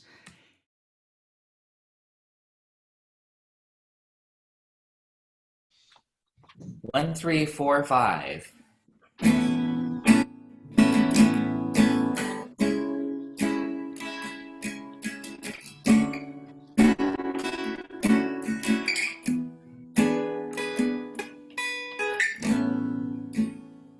One, 3, 4, 5. 2, Oh, maybe I should mute everybody so that we can jam a little bit. Oh, I guess, that being said, do you all know what I'm talking about when I say 1, 3, 4, 5? The first thing I'm doing is, I should probably scoot back just a little bit so you can see where my fretboard begins and ends. 1, 3. I always say be a bass player. 4, 5. So I'm always mapping out the bass line. 1, 3, 4, 5. Once you have the numbers mapped out, then you got to make sure you know, hey, 1 is major, 3 is minor, 4 and 5 are major. That's where you're doing A major, C sharp minor, D major, and E major. Then if you were to noodle around, you'd be playing the A major scale.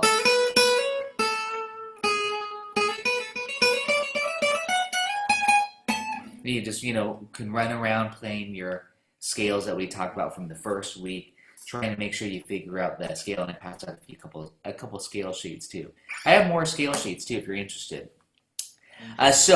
But anyways, that was 1, 3, 4, 5. Let's do 1, 3, 4, 5 in the key of E flat.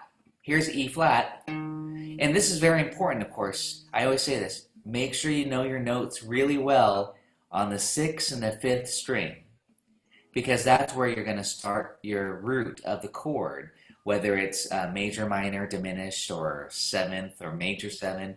You got to start there to be the root player. This is the functional part of all of this now. It's just to go 3 on E flat. And the interval stuff that we talked about probably on the 3rd session, this is 1, this is 5, this is 6, and this is the 4. Okay. And of course, we're going backwards now, though, because 1, so this E flat, and I'm not even thinking letter names at this point. I mean, you can think about it, say E flat, B flat, C minor. Oh, I think I changed my progression on you. Sorry. 1, 5, 6, 4. I don't know if I changed it on you. 1, 5, 6, and 4. But notice I went this way this time, starting on the 5th string. This is just something I like to do. I don't necessarily go up high to the 4th string. See, the 5th would normally be here. 1, 5. But I went 1, 5. So I went to the 5th below it. It's still going to be the same note, B flat. But here, so this is where your octaves come in. Here's E flat. Here's the 5th, B flat. But here it is an octave lower. So that's why I went there. And then from there, you can get 6 really easily. And then 4, it's just a whole step down from the 5th. So really, to me, the most important 2 notes are the root and the 5th. Once you know the root, you got the 2. Sorry, once you know where the root is, you got the 2 above it. You got the 3 above that. And then once you know the 5th, you can go to the 4 or to the 6. And by the way, the 7 is always a half step below the root. So you have all the intervals. Again, this is now being applied to chords, to playing rhythm. If we're talking, hey, let's play this song, it's 1, 5, 6, 4, or 1, 3, 4, 5. Okay, that's 1, 5, 6, 4 in E flat would sound like this.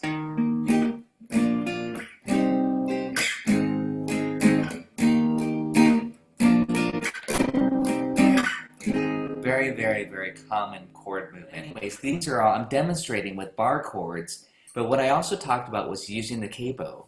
And I'm just going to review this because this is, I feel like, if anything that you can take away from this course is the importance of learning songs in the key of C and the key of G, open chords. Those 2 keys, I think, are the most important ones. Because once you learn the basics, the progressions, just like I said, the most common ones, you can then use a capo if you need to, and just slide it around within the first 5 frets usually, and you can get key of E flat, key of B flat, any of those keys. But you got to know which one to use. So like right now, for example, right there, I said let's play the most common chord progression, 1, 5, 6, 4, in the key of E flat. But if you're like, hey, I don't want to use bar chords, that's where you you would figure out where's E flat. Well, E flat on the 6th string would be way down here, open, or you'd have to detune your guitar. You're not going to do that. Or it'd be way up here on the 11th fret. So in this case, because we're on the 6th string, this is where I'm going to say basically I would use the G shape. So I would pretend I'm way up here on the 11th fret. Well, I am on the 11th fret. And then I'd go 3 frets down from the 11, which is 8, and I'd capo on 8. And then now, assuming you have your scale sheet memorized, which I don't know if you do or not, if not, that's okay. Just look at it. Look at key of G. 1, 5, 6, 4. Again, you may not have that memorized, but make sure you have that available. G, D, E minor, C.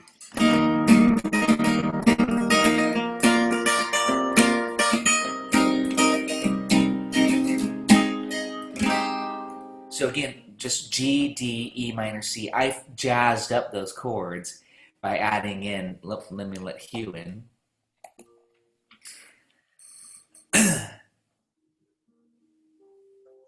Okay, hi Hugh, welcome to the club tonight. We're capoing and talking common chord progressions, 1, 5, 6, 4, and I'm talking about using the capo, knowing your key of G chords really well, and key of C chords.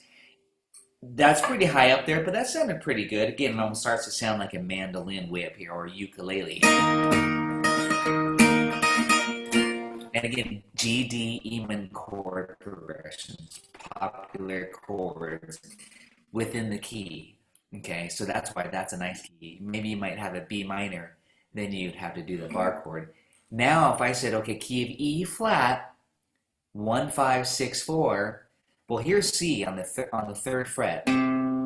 C, C sharp or D flat, D. And yes, this is important. You got to know your notes on the 6th and 5th string. E flat, 6th fret. So I put the capo 3 frets below, and I do the C shape. And now it translates, well, C is on the very top of the major scale sheet. 1, 5, 6, 4, translated, C, G, A minor, F, A minor 6. So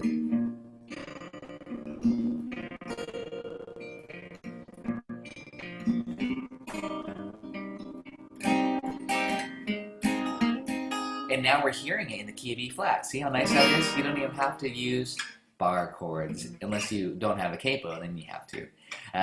But that's the power to me of knowing your chords in the key of G and the key of C, and then understanding your transposition, the major scale sheet, and then transposing it, transposing the progression. And again, this is assuming you have the sheet music for the song in front of you, or something that, the chords, of course, and then you got to know what key you're in.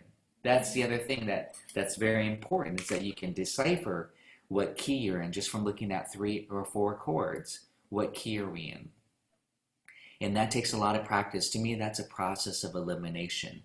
But there's just a couple tricks I want to just share with you before I move on to the new topics and the review of the 7th and 6th chords. Is the fact that between 3 and 4, it's a minor chord to major chord. It's a half step.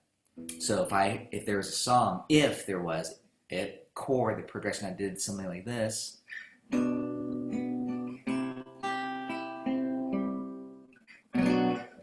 That's the only location where it's minor to major. That's a half step, okay? So that tells me instantly, hey, 3 to 4, so I know exactly where to look. Okay, but more common, that's not as common, because not a lot of songs necessarily use 3. But more common is this.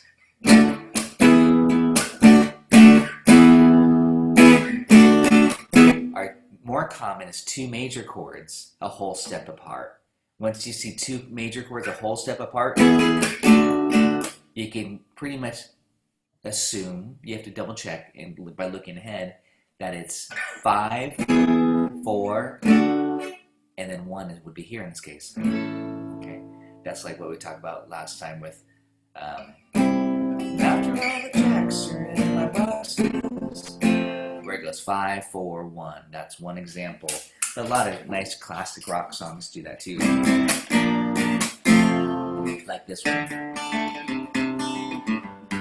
That's 5, 4, 1 as well. So it descends. But again, two major chords next to each other, a whole step apart, that for me signals most likely 5-4 or 4-5, depending on the direction. Okay, so what's tricky though is when you see, and it's again, I'm just kind of helping you break it down in a process of elimination. What's tricky, and you can look at your major scale, hopefully your key of C Triad chord theory page. What's tricky is when you have a minor chord and a major chord a whole step apart.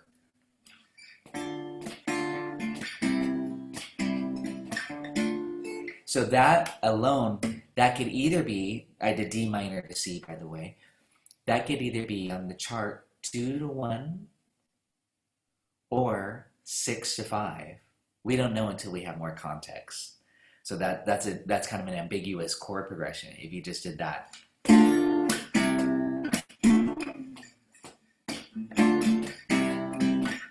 We don't know if we're in the key of C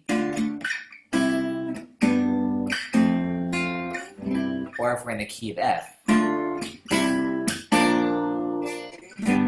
And so songwriters like to mess with that. They like to play with that. Take some two chords that are kind of ambiguous and then borrow chords from the different keys, and it adds a lot of interest to songs. And that's how you get some songs where it does do stuff like I just did.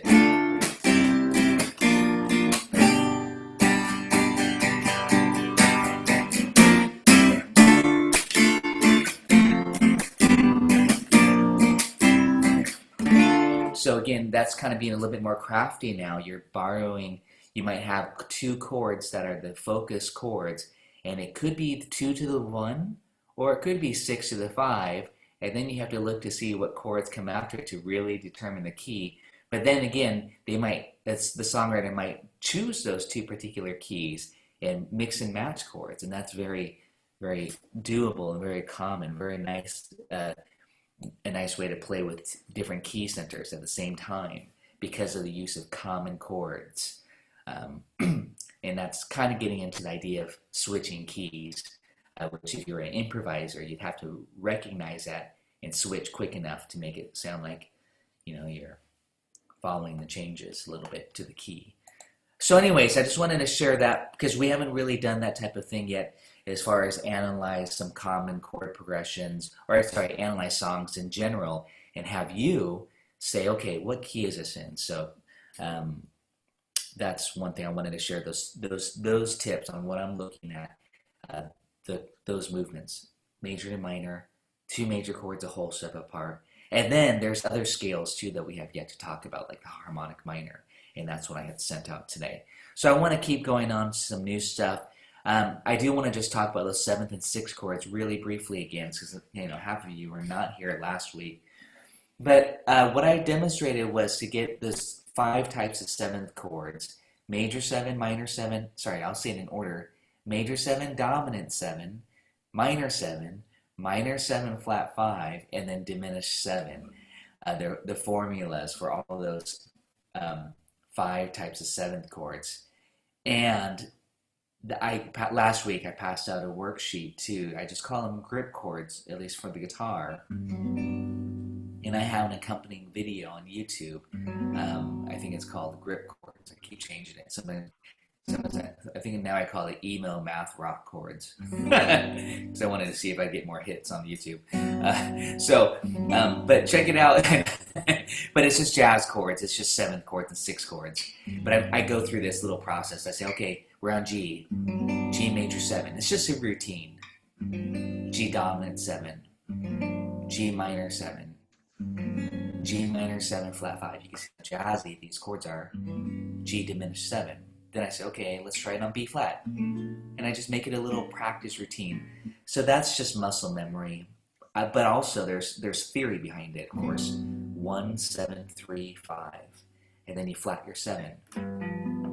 And again, you guys can just check out that video on YouTube. Just type in my name and grip chords. It'll pop up. Minor 7, flat your 7. So again, those are you have to look at the formula sheet for 7th chords.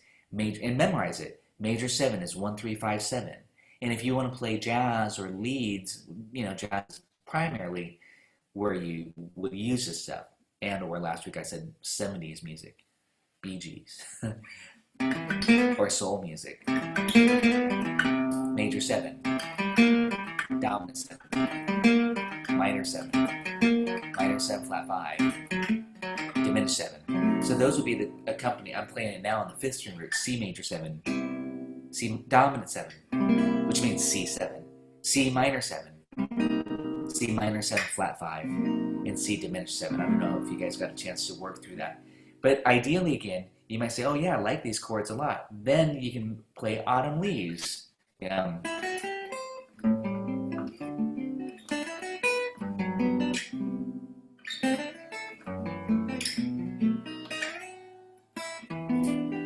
just by knowing A minor 7, D7, G major 7, C major 7, F sharp minor 7 flat 5. It's all on that sheet from last week. B7 and E minor 7. So I'm just doing those grip shapes, what I call grip shapes, and just wanting to demonstrate you can play all these songs. Fly me to the moon, let me play among the stars. Let me know what spring is like on Jupiter and Mars, etc. These are just the classic jazz standards, but you can pretty much play through the whole vocabulary of songs. And sometimes in the charts you might say, well, what's this flat 9? You know, don't worry about the 9s for now, just stick with 7s. Stop at 7s. 1, 3, 5, 7. That's the 9s are an extension over the octave. We talked a little bit about that with add 9s. And it's colorful, but it's not necessarily needed. It's just kind of a suggestion. It won't necessarily make or break the song. In most of these songs, they can all be broken down to those types of 7th chords. And along with 7th chords, there are also there are two other chords that you should know. Those are 6 chords. So a 6 chord, a major 6 chord, here's G major 7. You take the 7 and you go down a whole step to the 6. Major 7, major 6. The major 6 is a little bit more neutral. Listen to it. It's just kind of, there and a little bit nice and colorful, jazzy, because of that 6. But here's major 7. So it kind of hits you a little bit harder. So it's nice to do both.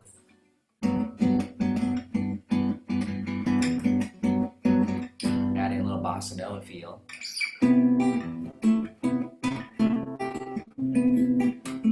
So I'm going major 7 to major 6. So again, the major 6 is just a pretty neutral note, a whole step above the 5th is where that is. 1, 3, 5, 6. And it sounds like this as an arpeggio.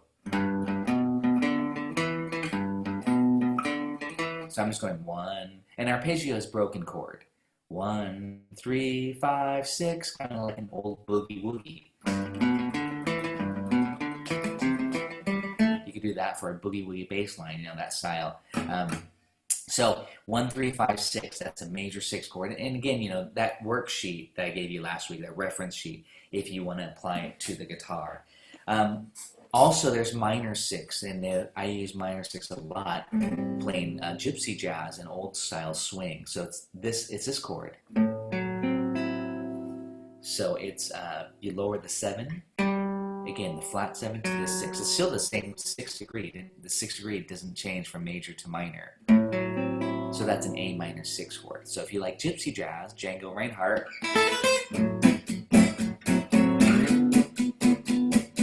That's the sound you want, minor 6 chords. Or even again, bossa nova. Quiet nights and quiet stars.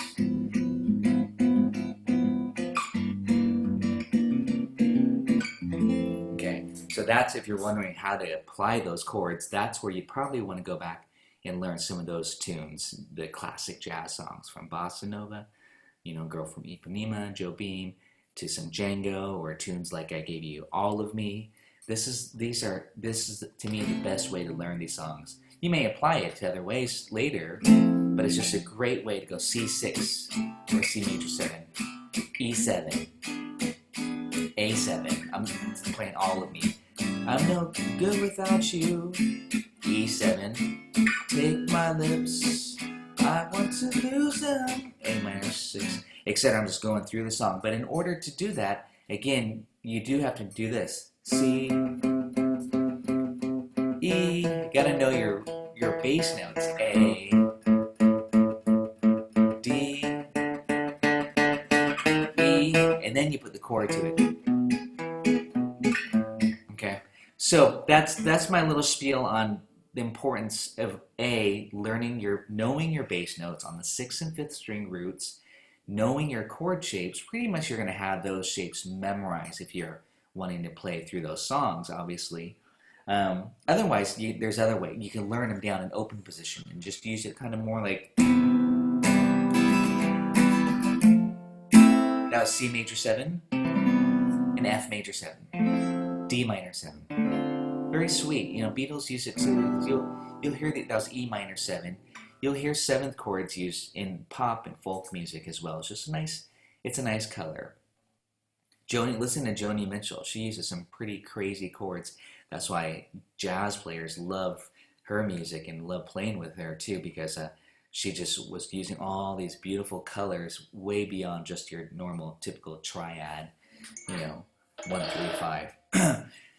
So we talked about sus chords. The only thing we had not really talked about chordally otherwise, besides the extensions, are slash chords. And the slash chord is very important, especially in popular music. You'll see a chord say A minor / G. So what that means is you take an A minor chord and you put the G in the bass. And it definitely adds a nice color. That's really just A minor 7, because if I were to add it up high, it would sound like this. But in the bass, it really changes the flavor. A minor with the G in the bass. Wrap my pinky around here, and that would look like this. Well, I'm drawing out for you. A minor / diagonal / that is G. That's just saying, hey, put the G in the bass. It's a very specific sound. Now I put the F sharp in the bass. Now that would say, play your A minor chord / F sharp. And that can also equal another chord too. F sharp minor 7 flat 5. So again, slash chords are really, really neat way of getting some interesting colors. I just wanted to kind of raise that because I'm sure you've seen them, or say, hey, what is this chord? When you have like a triad and you put something else in the bass that's not the root. Even though for the jazz stuff, I was just kind of saying, learn your roots and make sure you could just do that first. But the other thing that you'll see also in popular music, again, are slash chords. This is a very common movement. I'll play a little bit for you, just from the song Landslide.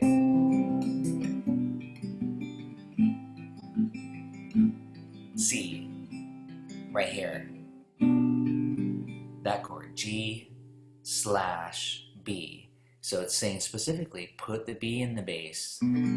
Some people say, well, can the bass player do that if I have a bass player? Yeah, for sure, the bass player will do that, but it's also nice for you to do it, the piano or guitar player, and then A minor. On the ukulele, you kind of out of luck a little bit unless you make sure you have your low G strung. I still like that, though. It still sounds nice. What's the point of that is to have a nice moving bass line. Here, the bass walks down and walks back up. Took my love, took it down. And then later on, that's D7 with the F sharp in the bass. Okay, so again, that would be notated as D7 / F sharp. So really that F sharp is the 3rd of the chord. Beautiful. We want these moving bass lines.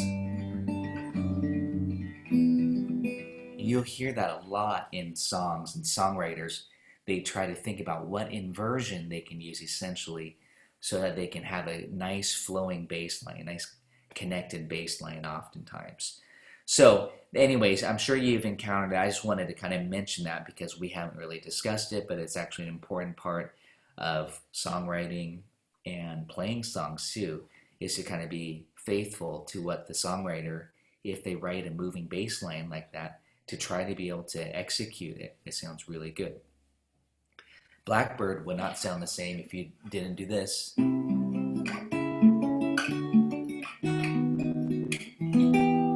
If you don't walk that bass up chromatically. Take these broken wings and learn to fly. bass line, that do, do, do, do. You got to hear that chromatic bass line. It's really kind of built in sometimes to a lot of songs. And oftentimes in that case, the third is in the bass. So usually it's an inversion of a chord, so, meaning another chord tone, another chord tone besides the root. So either the third or the fifth, and maybe the seventh, as I demonstrated on the A minor. Put that G in the bass, and that's the 7th degree. Okay, so it's often, again, going to be a chord tone.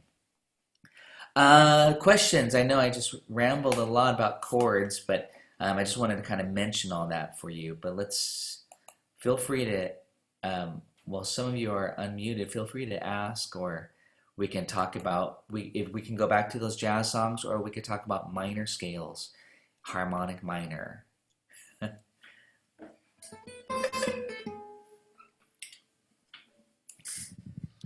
I'm definitely interested in the minor scales. Okay, good, Adam. Thank you. Let's talk about that then. Yeah, I just wanted, again, that's just a little bit of chordal stuff. Chords are just amazing. I love chords so much, and I, constantly I'm seeking out those different flavors and want to know what I hear things, what it is, oftentimes, and be able to name it. Okay, so minor scales. I passed out a worksheet today. I just jotted it down. It's harmonic minor. Well, it's an old one that I hadn't jotted down, but harmonic minor. And what we know now from before is the relative minor is what number in the major key? Larry, you got it. I see you thinking. 3? Is it the 3? No, 3 is minor, but no, that's not the relative minor. The relative minor is the 6th degree. Okay, so it's in the key of C, it's A minor. Okay. 3 is a nice substitute for the 1, but the relative minor is the 6.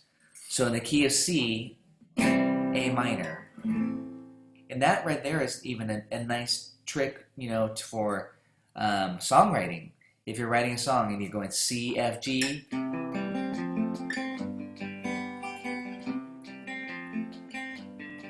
it's to substitute the relative minor, A minor, for C.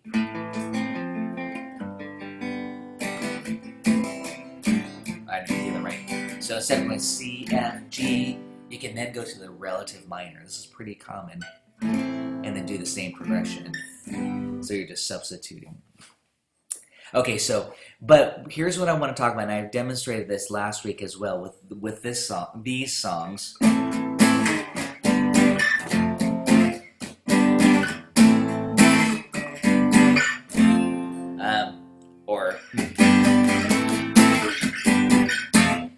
When you have that popular chord movement, it's 6-5-4-5. Okay, that's key of C, A minor, G, F, G. Some songs can exclusively do that. You won't even see a C chord in the song, but it's still in the key of C.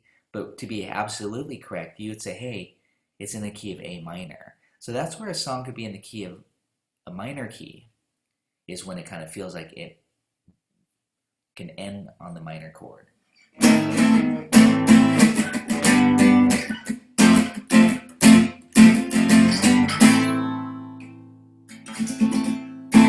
So again, when you have that feel of wanting to resolve, and I gave some examples. It doesn't have to be just that same progression that everybody loves to play.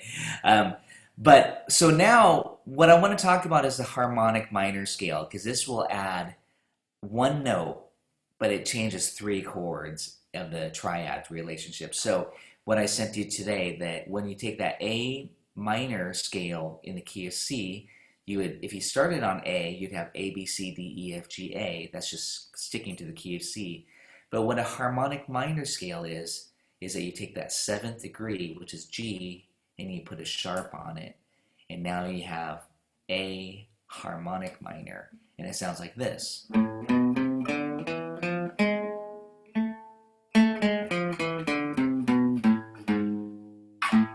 That G sharp's got a lot of weight, because that pulls you.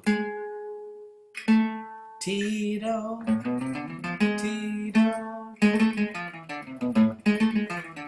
And it sounds cool, of course, too. It sounds darker.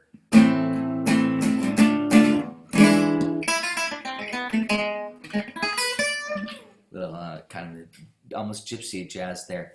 But now the chord changes, specifically the 5 chord. The 5 chord is no longer, oh, well, first of all, I have to talk about this. We're basing the chords now starting on A minor, to where A minor is the 1 chord, okay? Let me pull out my sheet here so I can make sure I'm looking at what you guys are looking at here. For the A harmonic minor sheet. So, and I didn't label it. I shouldn't have labeled it though. But A minor would be the 1 chord. B diminished, that's B circle. That would be the 2 chord. The 3 chord would be C augmented because of that G sharp. It would have been C major otherwise, but now it has to be called augmented if you want that G sharp in there. Okay, if you want that G sharp in there, I'm just staying true to the harmonic minor scale. I'm just reviewing the chords that are being created on here. And the thing again, you'd have to look at that triad worksheet if you're wondering, you know, how do you get augmented? Because C to E is 2, E to G sharp is 2. That equals an augmented triad. We have not really spent time on augmented. DFA, that's a minor. And again, the summary is underneath it if you're wondering. It's almost like I'm doing addition. DFA, that equals D minor. And then E, G sharp, B, that equals E major. But for this demonstration, I added on a 7, the D note. And that now creates E dominant 7 by going E, E, G sharp, E, D. That creates E7. But if I didn't add the D on, by the way, it would just be E, G sharp, B, which is of course this chord. Okay, E major. But again, if I didn't have that G sharp, it would be E minor. Don't forget, we would just otherwise be in the key of C. See, but listen to this. Minor, major, and then that E. But if I added on the D, now it's an E7, or I could just do this. Okay, and of course here it is broken up as E7. And that's an E7 arpeggio. E, G sharp, B, D. You all know that song. So, and then the next chord is F, A, C, D. I called it an F6. I think for this purpose, I was demonstrating the F6 chord, but don't worry about that. For now, just F, A, C is a major triad, and then G sharp, B, D is G sharp diminished. So those are the chords, and this is a demonstration again of how you can have a scale besides the major scale, what we've learned so far only. And we have a new scale called the harmonic minor scale. In this case, that G sharp added on instead of G natural changes 3 of those chords, at least as the triads in those locations. That's why it's C augmented and not C major. And that's why it's E major and not E minor. And then G sharp diminished instead of what would have been a G major otherwise if it was just a G natural. So what's the point of doing this? It's really just to get that G sharp in there for color, especially to add that E7 chord. That E7 chord has a lot of weight again. This pull, a lot of pull. A minor.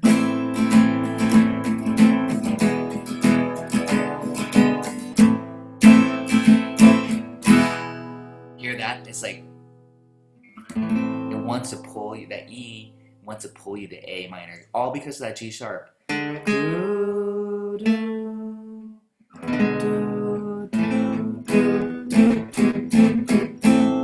again, that's really a nice little thing to demonstrate. A minor, E. And then if you want a 7, just go, instead of the E, take off the E, so it's an open D, and that's E7. So again, what that is, the E, by the way, if you counted, E is 5. That's where you have the dominant chord, E7. That's the only dominant in that key, in the A harmonic minor. Okay, so now we have progressions that can sound like this. Well, before it might have sounded like this. A minor, D minor, E minor. That sounds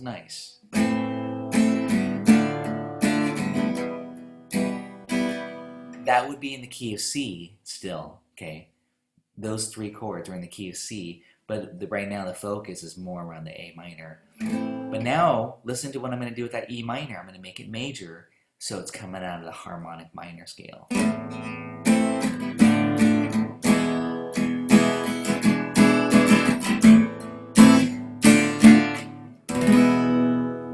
Or 7, okay? So when you hear stuff like that,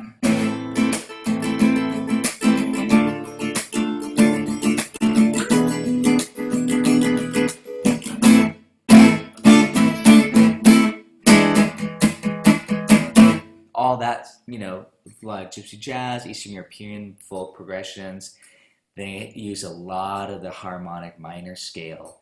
That's kind of the go-to sound for creating that flavor. Sorry to answer your question also, but yeah, that heavy use of that major chord and then the half step above it. Because if you look at it, if you look at the E to the F, without the 7 and without the 6, those are 2 major chords. So to me, this is another key thing to know. How do you know when it's harmonic minor? Oftentimes you'll hear 2 major chords stuck together a half step apart, like this.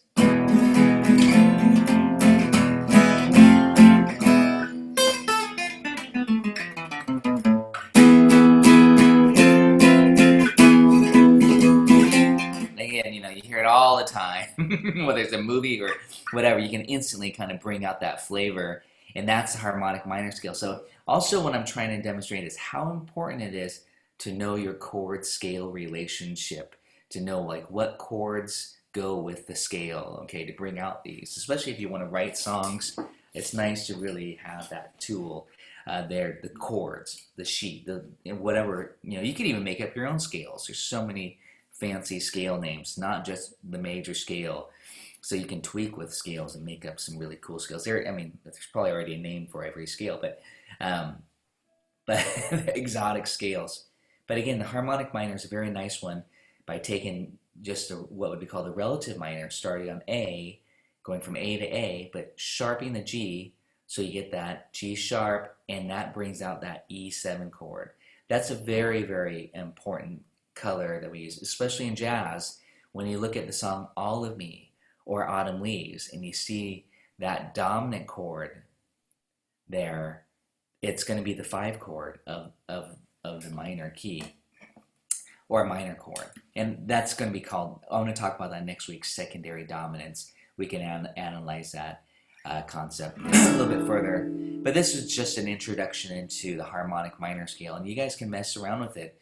That worksheet there, I mean, just the chords, that, oh, I like that sound. I'm going to write a song, A minor, E, F, you know, or F6 if you want to do, or F major 7 if you want to get jazzy. And again, that's where you look at your 7th chord sheet from last week.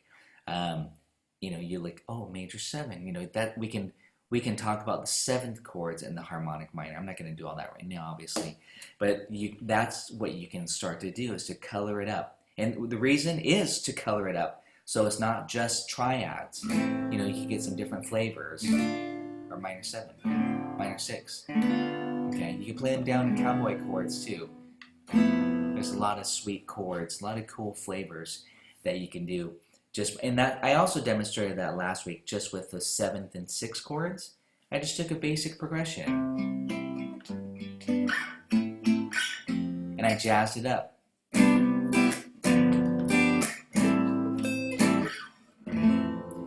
Adding some 6s, adding some 7s on. That's how you can get some nice colors.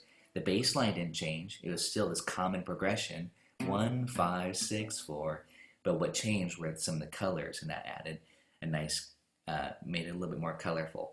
So think about that too, how you can take something that's pretty basic and then color up the chords. And I talked about this, I think probably the 2nd week when we talked about the triads, how you can add some sus chords. Add 9, sus 4.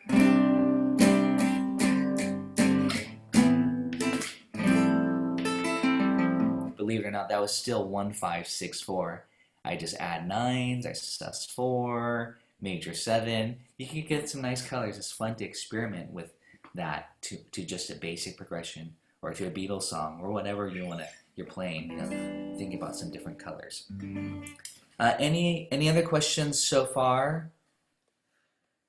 That's a big topic, the harmonic minor scale. I use that. I pretty much really teach that scale for improvisation purposes. If you're wondering, when do I use that scale besides just like writing a song in the harmonic minor, you use it a lot in the style I was just referring to, gypsy jazz, for example, or those jazz standards like Autumn Leaves or All of Me or Fly Me to the Moon.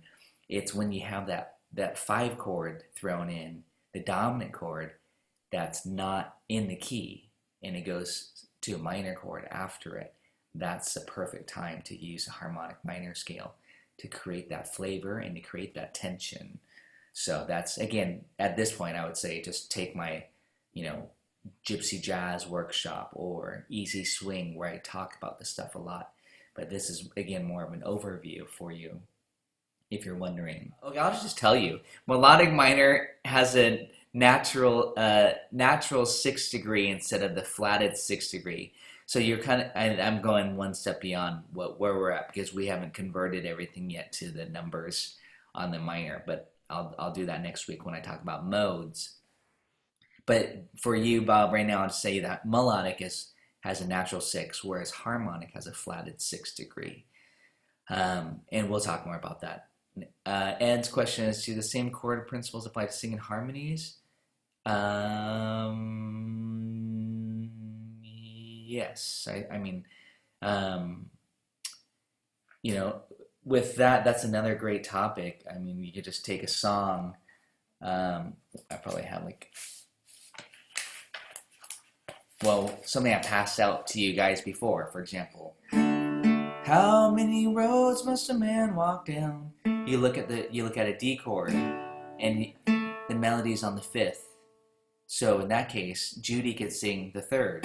How many roads must a man walk? And we could so you basically get this nice harmony. You know what I mean? So or somebody else could sing the root. How? So basically, you have a triad. There's Peter, Paul, and Mary right there. Peter, Paul, Mary. How many? You get 3-part harmony. Of course, you might spread it out and find it, but everybody's breaking up, is choosing a note that fits their range, and you get the harmony. So I hope that helps. I don't know if that's exactly what you're asking, but yeah, if you're figuring out a harmony, if you're singing with somebody, you got to know your starting note. You have to know what the note is to the chord, if it's the root 3rd or 5th, and then you want to choose a note that's in the chord that's not that root 3rd or 5th, so that you're in harmony. Just like you're playing guitar, to me, you're in intervals. It's just sound, or thirds. You want those voices to be in harmony. I mean, there I was demonstrating 2 voices moving together. I'm thinking like Simon and Garfunkel or something, where they're beautifully harmonized, like an instrument almost. So, anyways, yes. To me, we're just reading your question. I'm just thinking, knowing your chords and knowing what note is very, very useful, because you don't want to just follow the note. You have to actually know what chord you're on too, so it fits the chord. So it's not always you don't always want to be a 3rd apart like some people think. Sometimes you're going to be a 4th or a 5th, depending on the color. I think so I do want to go back to Bob's question, because next week I'm going to send out a worksheet called Modes. Modes, as you probably all know, and I wanted to talk about this term, because I'm not sure if we're going to go on next term, but modes, and this is where I'm just going to probably send a few extra things to you guys. But modes basically is the major, usually we were talking about the major scale, and how I just earlier said you could start on A, and then you have the A minor scale. Well, there's actually a fancy name for it called Aeolian. That's the modal name for it, and it goes way back to medieval days where that was given that name, the mode of the major scale, Aeolian. So if you probably heard these names already, there's Ionian, Dorian, Phrygian, Lydian, Mixolydian, Aeolian, and Locrian. Some would say Locrian, and then the Ionian. Those are 7 modes, these Greek names, and church modes they can also often be referred to. But these days you're using it as an improviser for blues or rock or jazz, these modes. But the importance of talking modes really is to know your formulas. So just as an example, with that Aeolian mode, I'm going to play it like this. And I have these all written out. Actually, I just made a YouTube video the other day for modes in the key of G. Again, type in my name in modes. A, B, C, D, E, F, G, A. That's the relative minor. But again, if we wanted to call it a mode, I know you guys don't have the sheet. Maybe a couple of you do. But this would be called Aeolian mode. And the formula for it is 1, 2, flat 3, 4, 5, flat 6. Okay, and this goes back to our interval talk. Flat 7, octave. So it sounds like this again. You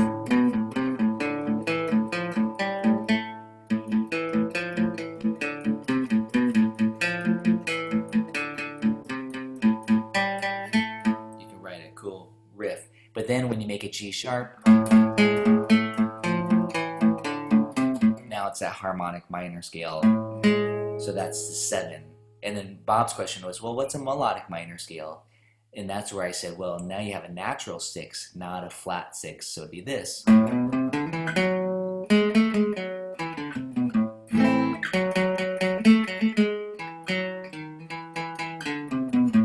So that's the difference between, and this is how most people will talk about these scales, are numbers, the 6, the 7, the flat 3, 4. So again, that's why I keep saying the intervals, being able to just play any note and say 8, 7, 6, flat 6, 3, flat 3, flat 2. Just to know your intervals and just to be fast at that. And then when you piece it together to these scales, you can now say, oh, the Phrygian mode. I don't know if this is all just shop talk. Probably a lot of it is, right? But it's just ways to be able to communicate. The Phrygian mode is 1, flat 2, flat 3, 4, 5, flat 6, flat 7, and 8.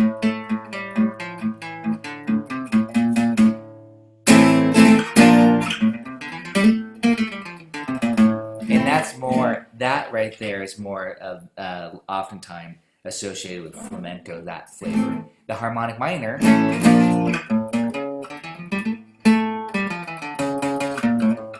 was that scale. So anyways, that's the importance. Again, that may not excite all of you unless you're really wanting to get into improvisation and or write music that uses some really cool colors and shifts and sounds. But that that explains a lot of the music that you hear are these scales, these modes. Harmonic minor scale and melodic minor scale can really define a lot. So the other topic that I probably will want to hit for the remaining 2 sessions are minor key songs, such as, or just songs in general. I'll send it out this week. I want to take a look at 2 George Harrison songs, While My Guitar Gently Weeps, and also Something.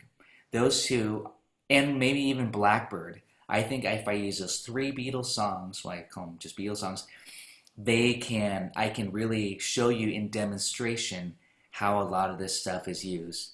And then also the secondary dominants, I could just show you All of Me and Autumn Leaves and say, look at we haven't talked about this really yet, but how these dominant chords, that's the other topic. So I know it's a lot of stuff to try to cram in, but you guys are doing good with the basic chord progressions. That's the idea right there. So I think I just want to end with just a quick demonstration. I'm not going to play the Beatles or anything, but I'm going to play this song because I did this in one of my other groups before. It's really a neat concept. You could take a basic progression, we did play through this one because it's a popular progression.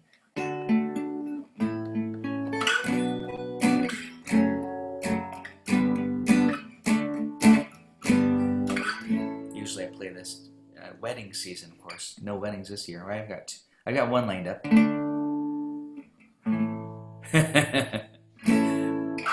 This is 1, 5, 6, 3, 4, 1, 4, 5.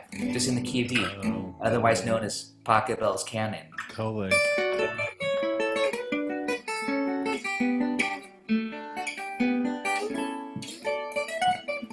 So that's a beautiful chord progression, but one thing that's fun to do, again, this is a demonstration for songwriting, is to take that progression and tweak with it and put it into a minor key.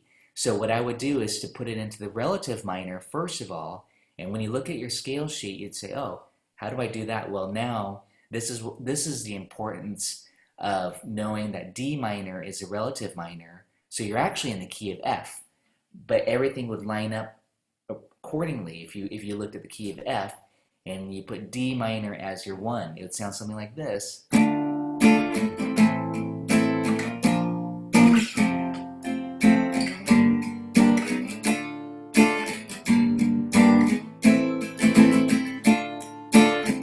Again, that's Pachelbel's canon in a minor key with modal, or I shouldn't say modal yet, a relative minor. Listen to it now, just another demonstration with the harmonic minor scale. Listen to that pull. I always say pull, the weight.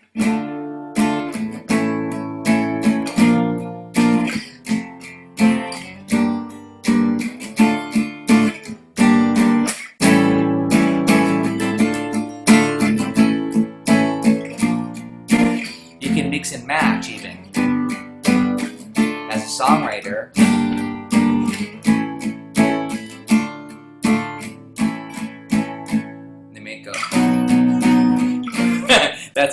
That's how Nirvana came up with some pretty cool sounds. I'm sure he was thinking about all that stuff.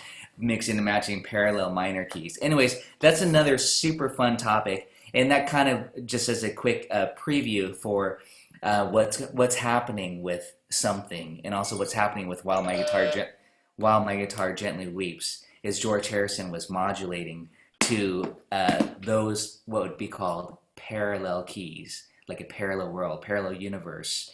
Like if you're in the key of D major, well, if you're in the key of D major, there's a parallel world running underneath it, the parallel minor key, and you can mix and match those chords and come up with some really very cool chord progressions, as I was trying to demonstrate there. Taking a basic progression, you can just, those are called borrowed chords. You borrow them from the parallel world and throw them in, and it's really a great songwriting technique. So that's what I was trying to get at with that. Okay, so I hope that you guys are getting this. I know it's just more of like demonstration. You know, take some of your songs, try to figure it out, and I'm happy to go over any songs if you guys want. Judy had a Bob Dylan song last week. You know, if you have a song, you're like, hey, what's going on here? Let's talk about it. Send it to me, and we can look at it in class too. I like that a lot. As long as, I mean, if it's something that's not really talkable, then I'll let you know. But if it's a popular song and you want to know what's going on or something, let's do it, because I think that'll help everybody. So we have one more class, right? No, we have 2 more. 2 more. Because I had 1 week off where I was not available. Really? Oh, that's not you guys? Oh, that's my Wednesday class. Oh, well, now I'm sad. Okay, but I don't know if you guys want to continue. I'm kind of assuming you guys are not going to continue. So that's why I'm kind of just throwing all this stuff at you now. So yeah, next week is the last class then. And we'll go over those songs, and hopefully, again, that'll give you some ideas, at least, of what's possible. But if you are interested in Theory 2, where I continue on, of course, with all this stuff, let me know, because I'm right now I don't know who's interested, and I kind of need at least a few people to have it run, of course. So just let me know via email if you're interested on it, and I would just keep it at the same time. So, but otherwise, okay, next week we'll have a big monster blowout session, answer any questions, and we can look at those great songs. You'll because you already know those songs, and you can see it. You'll see some of the bass line movement. It's all right there for you to demonstrate a lot of that stuff. So I hope that will help you a lot. And we'll talk about, Adam wants to talk about some metal progressions maybe. And well, I did demonstrate this mode. I totally heard that in demonstration. It made me laugh. That's the Aeolian mode, you know. That's that minor mode. But you know, again, that's what we want to hear. We want to hear these songs, and even Nirvana. A lot of people are like, well, what's going on there? But I'm like, well, he's in the key of F. He's borrowing from the parallel minor key, the flat 3 and the flat 7, or flat 6, and it's, you know, explainable to where Nirvana otherwise, you guys know that song, otherwise it'd be this. We don't want to hear that. I mean, he turned it into this.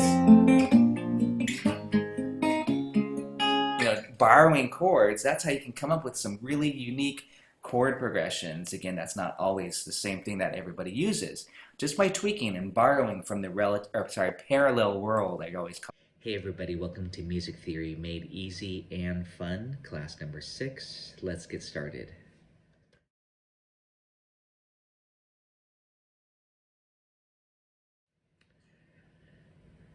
Hello, welcome. Good to see you all. The final session. You guys have a lot of questions, that means. That's a great question. Let me clarify something right off the top here, okay? Think about it. C major 7 is 1, 3, 5, 7. C7 is also called a dominant 7 chord, and that's 1, 3, 5, flat 7. Okay, there's only one of those in the key, and it's number 5. So if you saw a C7 chord, not major 7, C7, you would think, oh, I'm in the key of F. That's probably the first initial thought. Not worrying about minor keys, just a major key. If you were to see a C7, you might say, oh, is that the 5 chord of F major? So I'm going to talk about that today. This is called secondary dominance. These are some hip songs, jazz, Beatles. They will have secondary dominance. They'll have these dominant 7th chords, not major 7, but dominant 7. That means 1, 3, 5, flat 7 in the song, and that belongs to another chord, a structural chord, I'll usually say, in the same key.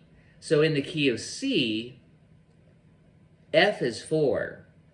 C7 is the 5 of F. I'm going to explain that. I'm just kind of talking right now aloud. I know that may not be clear. So let's go ahead and just jump into some new topics here. Secondary dominance. I'll kind of answer it a little bit more thoroughly, but you know, we have to examine the formulas, and then we have to learn about what are secondary dominants, because secondary dominants will teach us a lot about those old songs. Old songs from the 20s, the 30s, of course. That's what I'm referring to. The Tin Pan Alley songs, straight up into the jazz standards and the 60s pop songs of Beatles and Bacharach and Beach Boys. Beyond that as well, to contemporary who are all influenced by that material. If you just saw the letter like a G7, that does not mean major 7. It has to say MAJ7 or triangle 7. That means major. If it just shows the letter like G and then 7, that means dominant 7th chord, meaning 1, 3, 5, flat 7. Okay, that's the formula. So no, that's always important to know. So you're getting that confused with what's a major 7 and what's a dominant 7. What you're asking, what's the difference between a major 7 and a dominant 7? At least on paper, on the chart, that's why it's important for us to actually see some sheet music. C major 7 is 1, 3, 5, 7. That is found within the key of C. C dominant 7, 1, 3, 5, flat 7, has a B flat. That is not in the key of C, but it could be what's called a secondary dominant, meaning it could be a dominant chord belonging to another chord in the key of C. And what I mean by that, I'm using the term dominant as the number 5 of the 5 of is what we call it. So, but you know, I know a lot of you are here to play jazz as well and better understand it. So that's why I'm going to dive into that secondary dominance. And then I'll talk about 2/5 progressions as well. The word dominant has 2 meanings in music. It could be the 5 chord, like in the key of C, it could be the G chord. That could be called the dominant chord. but it can also be called a 7th chord, like a dominant 7th chord. And then it's the type of chord. 1, 3, 5, flat 7 is the formula, okay? And then now I'm throwing out this term called secondary dominant.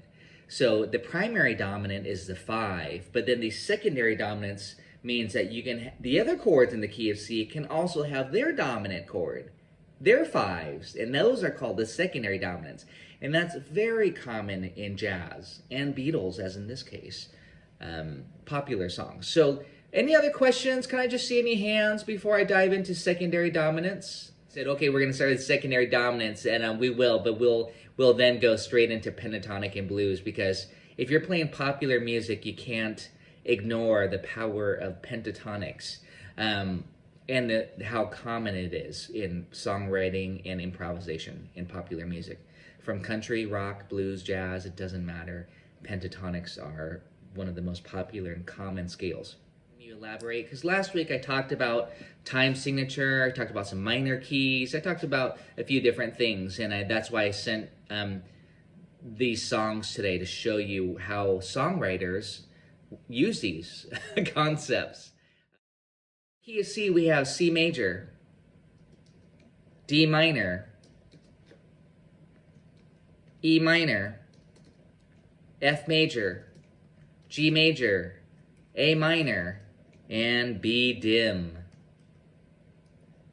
And remember, the diminished is not very commonly used as a standalone chord, but as I mentioned, the diminished triad is contained in the dominant chord. So the 5 chord, G7, actually has a B dim triad. I'm even going to go so far as to label these now. This is the 1. This is the 2. This is the 3. This is the 4. Notice I'm using Roman numerals because the capital Roman numerals are major and the lowercase are the minor. And this one is diminished. It's supposed to get a little circle on top. I'll just put this, I don't know. Okay, yeah, that's good enough. I could draw it, but so to reiterate, in any key that you're in, if you're just in a major scale key, the 1, 4, 5 are major. That's where I always do this.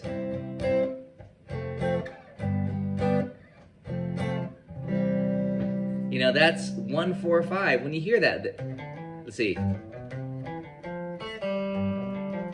1, 4, 5.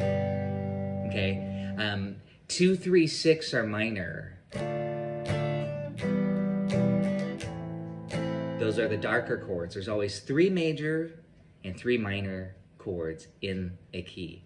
And then the last chord, the 7 chord, is the diminished chord. And that's one that's kind of unstable and not used very often.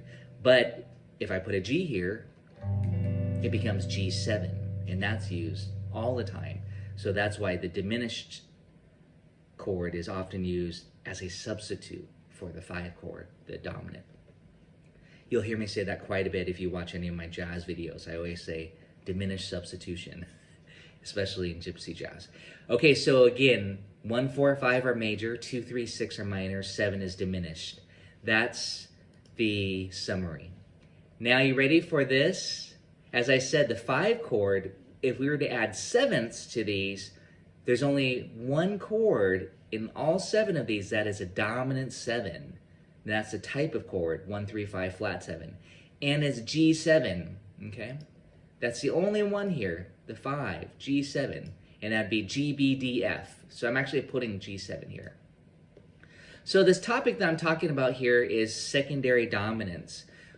So the real 5 in the key of C is G7. I might want to use some typing. Okay, so in the key of C, here's C, here's G7, and C. Tension, or resolution, C, tension, G7, and then back to C, resolution. That's 1, 5, 1. 1, 5, 1, 5, 1, 5, 1. In swing music or gypsy jazz, it might be like this. 1, 5.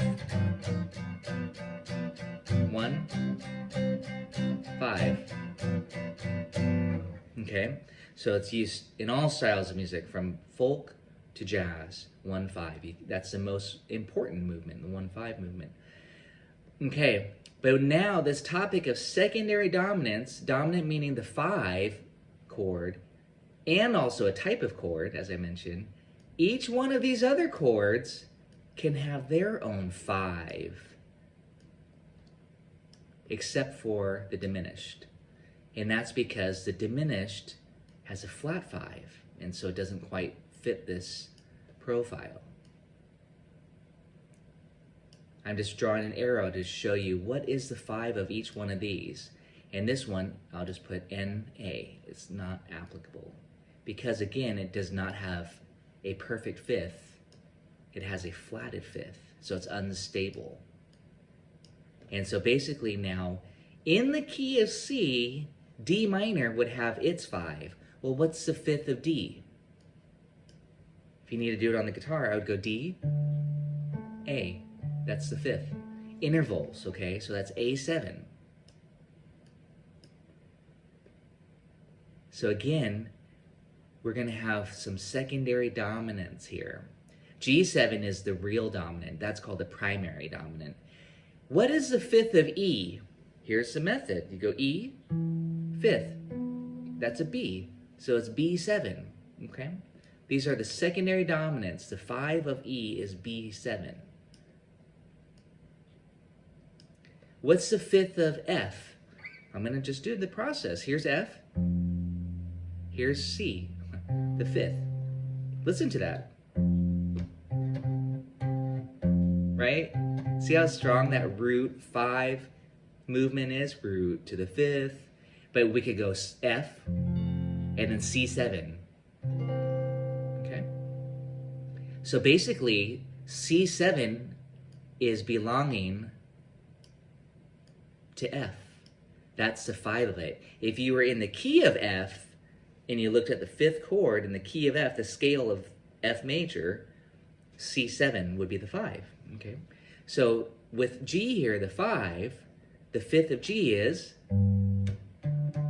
D. Okay? That's how you do it again on your instrument really quickly. I always call that a power chord. You know, root and 5th. Okay, that's what a definition of a power chord is. Play a power chord. Okay, hopefully you're getting this. The 5th of A, I'll just go through the method here. A, E, and that'd be E7. Okay, that's E7 is a 5 of A minor. I'm gonna play it so you hear what it sounds like. Well, I just did. But I'm gonna play A minor going to E7. Listen to what this sounds like.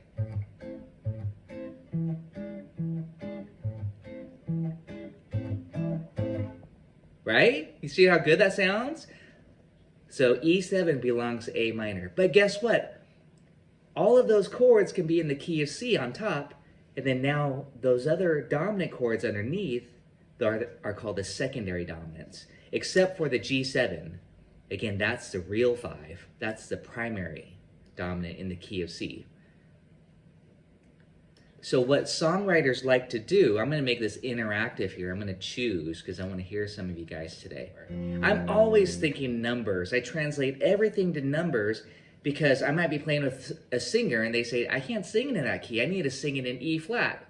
I'm like, oh, no problem. 1, 5, 6, 4. I'm not even thinking about the letter names anymore. All I know is I'm going 1, 5, 6, 4 in the key of E flat. It doesn't matter.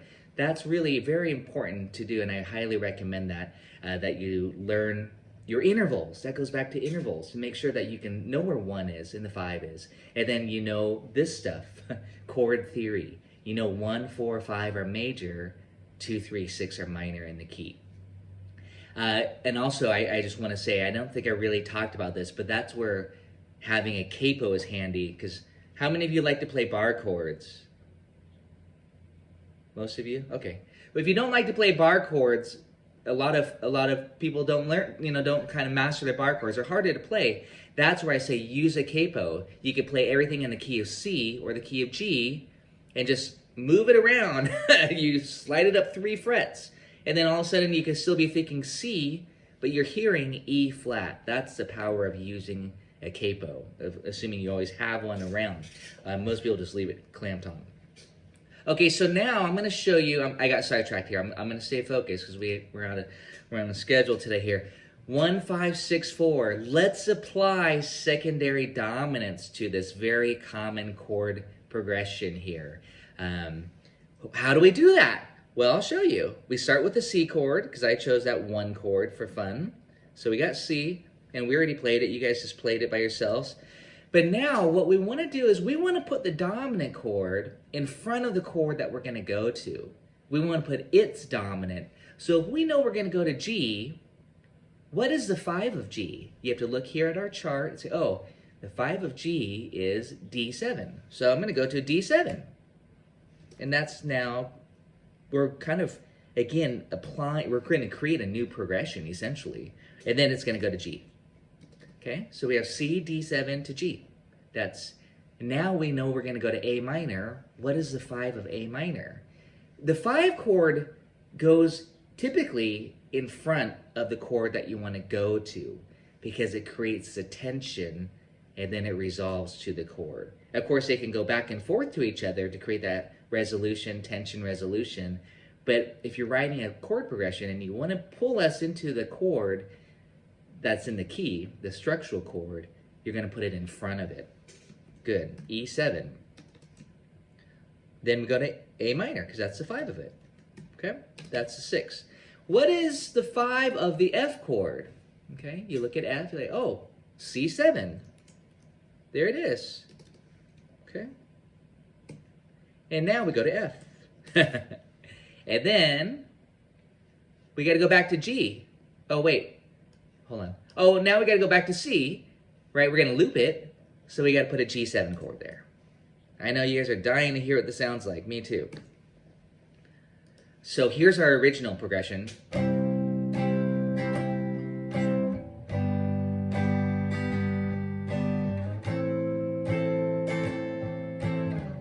Here it is with secondary dominance.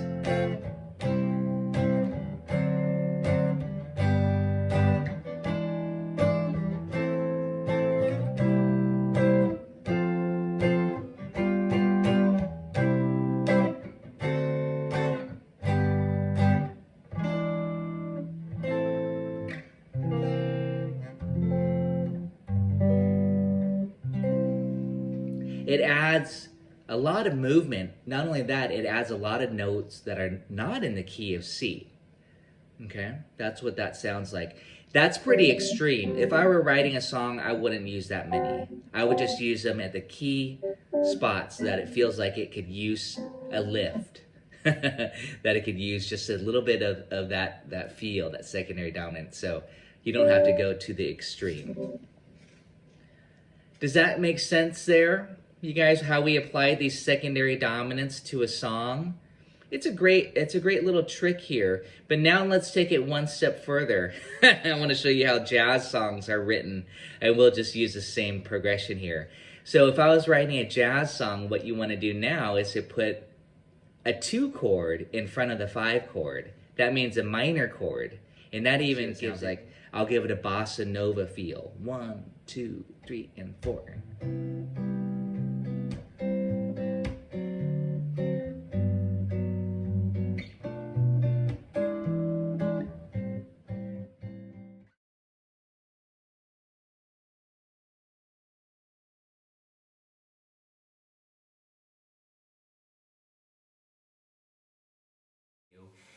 The other thing we had focused on last week is intervals. And the key point to all of that was think numbers.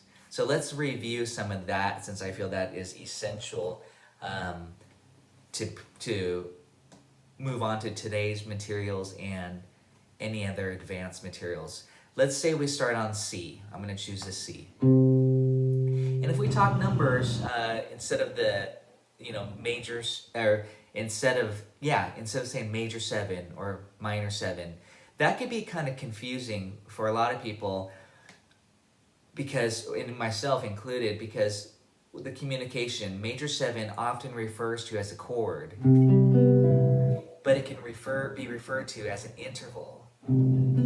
That's a major 7 interval, just the distance from one note to the next.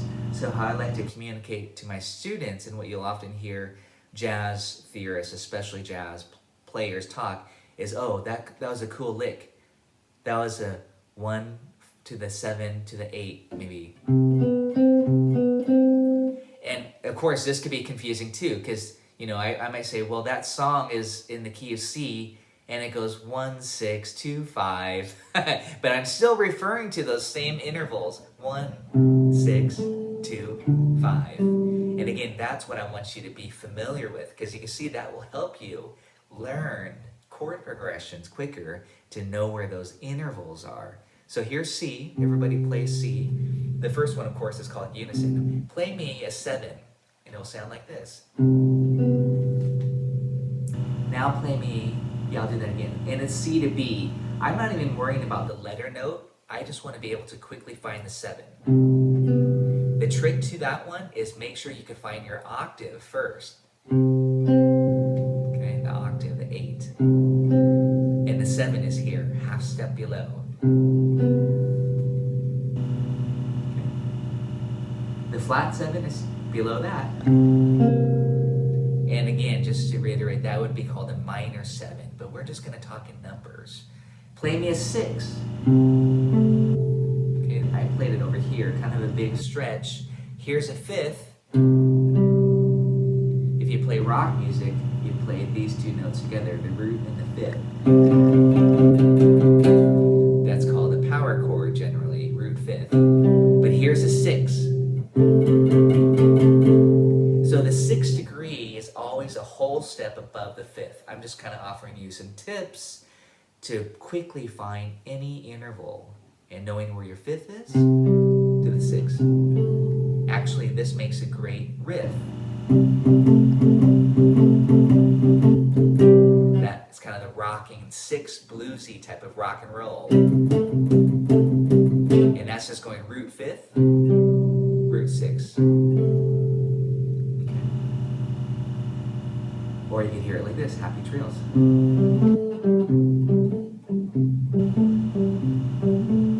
And that's root to the 5, to the 6. Okay, how about a flat 5? Okay, pretty sinister. That can also be called what? Sharp 4, good. Here's perfect 4, or just the 4 again. Here's a sharp 4. So that one can be called sharp 4 or flat 5. You'll hear it referenced both ways. In a blues scale, I'm often calling that the flat 5. And again, this is more about the application. When we discuss scales, I want to say, yeah, that minor blues scale is 1, flat 3, 4, flat 5, 5, flat 7, 8.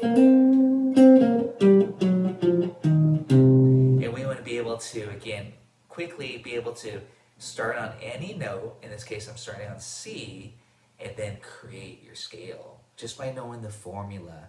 And actually, I passed out a worksheet. It's called the Master, what is it called? The Master Scale Syllabus, that has all of the scales on there for your pleasure, which some of them you might not ever play. I don't know. Okay, and it's not, those are the most popular scales. I mean, theorists have pretty much, named any combination of notes a scale now, but those are definitely the ones that are in common practice here. But similarly, we want to be able to do that with a chord. We want to be able to create a chord, 1, 3, sharp 5, flat 7. And we want to be able to construct it by knowing the formulas. Okay, let's do this a few more. I'm going to get through all 12 of these. Play me a flat 6. In order to do that, I would recommend knowing where your 6 is and then flatting it. Okay, that's pretty dark sounding to me, and that's going to be used in that minor scale that we're going to discuss today. And again, I'm referencing off of the root of a C note. Play me a 2. Okay, whole step above the 1 is a 2, just like we're playing a major scale.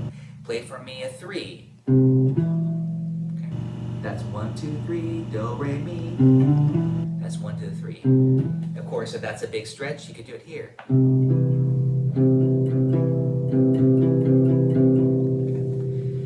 Doesn't matter. Well, there it is, because I'm holding it like it's going to be a chord, letting them ring, but here it's more as a single note. Play me a flat 3. Yeah, that's, I always kind of want to bust into a blues lick. Or, okay, I want you to get these I want to get these sounds in your head so you can have some association and kind of, you know, pre-hear it and be able to sing it too. Play for me a flat 2. Do-do. Jaws, right? Do-do.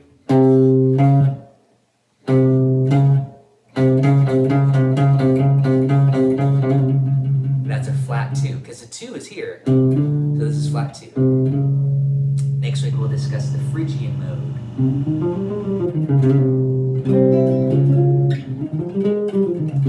Which has that flat 2 in there. Again, that's already written on that sheet. The scale syllabus. Okay, good job. Play for me. Just to kind of mix it up a little bit, play for me a 9. So a 9, as I had mentioned last week too, you can go above the octave. The 9 is the same as a 2 above an octave. So if you played this as a 9, I would say, well, you got the correct note, but we want to put that an octave higher. So it's this. How did I get that? Well, I went to the octave first. You just didn't see me. I did it in my head. And then I went a whole step to the 9. Because the octave is an 8. And this would be the 9. And this would be the 10. 10s are really pretty. I'm just using 10s through the scale, by the way. We can continue on, and that's how you hear a lot of these cool riffs that songwriters come up with, composers. But here's a 9. 8. Where's a flat 9? It's right here. Kind of distant, I love it. 9. And then there's chords, of course, like we talked about. I'm just kind of reviewing a little bit, but there's chords called add 9. That's where you would take your major triad, in this case C major, and literally you'd add the 9 onto it.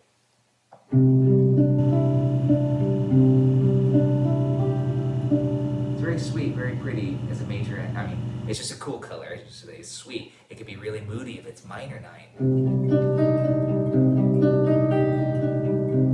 It's kind of a stretch, as you can see, but here's that triad.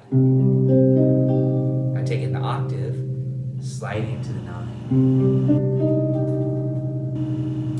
And they're really fun as open chords too. A minor add 9. Here's A major. Here's A major add 9. Of course, many of you know this song.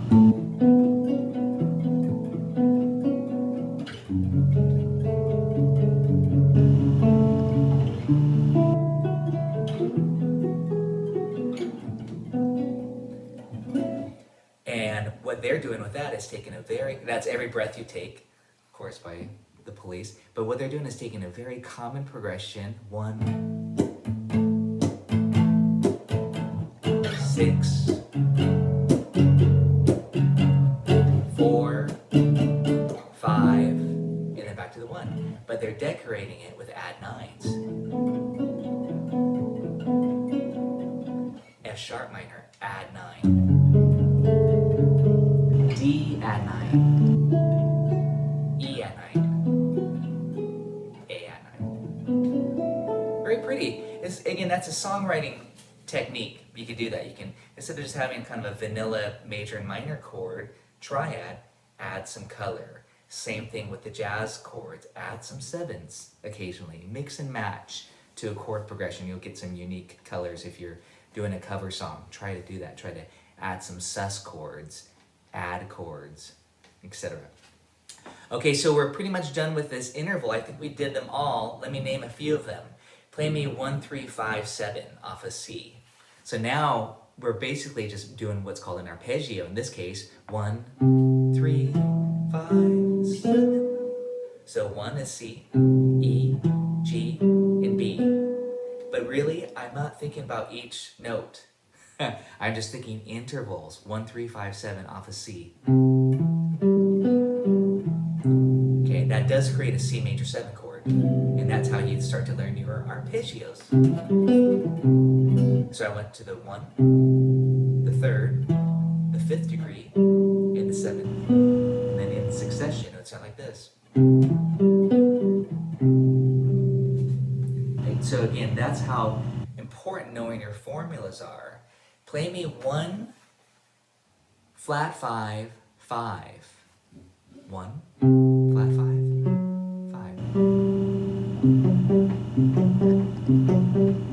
Add some rhythm, you know, you have a cool little riff. Play me 1, I'm starting on the 1 for you always, because we're bouncing off the 1. 1, flat 7, 8.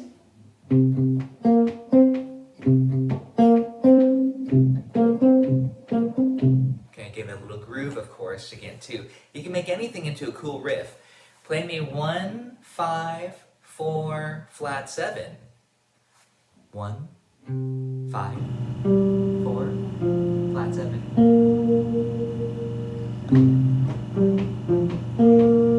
3, 4.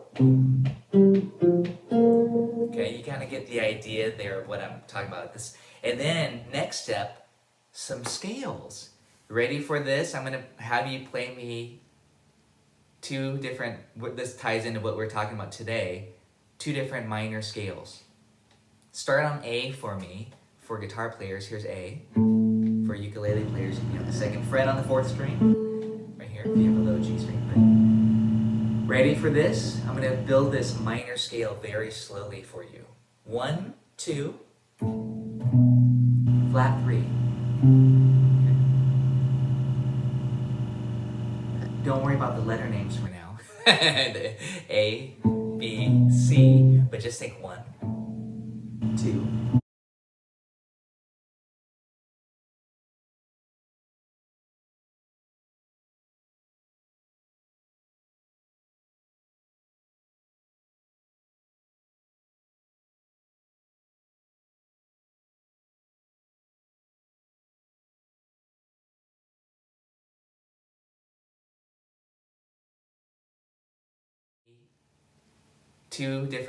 This ties into what we're talking about today. 2 different minor scales. Start on A for me. For guitar players, here's A. For ukulele players, you have the 2nd fret on the 4th string. Right here, if you have a low G string. But ready for this? I'm gonna build this minor scale very slowly for you. 1, 2, flat 3. Don't worry about the letter names for now. The A, B, C, but just think 1, 2, whole step above the 1 to the flat 3. So we have this if you were to kind of create a little riff.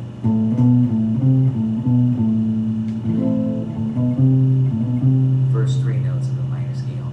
Now it's going to be 4, 5. Okay, just like we're going 4, 5. So I'm hoping that these intervals, you know, you're learning where these intervals are on your instrument, respectively. 1, 2, flat 3, 4, 5, flat 6. And I went to the 5. I like that. It's kind of a nice color, darker.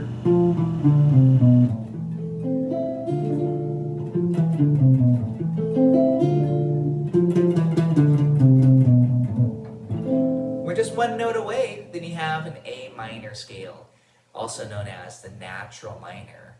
And then next week we're going to discuss modes. That's called the Aeolian mode. It's just a mode of the major scale, meaning a different name based off your Ionian or major scale. I know I haven't talked about that too much yet, so we'll talk about that next week. But what's importantly now, you just call it your A minor scale, natural minor.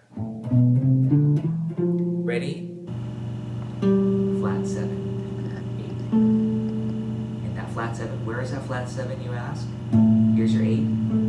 Here's your flat 7. It's a whole step below your 8. That to me is the best way to find it. Just go a whole step below your octave. Again, I turn everything into a riff. That was a pentatonic scale, but we have the 1, your 8, your flat 7. Okay, and then finally the 8. Here is the complete A minor scale, also known as the natural minor, also known as Aeolian mode. And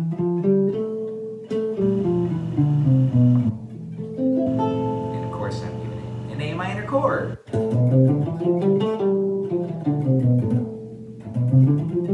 And depending on your technique, you can have a lot of fun. And of course I'd be looping the chord progression.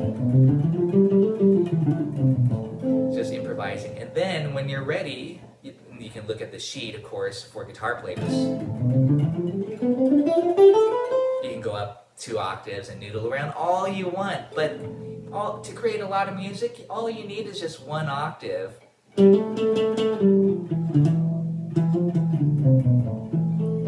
Go ahead and noodle around. I'm just going to strum some chords.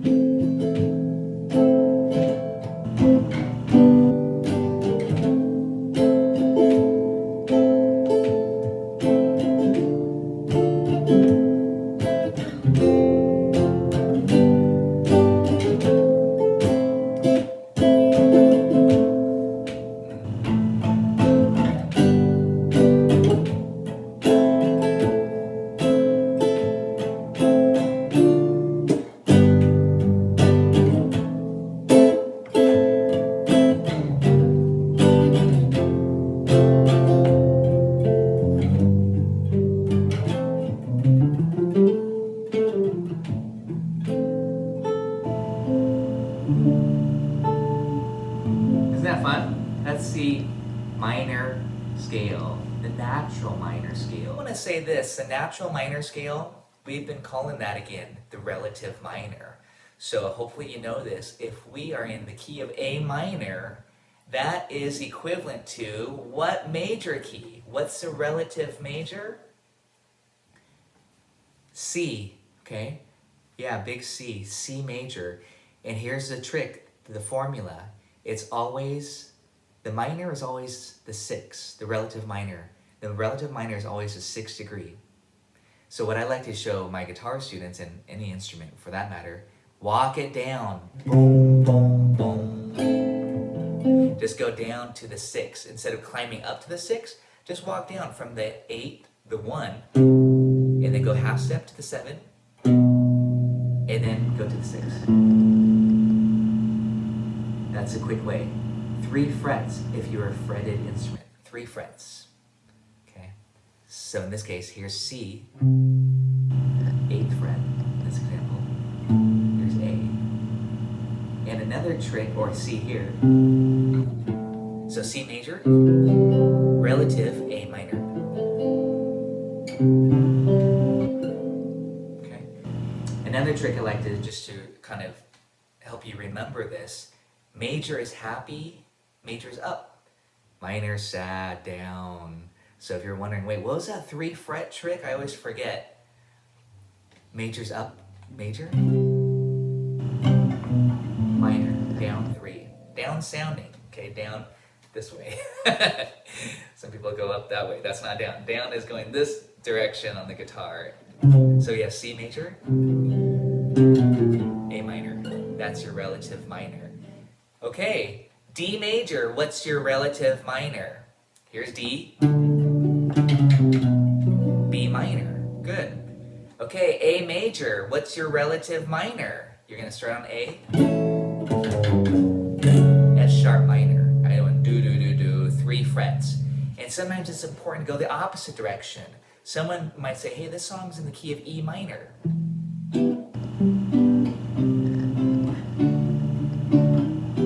You say, oh, E minor, I have to go up 3. That's relative to G major. E minor, G major. So you want to be prepared to quickly be able to choose go either direction. If I say F sharp minor, you say A major. If I say A minor, you say C major. See how confusing this can get? If I say C minor, you're going to say what? E flat major, okay? I know it's tricky. E flat minor, that's relative to G flat major. But once you get this, it's great. And, you know, really, once you get this down for you're probably wondering, well, what do I do with all this? You know, we talked about this early on. Knowing your major scale is crucial. We're jamming. So right now, I want to just take a break and have you just go back to that one string C major scale.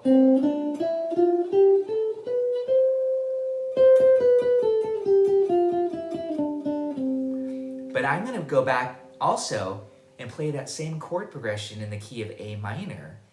And you're playing C major. And it's going to sound beautiful. 2, 3, 4. And just run that C scale.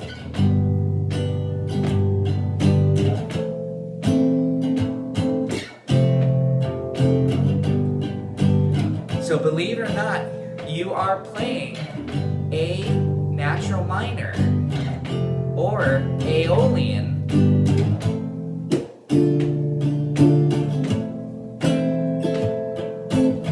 But you're saying, I'm just thinking C major. Exactly.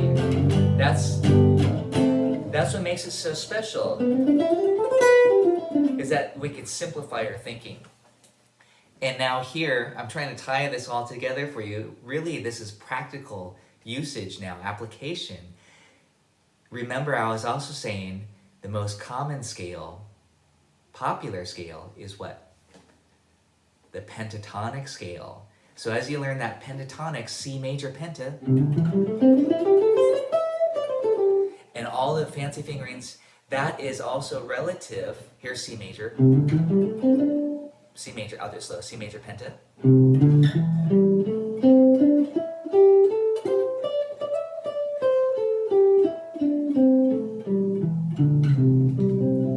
That is the same as, if you recall, A minor pentatonic.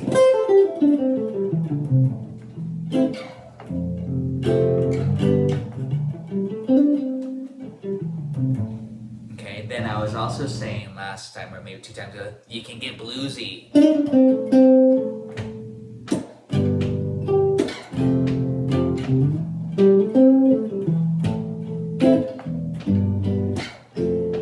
So right now, I would be playing A minor blues. And if you forgot what that minor blues scale is, it's the pentatonic scale with the addition of the flat 5. That kind of sinister note. So it's this.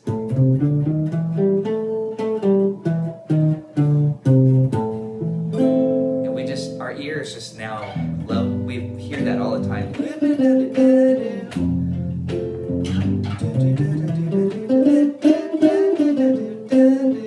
I'm just thinking A minor pentatonic.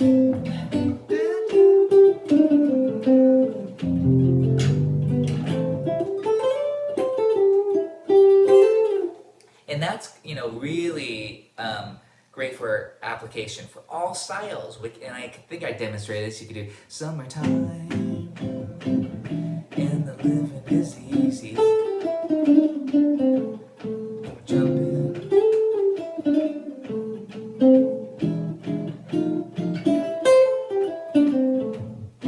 Jazz, blues, country, whatever, doesn't matter. That to me is essential. Major pentatonic, which is the same as the minor pentatonic, and then add in that little blue note, the flat 5th degree to the minor pentatonic. Work out your fingering, some licks, you're set. You just need to know what key the song is in, essentially, and whether it's in a major key or a minor key. So hopefully, again, this is all starting to click, the application. Again, this approach to music theory is much different from how I learned it in sitting there with part writing, is what they call it, and analyzing Bach chorales. I love that. That was highly educational, but it was not practical in any way to popular music. So again, this is more about application to pop rock songs. Let's take this further now. I want to teach you a new scale, and I'm not using the board for anything. I don't know if I even need to right now. I want you to do one thing to create this new scale, the harmonic minor scale. Remember, in a major scale, where those half steps are, the 3 and the 4, and the 7 and 8. That's called the leading tone, that half step, da-da, that pulls you.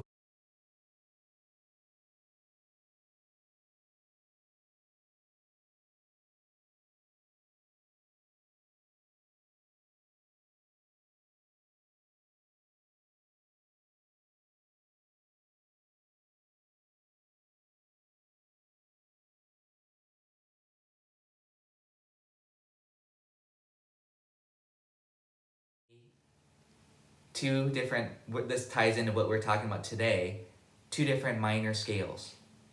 Start on A for me. Remember, in a major scale, where those half steps are, the 3 and the 4, and the 7 and 8. That's called the leading tone, that half step, da-da, that pulls you back to the 1. Very important note, the pentatonic scale omits the half steps. That's what makes it so kind of tension-less, I always say, very floaty, is there are no half steps. The blues scale has a half step. But in the minor scale, what we want to do is take the natural minor scale and take your flat 7 and make it a major 7 degree. I'll just say make it a natural 7. 7. Raise it. So it sounds like this now.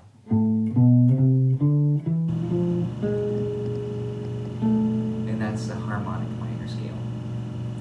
Now it's funny, the harmonic minor scale is used quite a bit in a minor key song. Often, especially in jazz or older songs, they use that.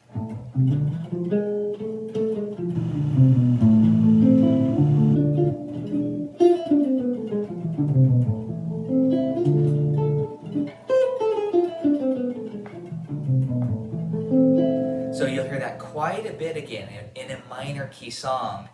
But in a lot of pop songs, I'm going to give you a couple demonstrations. Next week, we'll look at While My Guitar Gently Weeps, George Harrison. We'll look at Hotel California. We may look at another minor key song. And again, what I'm saying is a lot of these minor key pop songs, they mix and match the chords from the natural minor scale and the harmonic minor scale. So if I asked you, who can tell me what are the chords in the A natural minor scale? Remember what I was demonstrating with the scale. I said play a C major scale. The chords are in the key of C. All you have to do is start on the A minor. So the chords are A minor, B diminished, C major, D minor, E minor, F major, G major, and A minor. That's the scale. I'm just A standing on one, well, I'll do it on one string. A minor, B diminished, C major, D minor, E minor, F major, G major, and A minor.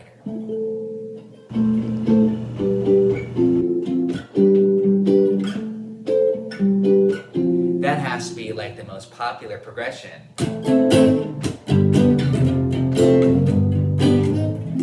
In the minor key. Again, that's right out of the natural minor. That was A minor, G major, F major, G major, A minor. Or if we were to have labeled it with numbers, we would say in the key of C, we talked about this with common chords. 6, 5, 4, 5, back to the 6. Because remember, that's in the key of C. But if you're in a minor key, we're going to label these with other Roman numerals, other numbers. This is the minor one. This is your flat 7 major. This is where it gets a little bit confusing. This is your flat 6 major. Flat 7 major 1. But it ties into everything we just talked about with knowing your intervals. 1, flat 7, flat 6. See what I mean? You know, once you can know where those distances are, we can now label those with chords. I'm not going to go too much into the labeling, but I think it's important for you to see how it changes from major to minor. That's kind of where I left off with last week's lesson. The natural minor scale is equivalent. The A natural minor scale is equivalent to C major. We're just starting on A. But what I'm going to demonstrate now is we're going to start to label it with A being 1 and not 6 anymore. We're going to actually rename these with the numbers, these progressions. I'm going to write out a C major scale starting on A.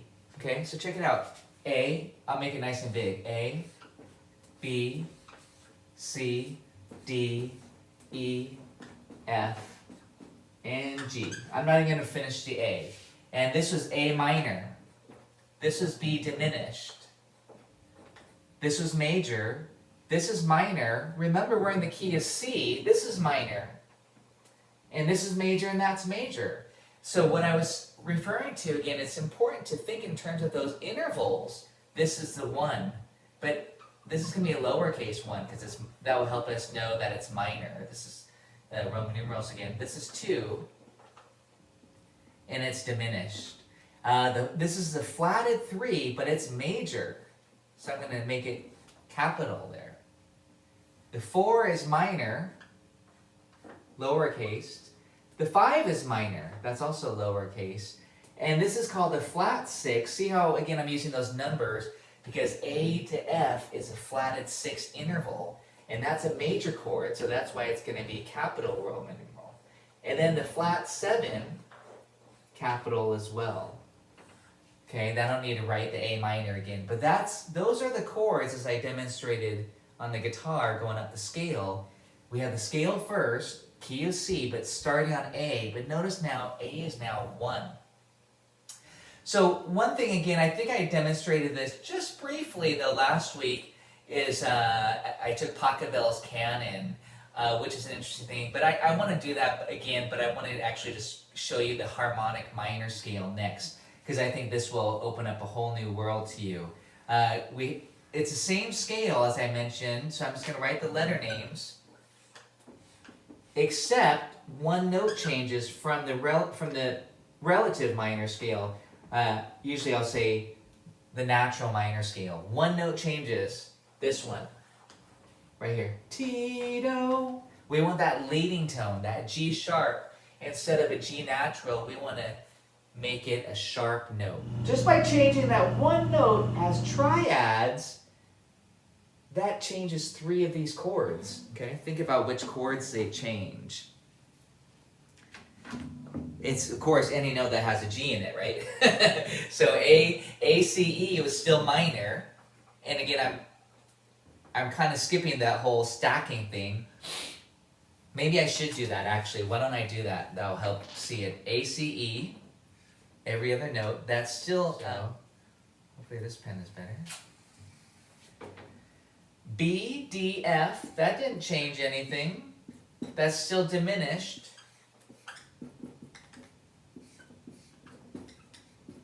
Ah, this one's going to be changed.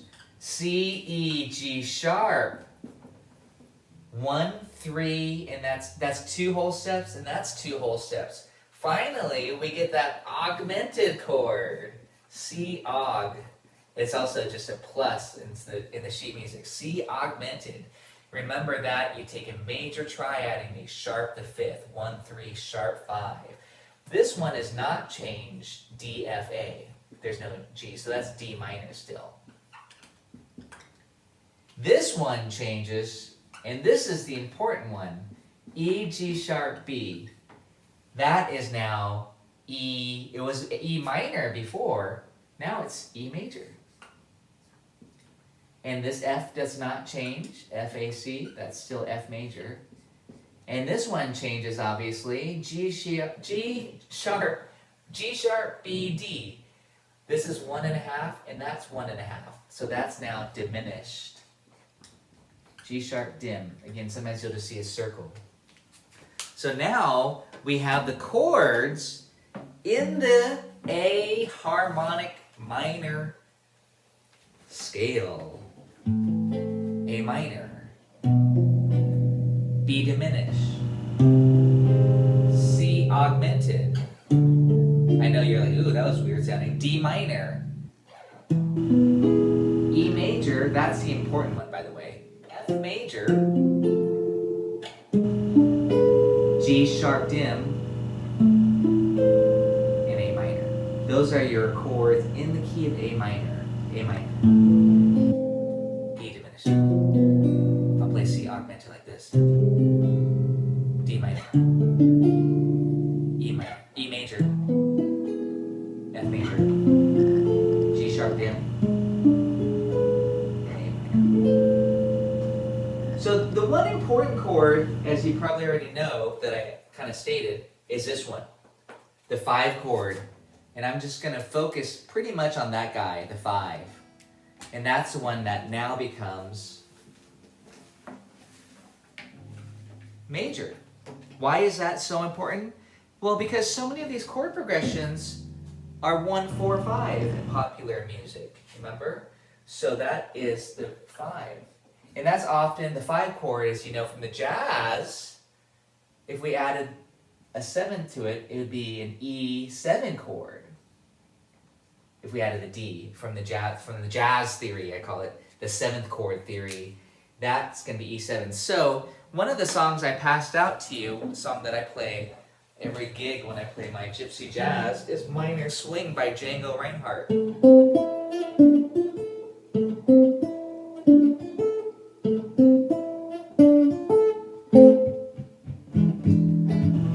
A minor, D minor, E7,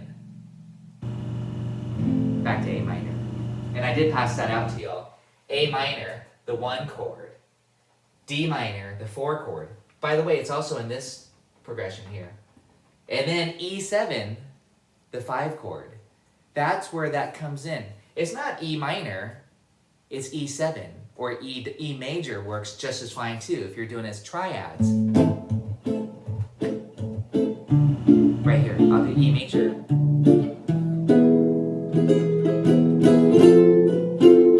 You know what I'm saying? And what scale?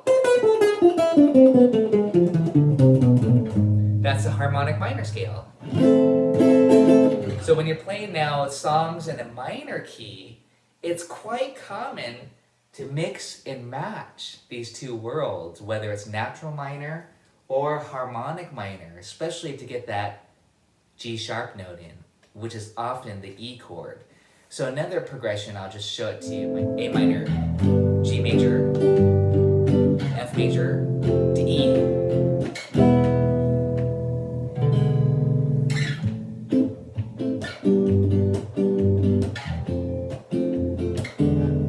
So I went to the E, I went A minor, G major, F major, and I didn't go to E minor, I did E major. And again, you can also make it an E dominant 7. But that's quite common, is to mix and match, but especially to have that major chord on as the 5 chord instead of the minor chord. That changes the G to the G sharp, and that brings out these chords, which adds mainly, the word is a leading tone. E major, or I'll play E major. Ones to go to. So we have this.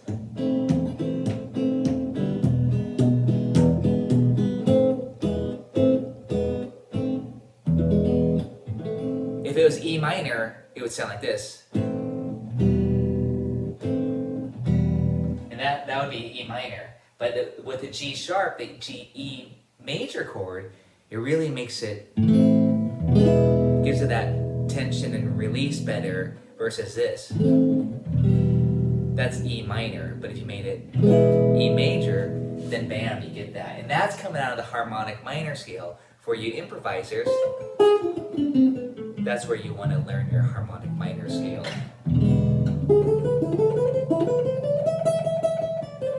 So again, if I was improvising and I had that same progression I was just referring to at the beginning, A minor, G, I would just solo improvise using the natural minor until I got to that E chord.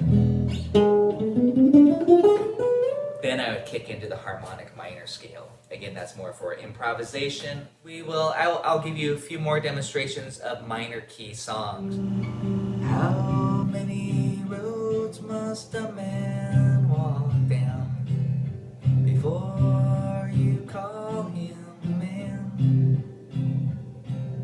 Well, that's 1-4-1. How many roads? That's a 6th degree of C, but if we're in C minor, we want this. How many roads must a man? And instead of this, walk down, we want flat 3. Walk down, 1 chord. F minor, the 4 chord. And then if you want the harmonic minor scale, which is what I would recommend, G would be the 5 major. Let's see what it sounds like. How many roads must a man walk down before you call him a man? How many seas must a white dove sail before she sleeps in the sand? You can see what I'm doing here.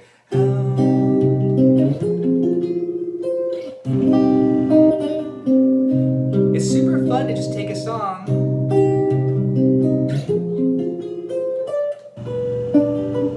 The chorus is, the answer, my friend, is blowing in the wind. The answer is blowing in the... Back to the major again. How many roads? You can mix and match, and that's what I was talking about. And that's a quick way to make a song minor if it's in a major key. You can do this on any song. I highly recommend these easy folk songs, 3-chord songs.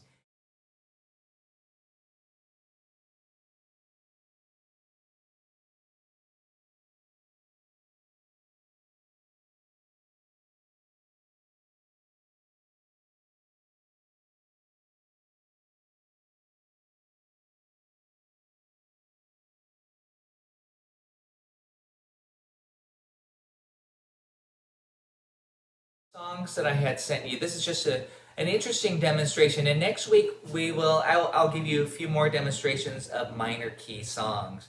And the idea is to turn it into a minor key song, a minor key version. So I'll show you how to do that real fast. How many roads must a man walk down before you call him a man? Well, that's 1-4-1. Sometimes I like to put the 5 in. Call him a man. Instead of the 1 chord, there different charts will have different things. I often put the 5 there. And then it repeats. How many seas must a white dove sail before she sleeps in the sand? I just made it minor already. Okay, I'll stop there. But, so how do you make it minor? Well, you gotta flat the 6. Anytime you have a melody, you flat the 3rd, you flat the 6, and you flat the 7. So check it out. But this is where reading sheet music helps. It starts on the 5th degree. How many roads? Well, that's a 6th degree there. That's an A natural. We're in the key of C now. Don't get confused to A minor. This would be C minor. But just let me demonstrate. I'll do a better job next week at some of this. How many roads? That's a 6th degree of C, but if we're in C minor, we want this. How many roads must a man? And instead of this, walk down, we want flat 3. Walk down. Now we're in C minor and not C major. So remember, the chord would be, I'm going to cover the board so you don't see it behind me because that's A minor. It'd be C minor, the 1 chord. F minor, the 4 chord. And then if you want the harmonic minor scale, which is what I would recommend, G would be the 5 major. Let's see what it sounds like. How many roads must a man walk down before you call him a man? How many seas must a white dove sail before she sleeps in the sand? You can see what I'm doing here.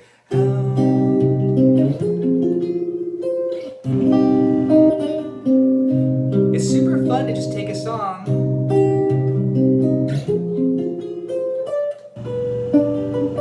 The chorus is the answer, my friend, is blowing in the wind.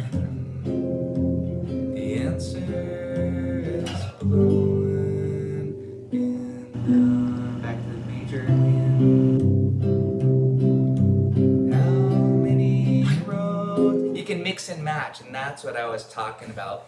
And that's a quick way to make a song minor if it's in a major key. You can do this on any song. I highly recommend these easy folk songs, 3-chord songs.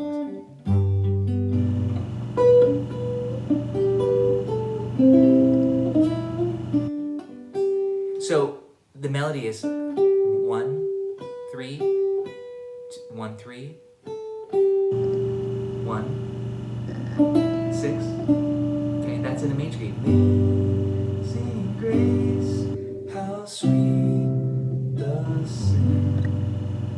Okay, if I want to turn to a minor key, amazing grace, how sweet the sound. Yeah, you flat the B, so it's a B flat. And then E flat. Oh, minor. So be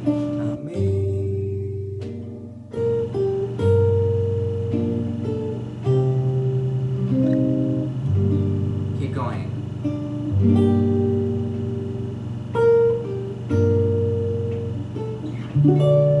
That's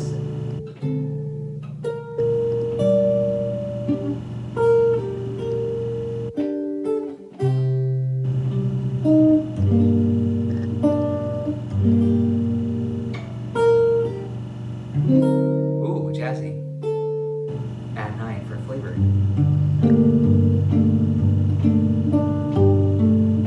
You can see how we can really creep out these songs into a horror film. That's what they do often. They'll take a really happy children's nursery rhyme, you know,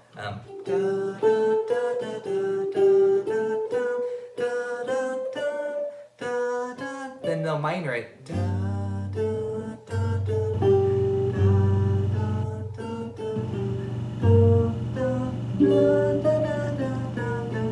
Again, actually, Mahler did that in his symphony, Gustav Mahler. I don't forget which symphony, but he took it, Frères Jacques, and he put it in that minor key. It's really haunting and beautiful. Fun. It's extremely fun, great for songwriting. And as I want to show you more, some of my favorite songs, especially by the Beatles, Something, Blackbird.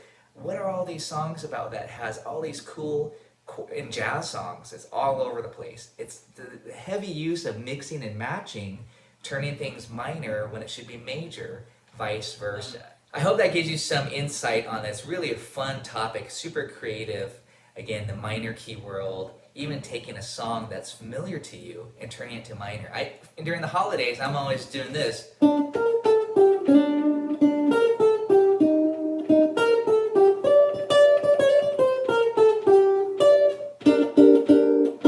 turn it into a gypsy jazz minor key song, Jingle Bells, of course. It's quite popular to do these days. G, that's where it gets confusing. That way you can see how they line up, and that G is still 1.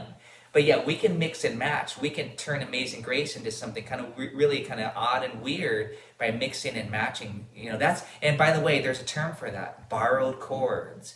You borrow the chord from the minor world and you put it into the major. And you get this really beautiful sound. So many of these great old songs have done that.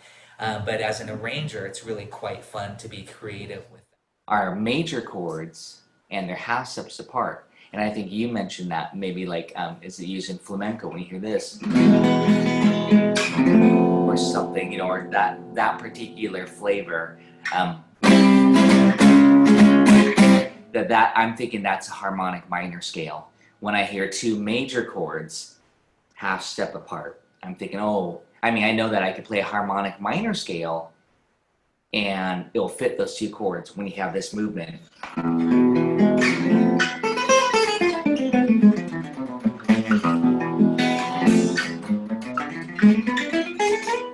So I'm thinking, oh, you know, that I know that scale is going to work beautifully when I have that. So again, this is partially for improvisation's sake, but that will also help you determine what key you're in when you hear these little things. So that's why last week I gave just a few of those little tips.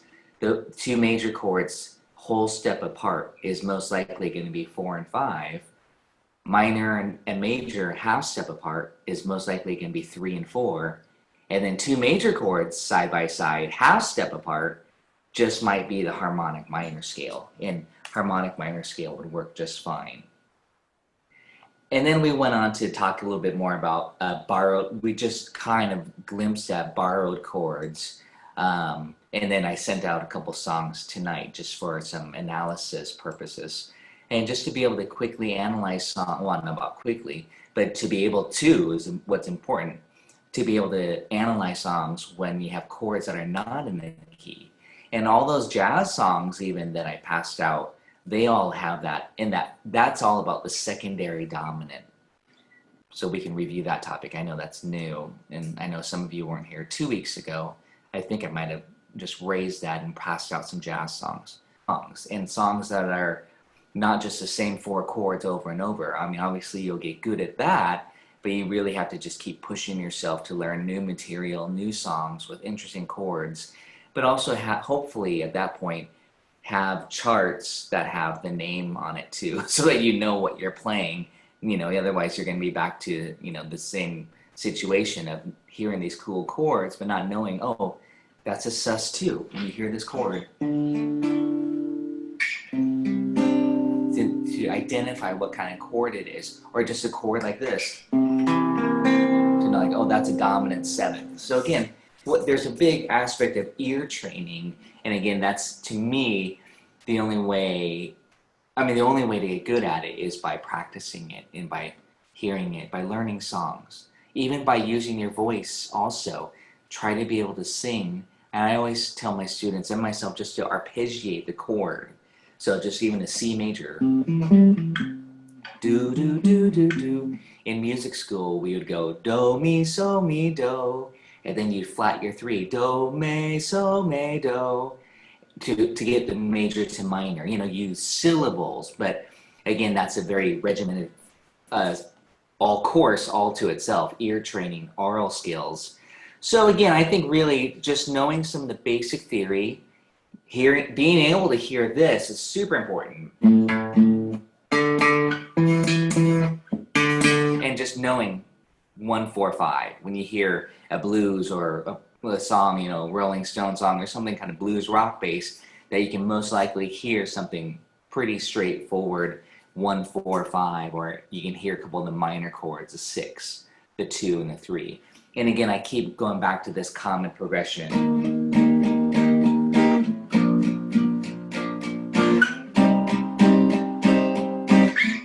That to me is the most common, popular progression used probably in the last, at least since, I don't know, the Beatles used it in Let It Be, and then I mentioned a few other songs, of course, that has that progression.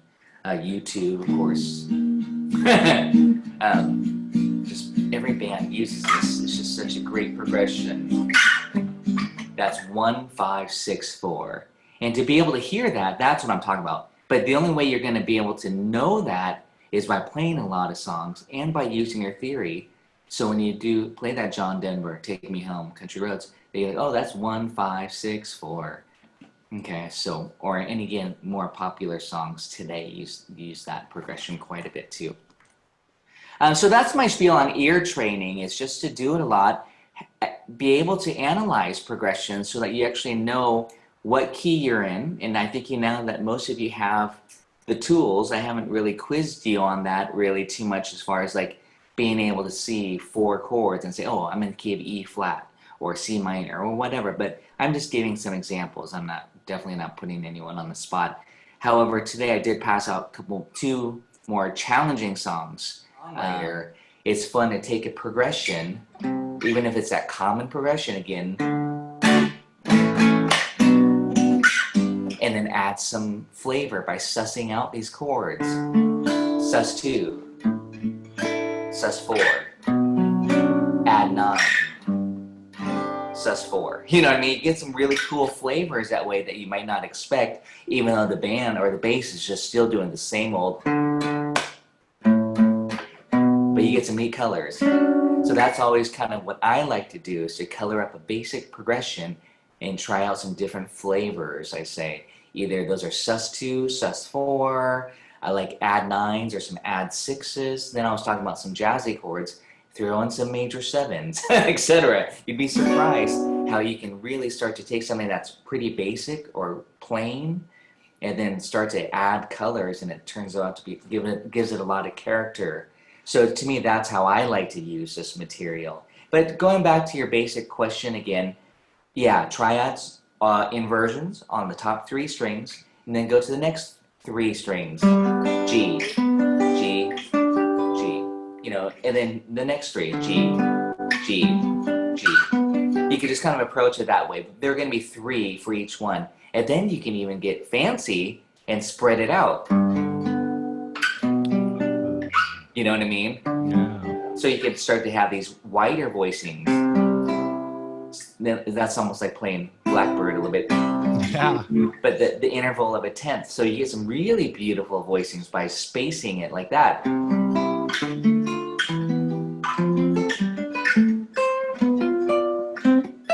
And then again, there's some sus chords I added on. So all I'm doing is walking up the scale. I actually passed out a sheet today called Modes in the key of C, where I'm just taking the scale, or the chord, and then the next one. You know, I'm just walking up the scale, but it's the same idea. In this case, you would only be hitting the root, 5th, 3rd. So this is a beautiful sound and beautiful shape on the guitar. Root, 5th, 3rd. It's actually a 10th, but it's still just the 3rd up an octave. So that was that little exercise there. And those are triads, but again, they're not closed voicings, they're open voicings. They're spread out further, which is really interesting and really beautiful. You can come up with that are taking simple things or concepts, but then having fun with it. So, and that's definitely more of an advanced topic, I think, but hopefully, you know, the whole triad formulas, knowing your triads, I always say take that basic progression. Here's that popular progression again.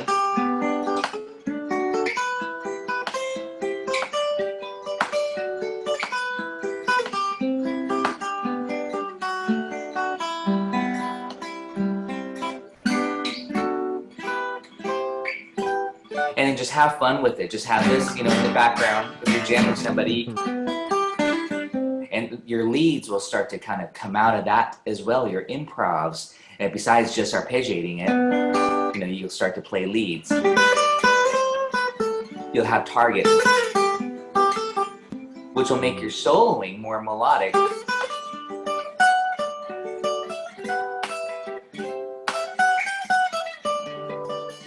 And again, I'm just targeting those triads. Yeah. It gives me a target. Otherwise, I might just be noodling around in the key of G. But this, I know I'm connecting the dots. So again, that's how I use these to come up with riffs, come up with little melodies, and definitely for a lot of improvisation. And just, again, I call it noodling too. And, you know, but it's not just up and down a scale. It's within the scale, but it's connecting the scale in melodic ways. So that's really fun. And again, it's jazzy, and I think it's kind of jazzy in concept, but you know, there's some add 9s, whatever, just this stuff.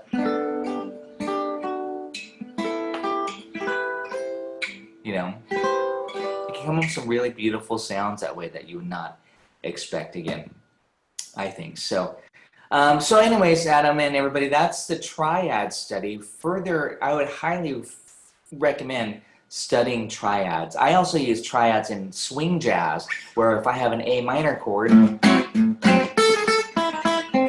D minor, E, A minor, D minor. That's almost like, again, Django Reinhardt style, where I'm actually targeting every chord change and then kind of embellishing. I use the term embellishment. I embellish around each chord to try to create a nice, ornamentation, essentially. So that's another use for me of how I like to use triads. Triads can be a very advanced, triads are the foundation, so that's why I'm going so much in triads. But triads are also, if you look at the formula for those seventh chords, if you look at the seventh chord theory, even if you just look at C major 7, you would see the notes C, E, G, B. Well, there's a C major triad and there's an E minor triad in there. So seventh chords have 2 triads, okay? So that's very important too, and that allows me to play kind of these jazz tunes and focus on the second half of the triad. When I see C major 7, I'm playing E minor. Okay, so, stuff like that. I'm thinking, I see on the paper C major 7, but I go to the E minor portion, E, G, B. I don't play the C part. I go to the upper part of it, and that gives you some beautiful colors again, focusing more on the 7th. So A minor is A, C, E, G, so you hit the A, but here's C major triad on top, and that's this A minor 7. Here's E minor with the G major, okay, and that's E minor 7. If you go further, you got E minor 9. This is how I usually teach 9th chords. Really beautiful chords again. And I'm just playing G major 7. So again, that's how I like to think about 9th chords. 1, 3, 5, 7, 9 is I just start on the 3rd and I play the arpeggio or the broken chord starting on the 3rd, and that gets you the 9. But again, we have not talked about 9, so that's just something that will happen hopefully in theory too as we go on, and it gets jazzier, just so that you know. But I don't like to lose perspective of the application to popular songs, and essentially something like Blackbird, While My Guitar Gently Weeps, or other other rock pop songs, or even something, those would all be level 2. I would say like part 2, theory part 2. This course should really be just a good grasp on chords within the key. And then of course, but I'm kind of moving quicker and just going through, throwing some jazz songs at you to show you, hey, these popular songs, that's how you get interesting chord movement, borrowed chords or secondary dominants, okay? So yeah, again, I hope that answers your question as well. I want to see again where Bob is, but go ahead and ask any other questions before we hit some topics. I'm briefly going to talk about modes. I do want to analyze one of those 2 songs at least with you, just to give you guys some of those ideas of how to go about using it and how to analyze a song. Secondary dominants, there's a dominant, that means that there's a dominant chord for any structural chord in the key, except for the diminished. And that really will explain all of these jazz songs almost. I mean, when you see a except if it's a true modulation. But oftentimes you just say, oh, this is a 5 of the 2, this is a 5 of the 3, this is a 5 of the 4. So, that's where these songs go to. They're almost like little temporary modulations. And then, of course, you can put the 2 chord in front of it, then you get a 2-5 to that structural chord.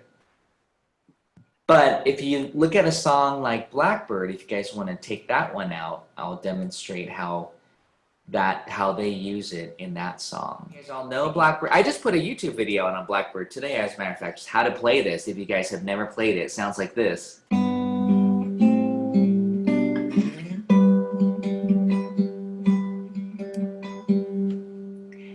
Blackbird singing in the dead of night.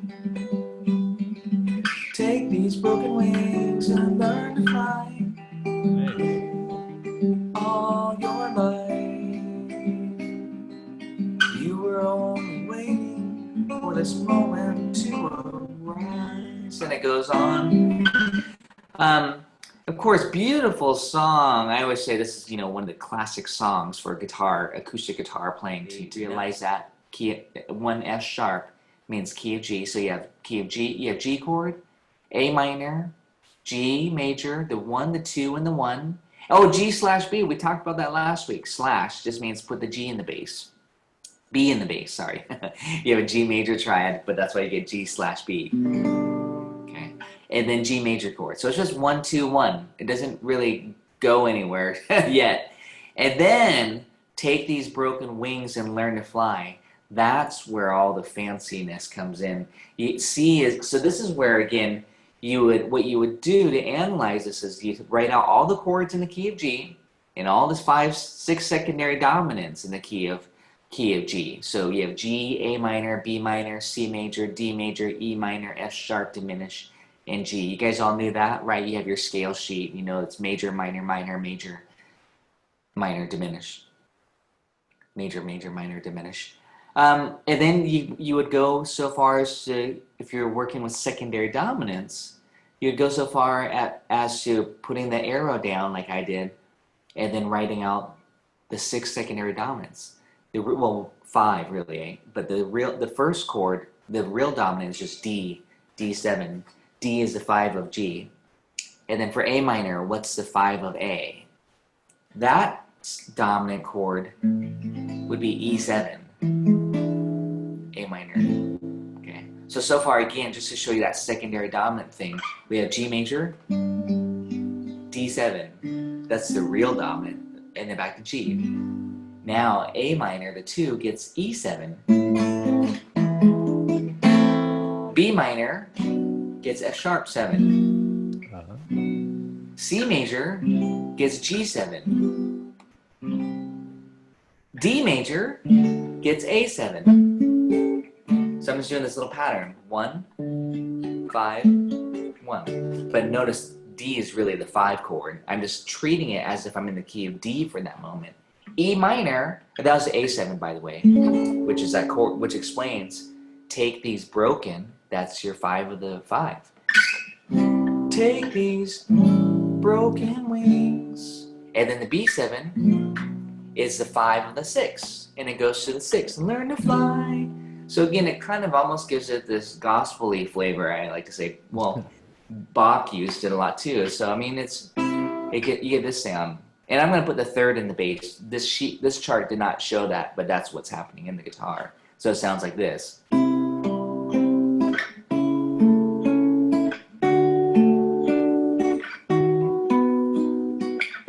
Again, I'm just using inversions and some slash chords so you can hear it, how it's supposed to be played. And it does give it that ascending feeling, the bird, broken wings, flying again. So it's nice word painting. And then it goes to C minor, kind of a sad chord there, bittersweet. And that C minor, that's a borrowed chord from the parallel world I talked about last week, the G minor world. Okay, so if you looked at the G minor chords, G minor, by the way, would be what major key? Okay, good. Yeah, B flat, if you looked at your B flat major scale, G minor is the 6th chord. And then, but what we had talked about last week was I talked about how you can actually be in a minor key, how these two worlds can run parallel to each other, to where now, even though we're in the key of G major on the top, underneath it can run parallel to the G minor world. And so G minor would be the 1, and C minor would be the 4 chord. And that's where you get the term borrowed 4 chord. Okay, you'll hear that often.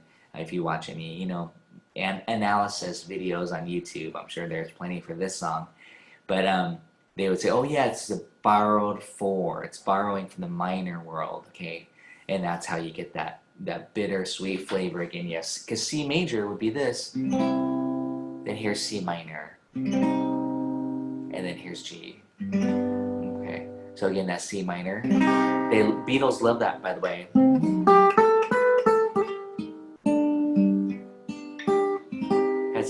That sweet dark flavor to it.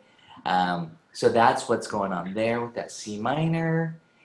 So we have a lot going on with this song. Secondary dominance, we have, and then really some chromatic movement that this chart's not showing, and then borrowed chords, okay? And then it goes back to the 5, D major.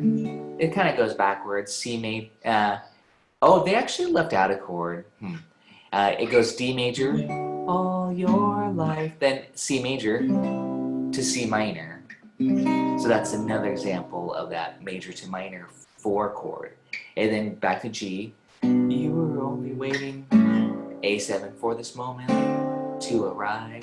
And the A7 is the 5 of the 5. So again, this is a pretty advanced song, you know, meaning it's using a lot of these techniques that I'm trying to introduce to you. I honestly would say that this did modulate to the key of F instead of trying to justify all these other fancier chord names. Like if we were in B flat, for example, which is the relative major of the parallel minor, G minor is the parallel minor, as Hugh just said, the borrowing from the minor key, and then the relationship is B flat major. So again, the F would be the 5 of that key.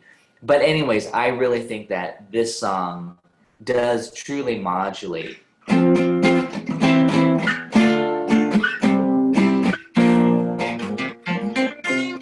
scale and see what scale would work through all those chords. I'm like, oh, F major scale would work just fine. It sounds good. So again, that's why I would say, oh, that's a modulation to the key of F, where it goes 5.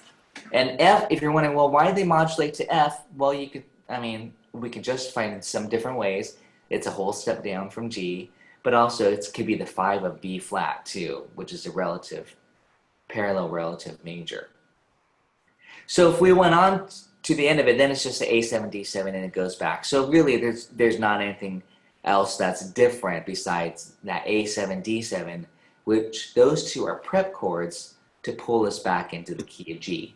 If G's our destination, in front of it you put D7, 5, 1.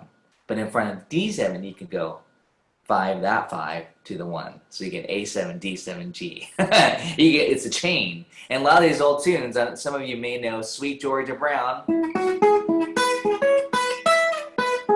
No cow maker's got a shade on Sweet Georgia Brown. And then it goes on to the feet, but oh so neat, Sweet Georgia Brown. And then they all died. It goes E7, A7, D7, G. That's a beautiful example of a song going E, A, D, G, right around the circle using dominant chords. It's the 5 of the 5 of the 5 of the 5, which is just a chain. So a lot of those old tunes, again, uses those type of movements. It's like a delayed resolution, and it just kind of creates this chain effect, which is really fun. So anyways, this song is kind of jazzy in that sense, to where it does have some of that. I think we can go on. The other thing that's really special and neat about the song is just the melody, how it's just like really sparse. It's just 1 and the 5. So and then this, and that's almost just taken within the first 5 notes of the major scale. I often say this to my improvising students: play a lot off the first 5 notes of a minor scale or a major scale, because that's those within the triad. That's where the melodies often are derived from. So it's very melodic. Don't get me wrong, I love the 6 and the 7s because those are a little bit more jazzy. But again, if you want to kind of just state more to the chord, you would just stay in that general area, and it works really well for improvisation. They do throw on a little blues lick. Into the light of a dark black night. They wrote it a little bit differently than, but anyways, that's there's a little blues lick there too at the end. Do you guys want to look at something, or do you have questions on that at all? There's the intro: F, E flat, G, and C. That again also is kind of like, whoa, it's a little bit out there. It sounds great when you hear it, but what we're basically, do you guys know what key we're in here? And don't say F, because it's not always the first chord. It's kind of tricky to decipher, but you have to kind of look at all the chords. But if you want the one trick, you got to look at the last chord. Look at the last chord of the song. And most likely 90% of the time, 95%, 99% of the time, the final chord of what the song ends on will be the one chord, meaning the key that you're in. So if you just went all the way down to the bottom of the page, you say, oh, we're in the key of C. What I was just demonstrating there is just take your octave, your 8, and then lower it a half step to the major 7. That's a great trick, just to go, that's gonna sound like dust in the wind. You know, again, but that's what I want you to do. I want you to hear that and say, ooh, major 7. I want you to, it's nice to learn a lot of songs and to know the chords so that when you hear it, you can say, oh, that's what's happening too. So again, I'm kind of bringing in the ear training along with the theory aspect. So what they're doing now, though, this is really crafty melody. He doesn't stop there. So he's just taking that chromatic line. Something in the way she moves drives me like no other love.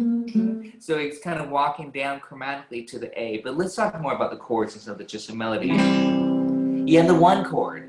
You've got the 1 chord as a major 7, just a pretty color. But now, C7, that's the dominant, and we're in the key of C. So what if you were to look at all the chords in the key of C and those secondary dominants, what is C7 the 5 of? What is C the 5th of? Yeah. Good. Yeah, the 4 chord. 5. The 1.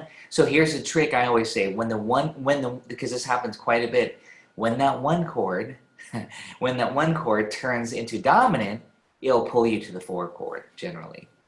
And it happens a lot in jazz songs. When the 1 turns into a dominant, you most likely can assume it's going to take you to the 4 chord. And it does. And then a little walk down. D7. Well, what is D? The real 5 is G7, by the way, in the key of C. So what is D7? What is D the 5th of? Again, this is what you have to do to see how these chords are being used.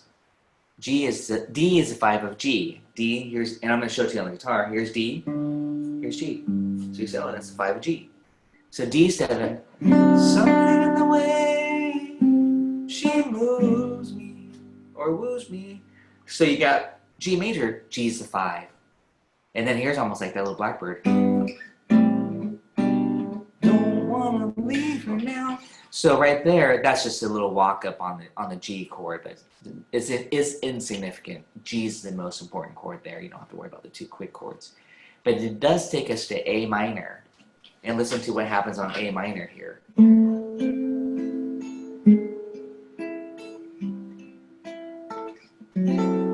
And that's what I always call the chromatic cliche.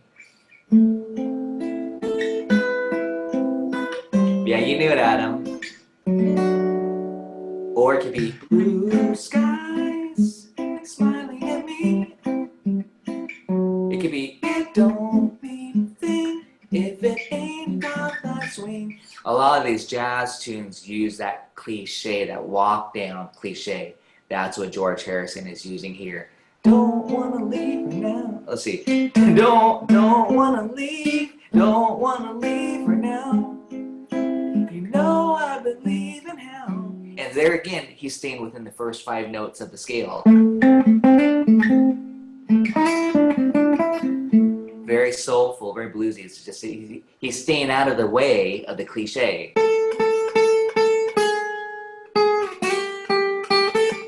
Or it actually should be in the bass, but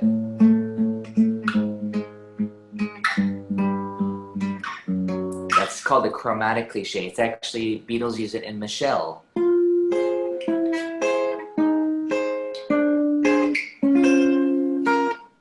Okay, so again, you've heard that thousands of times, but I do want you to be aware, a lot of pop songs will arrangers use that. Just listen to, you know, a lot of, again, pop songwriting, or listen to jazz, listen to Sinatra arrangements.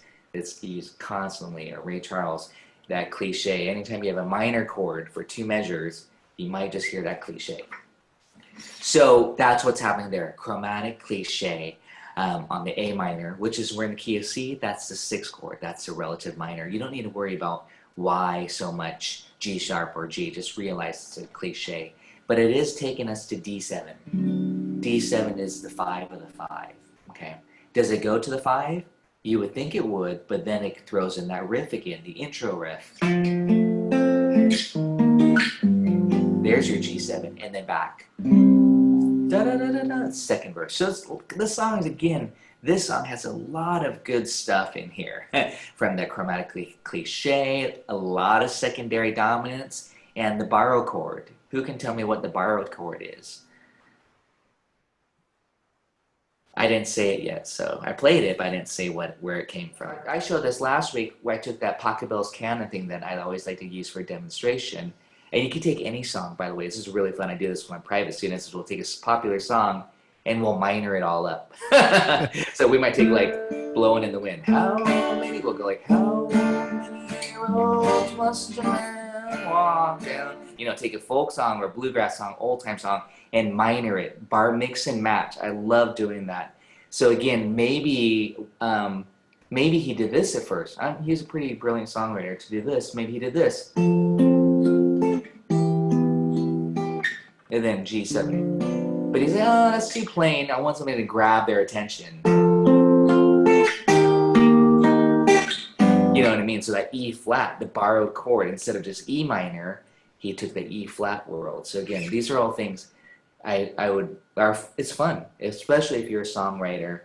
You get to try all these cool ideas out. Or if you just even want to take other people's songs and rearrange it, you could do that as well. It's fun. So that's that E flat, if you're wondering. Okay, so now the second ending, it goes to A major. Well, you kind of are wondering, well, is that the 5 of D minor, you know, or is he modulating? In the sheet music here, they put 3 sharps. They're saying, hey, he's modulating keys, and that's what he's doing. But what I got to tell you is why he chose A major. And we don't have time this term, obviously, but I hope you consider when I offer the second part, because I probably will in September, more songs, more analysis. But A major, are you ready for this? This is pretty brilliant, but he does it also in While My Guitar Gently Weeps. C major, the relative minor is A minor. So the A minor parallel world, if you're in the relative minor, the parallel major is A major, and that's what he does here. He goes to the A major key. And again, he also does that in While My Guitar Gently Weeps. Okay, so we have A major. You're asking me if my love. And that's now just in the key of A. And hopefully you're looking at your A scale. A is the 1. C sharp minor is a 3. F sharp minor is a 6. Don't worry about the slash chords. That's just a specific bass line. It's nice, but it's not crucial to the analysis. D, the 4 chord. G. G's not in the key of A. It should be G sharp. It should be diminished. So again, that is a borrowed chord back from the key of C. So he's borrowing that chord, and that's a cool part. He goes, I don't know, and there's a cool riff. More chromatics there. They don't show that. But again, those are all parts of the arrangement that's fun to do. And then the same thing. 1, 3, 6,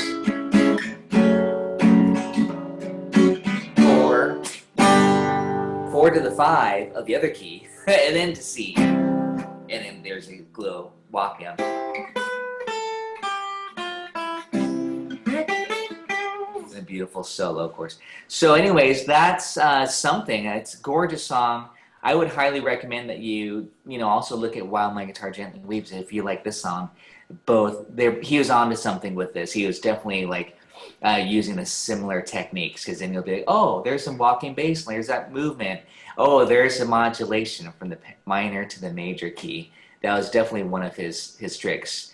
And if you play Django, which I do a lot of Django tunes, Django Reinhardt has a tune called Tears. And if you're interested, write that down. I have a YouTube video and I talk about this. And I say, I kind of mentioned, I think George Harrison was inspired by Django for While My Guitar Gently Weeps, because that's Django's modulation scheme.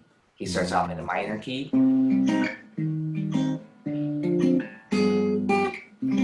And then for for the B section, it modulates the major. And so again, you know, maybe George Harrison was listening to some Django, was playing Django, that tune perhaps, and it's like, oh, I like that modulation scheme. I want to go minor in the first half, major in the second half. You know, again, that's just my little theory, and I like that idea that he was influenced by Django somehow. But anyways, these are all little things that are fun to know. Pretty advanced topics. Again, we got borrowed chords. You can see the power of that parallel world, and that's one thing I would experiment a lot more with you guys in the future, is borrowing chords from those parallel relative major or the relative minor. And then also massive amounts of secondary dominance. I mean, you know, that's really, that can really define, besides cliches, we all love little cliches thrown in as this, you know, those little movements, or this, you know, we hear these cliches all the time too in songwriting and movie music even. So thank you guys. I appreciate you taking this. I hope, you know, you all enjoyed it. I know it's kind of a lot of stuff thrown at you right away. Maybe some of it will digest. I highly recommend pulling out your favorite songbooks, like the sheet music I'm passing out to you, where it's notated, you know, and to analyze it. And I think that you'll start getting it if you start to do that with your favorite songs, and even go so far to analyze the melody too. I think that always helps me understand songs better. And I hope you consider a future workshop or class, and or when I offer the theory part 2, it's most likely going to pick up right about here with a review on a review, and then some modes, and then just more analysis of probably these type of songs, and a few jazz songs too. Because I think it all goes together, like I just mentioned Django with, you know, Beatles. It's like the relationship. It's like their writing was influenced by a lot of those songs that they grew up listening to. So it's hard not to. Hey, this is class number 7. You guys are learning quite a bit. I'm hoping that some of it is absorbing. I realize it's a lot of materials to learn in a very short period of time. Hopefully there's, you know, the presentation of some music examples also helps to see how it all works. My suggestion also is to try it out, or like take some of your favorite songs, analyze it. You will discover, oh, this song is 1, 4, 5 in the key of A. Or, oh, this song is in a minor key and it uses, you know, so-and-so chords. I'm going to tune up. There was a good question yesterday with one of my private students asking if there is a diminished key. And I thought that was interesting because I'd never been asked about that before. Is there a diminished key? Because there's a major key, there's a minor key. So is there a diminished key, or even also is there an augmented key is a good question, because those are chords that you have, triads. And the thing is, there isn't really such a common key such as a diminished key or an augmented key. It's really just major or minor. However, there are some fancier scales called the diminished scale, and then an augmented scale, which is also known as a whole tone scale. And I'm going to hit those 2 topics next week. Those are just going to be some kind of last minute things I'm going to throw at you that are just out there for you to realize and know about, but it's not something we're going to focus on. We're primarily focusing on materials just in common songs that you'll see pretty often. And I thought, again, the best thing to do is to look at some examples. Even with today's song, something that we have yet to talk about, which you'll see all the time, are slash chords. You'll see D minor slash C. And we haven't talked about that yet, so I want to make sure you understand what a slash chord is and some possibilities using slash chords. So I'm going to talk about that when we hit some of these Beatles songs here. It's just chords, and I'm going to try my best to just put out some dedicated lessons toward that. I already have a couple of YouTube videos that I again recommend if you want to. I did this last week. I said, okay, here's a nice little jazz chord routine. And I said G major 7, G dominant 7, G minor 7. I'm not going to go through all of them, but you know, that's all on YouTube. And then I started on the 5th string when I said C major 7, C dominant 7. So again, that's what I call a routine. And a routine can also be done with bar chords. The thing about bar chords is that generally it's just major, minor, and 7th. You don't need to have an extended bar chord vocabulary beyond major, minor, and dominant 7. And even this, when I say the word dominant 7, I hope everybody's clear that when they see that on the sheet music, a dominant 7 would look like something that says E7. It doesn't say MAJ7, that would be major 7. It just says a plain old E7 or G7. Those are called dominant 7th chords. And it's not abbreviated. There's no DOM in front of it. It's just a 7th. So that can be often kind of confusing as well. I realize there's a lot of terminology. And again, dealing with numbers, we can be talking about intervals. We could be talking about chord progressions. So again, there is quite a bit of materials being tossed about here. And it does take definitely some repeated listenings and practicing. And just, again, I call it shop talk. Email if anybody's interested in Music Theory 2, a continuation, which is picking up where we left off, but pretty much just reinforcing it, because now we've gotten to the great point of covering the basics. We can now just have a lot of fun analyzing and playing through these examples, and then shop talk, again, just like saying, well, here in this song, Georgia on My Mind, it's on the key of F, and it goes the 1 chord, then it does the 5, 2, 5 to the relative minor. And again, the more you do it, the quicker you get at it. So I think I want to go ahead and offer that probably starting up in June.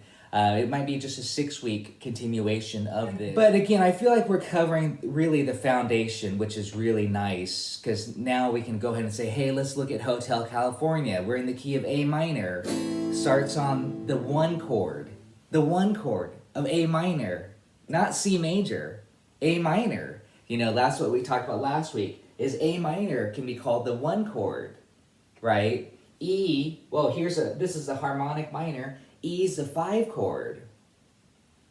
And then it goes to G major, which in this harmonic minor scale, this is from last week again, I just left it, there's a G sharp. So they're using G here from the key of C, which is the relative minor. We call that the natural minor scale, or the Aeolian mode, which we'll talk about today as well. But they're going to be mixing and matching from the harmonic minor scale to the natural minor scale, okay? And then there's more involved. It's kind of complex with some of these songs because, as you probably already know, hopefully you already know, if you just saw an A minor chord on the chart, and I said, what key are you in? Here's what's going through my head. Are we in A harmonic minor? Or is A minor the 6 or the 1, again, the 6 relative minor of the key of C? Or is A minor the 2 of the key of G? Or is A minor the 3 of the key of F?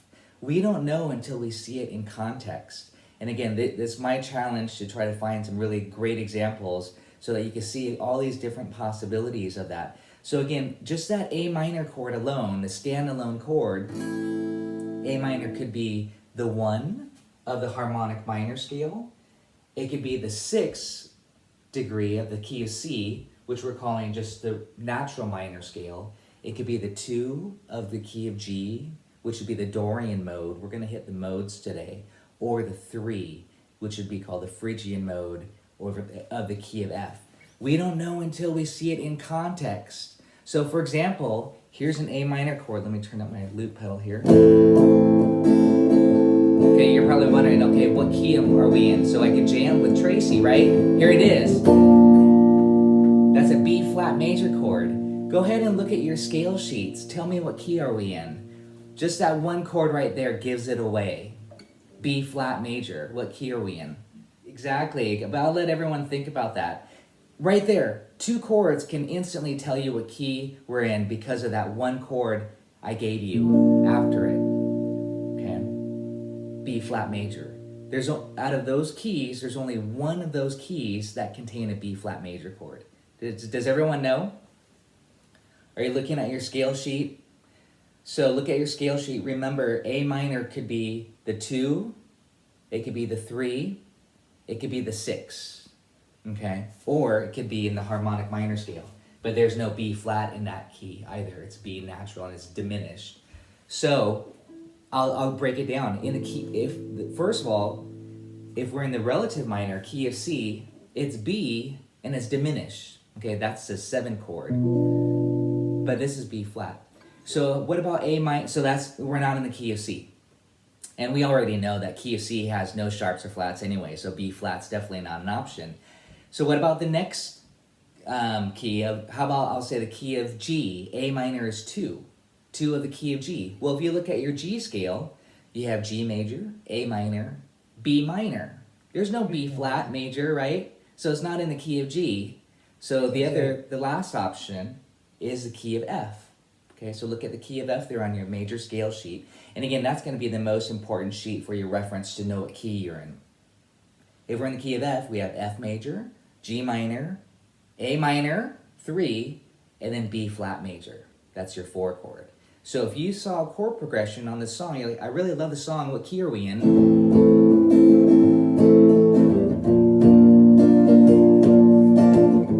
going to loop it. Grab a guitar pick. 1, 2, 3, 4. A minor, B flat major.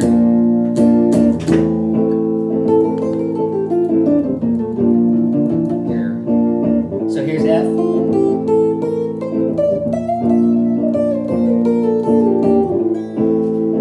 So again, that's what, and then you can noodle around, of course, and then you can probably look ahead at the rest of the song and see if that's going to be true.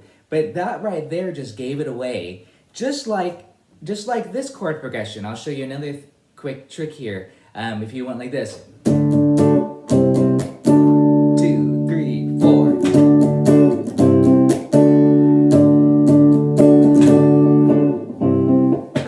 That was D major to C major.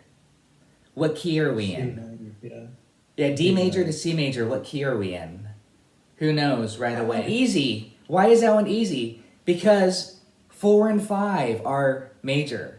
They're a whole step apart. So if you have 2 major chords a whole step apart, that's most likely going to be 4 and 5. It kind of gives it away very quickly. Those are just some quick tricks. I kind of grabbed those ones on purpose just because that really helps when you see something like this.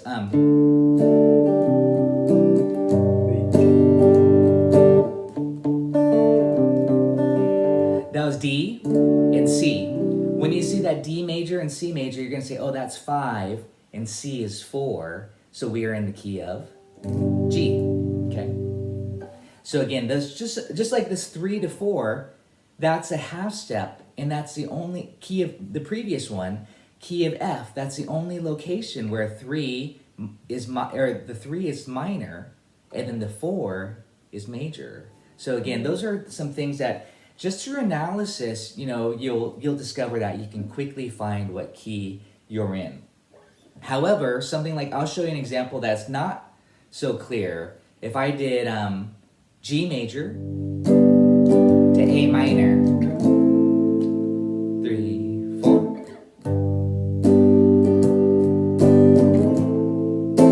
What key are we in? G. It could be G, but we don't have enough information. Because if it's the key of G, G would be the 1, A minor would be the 2. But it can also be the key of C. Key of C, G major is 5, and A minor is 6. So we don't really know. That's kind of an ambiguous key center chord progression. As a songwriter, that's really fun to kind of give that to the audience, because then you can tweak with it later. You can go to the key of C, or you might go to the key of G, or you might borrow chords from 2 different keys. And again, I just discovered that a lot of my favorite songwriters, they do stuff like that, and that's really what draws me to that particular music, is that it's really crafty as far as like throwing in different, what we call borrowed chords. A lot of jazz songs, the composers did that as well. So anyways, 2 chords sometimes cannot tell you what key you're in, and you need more context, as in that case. a major chord and a minor chord a whole step apart. That could be the 5 to the 6, or that could be, as John said, 1 to the 2. We don't really know until afterwards. Then maybe I'll go to D minor. Okay, now that's key of C. Because D major would be the key of G. But that's exactly what I'm talking about. As a songwriter, you can kind of save those things, for the listener. So check it out. I'll go to D minor. So you might not have expected that. Now I'll play D major instead. That's kind of the defining chord. Right here, D major.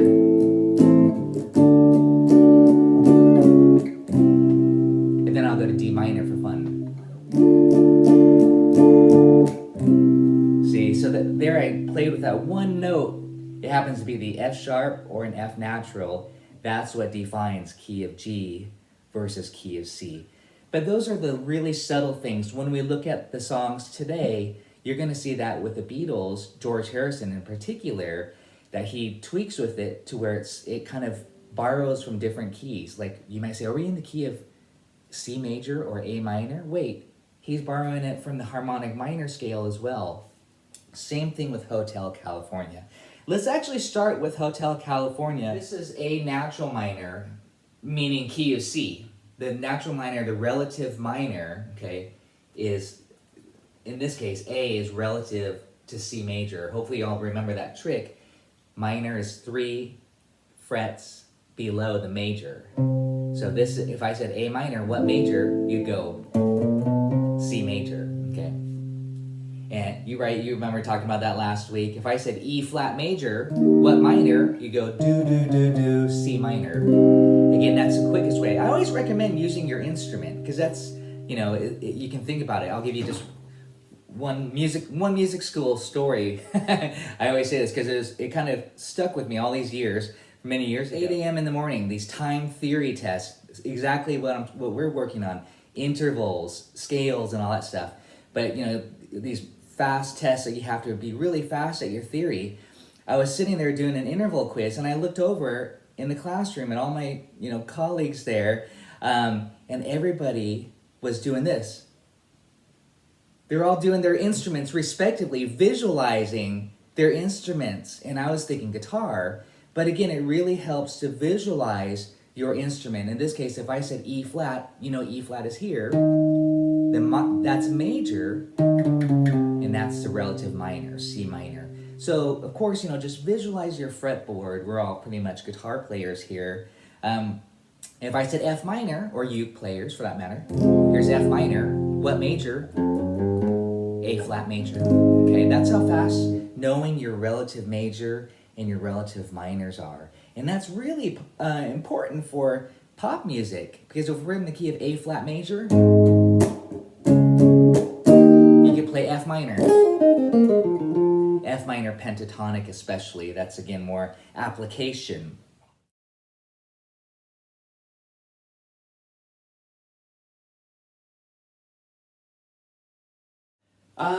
Hotel natural minor, which is key of C, okay? And this is your harmonic minor. I did not write Dorian, and I did not write Phrygian, and I haven't even described those two terms yet, but maybe I should go ahead and do that too, because not analyze, I realized, fully Hotel California without talking about those other keys. So let's do that together. Can you all look at the key of G? If I just played an A minor chord and I said, what key are we in? We don't know until we have context. So, but I want to write A minor in the key of, what if we are in the key of G? Okay? So G would be here, G major, A minor, B minor, C major, thank you, yeah, go ahead and say it if you want, D major, E minor, and then F sharp diminished. I'm just going to put that circle there. This is key of G. This is where A minor is 2.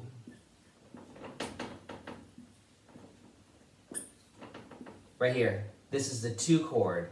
And yes, there's going to be a fancy name for that called the Dorian scale. I'm going to introduce all of those to you today. A minor could be the 2 chord. It's just the key of G. This is a harmonic minor. This is key of C, which again we're referring to as the natural minor or the relative minor. So here we go. If you all have the sheet music in front, if any of you have played it before, is in the key of B minor. But again, it's interesting to see, you know, how, here, let's see. This is just a ukulele version of it, by the way, so I often like to use the easy uke versions.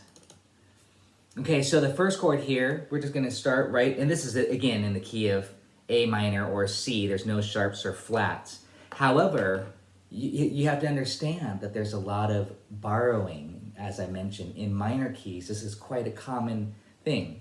On a dark desert highway, cool wind in my hair. So that right there already, A minor, we're just gonna call that the one. We're in like A minor, okay? It could be from here, it could be here, it could be here. That's, of course, a given. But the next chord, E7, okay? And that's, don't forget, a dominant chord, and that has a major triad.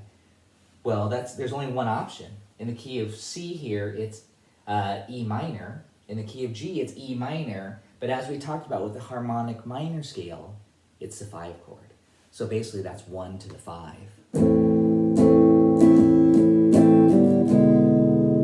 Okay. And I did not write key of F down here, but I just kind of already told you that this song has none of the chords of that key, even though there is an A minor chord. It's going to be using these 3 keys. Now the next part of it, there's a G major chord to a D major. Well, we're not up here. This is D minor. This is D minor. Key of G has a D major. So for this phrase, they're in the key of G. You have D major to G major. However, there's a G major chord over here too. So it's a little bit ambiguous. This is where I would look at the melody notes and see, are they defining the melody to the key center? You know, that's where that becomes really important. But for those 2 measures, well, actually 2 chords, I'll say, key of G, okay? Let's go on. F major to C major. Well, now we're over here, F major to C major, or are we here? There's an F major here, and there's a C augmented. And again, I'm taking these in 2 chord chunks. Again, this could be a little bit, oh, by the way, and down here, there's F sharp diminished, so we're not in the key of G anymore. That's why I'm limiting it here. But I would be thinking this, personally. And yes, it is a little bit ambiguous. I do have to admit that it could be here, or it could be from here. Because an F major does not have that G sharp, which is the defining note, or a G natural. But then it goes to C. So that's why I'm going to just kind of rule out the harmonic minor scale here, personally, and go to the key of C. So far we have this, A minor to the E major, or E7, and that's harmonic minor. And then G major to D. And you can see this is how it's important to know, because if you want to noodle or improvise, you have to be able to select your scales accordingly so that you're in the right key and it sounds right, correct. Then we have F major to C, and I think that's all key of C. And then we have D minor to the E7, and that's, to me, the harmonic minor scale right here, D minor to the E7. So this song is quite interesting, but you're going to see the same thing in While My Guitar Gently Weeps in a minute here. Is in a lot of minor key songs, composers like to mix and match, because minor is very ambiguous again, and it's quite popular to use the relative minor key, which is called the natural minor, the harmonic minor because of this chord, the 5 especially, and then even something like this, the Dorian mode, which is a nice interesting color as well. Dorian is a 2 if we're in minor key here. So that's what's happening with this song, again, is that it's using a lot of different mixtures of keys. And why is that important? Especially for improvisation. Or again, if you're a songwriter, you want to be able to change up the moods just ever so slightly by just changing one note. And that's really all that's happening. The only difference from here to here is one note. G goes to G sharp. And the only difference in the key of G from the key of C, the first one, is the F sharp or an F natural. But that makes a big deal for improvisation. And that's where I always recommend learn your scales and your modes. We're going to talk about modes in a second, if not sooner. And then just to go to the second page here, the chorus, basically.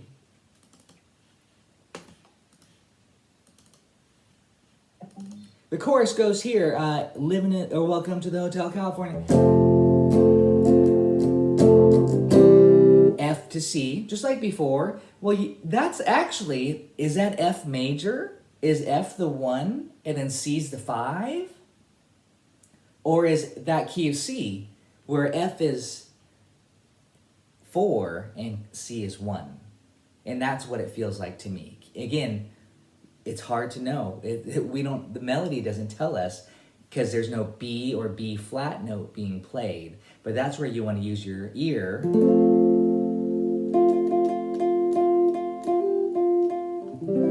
And do you want this note? I don't want that B flat. I want B natural. So again, my ear would say, ooh, that B flat sounds wrong. So that's why I would say that we're not in the key of F because of this note. I was like, ooh, that's not a good note. But the B natural sounds great if you're and it's all context. It's all about context. Because if we're just jamming otherwise, it could be different. So, and it's subjective. And then we have Such a Lovely Face. There's an E7 to the A minor. And then it just repeats. And then F to C. And that was the harmonic minor, E7 to A minor. And then living it up in the Hotel California. And then the D minor to the E7. And that says, every time of year. And that always, whenever I hear that harmonic minor scale, I kick back into some of my Django Reinhardt style licks, gypsy jazz, because that scale is so popular in gypsy swing music. Uses that scale, the harmonic minor scale, quite a bit. So it has that kind of flavor.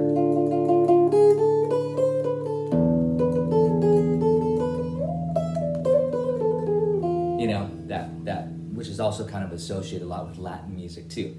So that's an analysis of a quick analysis rather. We're not really analyzing the melody so much, but I am keeping an eye on the melody. Like, oh, this is the root. 4-3 root. 4-3. And what I'm saying is I'm analyzing right there the melody to the chord.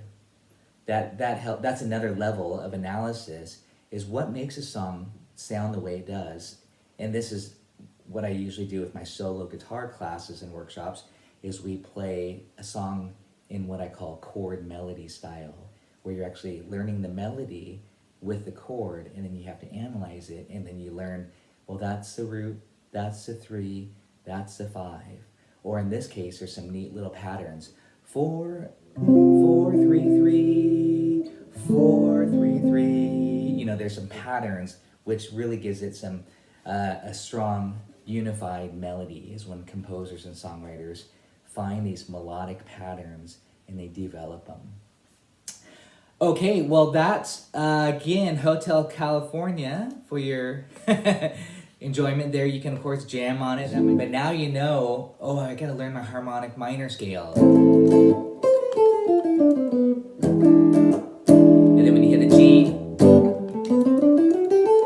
you can practice your scales and switch keys and switch modes or switch scales again to that song. So, and if you did not want to think about all that stuff, the quick and easy trick, I always say just rock out using the pentatonic scale. The pentatonic scale is always the safe scale to go. I'm going to save that for the round 2, where we get more into some improvisation ideas.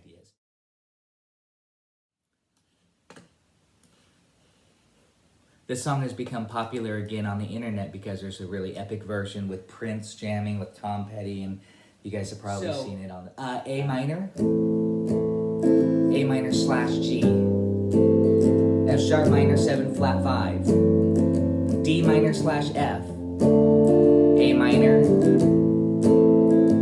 G. I'm just doing cowboy chords, D, and E. That's your intro. A minor. So what do the slashes mean? I kind of mentioned that earlier. A slash means A minor slash G means play an A minor chord, but put G in the bass, okay? G in the bass. If you're a ukulele player, it doesn't quite matter. Guitar players, I know, sorry to say that. I mean, don't get me wrong, you can still kind of suggest it, that the movement, but listen to it on the guitar. You'll really hear the bass line movement on this. And then G in the bass. F sharp in the bass. Well, they wrote F sharp minor 7 flat 5, okay? But I should also tell you that that really is equivalent to A minor slash F. If you played an A minor chord like this, and you put the F sharp in the bass, that can be renamed as an F sharp minor 7 flat 5. So kind of depending on what chart you're looking at, the chart that you might see for a different book might actually say A minor slash F sharp, which is really what's happening, that the bass is walking down. We have A minor, then we have A minor with the G in the bass, and then we have A minor with the F sharp in the bass, and then we have a D minor chord with the F in the bass. D minor with the F. And that's an inversion. That's the third degree is in the bass. Well, what's going on here? Why is that important? Just to create a descending bass line.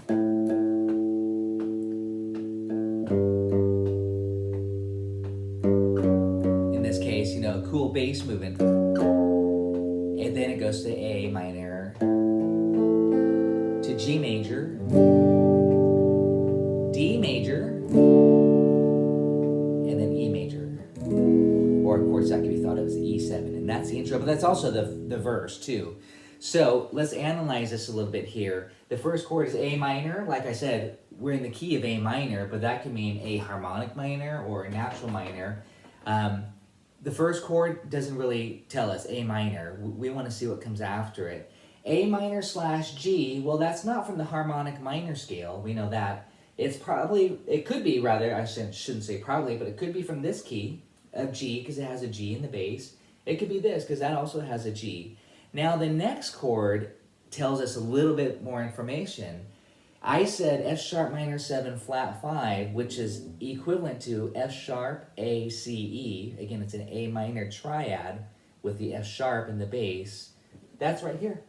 That's actually the 7th chord in the key of G. So if you're doing your 7th chord studies, that would be the 7th chord, meaning G major 7, A minor 7, B minor 7, C major 7, D 7, E minor 7, F sharp minor 7 flat 5. Again, that can also be thought of as an A minor with the F sharp in the bass, or A minor 6 is another name. And that's right here. So for that moment there, we are in the key of G. Okay? And then now the next chord is D minor with the F, which is just a third. That could be here, or that could be here. So again, this is what I'm saying. It's kind of ambiguous sometimes. It really depends on the context.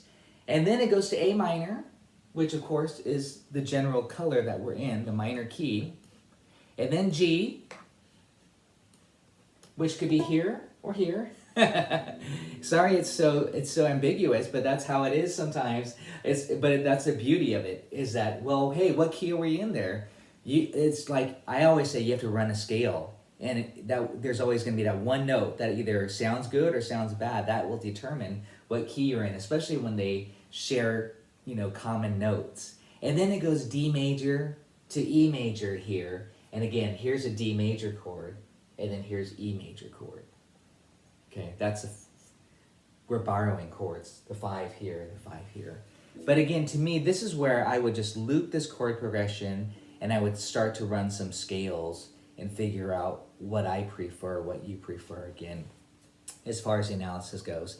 And again, I purposely chose this one because it's a beautiful song, but it is rather ambiguous. And the whole concept, as I just mentioned, from Hotel California, you can mix and match, and that's super fun to just grab. Basically, you just look at, hey, all these chords, and there's still more. We didn't do the key of F, by the way, but you can just say, hey, all these chords are related to A minor.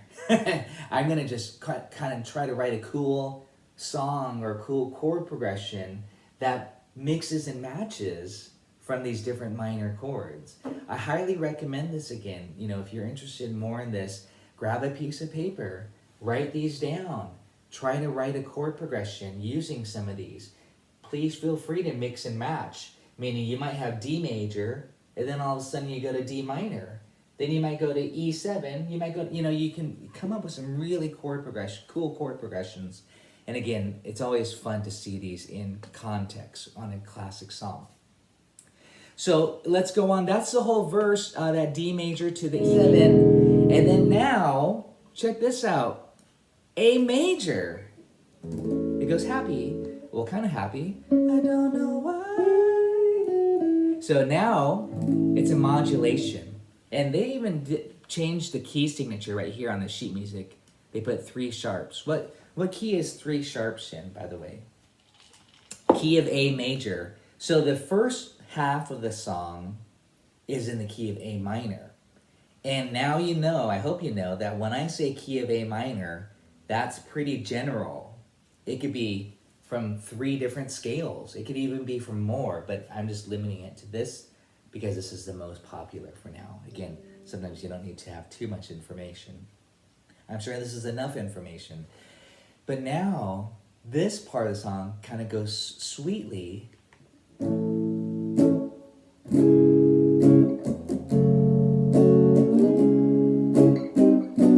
the key of A major. So what George Harrison is doing here is he goes to the parallel, this is a new term for you, parallel major key. Meaning if you're in the key of A minor, there's always a parallel major key. It's not relative, it's parallel. Relative, if I said A minor, you would probably assume C major. You're fast. Okay, so A minor is relative to C major, but the parallel key is the same root note.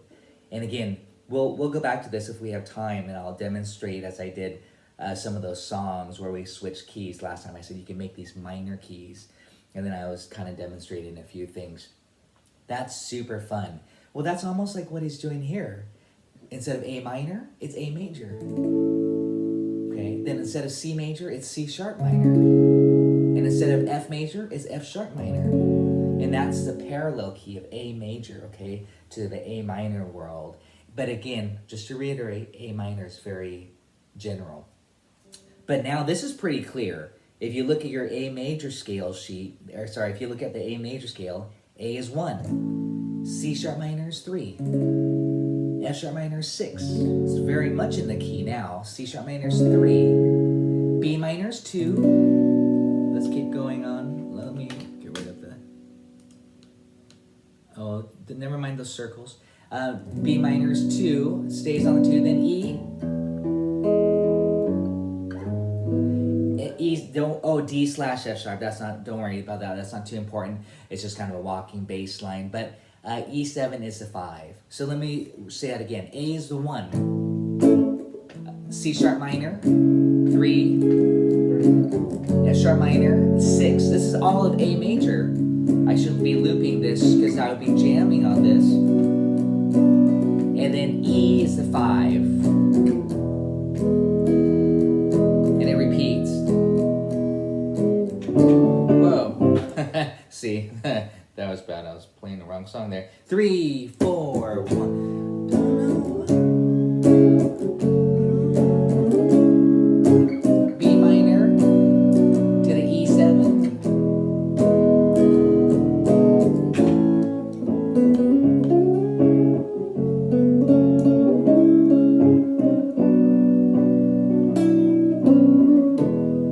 And this is just the A major scale.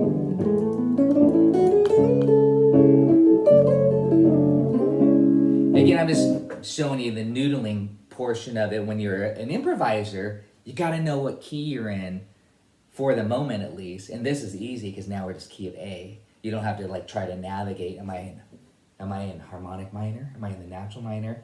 So that could be rather tricky. Okay, so then to go on, finally repeats in that E7. This time around, don't forget the E7 is the 5, whether it's A major or A minor. And then it beautifully goes back to A minor. So that's, again, pretty much the whole song right there. We don't even need to go on to the second page of the sheet music. It's pretty much just that. And I always teach this one beautiful Django Reinhardt song, if you want to write this down. It's called Tears, for you Django fans out there. It's called Tears. I have a nice little theory that George Harrison was influenced by Django's song, Tears, while my guitar gently weeps. And I think he was influenced by this gorgeous ballad that Django wrote, which starts off in a minor key.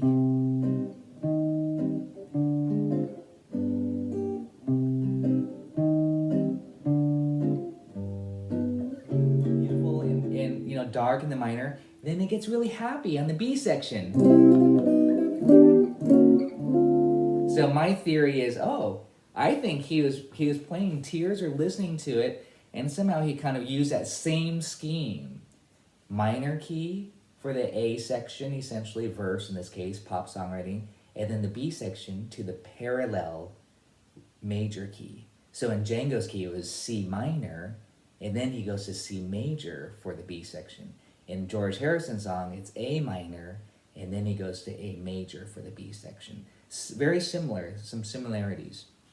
Okay, anyways, are you all confused, or should we go on to the next example? And that's the topic probably we'll be focusing more next week is the topic of modes. And modes, again, it's like you have blue, but there's all these different shades of blue. Same thing with any color. Minor scales are the same thing. It could be minor, but it does make a difference on the context around it, okay? Just like the colors.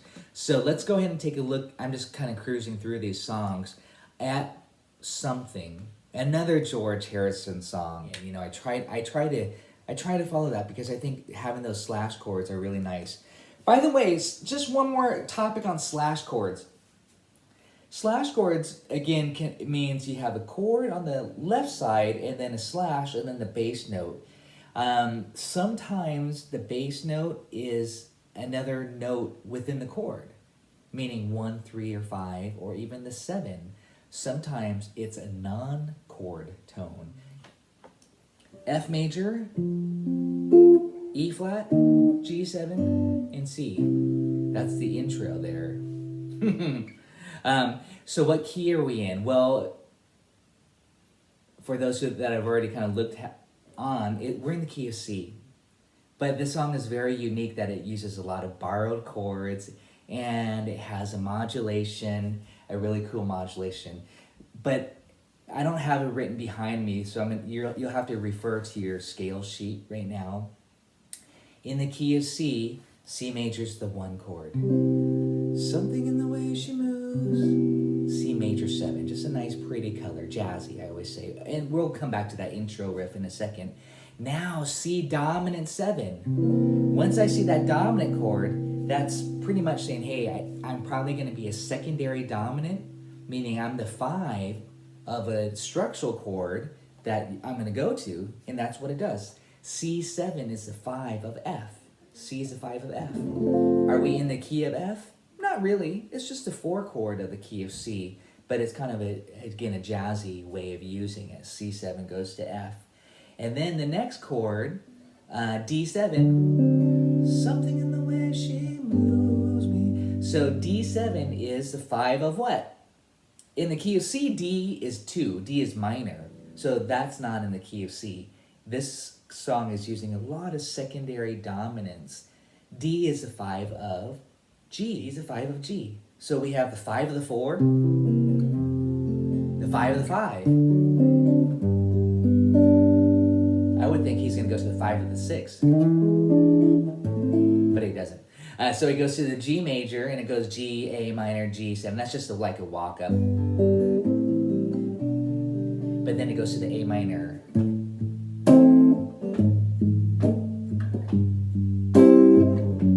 Again, more slash chords. He really loved that. And that's, I don't want to leave her now. That's all this part.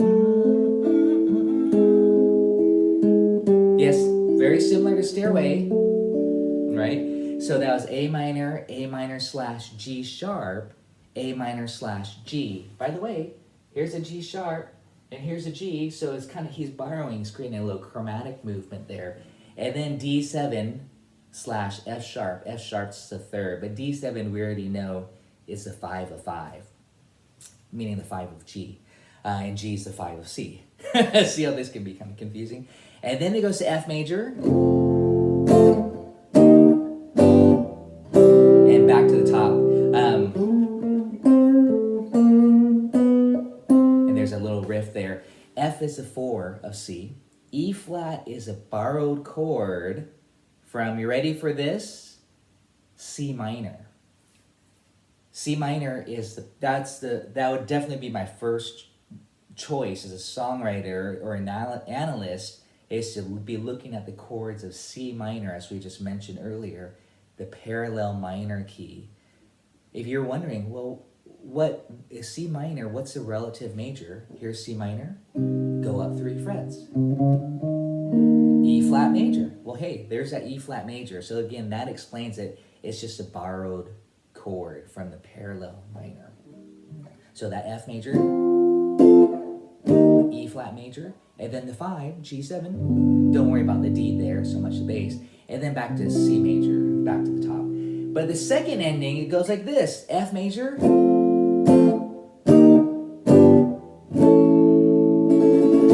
A major, ta-da, A major. Well, where is he going now? Now he's in the key of A major.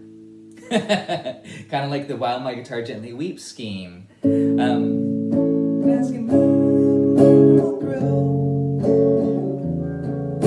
So that was A major, C sharp minor, again like While My Guitar Gently Weeps, that's the 3, and that's the 6 with a little walking bass line. By the way, the bass sounds really nice. Listen to the bass when you bring it out.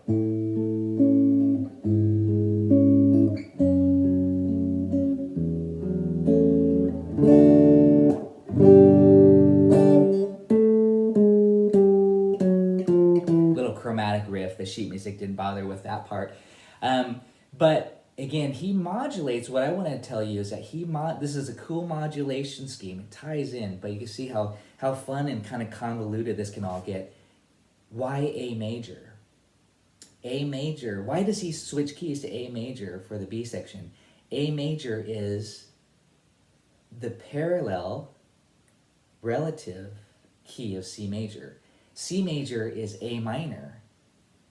A major is the parallel of the relative. So again, it's a little convoluted, but that's his key scheme there, is that he's going to the parallel relative major. The relative minor is A minor, the parallel is A major. So we have the 1, the 3, the 6, the D, which is the 4 of A, but there's no G chord. Again, that's where he brings in this key back to the key of C there, and then the A. Same stuff.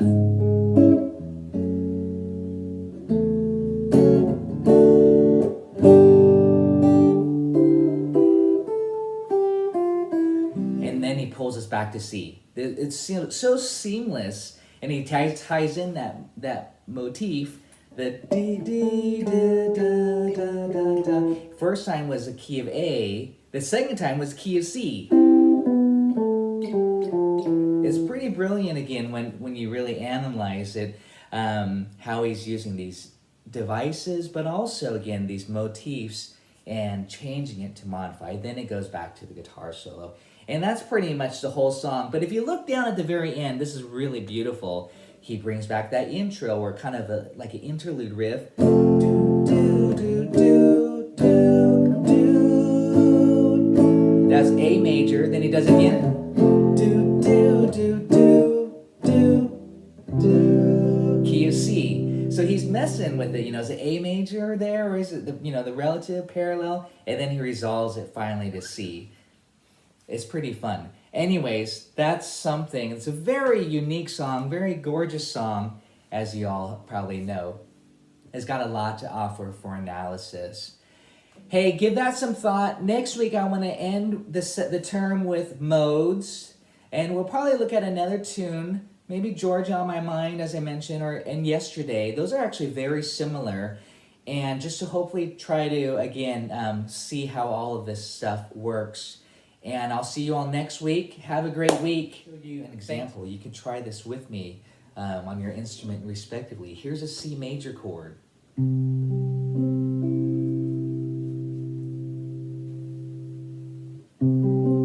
Now, I'm going to go through each note of the scale. This is a beautiful little exercise, actually. C major, you don't have to, it's just a C, right, on the chart. But what if it says C/D? Now you keep the C, and I'm just going to keep the triad, but I'm going to put D in the bass. That has a really unique sound. Of course, we could give that a name, but I'm just going to call it C/D. Okay. So we have C, C/D. See what I'm doing with the bass?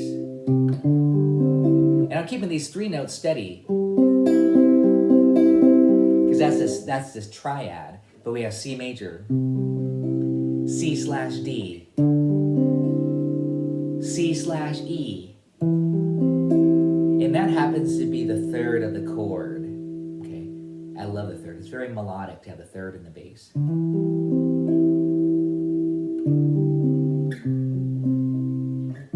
What about C/F?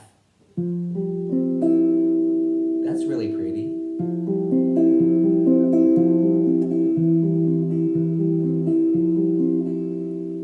So again, these are some really beautiful sounds. What about C/G? Well, that happens to be the 5th of the chord, and it kind of creates a unique flavor as well. I call it kind of like a suspended flavor, like an unresolved.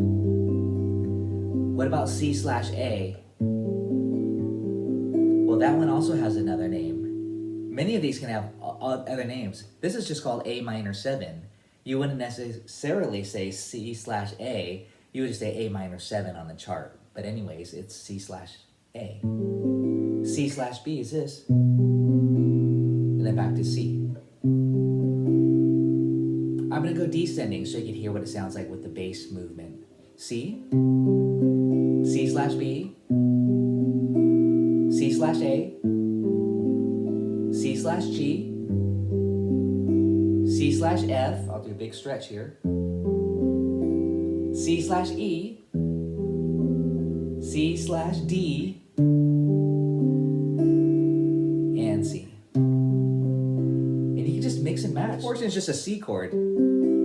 So again, it's such a beautiful sound, and you'll hear this quite a bit in modern songwriting. Just a lot of beautiful, these colors that are just taken one, and a lot of film music these days do this as well, where you just take a triad, like I'll keep a groove going here, a quick loop for demo.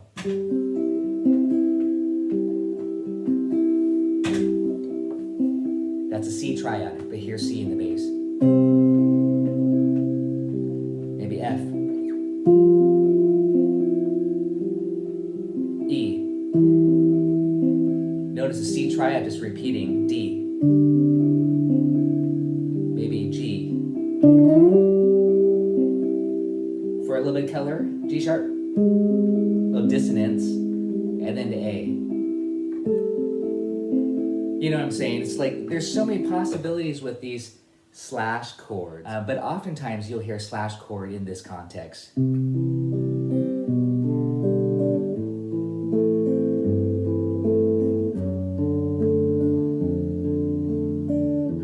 You'll hear it creating a moving bass line, often descending. Again, a lot of classic songs. Or how about this?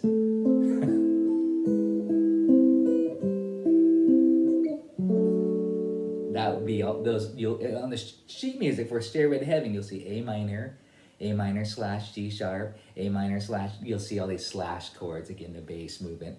So again, it's a very unique way of songwriting. Beautiful. Please, what I'm saying is please experiment with that, even the slash chords. You're going to have a lot of fun with that.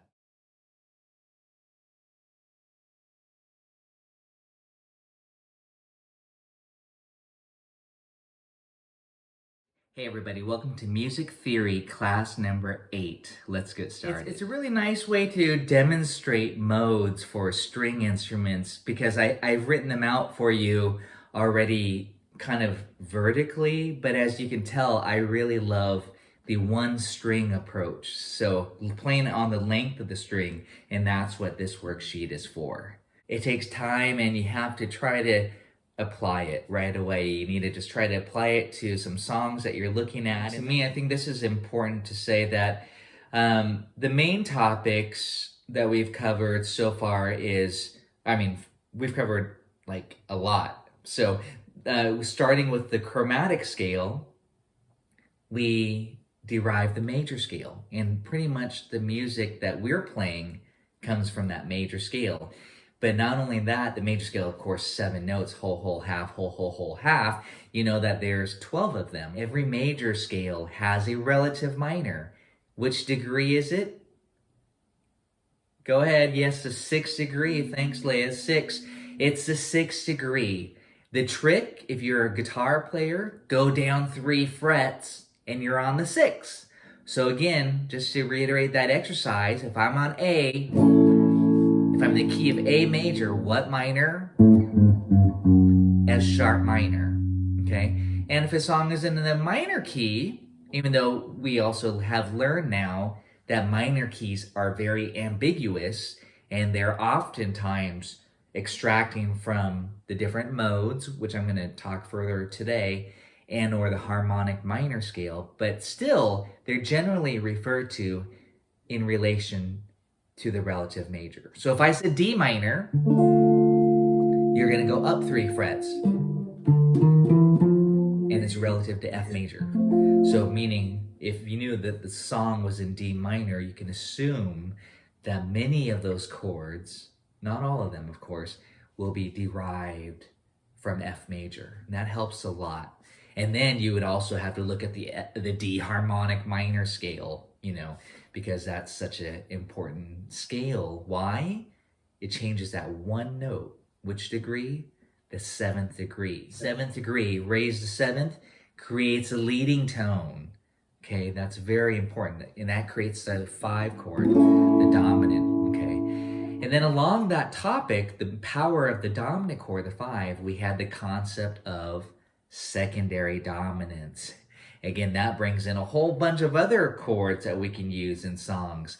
And that's where I always look to those old jazz classics. They always use those secondary dominants. Those are some of my favorite songs to play. They're really interesting, and I love to analyze them, just like we were looking at All of Me. You got the 1 chord, you got the 5, the 6, you got the 5 of the 2, to the 2. You get all these secondary dominants. It makes it really exciting. And again, that would be the next term, more on application. What scale do I use on that secondary dominant? You know, stuff like that. That's what I would be going over.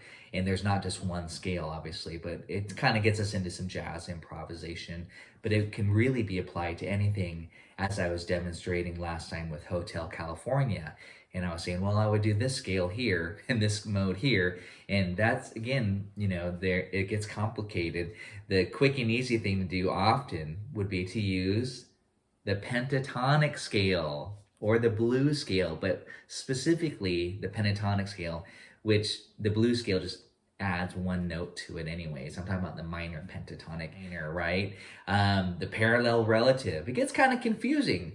You have to just put it all into context and analyze it analyze as many songs as you can. Classic songs, jazz songs, rock songs, whatever. You might have questions. Oh yeah, what's the difference between parallel and, you know, there's so many topics that we've been tossing around.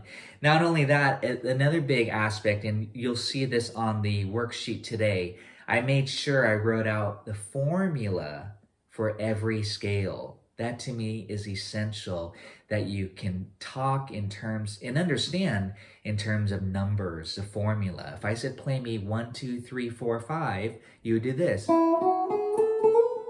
know, that's just the 1, 2, 3, 4, 5 of the major scale. And if I said play me 1, 3, 5, you would do this. If I said play me 1, 3, 5, 6, you would do this. Flat 7. Okay, now we can create scales. Not only that, we can piece them together to stack them to create chords. And again, that's where we get all these formulas for the possibility of chords. And I often say colors when I'm referring to chord and chord colors. We got pretty fancy with ninth chords, add 2, add 9, sus4, 6 chords. We didn't get quite as jazzy as I would like in the future, again, to talk about sharp 9, flat 9, 13s, yada yada, but we will if you choose to continue and get into some fancier songs. And I'll have, it won't be just jazz, it will be from different styles and different genres, as I like to demonstrate. Go on to this scale, kind of a review, but also I'm going to define what the modes are to you and to make sure you're clear on that, because modes are a very big topic, especially for improvisers and composers and songwriters. It's important to understand how modes are used, to hear them in your head, you know, so that you can be watching a movie and you're like, ooh, that's a Lydian mode. You know, you'll be able to pick out these techniques that all the songwriters, composers are using to create these moods. Moods are modes. Let's see, I'll give you an example of a Lydian mode really fast here. Let's see.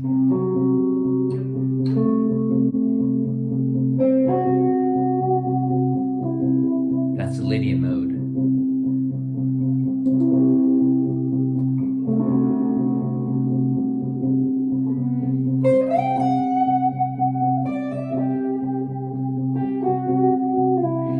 Very kind of floaty feel, very ethereal, like, you know, John Williams, E.T. or Superman or some Star Wars. You know, anytime you have a flying sequence, usually they're using the Lydian mode, make it feel like you're flying through the air. But of course, it sounds better when you have strings and everything. So anyways, that's the power of modes. It's called modes, and I love the demonstration of it on one string. And it's actually modes and more. So I wrote out more scales than just the modes to demonstrate how they all change on the length of the string. And I'd like for everybody to try it out with me. I wrote it out so that, you know, especially for guitar players, but on the uke, you have an E string, mandolin will have it too. So we have an open E, and I'm just going to drone that. But I'm not going to use my loop pedal. I'll just keep bouncing. But what I want to make sure, again, that you can learn these formulas. That I'm the very last scale, by the way, is probably the most important scale, the chromatic scale. Okay, we already talked about that, obviously. And we talked about all those interval names in the numbers. But I think it's important to just start with the Ionian mode. Ionian is a fancy name for major. 1, 2, 3. 4, 5, 6, 7, 8. That's just, we jammed a lot on that. You know, what if we have a song in the key of E major and then we did this?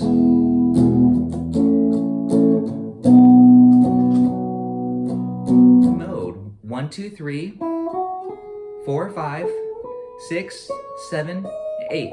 And again, I would suggest hit that low E.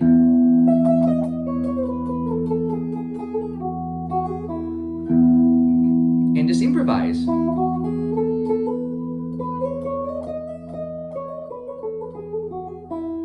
that fun? Just to noodle around on that first string for us guitar players again.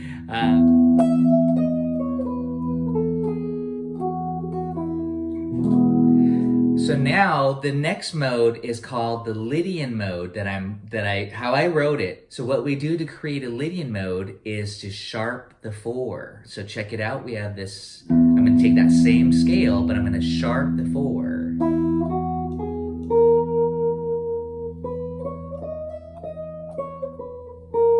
Kind of leaning on that note a little bit because it's really colorful.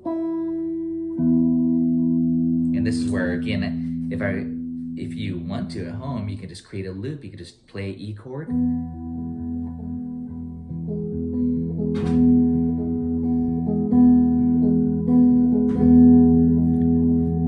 So you can hear in the major chord again. Why is it major?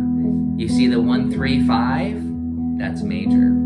But the Lydian mode is the 4th mode of the major scale.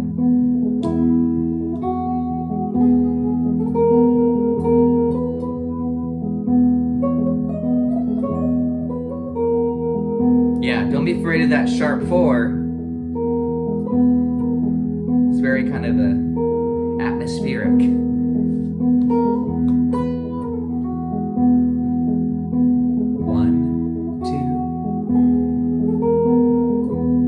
Very dreamy.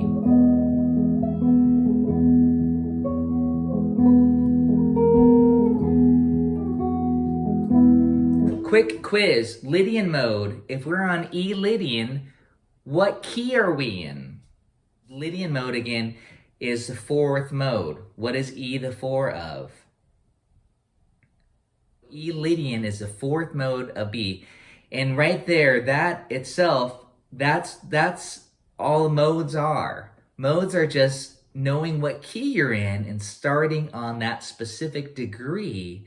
So it relates to the chord, okay? And it's especially important for, again, improvisers, composers, because they like to play to the chord.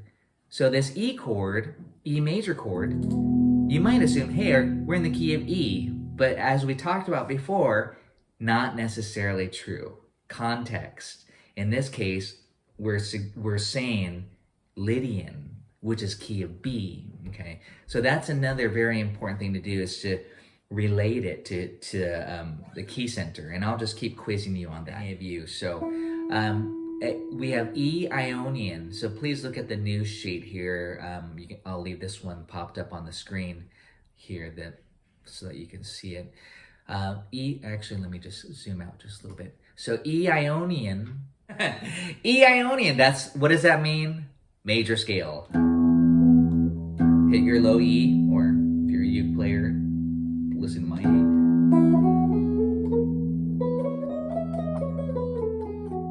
Again, we did a lot of that already. That's just playing your major scale. Okay, that's major scale. So now the difference between major Ionian and Lydian is the 4th degree. You sharp the 4. And that's where I'm saying totally changes the color. But it still would be on an E major chord. That's the difference. Again, I talked about this last week when we were analyzing those minor key songs, that I was saying, it's still minor key, but it's just a subtle shade of blue or whatever shifting. And that's the beauty of thinking modally as you get into improvising and or composing. Lydian, 1, 2, 3, sharp 4, 5, 6, 7, 8. It's really nice to see it starting on the same note over and over, these different ones. That way you actually know which one changes. So now I'm hopping to Mixolydian. Why? Because that's also a major chord. So E Mixolydian, as I mentioned earlier, is relative to A major. E is the 5 of A. So it's just key of A starting on E. So here it is. Hear that note there, the flat 7? And when you look at the formula for Mixolydian, 1, 2, 3, 4, 5, 6, and flat 7. An octave, 8.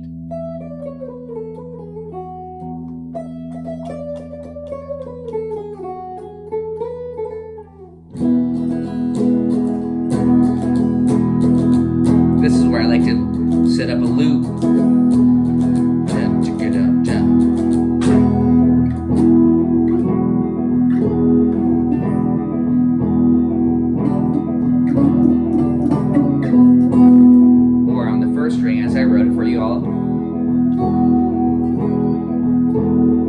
just an E major chord, but here.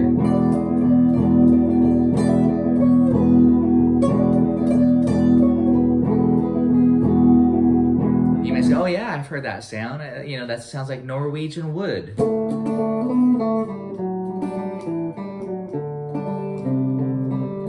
That's a Mixolydian song, okay? That's an example of a song using the Mixolydian mode. So that's the 5 mode. So now what I wrote after that on the sheet, if you're looking at that new sheet, there's one scale that contains the common tones, and that's the E major pentatonic scale. So this explains to us, I think, really beautifully why the pentatonic scale is used so much. It's modeless. It's modeless. It does not contain those modal notes. So if we have that E, chord, we can just play E major pentatonic. What's the formula for that? You can look at it. Hopefully you have it memorized.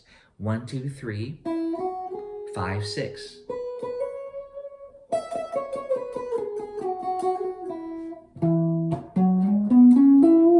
Okay, that's, again, the most common scale, the major pentatonic scale. And it does not have a sharp 4. It does not have the flat 7. Sharp 4 was Lydian. Flat 7 would tell us it was Mixolydian. It has neither of those. No 4, no 7. No half steps. 1, 2, 3, 5, 6. It's modeless, because that's really what tells us whether it's Ionian, Lydian, or Mixolydian, are those color tones, the 4 and the 7. So pentatonic scale,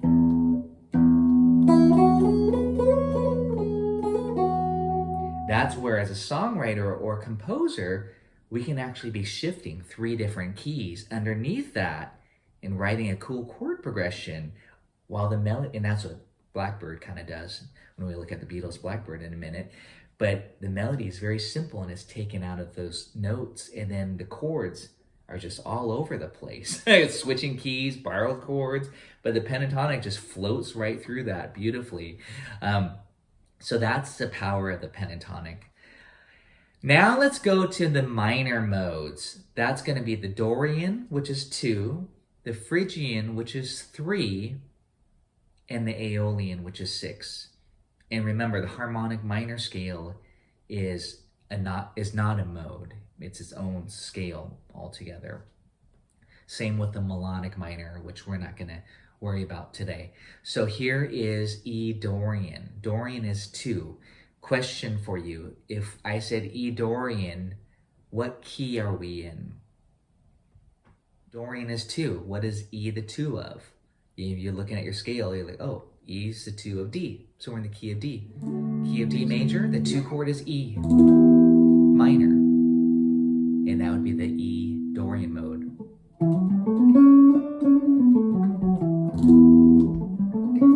Again, now I'm kind of playing it how I wrote it here vertically across the strings, but I want to show it to you just on the length of the string in terms of formulas. I really, today, for the final session, I want you to be a master of these formulas. Even without looking at the sheet, I feel like I want you to be able to go 1, 2, that means a whole step above the 1. Flat 3, that means half step above the 2. So that right there kind of tells us that it's minor. That alone, because a flat 3 is so important, pretty much just tells us it's a minor scale, or minor mode, I should say. 4, 5. Let's do that much. 1, 2, flat 3, 4, 5. And the chord, by the way, which I'll loop here in a second, should be E minor. I'll do that actually. 1, 2, flat 3, 4, 5. 6. Remember, the 6 is always a whole step above the 5th.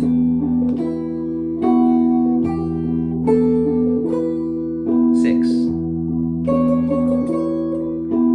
We have just one more note to complete the mode. Flat 7. to the 8. That's the Dorian mode. We can just improvise off that.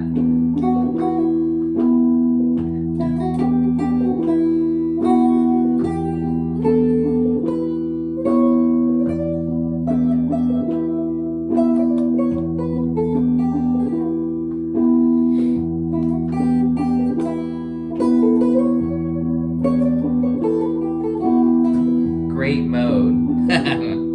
Great scale. I love the sound. Great color, I guess. Just the mood. That Dorian flavor.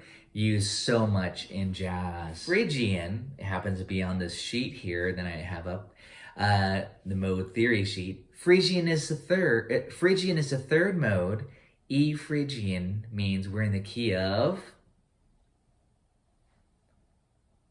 C. Thank you. Yes, Doug. Everybody's key of C. I hope you're getting this. E's the third. If we're in the Phrygian mode, that means key of C. And you're like, you know, hey, I'm just kind of directing you right now, but you will get it. Trust me, it just takes time. Like I said, Phrygian, you'll say is the third mode. Then if I said E Phrygian, you say C major. It's all, again, it's going to be just all relative to what key you're in. But listen, you're going to love this one. This one is kind of really dark and moody too. And it goes with a minor chord. I've already got this minor chord going. This is what sets the Phrygian mode apart from the other two minor scales. We haven't done the Aeolian yet, but flat 2. That's the only one that has a flat 2. So immediately you have half step. Flat 3, 4, 5, flat 6, flat 7, and 8.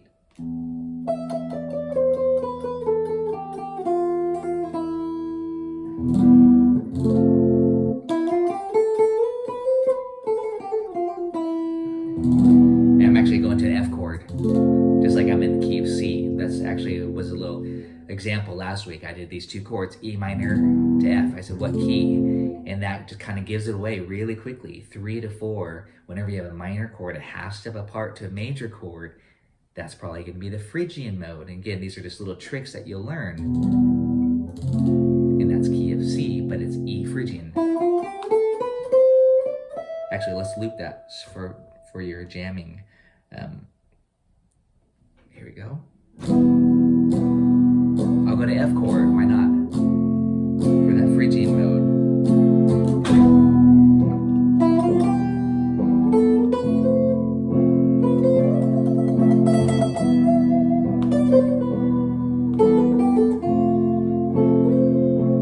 Don't forget, we're really just in the key of C, but it's so powerful to stay on the E. Add some effects.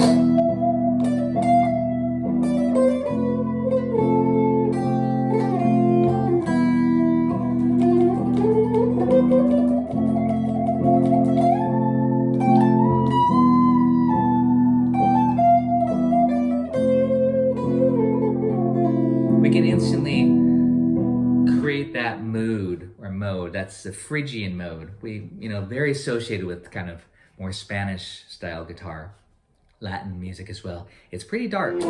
So the next mode is the Aeolian mode, also known as relative minor. So again, I have to quiz you each time. If we're on E Aeolian, what key are we in? E Aeolian.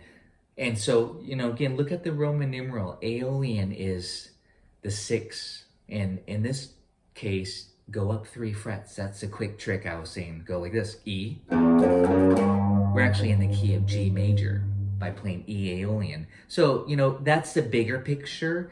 But listen to the beauty of the Aeolian mode as I just strum E minor. And if you're wondering, what chords are you doing? How do you know what chords to play? All I'm thinking is key of G, right? That's what I'm saying. This is how you compose modal songs. But you want to kind of hang on the chord E minor. Well, in this case, I'm just going to go to an A minor chord. That's again pretty stock, the 4 chord here, if I'm thinking off of E minor. But in the key of G, A minor is 2. That's what I was going to say. So I'm just going to go E minor to A minor just to create a little chord progression. However, let's go through this together before we jam. 1, 2, flat 3. 4, 5, flat 6, flat 7, and 8. Okay, let's say that together. 1, 2, flat 3, 4, 5, flatted 6, and so flat 6 is a half step above the 5th. That's very important to know. Again, you'll get these with practice. And then flat 7, 8. The quick way to get the flat 7 is just remember it's a flat 7 is a whole step below the 8. So again, that's why it's so nice to see it on the length of the string and to see all the variations, because you'll really learn these formulas. 7 was this. Okay, that was the regular 7, or major 7 we call it.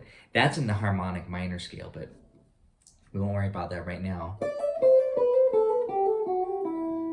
And let's jam on that. I'm gonna play an E minor to A minor chord. I'll create something dark and moody. It's gonna sound kind of like Metallica or something. 1, 2, 3, 4.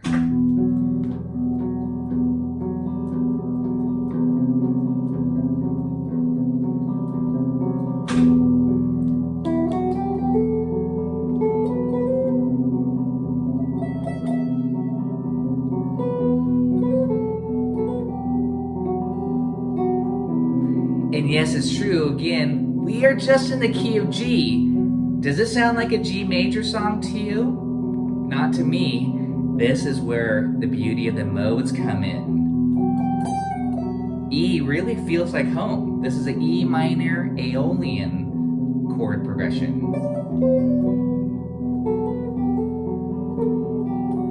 Threw in a little blue note. That's a blue scale note, the flat 5.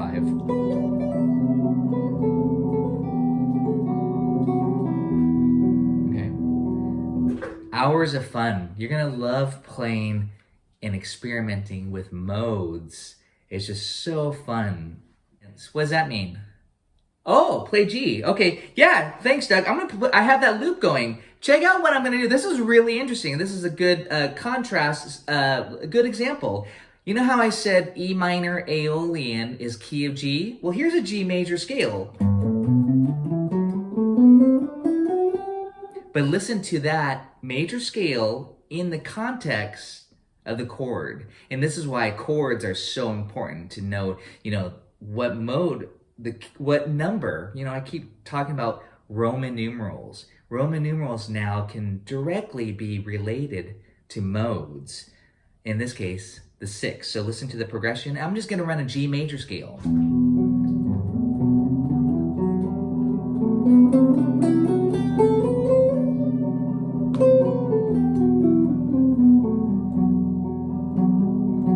But it definitely feels like E is home. Okay? The little trick here is not really a trick, but the summary, 2, 3, 6 are minor. There's a scale that contains the common tones between those modes. If you were to analyze the minor modes, again, being Dorian, Phrygian, and Aeolian, they all contain the 1. They all contain the flat 3, the 4, the 5, the flat 7, and the octave, which is just a 1. But it's a 5-note scale called the minor pentatonic. E minor pentatonic is this.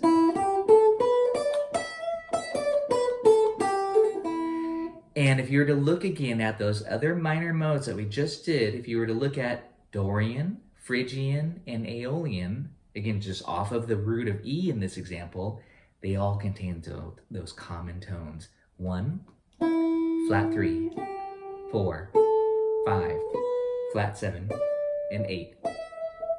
So again, if you're an improviser and you're like, oh, I'm not sure what key I'm in, the safest thing to do, play your pentatonic scale. That way you don't have to worry about what mode do I play. Just stick to your pentatonic scale. It's safe. So again, even over this.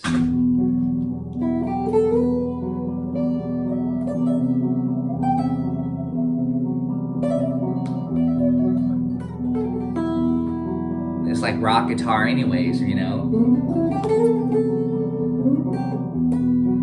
It's all, not all, but it's heavily based off the pentatonic. That's what we're used to hearing 1, flat 3, 4, 5, flat 7, A. Okay? The power of the pentatonic scales. So now, the most important thing today's lesson is to understand how important the pentatonic scale is. Not only the beauty of the modes, but how if you're not sure about what key you're in, if you see that E minor chord, is it the 2, is it the 3, is it the 6? Just play a pentatonic scale, it's safe. But of course, it's nice to have context. So the last mode is the Locrian mode, and that's the one that's the loner out there. It's a diminished triad. It's a minor 7 flat 5 chord. If you're thinking of it as a 7th chord, let's go through it. It's a very unique color. We have the 1, the flat 2, and notice how nice it is again to speak in terms of numbers. 1, flat 2, flat 3, 4, flat 5. Okay, that's a very unique color there. Flat 6, flat 7, and 8. That's really, the flat 5 is the most important note in the Locrian mode, okay? So, because this is a diminished triad, well, 2 of them, flat 3. Let's do that again. 1, flat 2, flat 3, 4, flat 5, flat 6, flat 7, and octave. And again, I would just kind of give, maybe for this example, play E minor 7 flat 5, which is kind of more of a jazzier chord, as you all know, but I'll just do this. I'm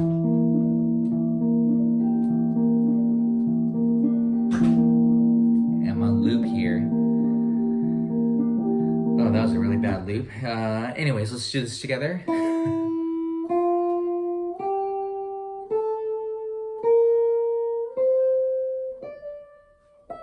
And I'll just do this for you while you do that, so you can hear the color of the Locrian mode.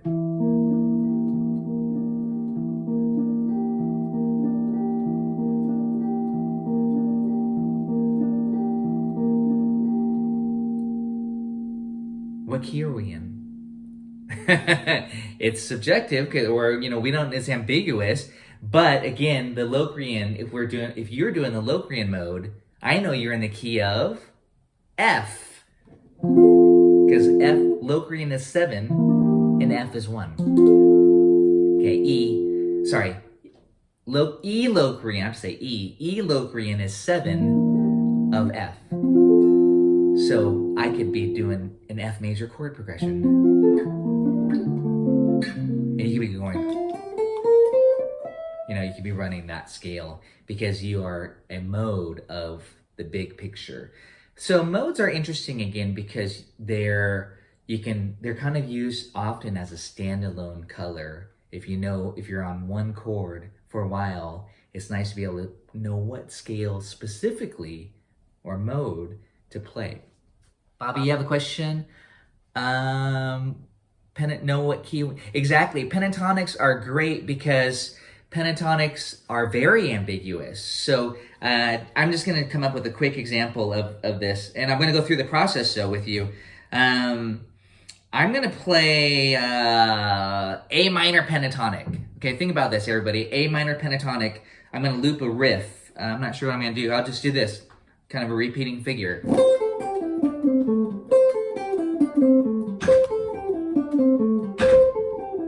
Let's see if that looped good. Not bad. What key are we in? Actually, let me shut that up for a minute. A minor pentatonic. What key are we in? Okay. So remember what we're talking about here. A minor pentatonic can be equated to 3 different modes. It could be A Dorian. Key of what? Okay, if I said A Dorian, you're thinking key of G. Good. A Phrygian. Key of what? Key of F. Good. A Aeolian. Key of what? Good. Key of C. So we have key of G. That'd be A Dorian. Key of F. That'd be A Phrygian. Key of C. That's A Aeolian. So this A minor pentatonic lick, just a little riff down the scale, not really anything special. We don't know what key we're in. We could be in 3 different keys. So as a songwriter, again, we can grab chords from any of those 3 keys. So look at your major scale sheet, look at your chords. I'm gonna grab some chords while this riff just kind of repeats. What am I gonna play first? Probably A minor, but you can play anything in those 3 keys. C major.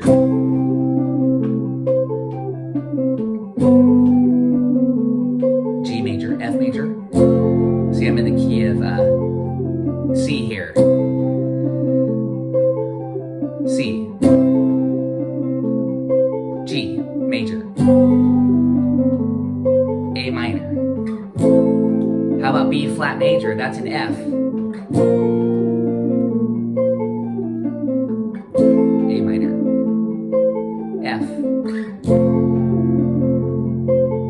C. How about D major? That's key of G. D minor, that's key of C, and F. B flat.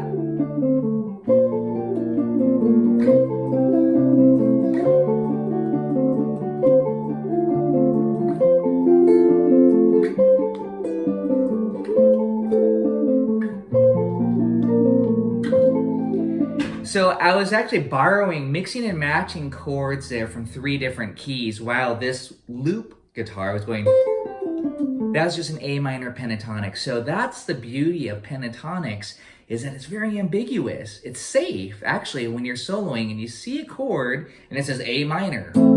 What mode? I don't know, but pentatonic is gonna be safe, okay? Same with majors. F major, what mode? Is it Ionian, Lydian, or Mixolydian? I don't know, until we see it in context. Play F major pentatonic. So again, a lot of this now is extending and beyond the theory, it's application. So, learn your pentatonics, learn these modes. And of course, that's easy for me to say. I've spent many years doing it, but if this is new for you, I hope you enjoy the process of learning it. Question, thanks. I hope, again, that demonstration, and again, it works for chords, it works for scales. It's so fun to experiment, to mix and match between these different keys. And some of my favorite songwriters and songs, one being, of course, as I mentioned, Blackbird, which I'm gonna have to just blaze through here, is a beautiful example of it.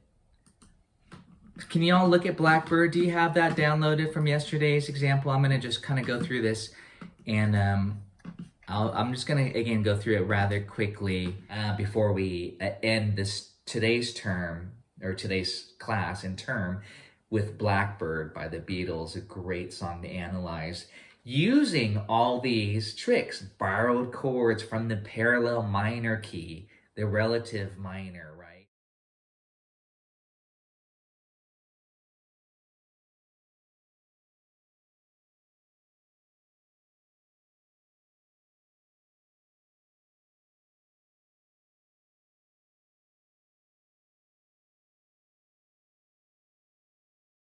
Put the B on top. Yeah, see, that's that sound. It's a really pretty sound, very ethereal. All I'm doing, believe it or not, is just running up and down a C scale. But because that's the beauty, again, of the modes, is that once you learn, hey, we're in the key of C, improvisation is made easy that way, because you know that the F Lydian is the 4 of C, so we have the F major chord with that B note. Sounds really, yeah, hold that B, beautiful. B's a sharp 4 from F. You have 1, 2, 3, sharp 4. That's a quirky note. It's kind of mysterious for a lot of people because of these fancy names: Ionian, Dorian, Phrygian, Lydian, Mixolydian, Aeolian, and Locrian. These Greek names that they are assigned to, these are church modes, essentially. And that's the color tone. Yeah, do that again. Yeah. So again, that's a very striking sound. I use it as an ending chord sometimes, or if you just want that flavor. That's the Lydian mode. Especially in film, they use modes so much. So the word modes really, to me, is moods. You really create moods right away. You can control, as a writer, composer, songwriter, you can control the mood by knowing which mode to be targeting and instantly get these different colors. So I think that's really very important, is to know your modes and then be able to identify it when you hear it. That's why we got a jam, so we can, you know, bathe in that Phrygian mode, and you'll know that this sound, you know, you'll know that's Phrygian every time you hear that gunfight scene, that scene. Those spaghetti westerns too. And it's nice to know your chord.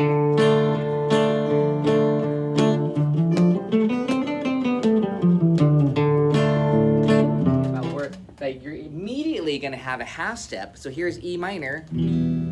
That's the chord that would go with Phrygian. That's why I wrote the 3. But you get this. There's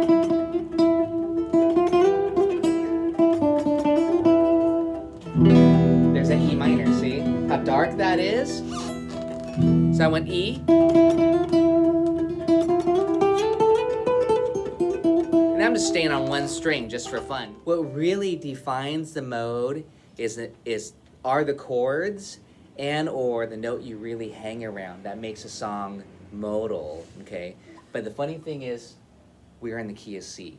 So when you're jamming in a modal song, my recommendation is always know what's the big picture, what's the parent scale, meaning what would the key be? Yes. Are either the 2nd degree or the 6th degree, and then those combinations and or variations, that will bring out the modal flavor. On Phrygian mode, it's the flat 2 and the flat 6, the darker notes. So you can just kind of hang on those notes to bring out the Phrygian flavor.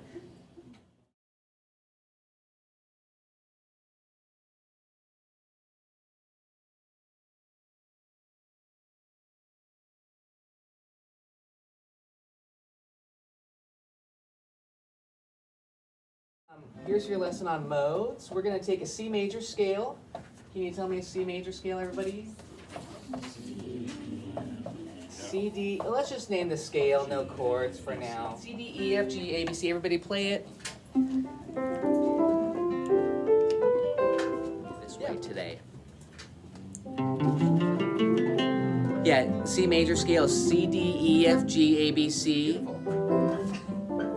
Do, re, mi, fa, sol, la, ti, do, do, ti, la, sol, fa, mi, re, do. It's kind of mysterious for a lot of people because of these fancy names. Ionian, Dorian, Phrygian, Lydian, Mixolydian, Aeolian, and Locrian. These Greek names that they are assigned to, these are church modes. Here are the names of them. Basically, I'm just going to tell you what they are and kind of demystify what they are, and hopefully you'll learn the names as well as the sounds. So the first one is C Ionian, and that really is the parent scale. That's the major scale. That is C major. So that's just a fancy way of saying play C major scale.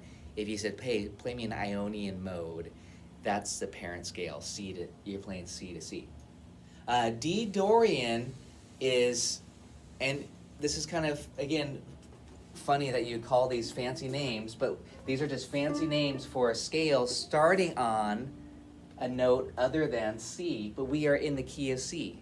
So if you ran D to D in the key of C, you now have a D Dorian mode.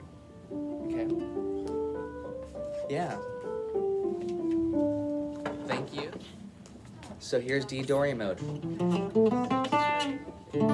And it's nice to know your chord.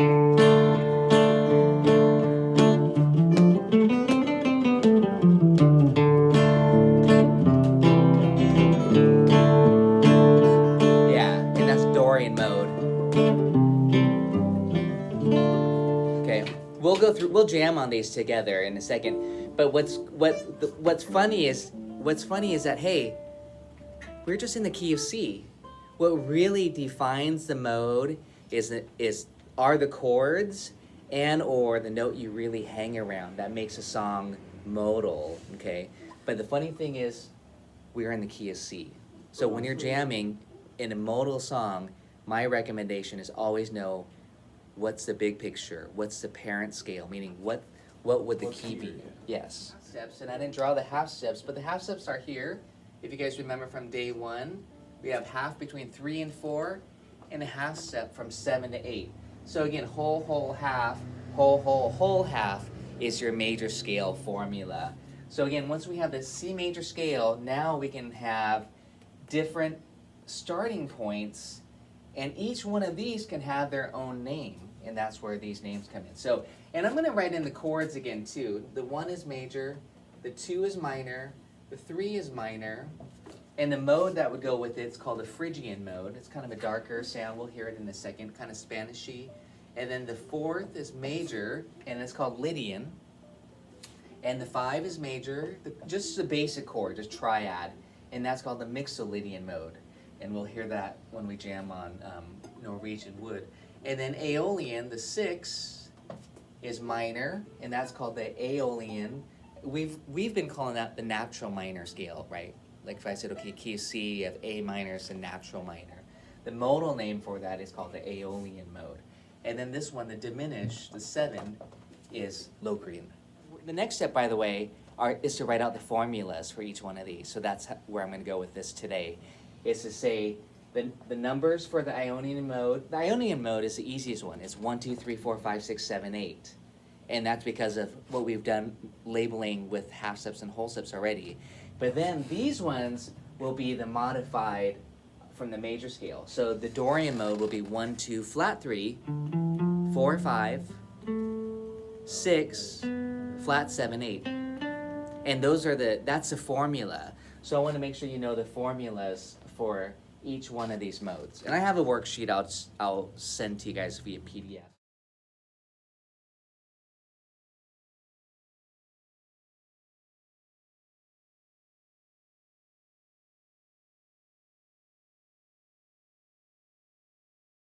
Has all this on there, and even fingerings on the guitar, but it has the formulas. But I'll just write that down just to kind of go through it. But again, everybody play a C major scale. I'm going to present it to you this way today. Yeah, C major scale is C, D, E, F, G, A, B, C. I'm doing it like this.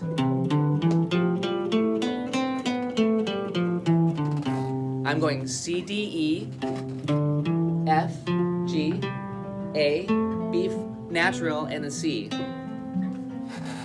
And I'm going to label that with numbers 1, 2, 3, 4, 5, 6, 7, 8. So Dorian mode, if you started on D and you went D, E, F, well, look at D to E, you have 1, 2, and then to the F, it's a flat 3. Do you guys all see that? It's not F sharp, it's F natural. And by the way, we're just running D to D within the key of C. So we have 1, 2, flat 3, 4, 5, 6, flat 7, C natural, and 8. It's all intervallic stuff here. So if we're going D, E, F, these modifications, the numbers, are all based off of the major scale. So if I said 1, 2, flat 3, if I said 1, 2, 3, major, but 1, 2, flat 3 is this. So 1, 2, flat 3, 4, 5. 1, 2, flat 3, 4, 5, 6. Flat 7, 8. And that's Dorian.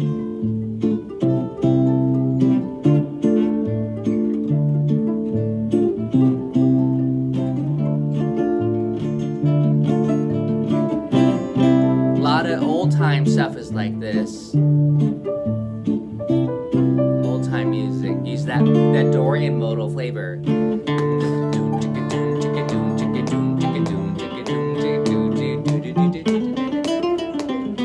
So again, that's that Dorian color. And jazz, if you know this song. Miles Davis, that's So What? That's a modal tune too. That's D Dorian mode. So again, you can use this in any style, it doesn't matter. But the focus is around that D minor chord. And even though we're in the key of C. So that's the importance of the mode, is that it allows you to be in different regions, basically, of C and create different flavors, as you'll see. Right now we only got to Dorian, but Phrygian's going to be next. We're going to hang in the land of the Phrygian mode. That you're immediately going to have a half step. So here's E minor, That's the chord that would go with Phrygian. That's why I wrote the 3. But you get this. There's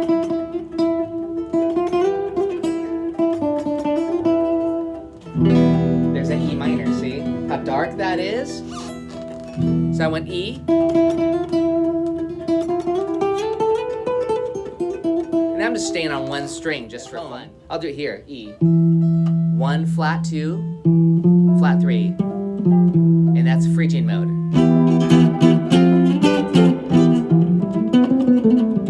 Hear how dark that is? And why is it so dark? Because I'm hanging around that E minor chord, and that my home note is E. Even though we're in the key of C, the big picture is we're in the key of C, but if you play that E, and you're going, it's gonna sound pretty dark.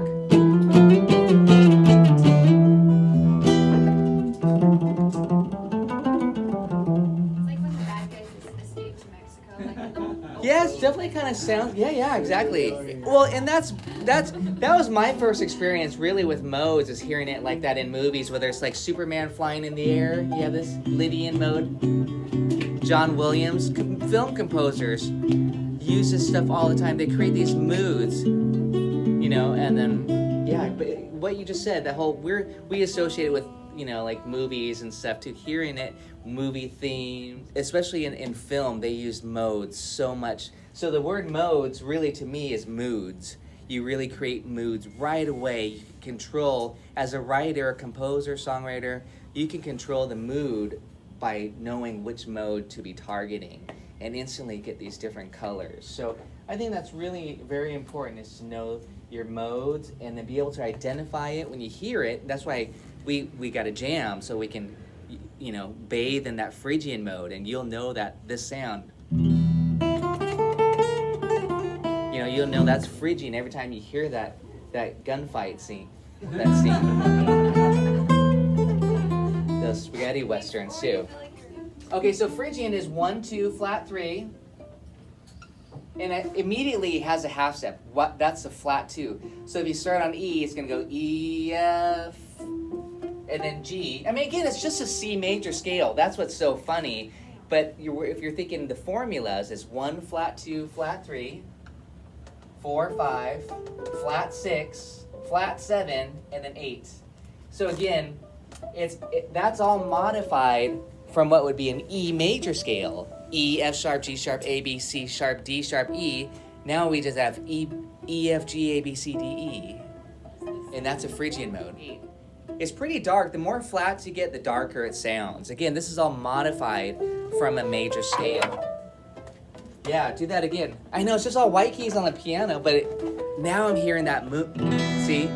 And if you hang around the E, you especially get that. Can you fiddle a little bit there too, Robert? So I'm gonna just play an E minor chord, and you guys can just goof around, but even though you're in the key of C, your focus should be E. Just make sure you pull us to E. But here it is on the guitar. 1, flat 2. And I'm gonna talk numbers because you know it's E, F, G, A, B, C. But 1, flat 2, flat 3, 4, 5, flat 6, flat 7, octave. So notice this interval game we had played before, where I said, okay, 1, 5, flat 6, 5, flat 7, and I'm bouncing back to E constantly, octave, flat 6, sorry, my bad, 5, 4, flat 3, flat 2, 1. There's our Phrygian mode. And you guys can just goof around with that.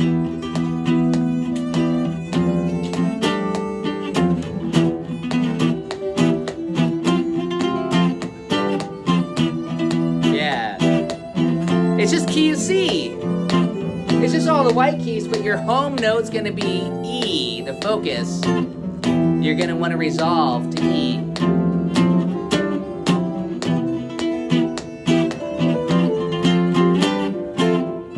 Yeah.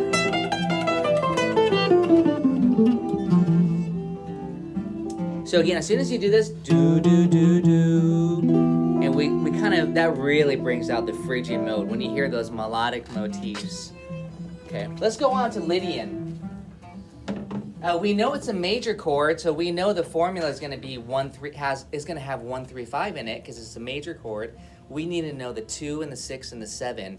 But we actually already have done some of that work. We already know that the 7 is major, so we already have 4 notes out of the 7. We know it's going to be 1-3-5-7. If that makes sense. Yeah. 1, 5, 7. And then now we need to know what kind of 2 and what kind of 6 and 4, 2 and 4 and 6 do we have? Well, F to G, thanks Robert, is 2, regular 2, and then 3 to 4 is, yes, this is where it gets tricky. A to B is a whole step, not a half step, so we're going to have a sharp 4. That's what makes the Lydian sound the way it does, that sharp 4. Not a B flat, but a B natural. And then, yeah. Beautiful. So you have an F major chord. Here's F major. This is the Superman, the flying in the air sound. Can you just hold that chord? F major.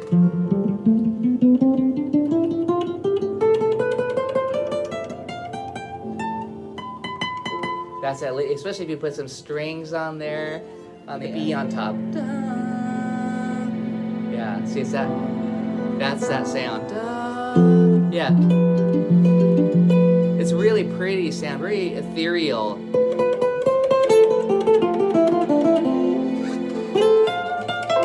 And all I'm doing, believe it or not, is just running up and down a C scale. But because that's the beauty again of the modes, is that once you learn, hey, we're in the key of C, improvisation is made easy that way, because you know that the F Lydian is the 4 of C. So we have the F major chord with that B note sounds really, yeah, hold that B, beautiful. And that's, when you hear that sound, that's kind of, I mean, for me, the description is very kind of, again, ethereal, have that kind of major, it's not minor, it's not sad, but it's kind of this introspective. That's Lydian. Lydian has a very cool sound. Well, that's the color tone. That's the sharp 4. Oh, okay. B is the sharp 4 from F. You have 1, 2, 3, sharp 4. That's the quirky note. We're not in the key of F. We would sound like this. That would be a B flat. But we're in the key of C, so you need a B natural. And that's the color tone. Yeah, do that again. Yeah. So again, that's a very striking sound. I use it as an ending chord sometimes, or if you just want that flavor. That's the Lydian mode.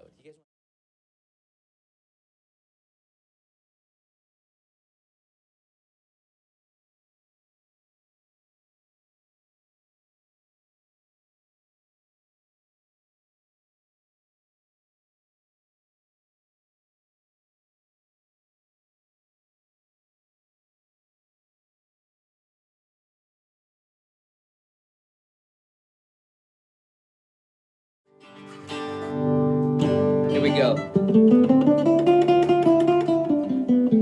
And that's the G Mixolydian mode. I kind of brought out. That's the flat 7. That's what gives it character of the Mixolydian flavor.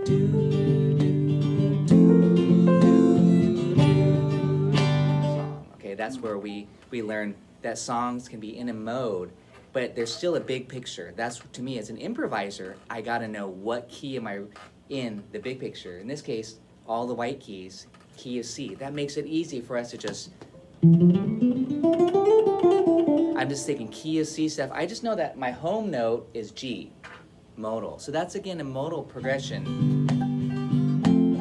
And this is very similar to Norwegian wood, you know, in this key. Aeolian mode, and this is, by the way, the most common minor sound. This is the natural minor. When you hear Stairway to Heaven,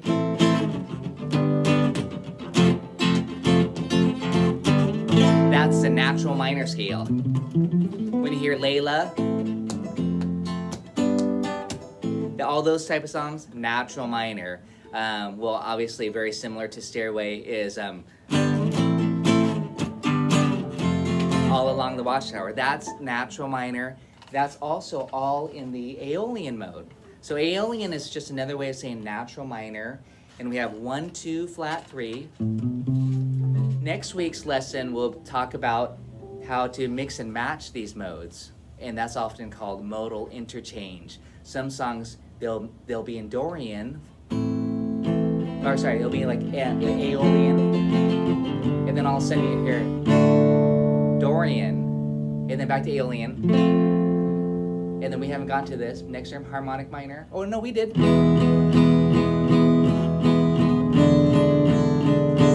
And then back to Aeolian, Dorian. So some songs will mix and match these to where you kind of have to be careful and hit the right note as they might change within a chord progression. And that becomes super fun and yet tricky at the same time because you got to get the right color note, the change. 1, flat 2, flat 3, 4, flat 5, flat 6, flat 7, and then 8. So B half diminished. I'm gonna play B minor 7, flat 5. And you can just go. Again, it's a darker flavor, you know. Or C Ionian, D Dorian, E Phrygian, F Lydian, G Mixo, A Aeolian, B Locrian, and then back to C Ionian.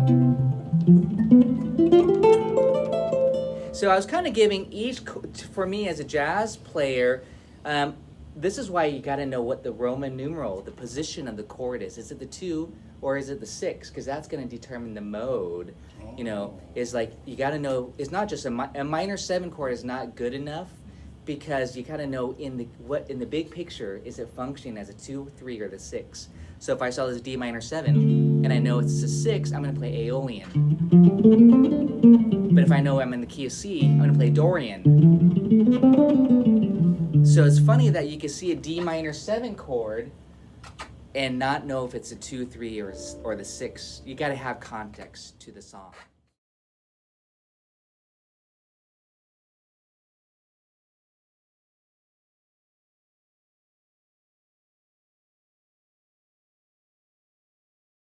The song was in the key of G, say just G,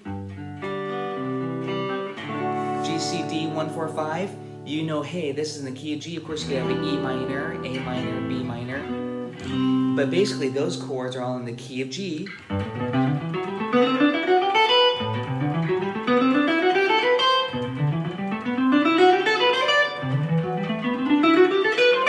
You can be noodling.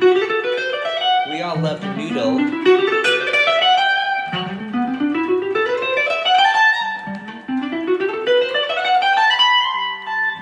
Now I'm in the key of G. I'm just having fun running up my scales and being pretty free to whatever position I'm in, I know that I'm in the key of G. And I think that's really huge.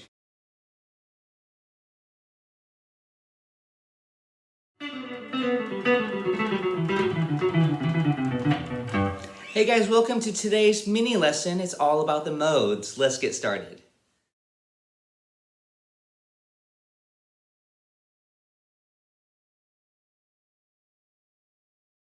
Okay guys, so what exactly is a mode? You've heard it before: Ionian, Dorian, Phrygian, Lydian, Mixolydian, Aeolian, and Locrian. Those are the 7 Greek names, the church modes they call them. It comes from, they go back way, early times, medieval music. Okay, but we're talking about how to apply it to jazz and rock and pop music. Well, those names refer to different starting points of the major scale. I call that the parent scale. So in the key of G, you have a G major scale. This is just 1 octave. And you would basically assign each one of those numbers: 1, 2, 3, 4, 5, 6, 7, 8. Okay? So now if we were to have a mode of that major scale, that means basically you're starting on a different degree. So the second mode is called Dorian. And of course, if you know the 2 chord of G, it's A minor. The 3 chord is B minor. The mode is Phrygian. The 4th mode is major, and it's Lydian. The 5th mode is major, and it's called Mixolydian. 6th mode is minor, Aeolian. That one can also be called the relative minor, but the mode name is called Aeolian. The last mode, 7, is called F sharp Locrian, and that goes with the diminished chord, which if you don't know is created like this. That's a diminished triad. You just flat your 5 on a minor, and it's Locrian, the 7th mode. And then you're back home to G major, or G Ionian. So I'm just showing you 1 octave, each one of those scales in their respective positions. And to me, this is a huge part of learning your modes on the guitar, because it forces you to kind of start on a different degree, a different place on the neck. So what's the point of learning these modes? I think one of them is just to learn the key really well. So if a song was in the key of G, say just G, G, C, D, 1, 4, 5, you know, hey, this is in the key of G. Of course, you could have an E minor, A minor, B minor. But basically, those chords are all in the key of G.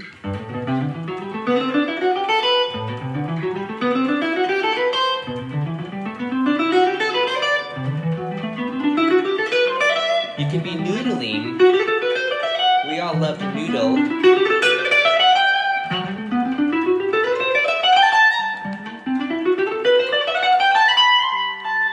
And now I'm in the key of G. I'm just having fun running up my scales and being pretty free to whatever position I'm in, I know that I'm in the key of G. And I think that's really huge. Many guitar players have their favorite mode shape. They might not necessarily say they play modally, but they still have kind of a shape that is a modal pattern. And so how I'm going to show you in this upcoming little mini lesson here are all the modes broken down to what I just did with the correlating chord in the key of G. So let's get started. So here is G Ionian. Descending.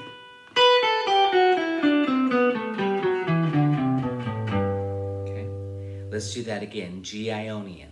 1, 2, 3, 4.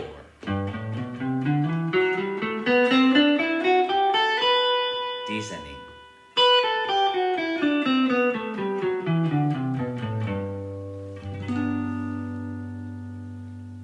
Okay, next mode is 2, and that's the A minor chord. There it is as a triad, or you can play A minor 7. Okay, 8th notes, here we go. Follow the tabs. 1, 2, 3, and 4, and 2, 3, descending.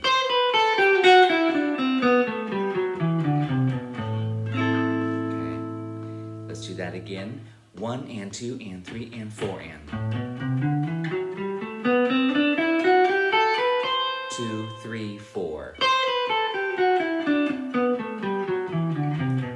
Okay. The next mode is 3, and it's a B minor Phrygian. And I'm playing a B minor triad, bar chord. B minor 7 would be fine as well. 1, 2, 3, and 4. 2, 3, descending. 2, okay. There's a B minor 7 as a bar chord. Let's do that again. 1, 2, 3, 4. 2, 3, descending.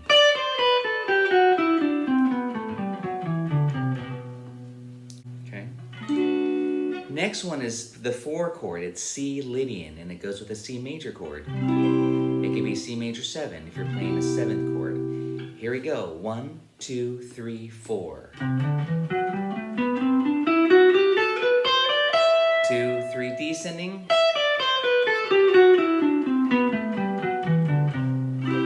Okay. C major 7. Here we go again. 1, 2, 3, 4. 2, 3, descending.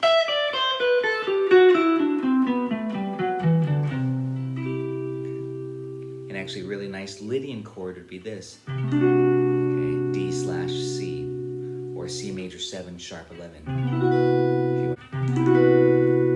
C major 7 sharp 11 if you want to get a little bit jazzier. Of course, if you want to see the full video on Patreon, I go through a lot of the chord progressions that really bring out the mode colors.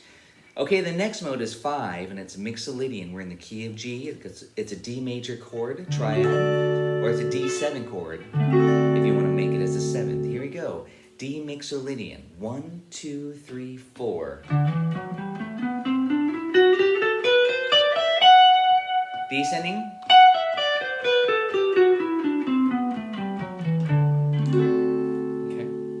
Let's do that again. D Mixolydian. A nice chord for D Mixolydian is C with a D bass, like this. And that's a nice... Okay, so there's always some cool chords that really bring out the modal flavors. In this case, I'm just going to play D7, and we have D Mixolydian. 1, 2, 3, 4. Descending.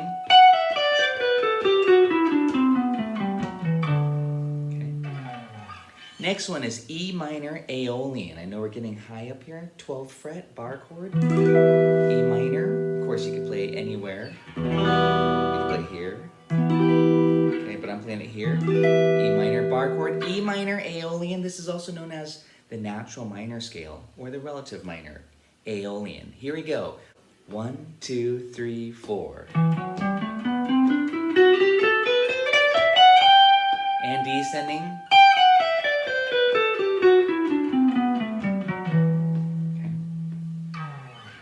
Let's do that again. E minor Aeolian. 1, 2, 3, 4. Descending.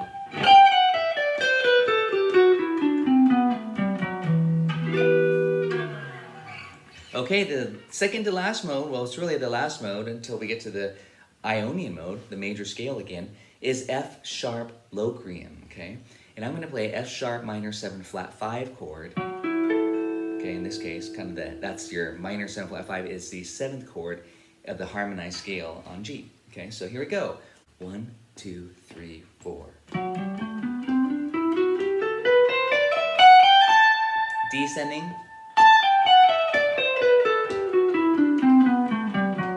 Okay, and that goes with this chord, half diminished. Let's do that again. F sharp Locrian, the 7th mode in the key of G.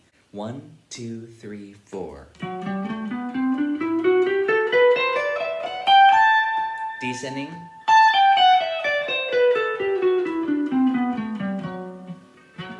All right, guys, now we're back to the octave, G Ionian, but I'm going to play it up here for fun anyways, and it's notated above here. 1, 2, 3, 4.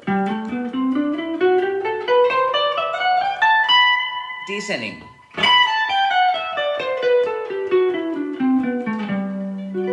Okay, let's play it for fun. As written on the PDF there. 1, 2, 3, 4. And descending.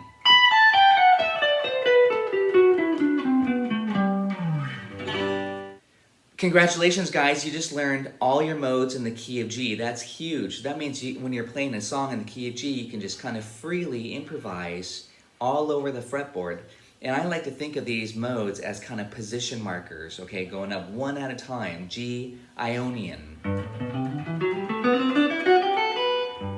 A Dorian. B Phrygian. C Lydian. D Mixo. E Aeolian. Finally F sharp Locrian. And then back to G major. And that's Ionian, of course. These Greek names as church modes. Guys, if you enjoyed today's lesson, please check out my Patreon page and consider joining my online music community. And there's more stuff on modes. Modes is very important. One thing that I'm sharing right now that's on there are the formulas. This is just a little bonus that I think is very important to be able to do, is know your formulas. And a really great exercise is to stay on one root note and switch all 7 modes. I'll give you an example. G Ionian, G Dorian, G Phrygian, G Lydian, G Mixolydian, G Aeolian, and G Locrian. Then back to G Ionian. And of course, what that allows you to do is switch keys instantly and quickly and stay in one position. So there's a lot of jazz standards that I have, some other chord progressions I like to solo over that will demonstrate how to do that, how to stay on one root note and how to change modes and essentially switch keys. It's essential if you want to play jazz, and also if you want to learn to connect chord progressions that are more complex and switch keys effortlessly without having to move your hand around from position to position. That again is very important. Learn your formulas. I know I just kind of went through them but didn't tell you them, but it's all printed on that sheet. Okay guys, we'll see you next time. Take care.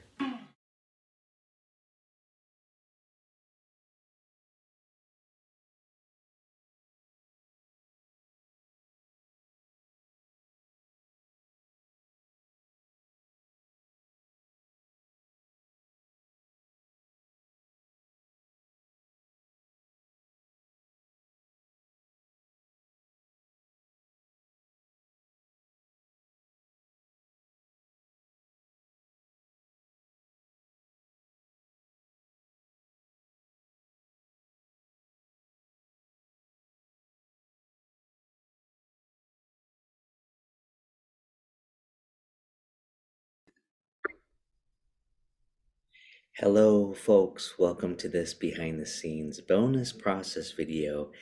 You are here because you are interested in modes. And I'm sure you've already seen many of my studies and you probably know what the modes are. So recently I've been hitting it again in my soloing strategies workshop. Some of you have been attending, and thank you if you have not. If you're watching this video, then you're at the platinum tier. I would highly suggest that you do watch my soloing strategies video workshops. I'm putting them out. A lot of them are out there. So, and a lot of them deal with modes. Watch my modes, modes in G, watch the basic tutorial of just learning your modes. This behind the scenes process video, I'm going to load up the tunes So What, and I'm just going to demonstrate a way to practice, because I know that's been a question lately, is how do I practice these modes. So one thing I want to say, 2 things actually.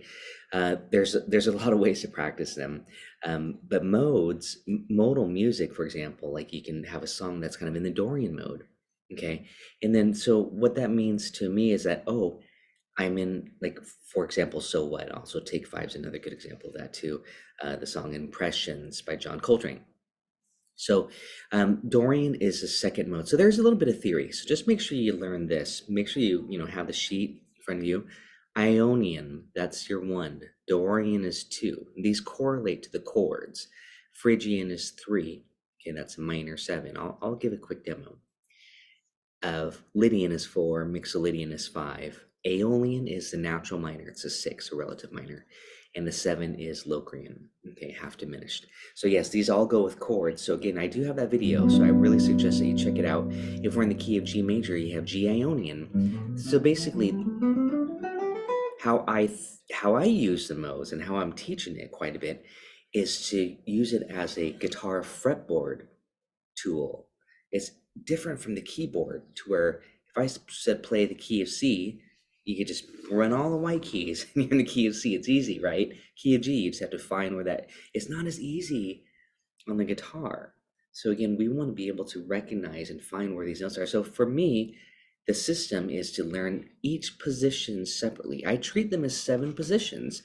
And again, just to run through them in the key of G, and hopefully you have that worksheet, the modes in G. That's G Ionian. But not only, I don't stop there, well, I do for the introduction, but That's 1 octave.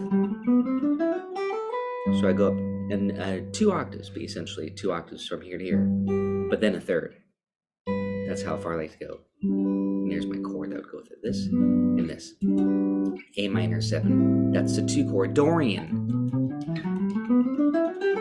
And there's a chord if you wanted to do kind of a chord melody. B Phrygian, B minor 7, or you do it like this. And then here's the shape. Here's B minor 7. C major 7, that's the 4 chord. C Lydian, sharp 4. So this brings me to another topic. I'll talk about this more. Always know where those colorful modal notes are. This is a sharp 11, sharp 4. And there's C major 7. D Mixolydian. And that's D7. E Aeolian. That's E minor. F sharp Locrian. And there's F sharp half dim. And then back to G major 7. So I'm kind of showing it to you with chords too. I think this is all very important. Chord scale relationship. If you're wondering, oh, what's the modes? What's the fuss about it? Again, you know, I think the more knowledge you have and the more that you comprehend it and understand how to use it, the better, you know, in general. But it's important that you understand and that you see that there's many applications for it, from kind of playing chord melody style or, you know, chord scale soloing, and also just basic kind of pop rock style. Like if the song is in the key of G, that you can noodle around the fretboard and know that you're in the key of G wherever you want to be at, you're in the key of G. Sometimes I like to stay on one string too. Actually, I think I do have this modes on one string. Be sure to check that out. G. Kind of sounds like rock guitar there. G major, A Dorian. I'm just playing the first 3 notes. B Phryg, C Lydian, D Mixo, E Aeolian, F sharp Locrian, and G Ionian. So again, I'm kind of dividing them up, you know, into positions, and I'm just playing the first 3 notes.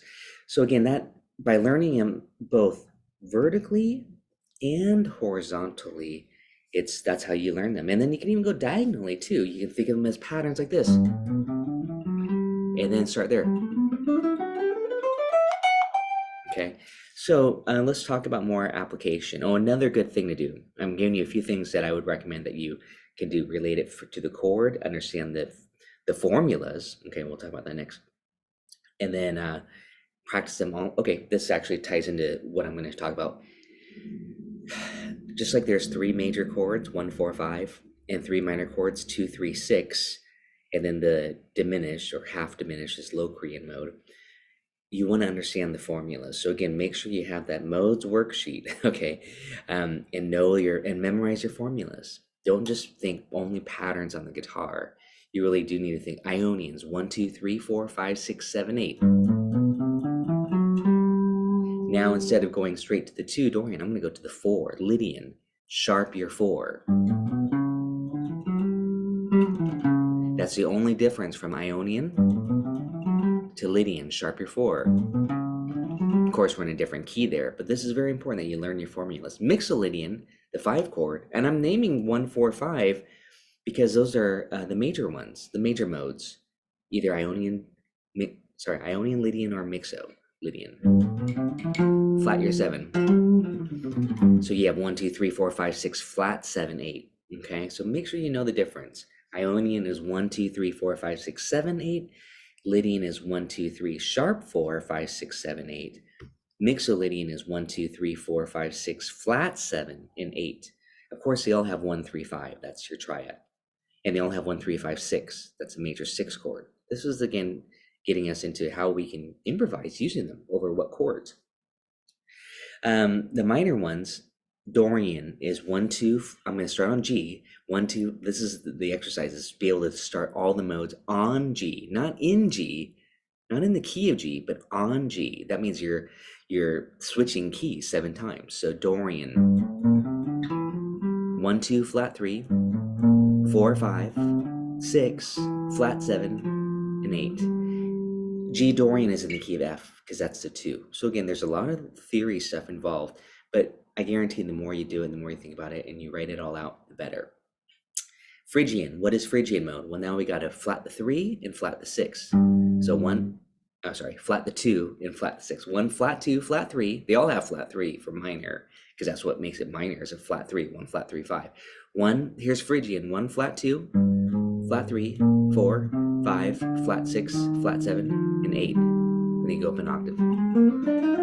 Flat 2. So you gotta kind of just know where those flat 2s are, right? And just the numbers. So spend time. I know guitar players just like to blaze through and not think about what they're doing, but I think it's important to understand the formulas, okay? Aeolian's a natural minor. That sound, you know. So 1, 2, flat 3, 4, 5, flat 6. And I'm hoping you have that sheet there in front of you. That's why I'm just yelling it out quickly. Flat 7, 8. And you want to, it's like we're playing some Stairway to Heaven there, rock stuff. So again, you want to be able to know your formulas, and then the patterns will just lay well because you know, oh, I've got a flat 6. You'll just hang on that note. Dorian has a major 6. And, you know, you'll just figure that out. And these are important. There's also pentatonic scales in each one of those. They all share this. They all share that minor pentatonic formula. So if you haven't, oh, that's the other thing, watch my theory videos. Again, this video could be super long, could be an hour, but I'm not going to make it an hour long. But I'm just kind of pointing you to some lessons that are already out there on Patreon. They all share minor pentatonic. So the difference between the minor modes is the 2 and the 6. They all share 1, flat 3, 4, 5, flat 7, and 8, the pentatonic. Okay, so then there's a Locrian mode, the half dim, G minor 7, flat 5. Flat 5 right there. So 1, 2, flat 3, 1 flat 2, flat 3, sorry. Too much coffee. 1, 4, flat 5, flat 6, flat 7, 8. Definitely take your time with it. Let's do that again. 1 flat 2, flat 3, 4, 5, flat 6, flat 7, 8. And then from there, flat 2, flat 3. That makes it minor. 4, flat 5. Ready for this? Flat 6, flat 7,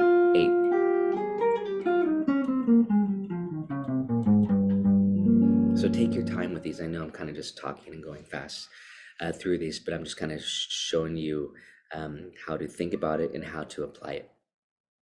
Okay, so now let's go ahead and have some fun. An application, I already been putting out a lot of videos on application, but the easiest song I can think of is So What by Miles Davis. So I'm going to put a backing track on here, and I'm going to demonstrate how to think about that, or how to practice it rather. Here we go, let's find it on my, okay. Let's see, screen share, sorry.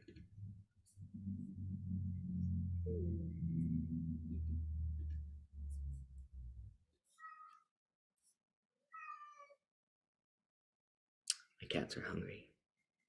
Okay, this is not letting me do it, so I'm really sorry about that. What I'm going to do is just to find it and push play. If you don't know So What, I would recommend that you learn it, of course.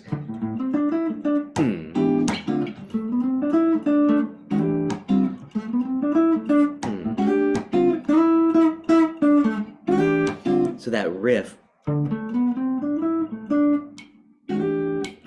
that's a D minor Dorian mode. Okay, Miles Davis has this tune, So What, from the Kind of Blue record. And it's D Dorian. And then moves up a half step in the B section to E flat Dorian. So that's the goal, is to be able to stay in 1 for 16 bars, D Dorian, and then go up a half step to E flat Dorian. So let's see if I can load up this backing track and I'll demonstrate how to practice it. Oh, this is a modal song, by the way, but again, just stay on one position, and then I'll show you how to run through all 7 positions. I have to quiz you first of all, because again, this is all relative. D Dorian is equivalent to what key? You say, oh, Dorian is 2. I'm in the key of C, the big picture, C Ionian. So what that means to me is I can start here on C, Ionian, I'm just running through those 7 modes again, the positions all over the fretboard. And yes, if you're wondering, do I need to do that starting on the 5th string? No, they're all the same. So, you know, if you start here on C, but if you think about the 6th string, that's G. So you'd be on Mixolydian. So what's important is thinking relative. Okay, so you don't need to once you know it on the 6th string, you know them on the 5th string. It's just a matter of starting on the 6th, you know, on this degree. So, okay, let me get this up here so I don't waste time chatting too much. And hope you're enjoying this. Always let me know. Let me know what you like and what you don't like, and try to put more of what you like out there. This is a good question. I have to load it up. Sorry, it's not liking, my computer's not liking me today. So what, backing track? Let's see if I could just load it up here. That sounds good. That's a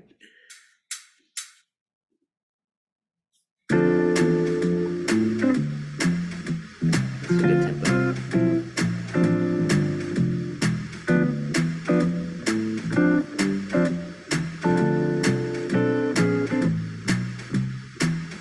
Sorry, I'm trying to get the screen share. It's not happening. This is all D Dorian. Let's just talk through it in case you don't have it in front of you. 16 bars on D Dorian.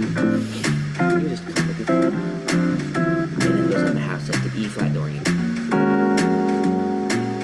Little comping lesson here. See, it's minor 11.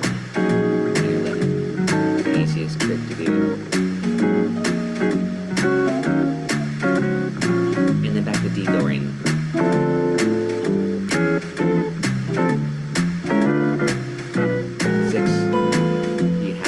It's just all in the key of C. The top's going to come around, and here's where I'm going to run some scales. Ready? Here we go.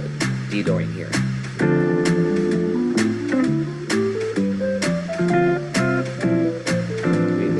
Pattern. Maybe I'll start on C. Ionian.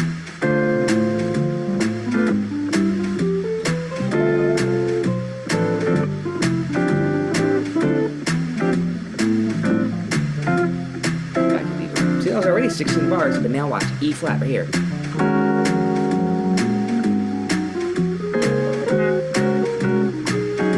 Again, I'm actually improvising. I'm not just running up and down scales. But that's what we want to do. And back down.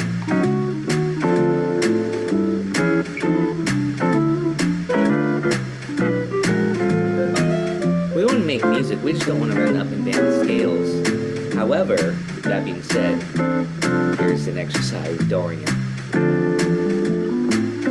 I'm starting on D, that's why I said Dorian. I'm going to go to Phrygian. This is all key of C.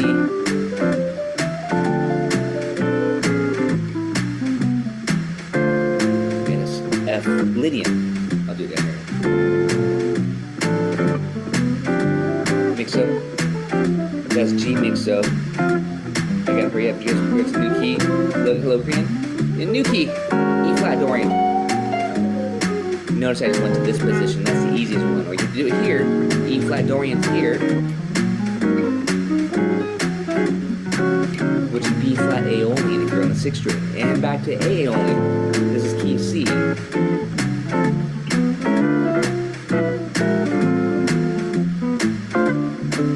I'm just noodling, having some fun in the key of C. One string, check it out. Triplets. Slurs. Next string. Key of C. Easy.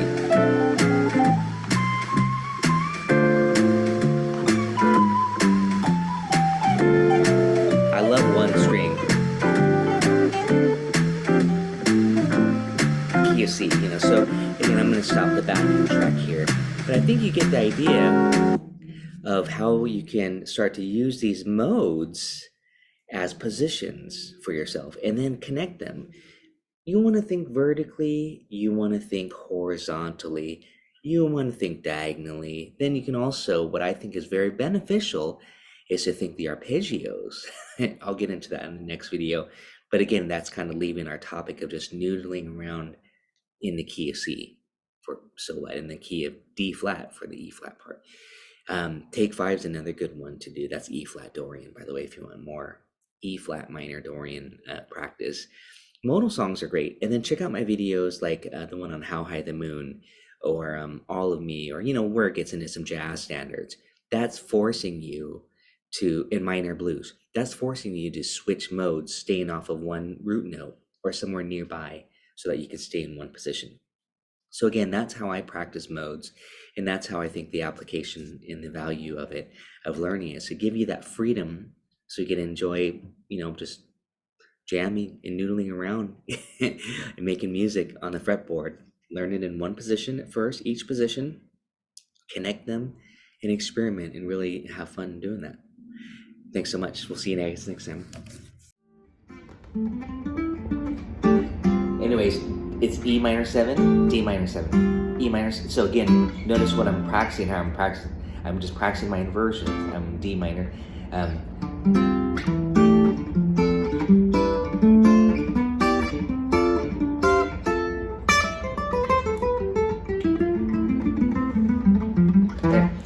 When I'm running scales and stuff, this is really interesting, is that D Dorian is the 2, the second mode. Right now I'm just soloing key of C.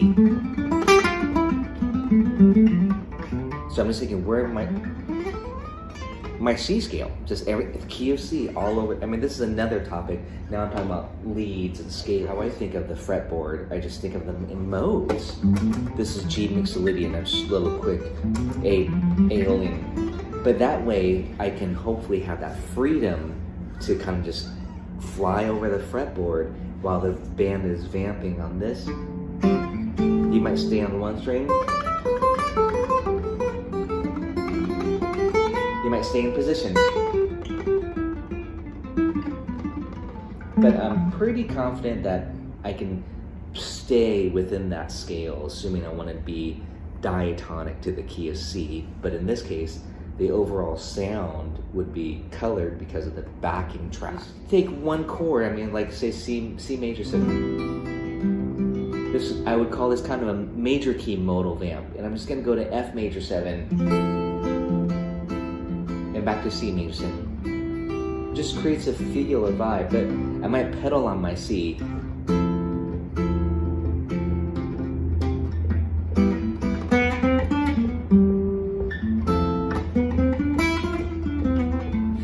There is some movement, but it's pretty much just right on the C. So here is an Ionian. Ionian is a fancy name for major scale. So key of C, if I want a mode, you can just go C major and F major 7, or even D minor 7.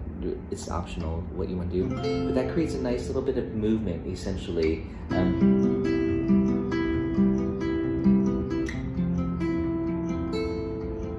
Loop that, loop, right?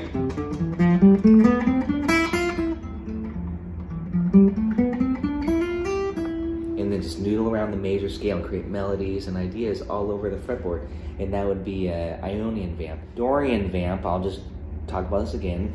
Do you take C minor 7? I'll sing C minor for fun.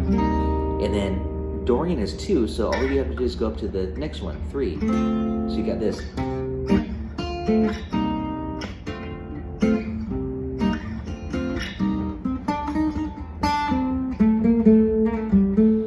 You could pedal on C too, C minor 7, D minor 7, and I'm gonna do it like this. And again, we kind of think of Wave, the song, that vamp, but that to me, again, when I'm soloing and improvising, I'm thinking B flat major. I'm actually just in the key of B flat major because C Dorian, so I'm thinking the bigger picture, essentially, if I really want to open up the fretboard, I'm in the key of B flat major and open up the whole fretboard because I practice my modes in major scale, all over the fretboard. Hopefully get consistent to where I could just noodle around and I know that, hey, everything I'm noodling is in the key of B flat. Not that I want to play a lot of notes, but just that confidence that I could stay in that key. So here's another modal vamp. I'll go through a few of these. Phrygian mode. So Phrygian mode, if I'm in C minor, this is how I'm thinking of it. C minor is 3, Phrygian is 3. So if I want the next mode of it, it's going to be a major chord. So check out my minor. I'm gonna go to major. Phrygian's a dark one, for sure. And so Phrygian, I'm in the key of C is a 3 of A flat. This is a process, so I could run the A flat major scale. Or I'll do it here.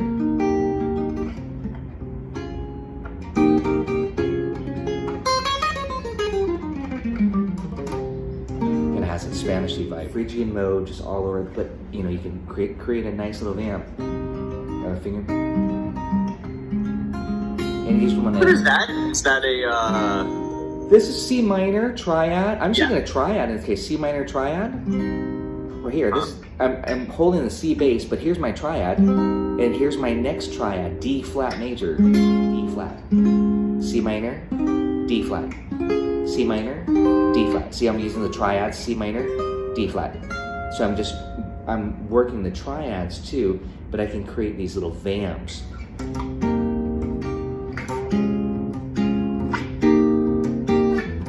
And then now we can do some modal interchange. Now I could go to Dorian.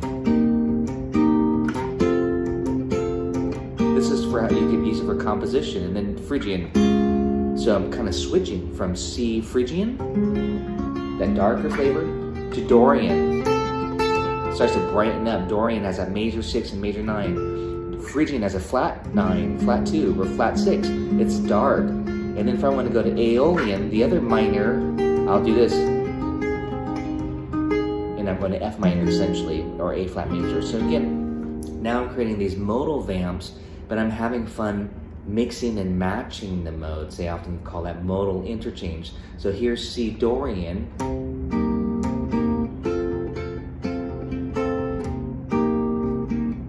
Here's C Phrygian.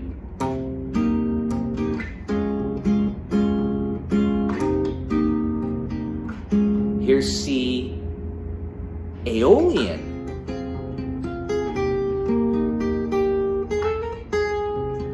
Dorian.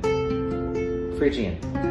So you can really start to compose like progressions, mixing and matching modes to just, you know, changing the mood. Modes are moods.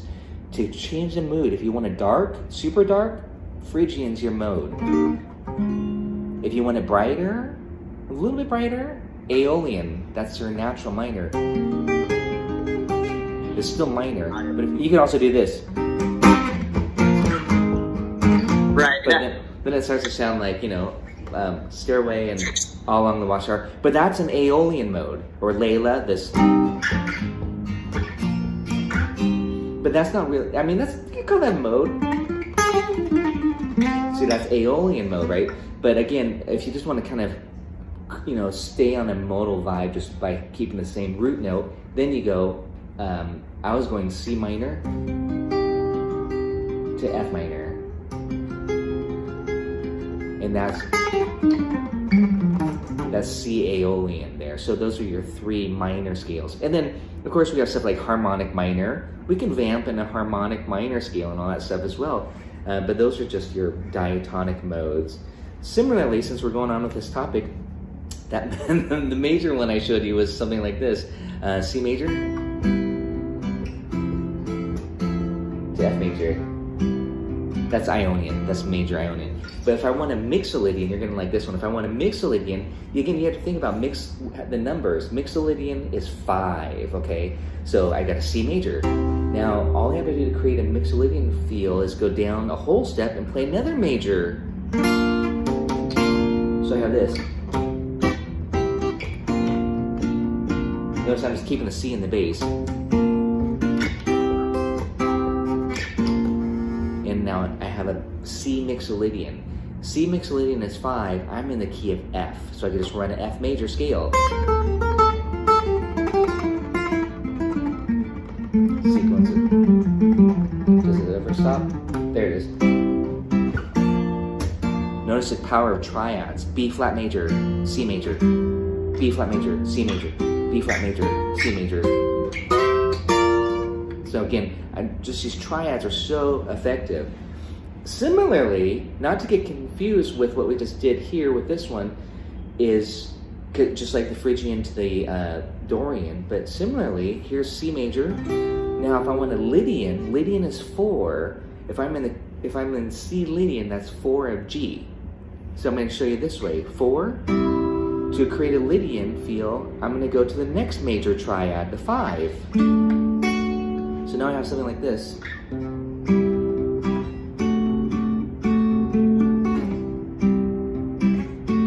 And I'm in the key of G.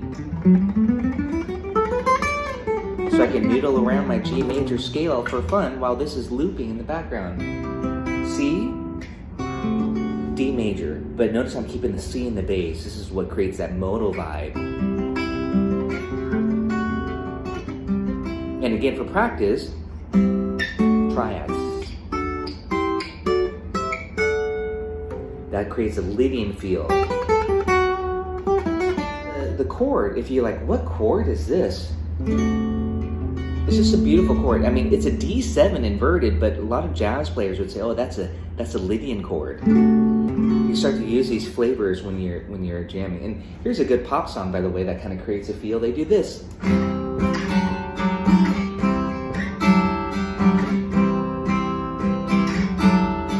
know that song? Yeah, yeah, yeah, yeah.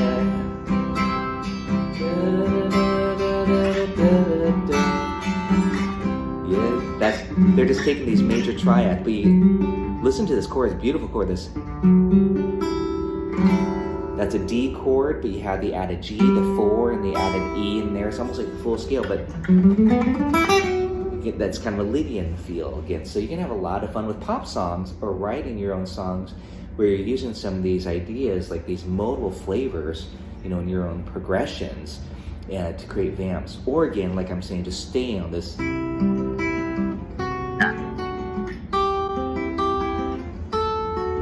You have to be inventive with a bass if you're trying to.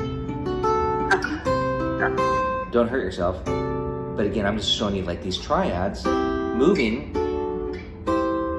while trying to keep the bass. In this case, I'll do this.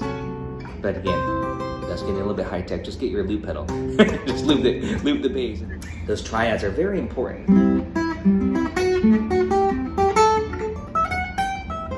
So triads for improvisation, they're the foundation. But I think again you have to kind of really master triads, pentatonic scales. I always say pentas are super important, and then the major scales, just the modes. Of the 7 major scales, the 7 modes of the major scale, and then of course you get into fancier scales like harmonic minor, melodic minor, the whole tone scale. Kind of novelty scales and PDFs. But I'll go back to just the basics here. G major, chord, key of G, G major chord, G major scale, otherwise known as Ionian mode. Next one, Dorian. Notice how I'm moving with the chord. Minor 3, Phrygian. 4 is major, but it's Lydian. Notice I'm leaning on the sharp 4. That's what brings out the mode. 5, Mixolydian. This is the flat 6, Aeolian. This is the natural minor. And then 7, way up here, is half diminished, also called the Locrian mode. And then you're back home to the major. And again, I like to play modes on one string. That was Ionian. You should be able to do this on switch to Dorian, Phrygian, and get the modes down, even on the length of the string, because that's how you start to combine your soloing and improvising. What I was demonstrating there, that's position play. I'm hitting the chord and I'm showing you the mode that would go with it. That's important to do, and I've got a great worksheet that shows that. Plus it shows the chord shape with that, so I'll make sure. I'll play harmonic minor for 2 bars, and then blues. Harmonic minor, A minor blues. harmonic minor. You just keep going every 2 bars. Blues. Harmonic, yeah. Beautiful sound. Yeah. Yeah. Nice.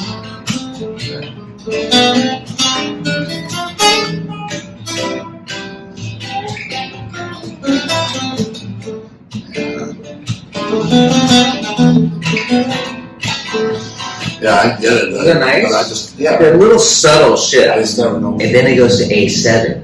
That's when I bust into D harmonic minor. And I'm going to go right to this position. Right, just start here. See, on that one, the D harmonic minor, I'll go. Yeah, that's all. That's what we get.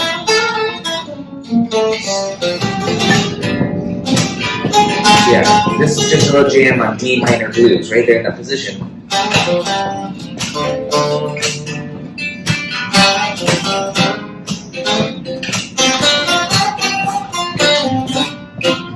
Yeah, this could be so many songs.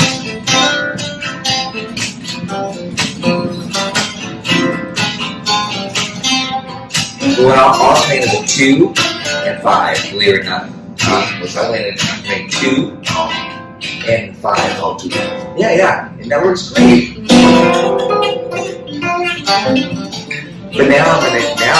But now, because we're working on the changes, now I'm gonna put that A7 back in front of it.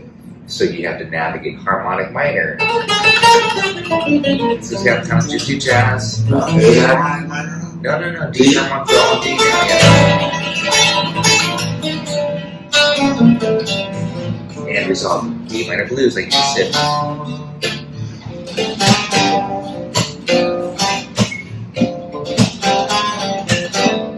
Ready? Here we go.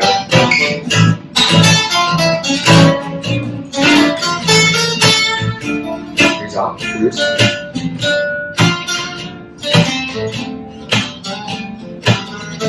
Ready?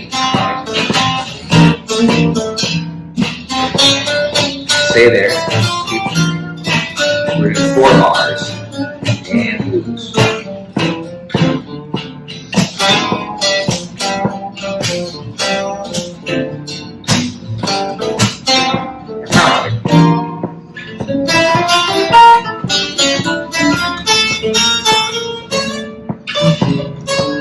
Blues.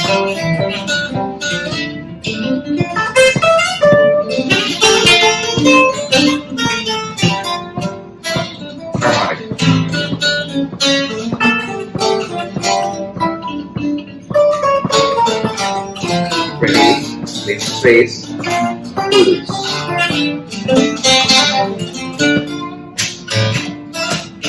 Yeah, when you're phrasing it, so leave some space. Like, listen, breathe.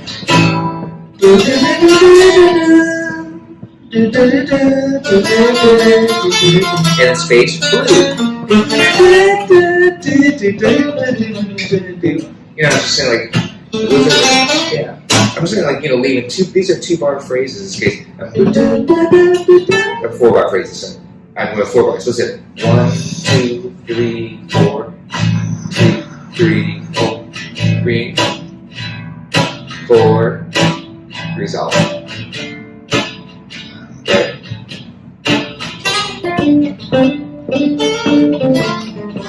Harmonic, do you feel it? Switch.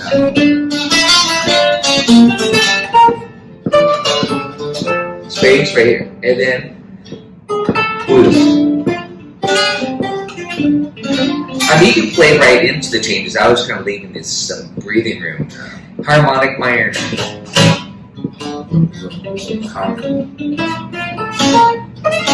And now up here. You know this blues.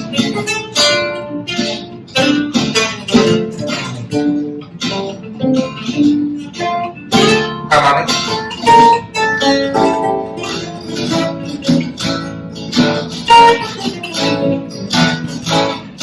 Blues.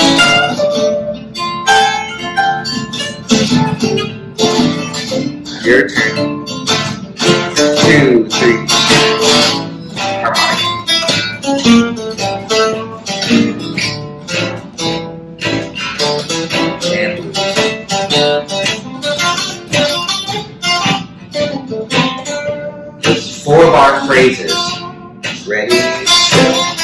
Yeah.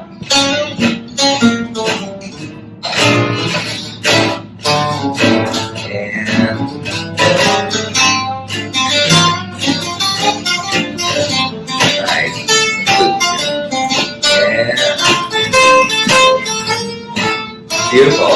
Yeah. Nice. Yeah. And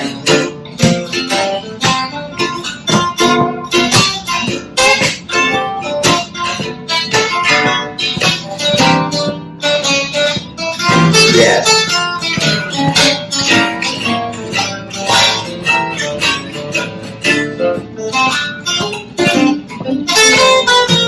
Yeah. Good. Now. And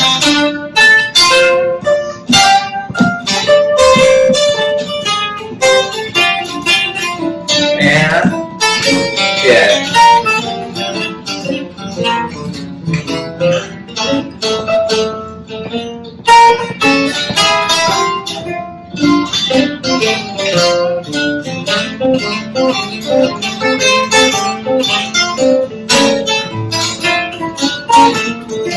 Right.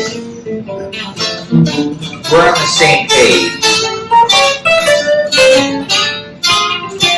which is important. Yeah.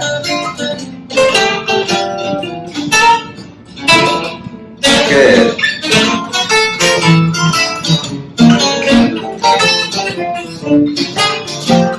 Yes. Now we're speaking together.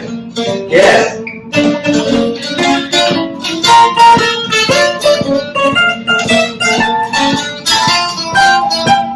Oh.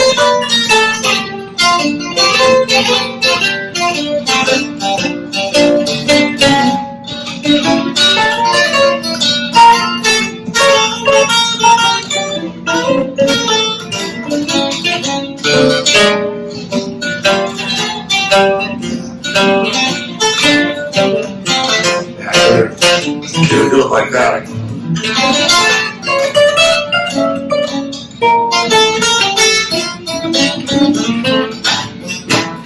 Nice.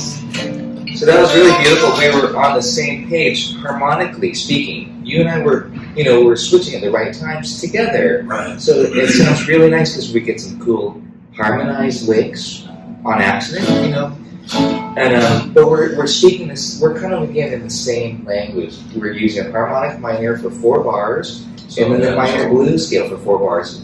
Thinking off of the root. This is what's important. Thinking off the root of D.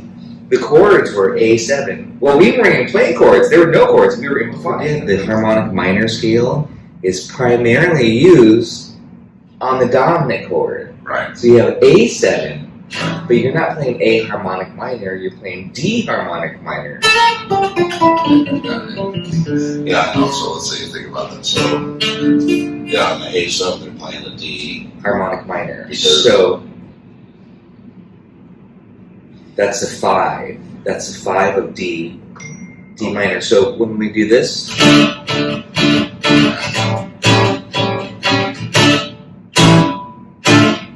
this over the 5, and then when we go to D minor, this is where we play what? I'll play. You tell me what it is. Oh, is that the A harmonic?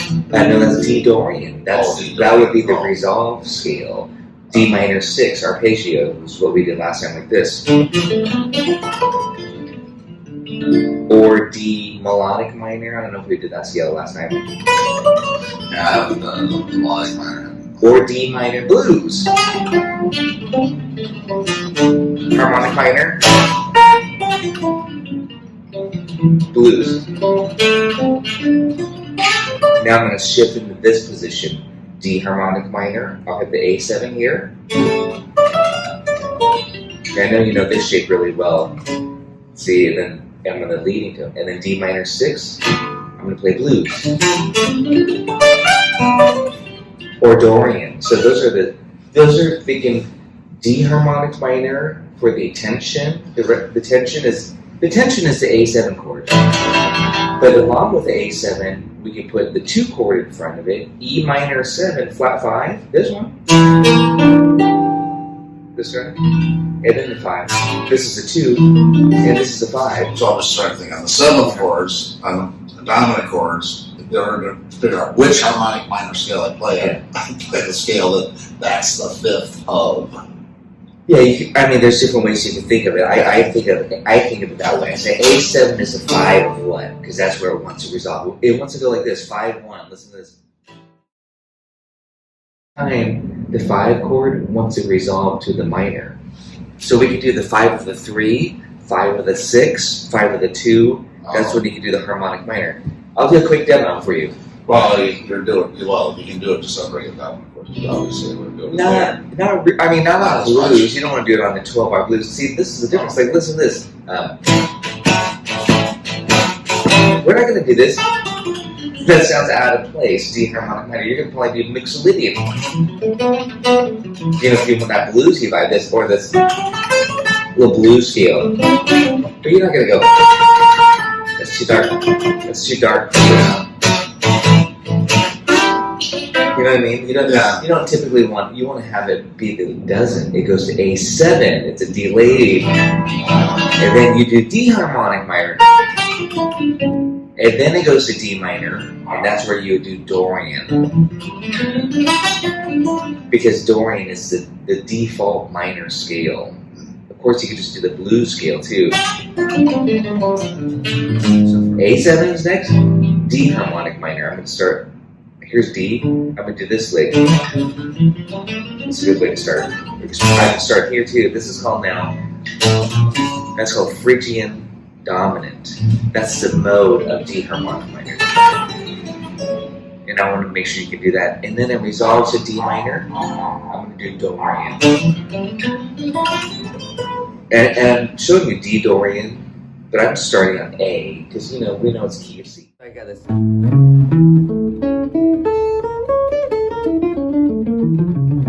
Or I could do this.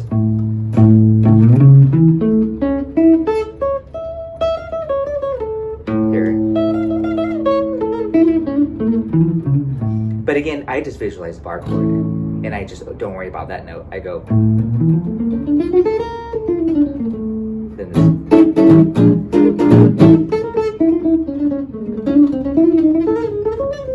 And then D minor. Blues. Back to caravan. Now I'm writing harmonic minor this. Or this, like you said. Here. Here. D minor. A.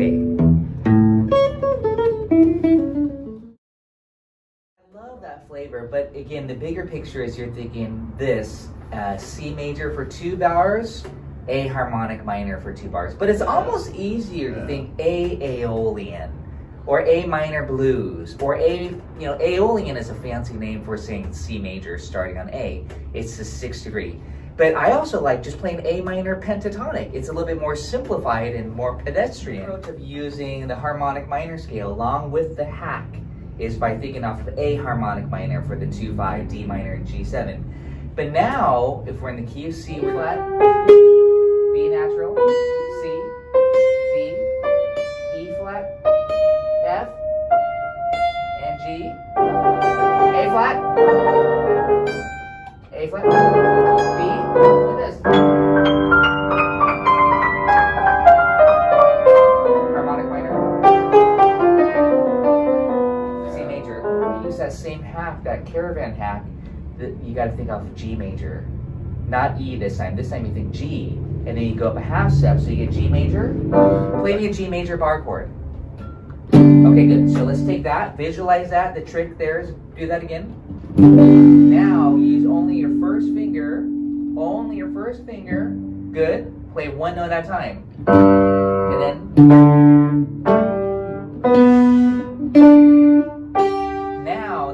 just mapped it out, the shape, we're visualizing that bar chord shape. Now go up a half step so you get this lick. Yeah, the A flat chord essentially. Those are their two chords, a half step apart on the harmonic minor scale. In this case, C harmonic minor. Yeah, you got it. You got it. So slowly with me, 3 and 4 and. This is called the G Phrygian dominant. You take your Phrygian mode. Okay,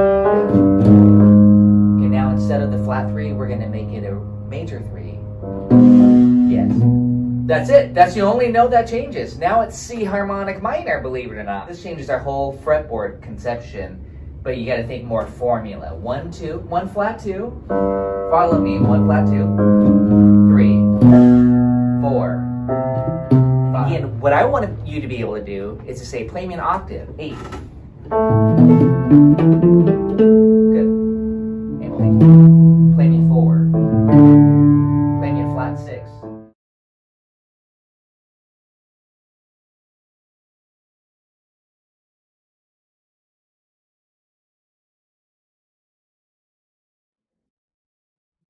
Here's another worksheet dealing with the melodic minor that's important, and I suggest this when you're learning any new scale. But from the diatonic major scale, we know we have major, minor, minor, major, major, minor, diminished, triads, and then you got to do seventh chords. I'm talking about the don't look at this, but the diatonic scale is major 7, minor 7, minor 7, major 7, dominant 7, minor 7, flat 5. Of course, that comes first, and then do that with harmonic minor, and then do that with melodic minor. I have a lot of these already, these lessons on Patreon, where I walk through the process. This is just a quick reference sheet in case you want to double check yourself. I recommend that you do the work yourself. You know, and then you double check. So this is triads. Start with triads. Just write out the scale. You know, build the triads. I think I have a lesson where I'm at the whiteboard, by the way, demonstrating this. And then you learn these triads. I'm not going to walk through them, obviously, right now. But then you have those triads. Make sure you can play those triads. Notice, you know, again, what you notice the augmented, right? You don't have an augmented in the major scale, by the way.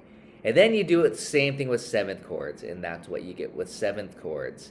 And don't forget, minor 7 flat 5 also equals 6 chords. You know what I mean? You get these harmonic equivalents. Minor 7 equals a major 6 chord. This is all very, very useful, you know. In that minor major, this is the one we were talking about here, John, the major 7 sharp 5. And I'm just going to talk about that really quick here. The major 7 sharp 5. I love this shape. Here's F major 7 sharp 5. Beautiful. So if we have a D melodic minor, you just go right to the third and play that beautiful chord or arpeggio like this.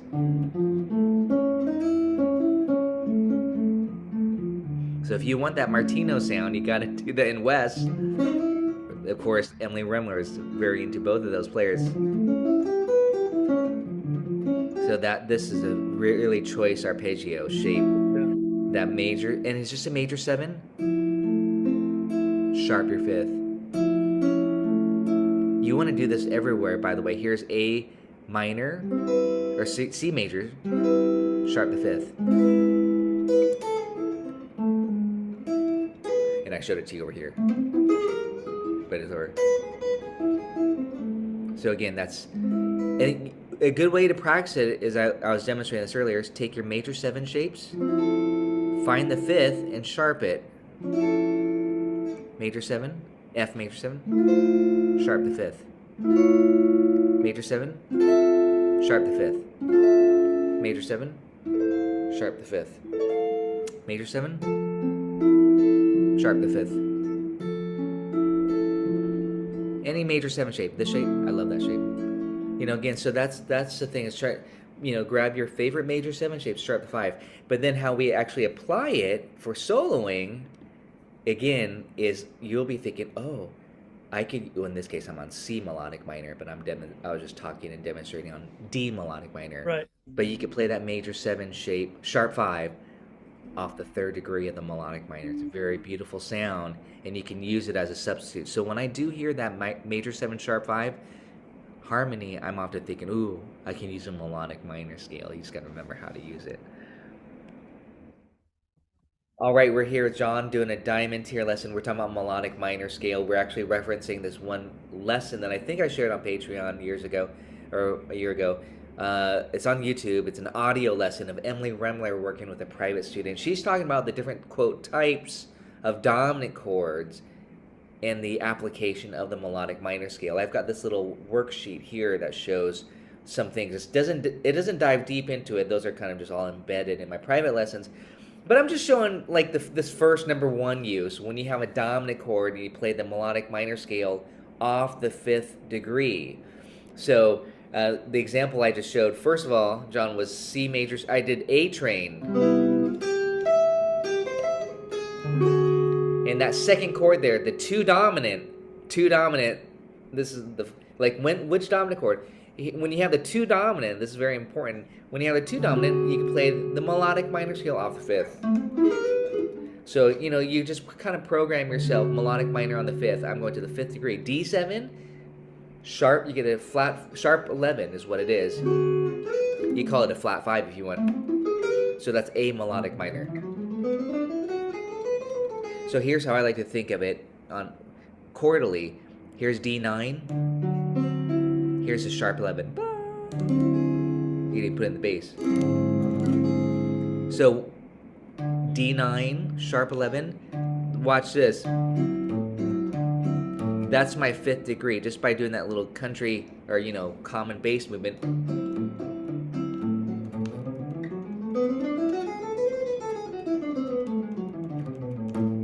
But there. And then you could do this arpeggio. Martino. All these little melodic minor. Or over here, that was A melodic minor, arpeggio,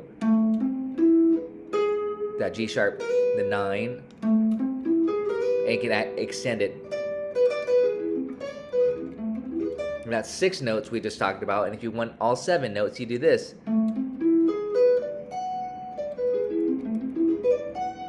I'll have to write that out. But that's A, C, E, G sharp, B, D, F sharp. And if you collect, those are all thirds going up an arpeggio extended on A as A melodic minor, but I'm getting the 1, flat 3, 5, major 7, 9, 11, and then the 13. Great arpeggio. And again, the scale is this.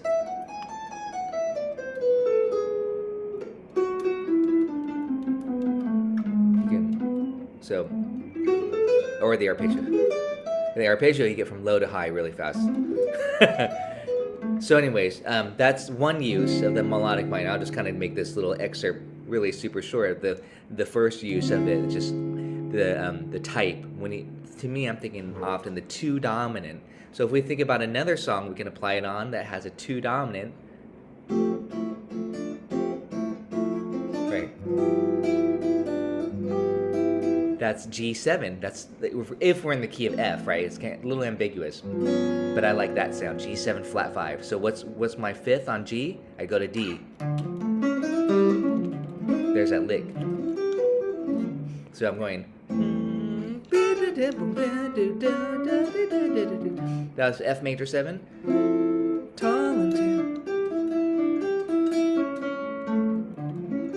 And then tritone sub. I could do it here, but this is where you might do some other uses of the melodic minor. When you have the real 5th, the real 5 would be C7, and a nice one.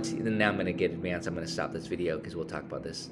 You know, we want to hit each one of these really carefully and dive into the flavor because you want to think about the chord. But the other trick is to go up a half step. This would be number 3 here.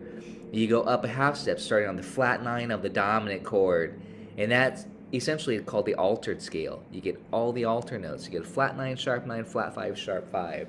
So really, when you're dealing with melodic minor, you got to think about what kind of dominant chord do you want. That's what I'm always saying, like, you know, audition, try out. Do you want a flat 9? Do you want a sharp 9? Do you want a flat 5? Do you want a sharp 5?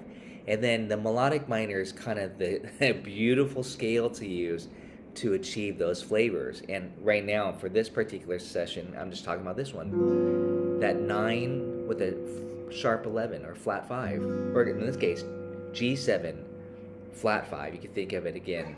And I'm thinking D melodic minor. Again, we want to apply this to songs and concepts. I just talked about Limehouse Blues.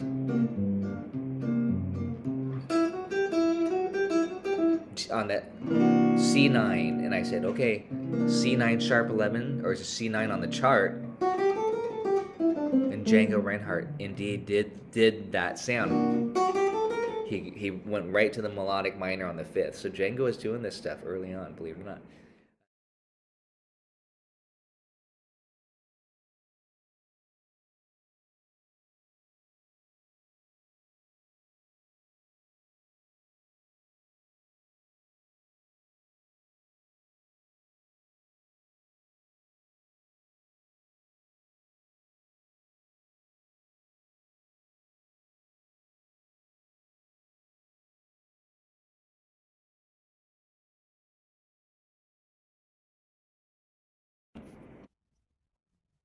Hey, we're here at Diamond. Member Keith.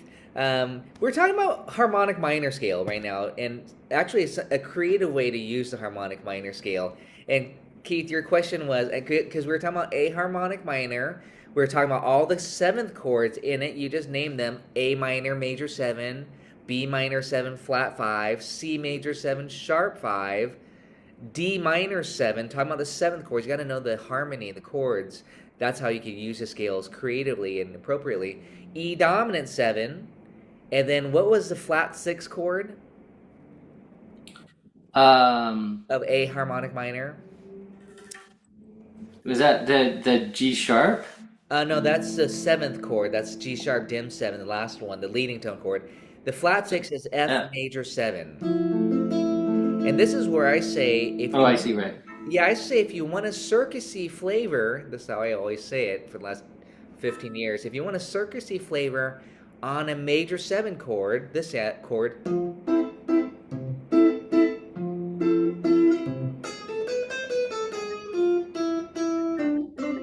you play a harmonic minor scale. I'm pointing to this now. F. This doesn't say major 7, but I'm going to pretend this is major 7. If you want that circusy, cool, interesting, unique flavor, it gives it both a major 3rd and a flat 3. By the way, you play the harmonic minor scale off the 3rd of that major 7 chord. This is the hack here. This is the formula. So it really, we're treating it this F. We're in "I'll See in My Dreams." Again, it's kind of, I just chose the song because it's a popular song for jazz and gypsy jazz. But when I come to this chord here, just to show you the application. We're in the key of F, by the way. This is what's weird. I'll see you in my dreams. I'll hold you. Right there. I love the harmonic minor scale here. Off of A. Sorry, I gotta say that correctly. I treat it like it's an F major 7 with that circusy flavor there. I like it. And I especially like it when the band goes to that E7 here. This guy did not, whoever this guy is, improvisation, jazz he should have written F majors again here. He wrote that this stays on E7. That's incorrect. He does go F, E7, F here. This is all F. And now F6 or F major 7. It's a very unique, if I could isolate it, I would.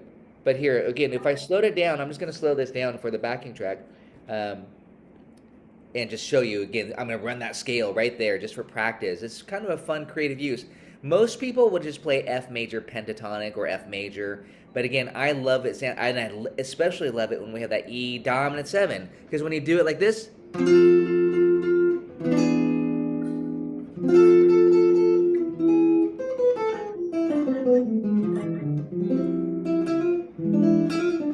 see, I'm playing F major 7, E7.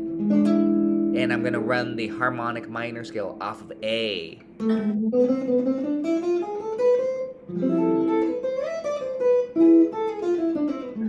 So I could get that. I could choose one scale right here for that whole. This again should say F. He did not do that correctly. It should say F major, E7, F major, F6, which is D minor 7. And don't forget, D minor 7 is F6, and that's still in the A harmonic minor. So again, if you wanted to choose one scale right here, my favorite scale, believe it or not, is a harmonic minor. So again, you have this.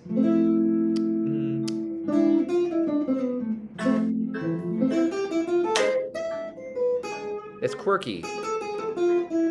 It gives it that French circusy vibe, which I like. So, you know, that's where I would put on the backing track and just practice. Actually, I would probably go to iReal Pro, believe it or not, and just loop those 4 bars over and over. Oh, I just missed it. Oh, that's okay. Out of my arms, but still I feel the thrill of your charm.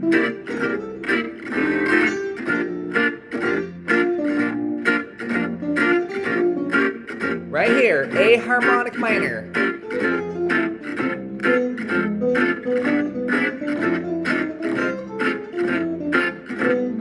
Again, that's kind of my favorite sound, and I would just practice that in, working that A harmonic minor there. I just love it. And that also includes this, Keith. That hack that I always say, I call that the caravan hack. My nickname is I'm thinking of it off of E, the 5 of A, you know, if we're doing A harmonic minor, we do this.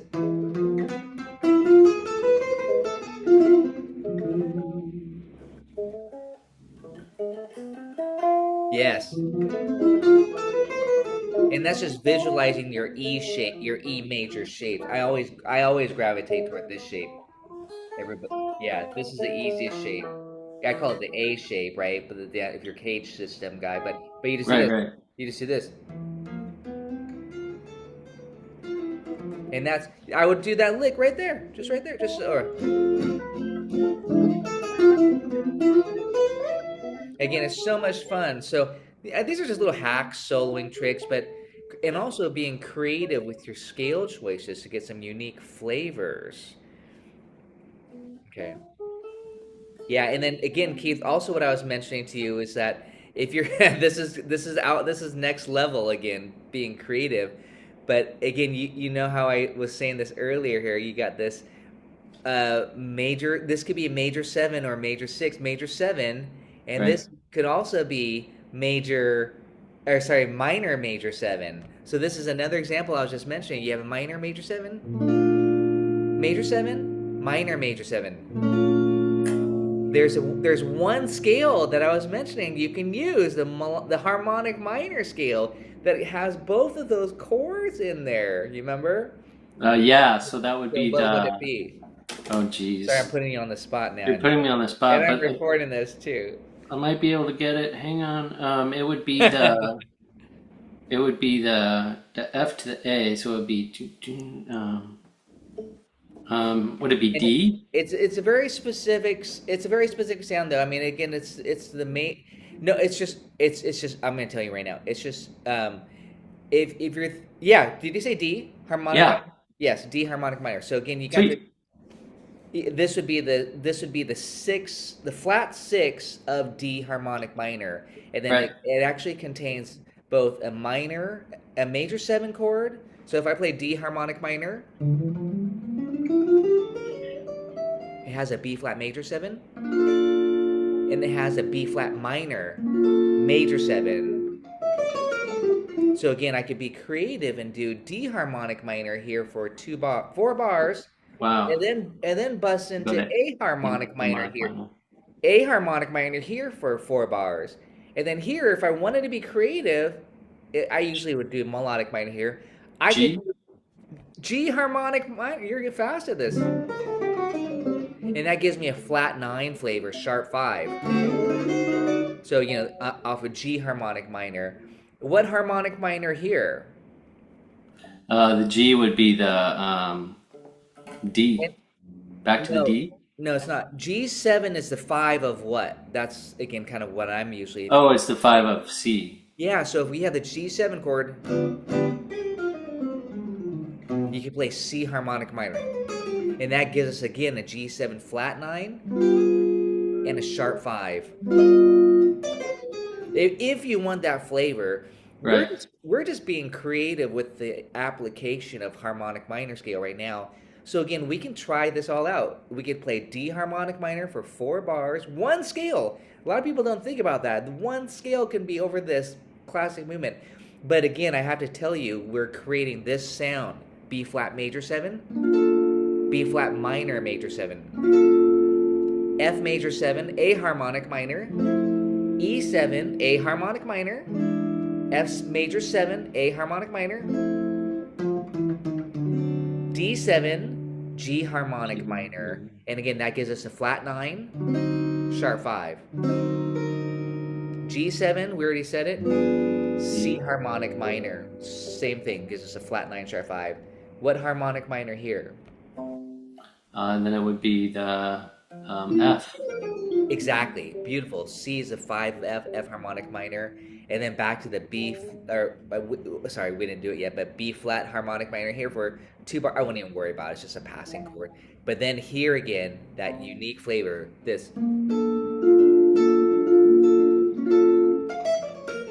That's D harmonic minor, 1 scale essentially for that, etc. So you can again hopefully see how, believe it or not, we can be super creative with our application of the harmonic minor scale when it's not very obvious, and that's kind of what I'm talking about here, is how to be creative with it. So Cool. That's just some food for thought. And hey, my suggestion is learn the harmonic minor scale.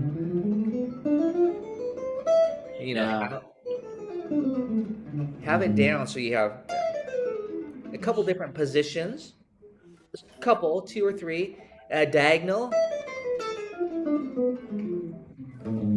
in position. I'm playing A harmonic minor. And there's different ways you could think about it too. You could think of it in relationship to each chord if you want the modes of the harmonic minor. But, you know, that might be overkill for most players, especially if they are used to just staying in one position. You know what I mean? That's nice. So anyways, that's the harmonic minor scale application on being creative with it for improvisation. Very cool. Yeah. So again, here is whole tone scale part 2, kind of dealing with augmented triads. Here's your augmented triad, right there. From the major, you augment it, okay? And it's also here. I recommend doing this everywhere. You gotta just know how to take a major triad and sharp the 5th. But here's the actual scale. Here's just a quick demonstration starting on G. That's 1, 2, 3 whole tones. And then how I visualize it is I go to the tritone, okay, like that. And then from there you can repeat it. And that actually gets us from this G, that G, 3 octaves, 4 octaves. So the trick, there's a hack to this, is this. Tritone, tritone, tritone, tritone, tritone. Sounds like Purple Haze. This. That's a tritone interval. 1 flat 5, 1 flat 5, 1 flat 5. Just like we're doing the diagonal diminished arpeggio like this. But we don't want that. That's not what we're going for. We're going for this.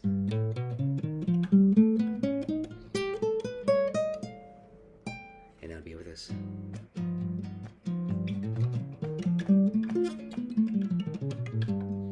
Now say you don't want to do the diagonal method. Okay, that's what I call the diagonal visualizing that tritone. Root, flat 5, root, flat 5. If you want to stay in one position, here's the pattern, the shape. I'm now visualizing this. It's a G7 with a flat 5 and a sharp 5. Watch this. I'm going to yell it out in tab. Why not? It's hard for me to say tab sometimes in the notes. 3, next string 4, next string 3. So we have this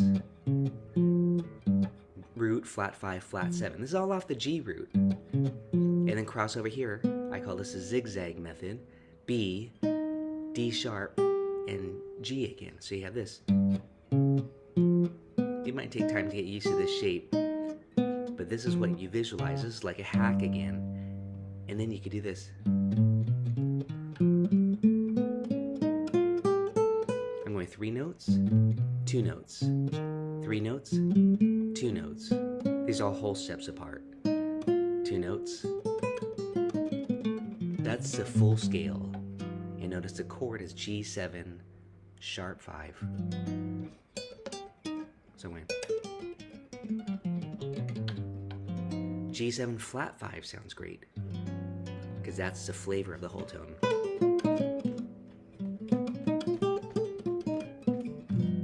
And then I said you got to resolve it to maybe C major. Whole tone. And of course you could do this. And this. And then resolve. So again, that whole tone builds tension. That's their 5 chord to the 1. Okay, you can even resolve to a minor key. C minor, that's C minor 6/9. Whole tone. See how colorful that is? C minor. If you're wondering what do you do on C minor, maybe blues. Whole tone.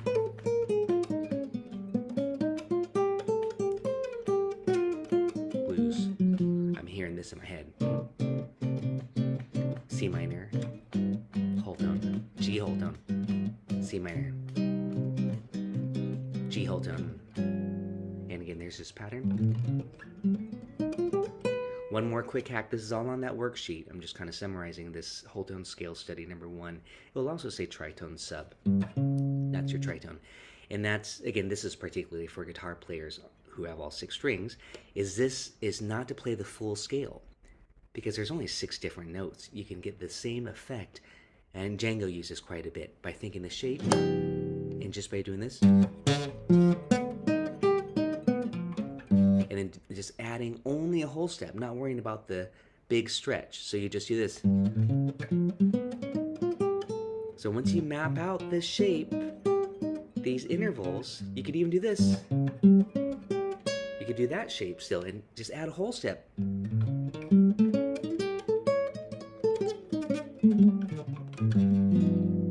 and then resolve. Hold them. So much fun. It's such a cool flavor. And so again, all I did was map this out in my head, that chord, and then add a whole step above. And that's very friendly fingering. It's a zigzag.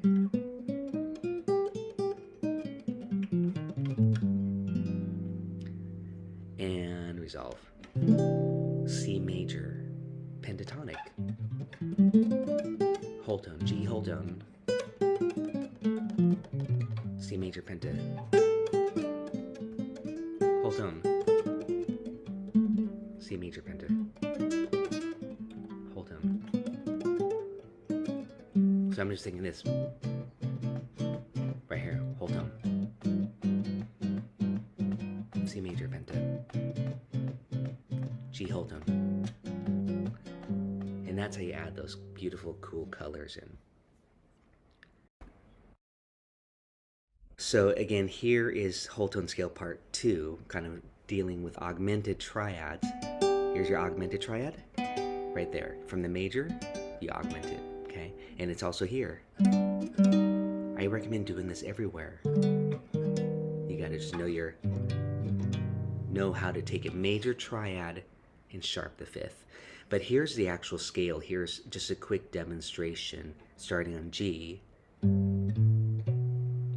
That's 1, 2, 3 whole tones. And then how I visualize it is I go to the tritone, okay, like that. And then from there you can repeat it.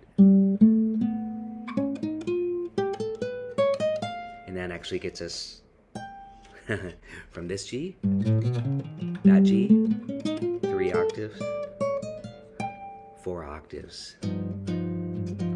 So the trick, there's a hack to this, is this. Tritone, tritone, tritone, tritone, tritone. Sounds like Purple Haze. This. That's a tritone interval. 1 flat 5, 1 flat 5, 1 flat 5. Just like we're doing the diagonal diminished arpeggio like this. But we don't want that. That's not what we're going for. We're going for this.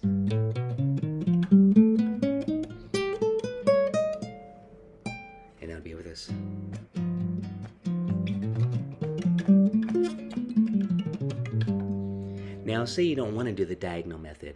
Okay, that's what I call the diagonal, visualizing that tritone, root, flat 5, root, flat 5. If you want to stay in one position, here's the pattern, the shape. I'm now visualizing this. It's a G7 with a flat 5 and a sharp 5.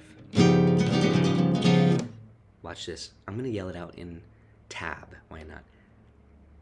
It's hard for me to say tab sometimes in the notes. 3, next string 4, next string 3. So we have this root, flat 5, flat 7. This is all off the G root. And then cross over here. I call this a zigzag method. B, D sharp, and G again. So you have this. It might take time to get used to this shape, but this is what you visualize. This is like a hack again. And then you could do this. I'm going 3 notes, 2 notes, 3 notes, 2 notes. These are all whole steps apart. 2 notes. That's the full scale. And notice the chord is G7, sharp 5. So I'm going G7 flat 5 sounds great, because that's the flavor of the whole tone.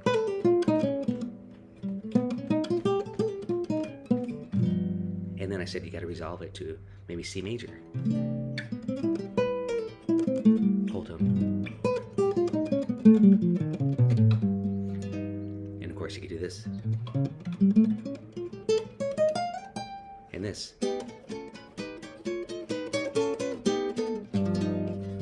And then resolve. So again, that whole tone builds tension. That's their 5 chord to the 1.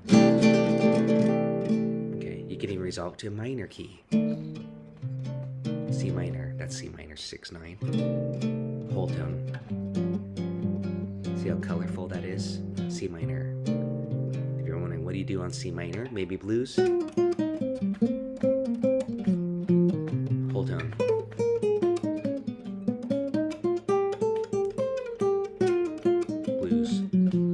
This in my head. C minor, whole tone, G whole tone, C minor,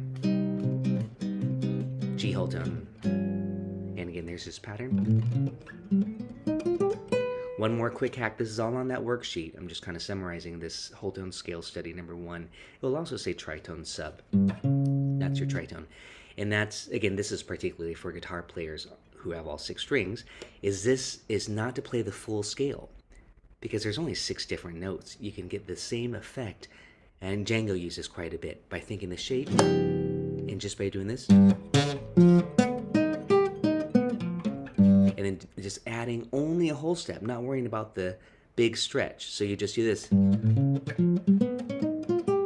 So once you map out this shape, these intervals, you could even do this. You could do that shape still and just add a whole step. Okay,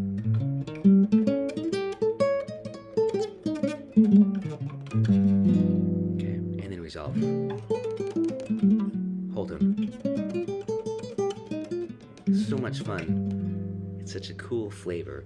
And so again, all I did was map this out in my head, that chord, and then add a whole step above.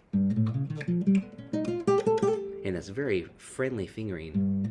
It's a zigzag.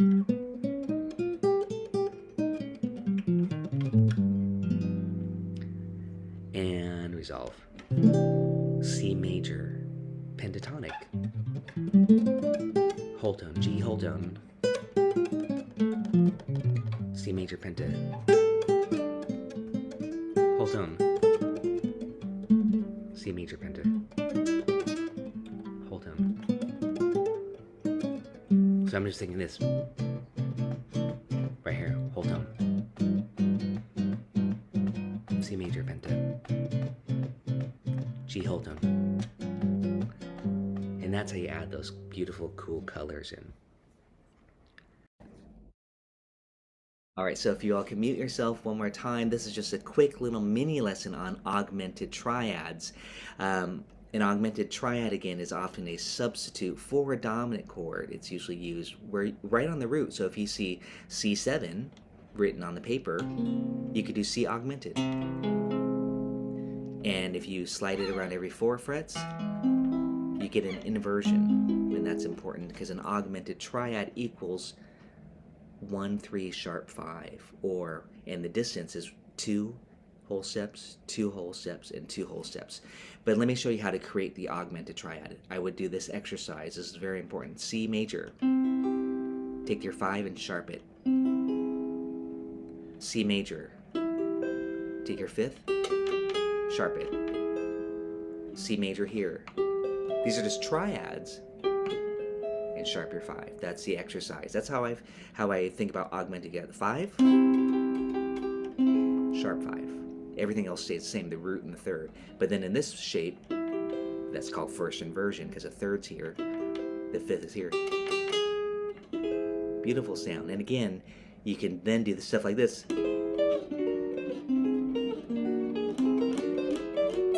And that's how Django used it, that dreamy effect of the whole tone scale.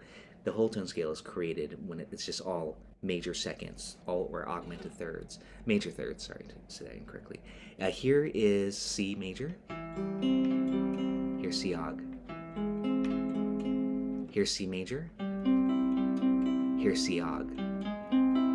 So what's important is that you think about where your 5th is, in this case, the G note. Here's C major. I'm on these 4 strings. And then here. And then here, same thing. And then beautiful sound, great to create a spooky intro.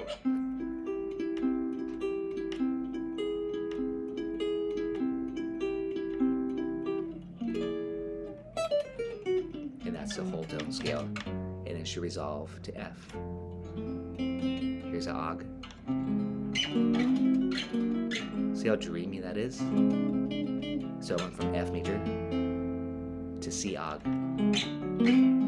back to F, C aug. You can go back and forth all day, your favorite F shapes, augmented. And you get that dreamy color. And then the whole tone scale would be the choice scale for me to bring out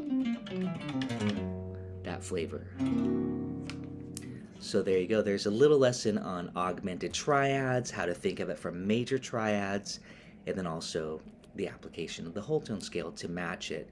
Next, for soloing, we'll actually go back and forth from the F major, whole tone. So we can weave these lines in and out. And there is just a major 7 arpeggio. I also like the major penta, F major, and then whole tone. And then back. I just kind of practice creating licks and lines, going back and forth, weaving them out, whole tone. And that will be in the next part when we talk about soloing ideas. But still, that gives you an idea that you could do something like this. And again, that could tie into the full scale. D minor 7, whole tone, C major, whole tone, C major.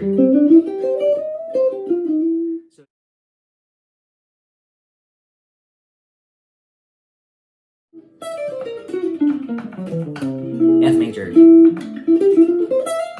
So it's kind of creating tension on the whole tone scale, resolution to the chord F major.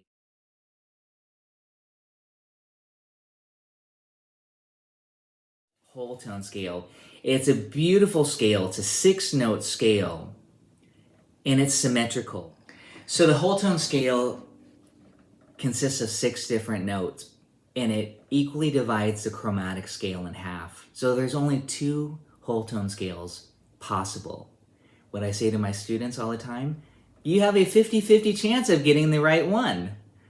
So at the top here, I said C whole tone is the same as D whole tone, E whole tone, G flat whole tone, which is F sharp, tritone, C to F sharp, G flat, same thing, tritone sub, A flat whole tone or B flat whole tone. There's only 2 possible, okay? only two possibilities for the whole tone scale. 50-50 chance. It's the whole tone scale like this. And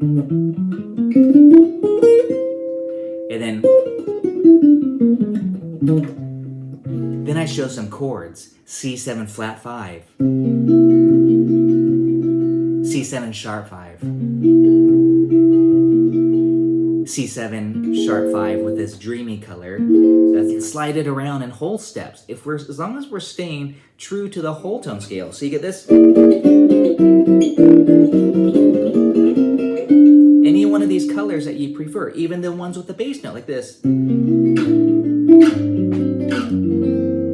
That's all still coming from the whole tone scale. So you can not only take the scale and move it around in whole steps, you can take a chord flavor and slide it around in whole steps. That also includes major third or any interval, that consists of whole steps, of course. Now, and that's where the beautiful augmented flavor comes in. What's being created? 1-3 sharp 5, C major, for this flavor. So I sharp the 5. That's called C augmented. For that little triad study number 1, I said C major, C minor, C diminished, and then I said C augmented. Always find your 5th and raise it, and that gives you, from a major, and then that gives you augmented. Here's the other inversion, C major, and I'm hoping you're mastering your triad inversions on the top 3 strings. This is a good exercise. C major. The 5th is on the 2nd string, so now it's this. 5th degree is on the 3rd string. Okay, so you take your 5th and you go up half step. And one thing you'll notice, if you looked at only those augmented triads, again, I'm referring to triad study number 1, you'll say, oh, wow, the inversions are the same. That's the only triad that you can truly slide around it because of the symmetrical quality. Django loved this. Johnny Smith loved this. A lot of guitar players love this because of that symmetrical quality. Thelonious Monk. There I'm taking an augmented triad and I'm adding in the whole tone scale by adding a whole step above. So I'm going.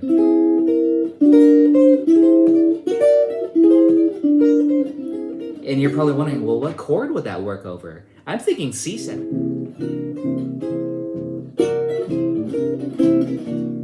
It's kind of quirky. Here's the scale.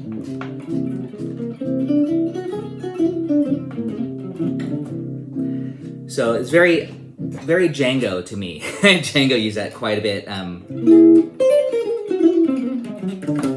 as a flavor. But then it should resolve to the 1. So F major in this case, C whole tone,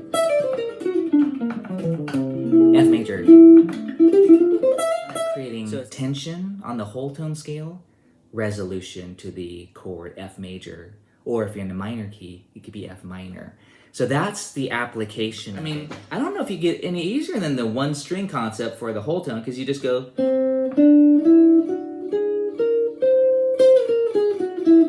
Just find your start note, C in this case. If you wanted to be, if you wanted to harmonize, you start on E, and then you get this sound.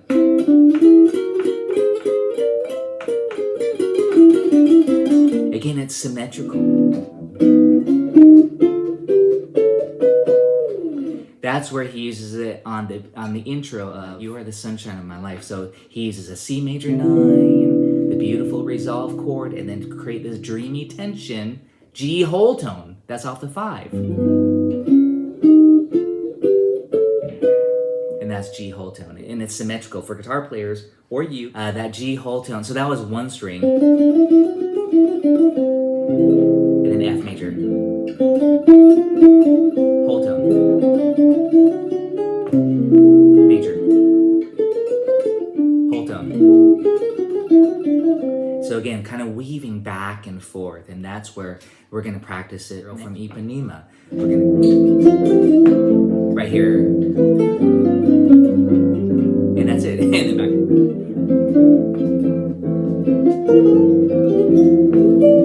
Right here, whole tone on G.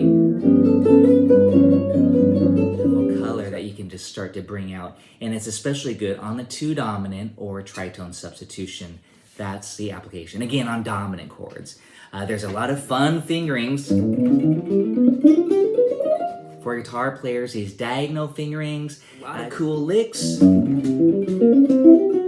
Again, depending on how far you want to take it, there's a little bit of summary here at the end. So experiment with that. That's called the whole tone scale, and I personally tie that into tritone substitution. So let's just talk about this for a second on it. Back to the key of C, D minor 7, G7, tritone, D flat. So right there, see the D flat, G, that's tritone substitution. But that also to me says, hey, I could play whole tone scale, so you could do this.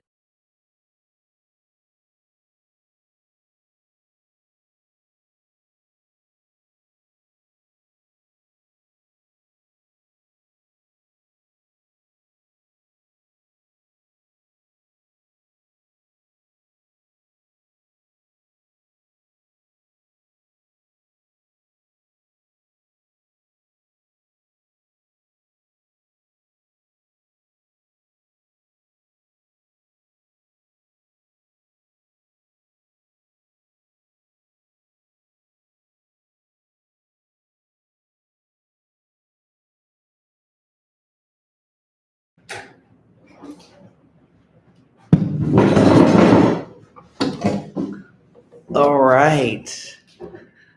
How's everyone doing on this Wednesday evening?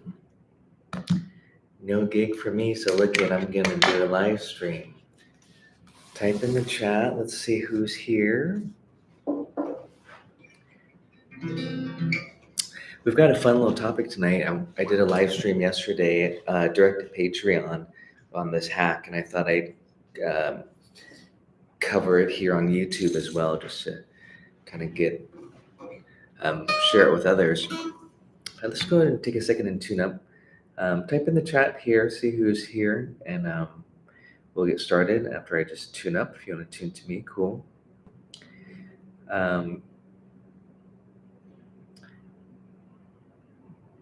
Hey, cool, Eric. Good to see you. Thanks, man. Right, here's our rainy day. It's a beautiful tune. I live in Portland, Oregon, so we get lots of rainy days here. I'm looking for my app, by the way, my tuner app. Let me just tune up here. Hey, Evan, good to see you. Hey, Evan, come to the jam on Sunday, the Hopworks, 7 to 9 p.m. I think I put you on the list, the email list. Or come to my workshop, too, if you can make it. February 28th. If you're anybody else in Portland, I'm doing a Gypsy Jazz Ensemble class workshop, February 28th. I could put the link in the description. I don't know who's here. My guitar's a little flat. Keep typing in the chat, you guys. Here's Our Rainy Day. It's a beautiful song. But we're actually going to talk about just a soloing hack, a kind of a fretboard trick that I think is really fun, and a lot of people don't know this.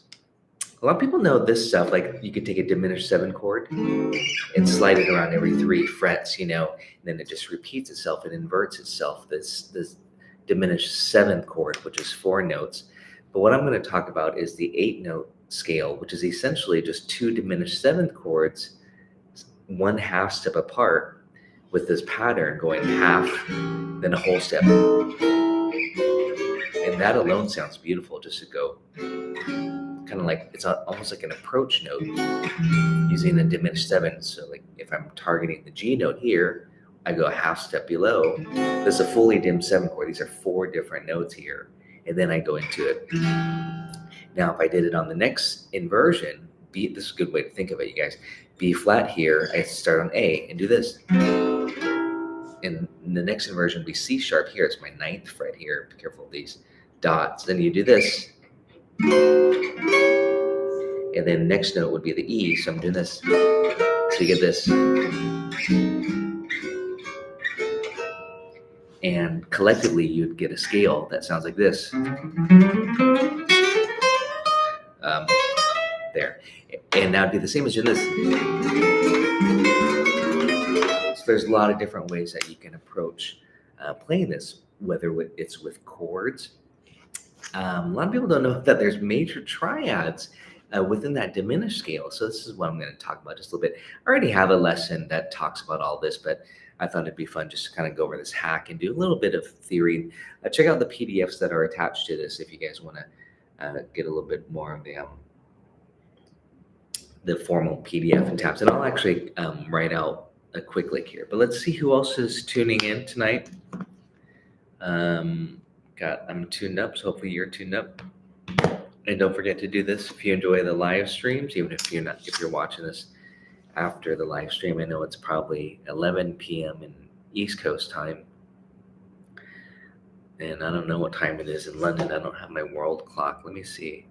I know a lot of people are in France and London who are on my Patreon and community, or rather the UK. Let's see, the world clock. 4:07 a.m. and nobody's awake in London or the UK probably. Geez. Australia, it's 3:07. Maybe there's some Aussies. Yeah, Paris, it's 5:07. So yeah, this is an interesting time for me to do a live stream. But feel free to type in the chat where you're at.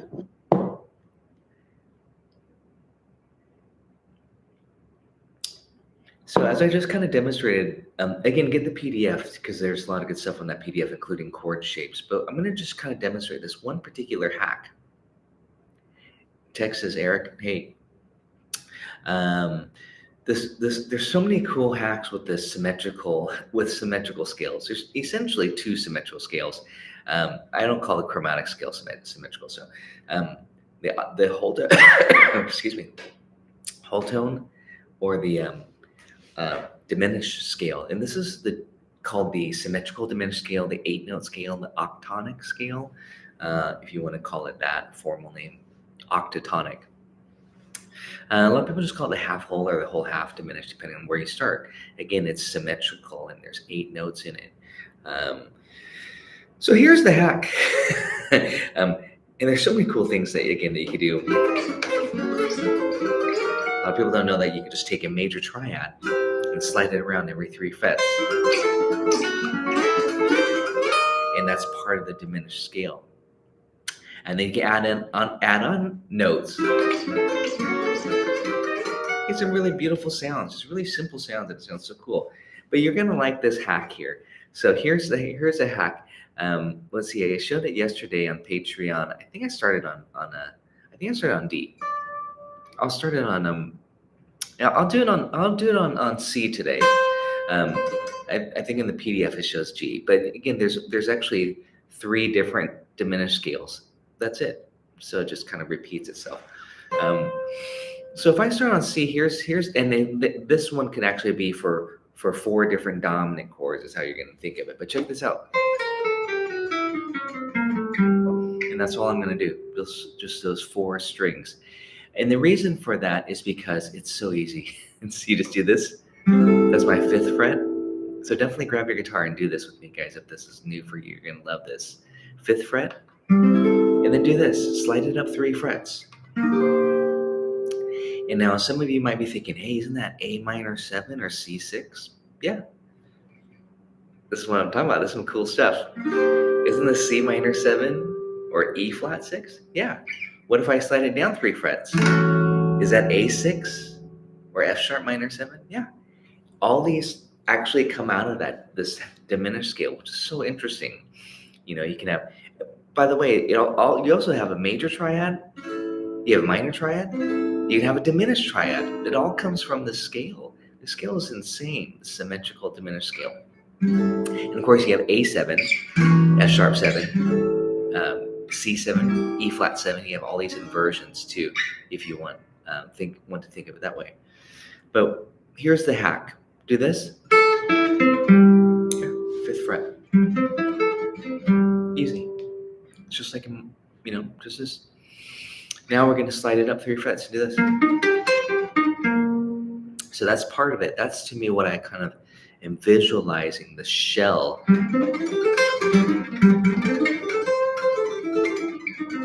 It's really cool. I mean, it's even that alone is fun. Just to go like, we love this noodling stuff.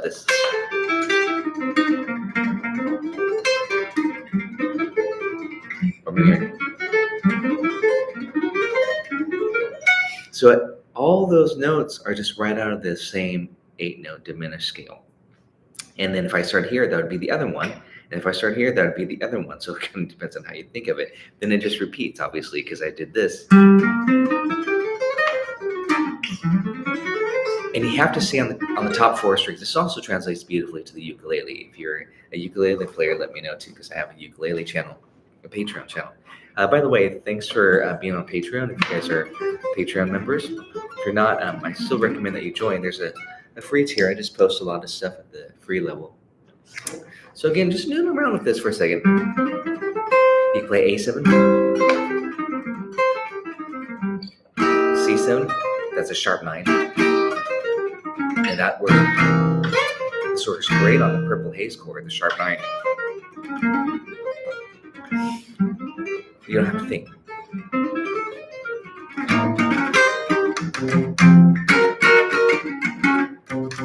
In the C.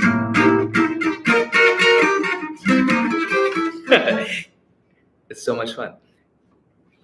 And like how much fun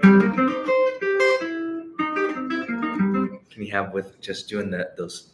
And it seems like they're fourths, but this string they're thirds. Those are major thirds.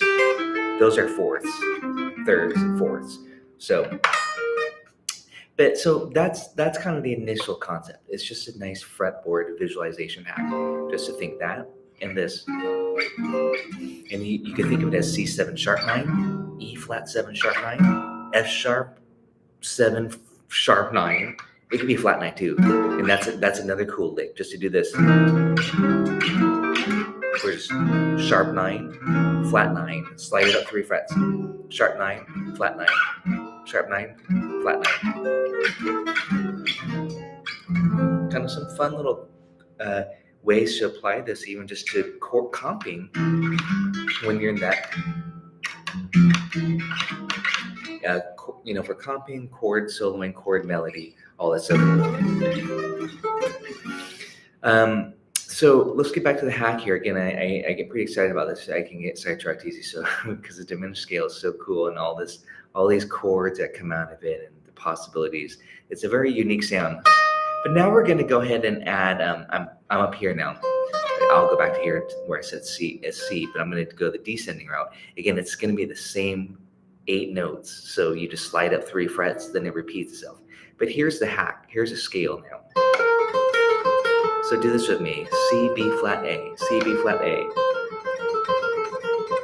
Now before we add the second string on, realize you can slide that every 3 frets.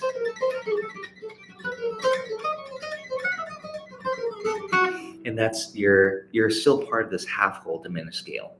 Again, you can write it all out. I encourage you to do it. Go to your piece of paper, drawing erase board, and look at all the collection of notes that you're getting from this scale. Oh, by the way, I have that master scale worksheet if you want to check that out and grab that in the link that's in the description. That has the formula again, this half-whole formula. You get a flat 9 if you're thinking of it on a dominant chord, which is primarily how it's used. You get a flat 9, a sharp 9, a natural 13, and a perfect 5th in there too. So here again, I'm on C, like I'm playing C7 sharp 9, or flat 9, or C13, or C13 flat 9. Love that chord. Call it the Johnny Smith chord. Again, all these chords are movable every 3 frets because we're all completely within that diminished octatonic symmetrical scale. So just remember, if you get the right one of the chord colors that you want, just slide it 3 frets. So back to this fingering lick, this fretboard hack. Do that. Evan says all blues chords.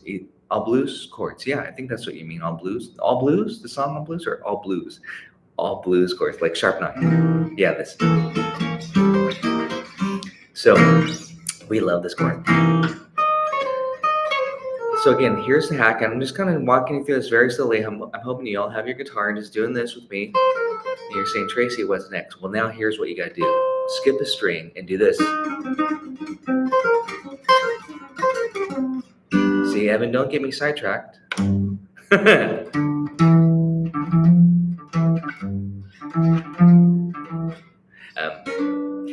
So yeah, all blues. Check out my lessons on Patreon for all blues. I've got tons of stuff, of course, on Patreon. Evan can vouch for that. I got 6,200 posts on Patreon for you to all check out. So here's a hack. Do this with me, and then skip a string and do the same thing. This will help you visualize.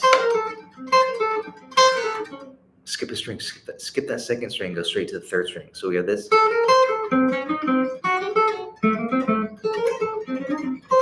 All I'm doing is I'm just sliding every 3 frets and doing the same thing. Because of the mathematics of the scale, it just works to where you just slide every 3 frets. But what I would want you to do is get used to doing this, so you know it's the same fingering. Okay. So again, I'm on a C.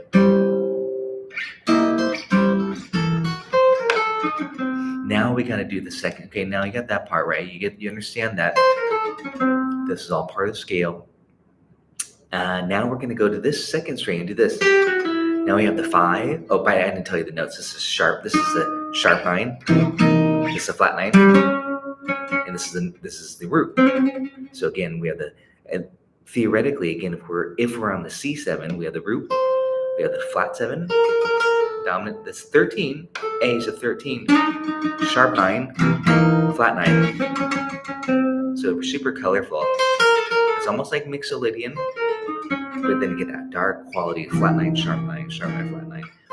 Now we're going to add the 5th on, and then the sharp 11 is generally what I call it. You call it a flat 5.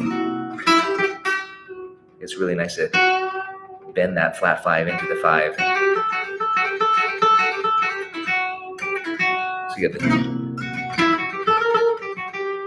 That alone kind of sounds like the Mixolydian dominant scale, Lydian dominant scale, they call it. But then we're going to add the flat 9, sharp 9, flat 9 sound. So we have this now. I'm just walking you through it. It's just, and we're only using the top 4 strings. This is the hack of it. So we do that much of it with me. And I'm thinking, I'm pretending C's my root, but because this is symmetrical, we can start 3 frets and do it here. It's still going to be from the same scale. So it's a fingering thing. Play some patterns. It's bend, whatever you want. Now, this is the hack. It's the same thing here. The notes are different. This is a sharp 9. This is a flat 9. This is the root. This is a flat 7. But again, this is a total beautiful guitar trick. And where the hack of it is to think this and this. That's your shell or the skeleton. I just say this. But you have to get the notes in between here. So again, it's this and this. And then it's the same thing on the next 2 strings.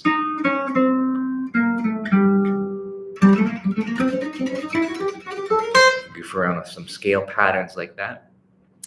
Give that a try. Just a little late for coffee, but it's okay. A little jazzed up. Tell me what you think about that in the comments. Here's a chord for you to jam on. This would be beautiful on Caravan, if you guys play Caravan. Or sharp 9, or some funk, whatever. And then, of course, you got to resolve it.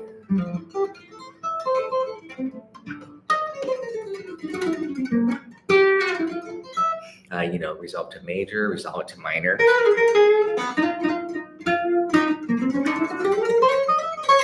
So again, this is to build the tension, and then you got to learn to resolve it. Unless you're just jamming on a 1-chord funk vamp or something like that, where you really want to develop that tension and play outside Okay. So again, and notice I just slid up 3 frets. So what I did here, I might do this. Then I do here. And then here, same thing. I'm just adding on this one other note here. C, flat 9. So I do that quite a bit like this. And then this, or this, or this.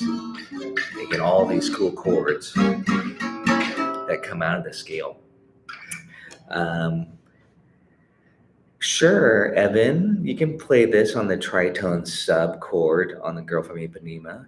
You can do it on any dominant chord, essentially. So yesterday, what I kind of shared was like how to practice it in a 2/5. I shared this exact lick on Patreon. I went up the A minor Dorian mode. If you want to run that with me, 1 octave. A, B, C, D, E, F sharp, G, A. Just right up the mode. You can do it here. But again, I'm staying on the top 4 strings specifically here. You can do it here. Or here. Then I'm going down the D7, for the half whole diminished scale starting on D. Then I resolved it to G major 7. Or yesterday I showed it on B minor. So I went up the Dorian.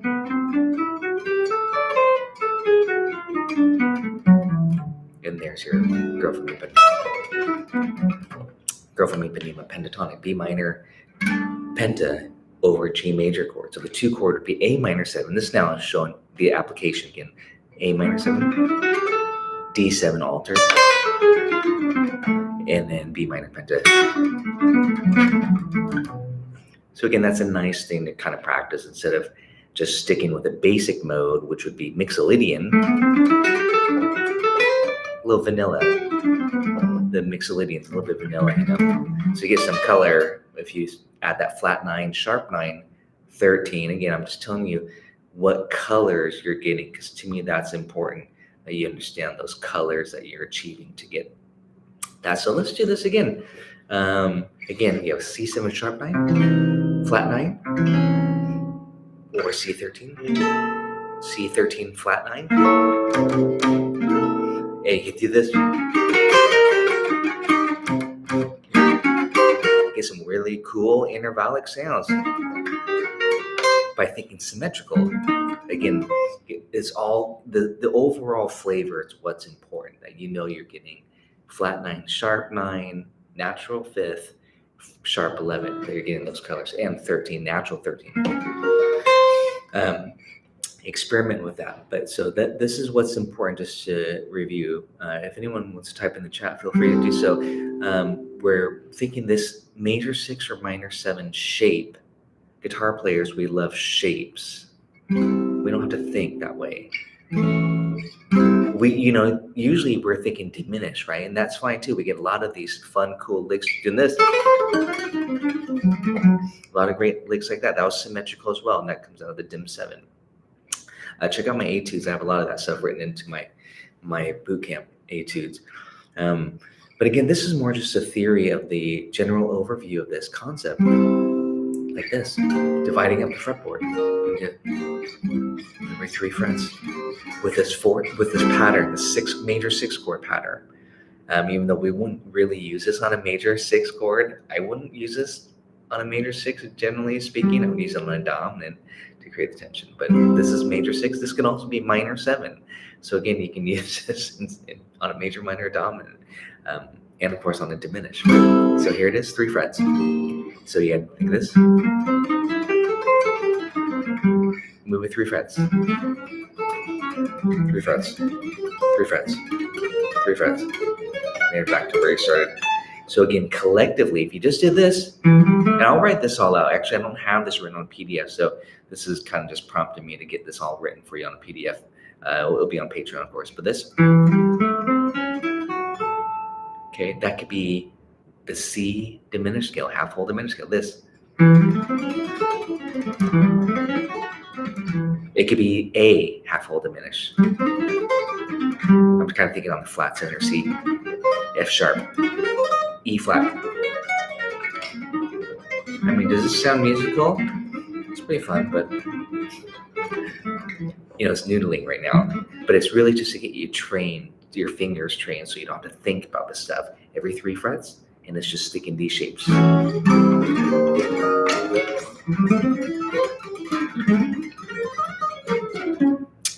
And again, that collectively, that actually creates the full scale.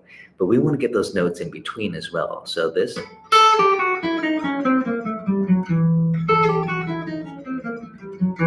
And then move it up 3 frets. And just do this now in the positions, 4 positions.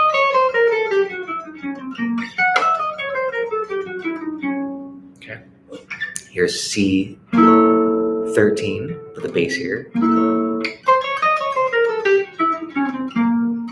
And then I'm going to resolve it to F minor. A little blues. And now when I did this like and then resolve. And that was F minor penta.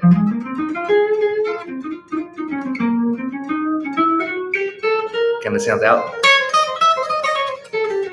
And then, so again, my thing. Remember, you do this. And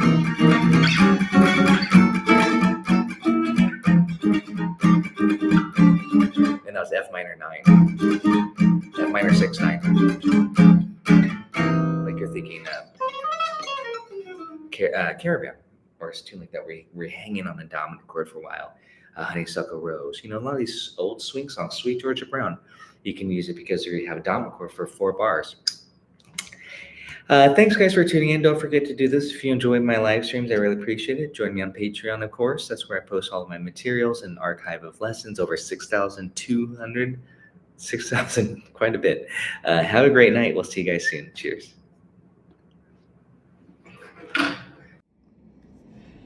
Hey folks, welcome to this behind the scenes bonus process video lesson. This one is a little bit different. You're not going to see me at all, but you're going to see what I'm thinking, what I'm typing. I'm going to talk about this because I'm going to create an advanced soloing lesson. And I know many of you who are watching this are at the platinum tier level. And thank you for being at the platinum tier. I want to give you as much good information and teaching materials as I can. Especially the stuff that really resonates with me throughout the years, things that I think about, things that I use, and the most important things. There's so much information, of course. This is an advanced soloing concept. Seems like 2024 we're headed into some advanced soloing ideas, which I'm really excited about. You know, going above and beyond the easy soloing strategies, which is, you know, the basics. Outlining arpeggios, outlining chord progressions using arpeggios, pentatonic scales, face value. We're going to be doing some pentatonic scales with advanced pentatonic usage, which is modifying them and also substituting the ones that you already know. Basically, that's called superimposing.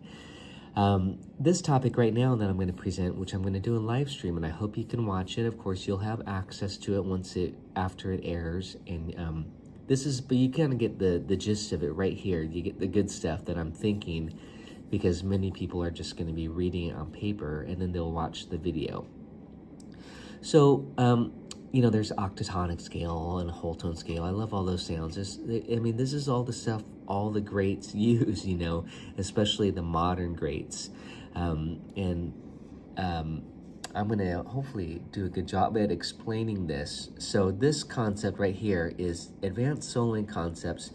We're talking about the melodic minor scales. I think I better make that bold. One dominant chord, play 3 different melodic minor scales. That's very important. I want to make this bigger. It's at 24. Let's put it at 36. Yeah, there we go. That's huge. So over G7, okay, you see G7, right? You can play these 3 melodic minor scales. And I'm going to go ahead and say, and I just started this right now, but I thought this would be a great behind the scenes process video lesson for you. This is off the 5th of G. I don't know, I'm going to say that quite a bit. Off the 5th of G. Melodic minor scale, a whole step down. That's a flat 7 of G. I'm gonna take the words off the and just say 5th of G. I'll say flat 7 of G. This is how you memorize it. Okay. And then this is gonna be the flat 2 or the flat 9. That's kind of how I'm thinking of it. But again, flat 2, flat 9, they're the same note. Okay, so you go up a half step. So here it is, the summary. You can go perfect 5th higher than the G. You play D melodic minor. You can go a whole step down off the flat 7 and play F melodic minor from G again. This is all on over a G7 chord. And here's another G7 chord. You can go a half step above to the flat 9. Why? That's the good stuff right here. That's what I'm typing out. So let's go ahead and talk about this. Tune into the live stream that I'm going to offer hopefully tomorrow morning. And the video will then be posted on Patreon at the gold tier. Of course, you guys have access into the platinum if you're watching this. Over G7, if you play D melodic minor off the 5th of G, you get the following notes related to G7. Okay, this is basically the summary here. I'm going to say the word summary. How it works.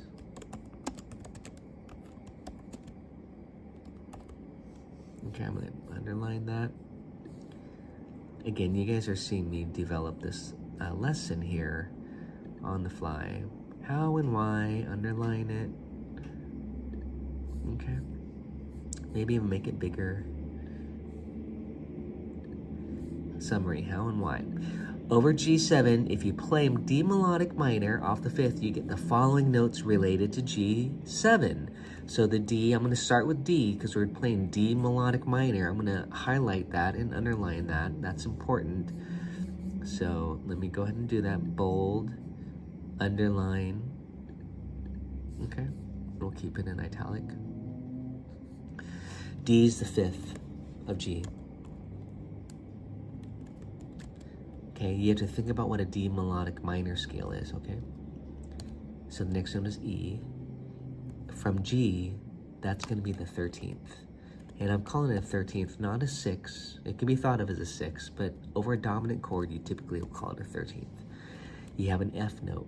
That's your flat 7. This is all in relationship to G, okay? This is, again, really important. You know, you got to learn to spell. You got to learn your scales and be able to spell them. You know, ultimately, you're going to just go straight to the summary. This is the how and why it works. So let's get through this. The next note is the 4. It's the G. And that's the, off of the G7, that's the root. So I'll just say the root. The 1, right? Now we have an A natural. That's an, off of G7, that's the 9. The natural 9, okay. D melodic is D, E, F, G, A. We need a B natural, and that's the 3rd of G7. Now we need a C sharp. This is a sweet note. That's going to be called the sharp 11. Okay? Because C would be the 11, but C sharp is the sharp 11. And that's what you get. I'm not going to write D. That's the 5th again.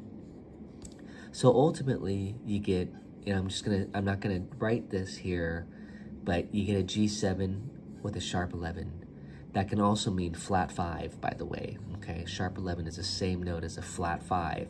But because we have a D, which is the 5th, I'm calling this a sharp 11. But you're gonna want to play this over a D7 flat 5. Really, the scale, the chord that you really want to play it is over a G9 with the sharp 11. Okay. That first chord of Limehouse Blues, that first chord of,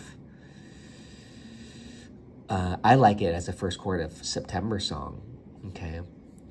Again, it's a sweet, sweet chord. So we'll talk more about that in upcoming lessons. But let's just go on to the summary, how and why. F melodic minor, sorry for my hand here hitting the screen. F melodic minor, I'm gonna raise this a little bit higher. F melodic minor, you ready for this? Over G7, just summarizing this here. And I'm gonna say if you play, I'll just say it again, if you play F melodic minor, that's again off the flat 7, a whole step down.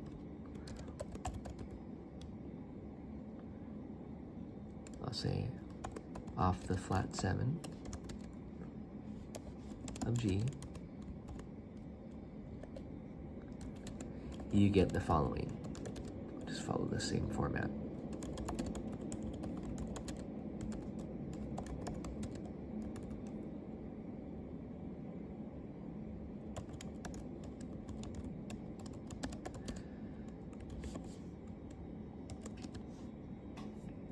I might make this a little bit smaller, or maybe I'll just, actually I'm just gonna get it out, take out the words if you play. I'll just say play, that way we can have it all.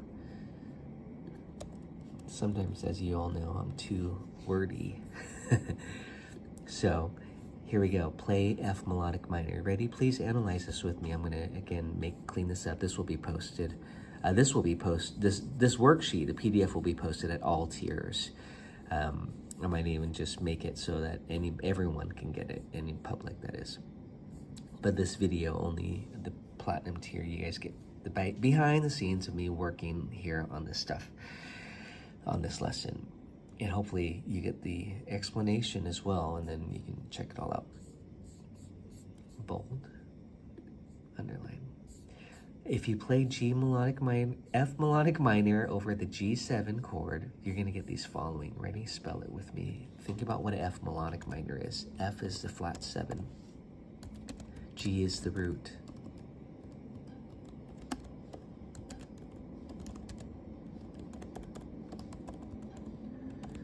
A flat, flat 9.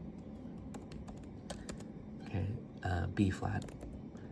That can also be called A sharp, B flat. That's, did I say that right? I better think about this before I talk.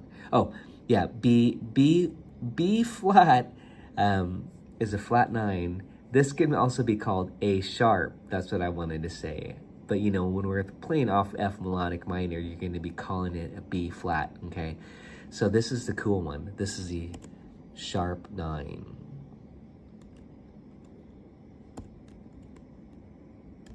Okay, so if you played F melodic minor, F, G, A flat, B flat, that B flat is actually going to be the sharp 9 of G7. You get the flat 9 too. So it's pretty colorful. We love that sharp 9, flat 9 flavor. Let's go on. You also get a C. C is the natural 11, so I'll just put 11. Let's go on. You get the D natural, which is the plain old 5th, not anything fancy, not the sharp 5 or the flat 5, but hold on. And you get the E, which is the 13. And then you get the F again, which I'm never gonna write. So this one, and this is a great scale to play if you want that sus flavor, because of the 11, the sus 4, sus 11, right? But you get that darker flat 9 sus 11 vibe. This is a beautiful scale. G13, flat 9, sharp 9, sus. All right, let's go on. I'll demonstrate these, don't worry, in the upcoming lesson video. I'll be formal about this here, but let me go ahead and just copy and paste because I'm got other things I need to do.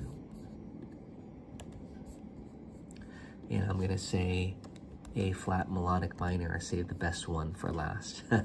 This is off the flat 9. That means a half step above. Let me get some space here. Let me go up a little bit. Can you see that okay?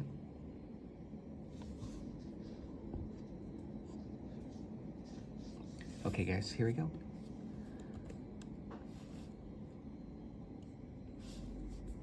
Oh, sorry. I gotta get the, you get the.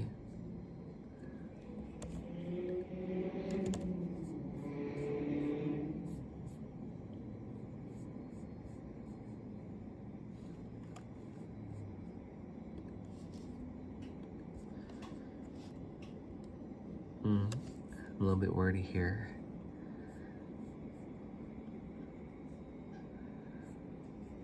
See if I can, oh, maybe I'll do that. There. Here we go. Ready? This is a good one. This is the best one. No, they're all good and they're all different. That's what I want to talk about. Can you see that okay? I don't expect you to answer. A flat is the, ready for this? The flat 9, of course. B flat, sharp 9, we already talked about this. C flat, sorry, I've got to call it a C flat. Nobody wants to call it a C flat. We just want to call it a B, right? That's just a 3. Sorry, I'm going to call it a C flat on you. Oh gosh, I'm going to just say B, and I'll call it a 3. I didn't want to have to do any anharmonics, but that's okay. I don't want to confuse people by saying C flat. That is B, but it's really C flat if you're starting on A flat, because we need a flat 3, and then that's why. Okay, the next one is D flat. That's the flat 5. Next one is E flat. Well, E flat's basically can also be called D sharp, right? So off of G, D sharp would be the sharp 5, but a lot of people, jazzers, call it the flat 13, but it can also be called sharp 5, just so you know. And then we have F, and that off of G is a flat 7. That's kind of why it works for the dominant. That's why all of these work. They all have 1, 3, and flat 7. They all have a G, they all have a B, and they all have the F. Okay, but the other notes will alter. And then we have the G natural, which is the root. This one is rad. I just said rad. This one is rad because you got the flat 9, you got the sharp 9, you got the flat 5, and the sharp 5. Okay, I'm gonna call it sharp 5 or the flat 13. Again, whatever you feel like, because on a lot of chord charts, you'll see sharp 5, and now you know, same thing, sharp 5, flat 13. This one is so beautiful. This is one we focus on a lot. Go up a half step, play melodic minor over the dominant chord. Bam, now you know why. This is the theory behind it all, you guys. Okay, you got it. I'm sure you're gonna have some questions, but that's what we're gonna be working on a lot for some advanced jazz guitar soloing. Cool, thanks for watching.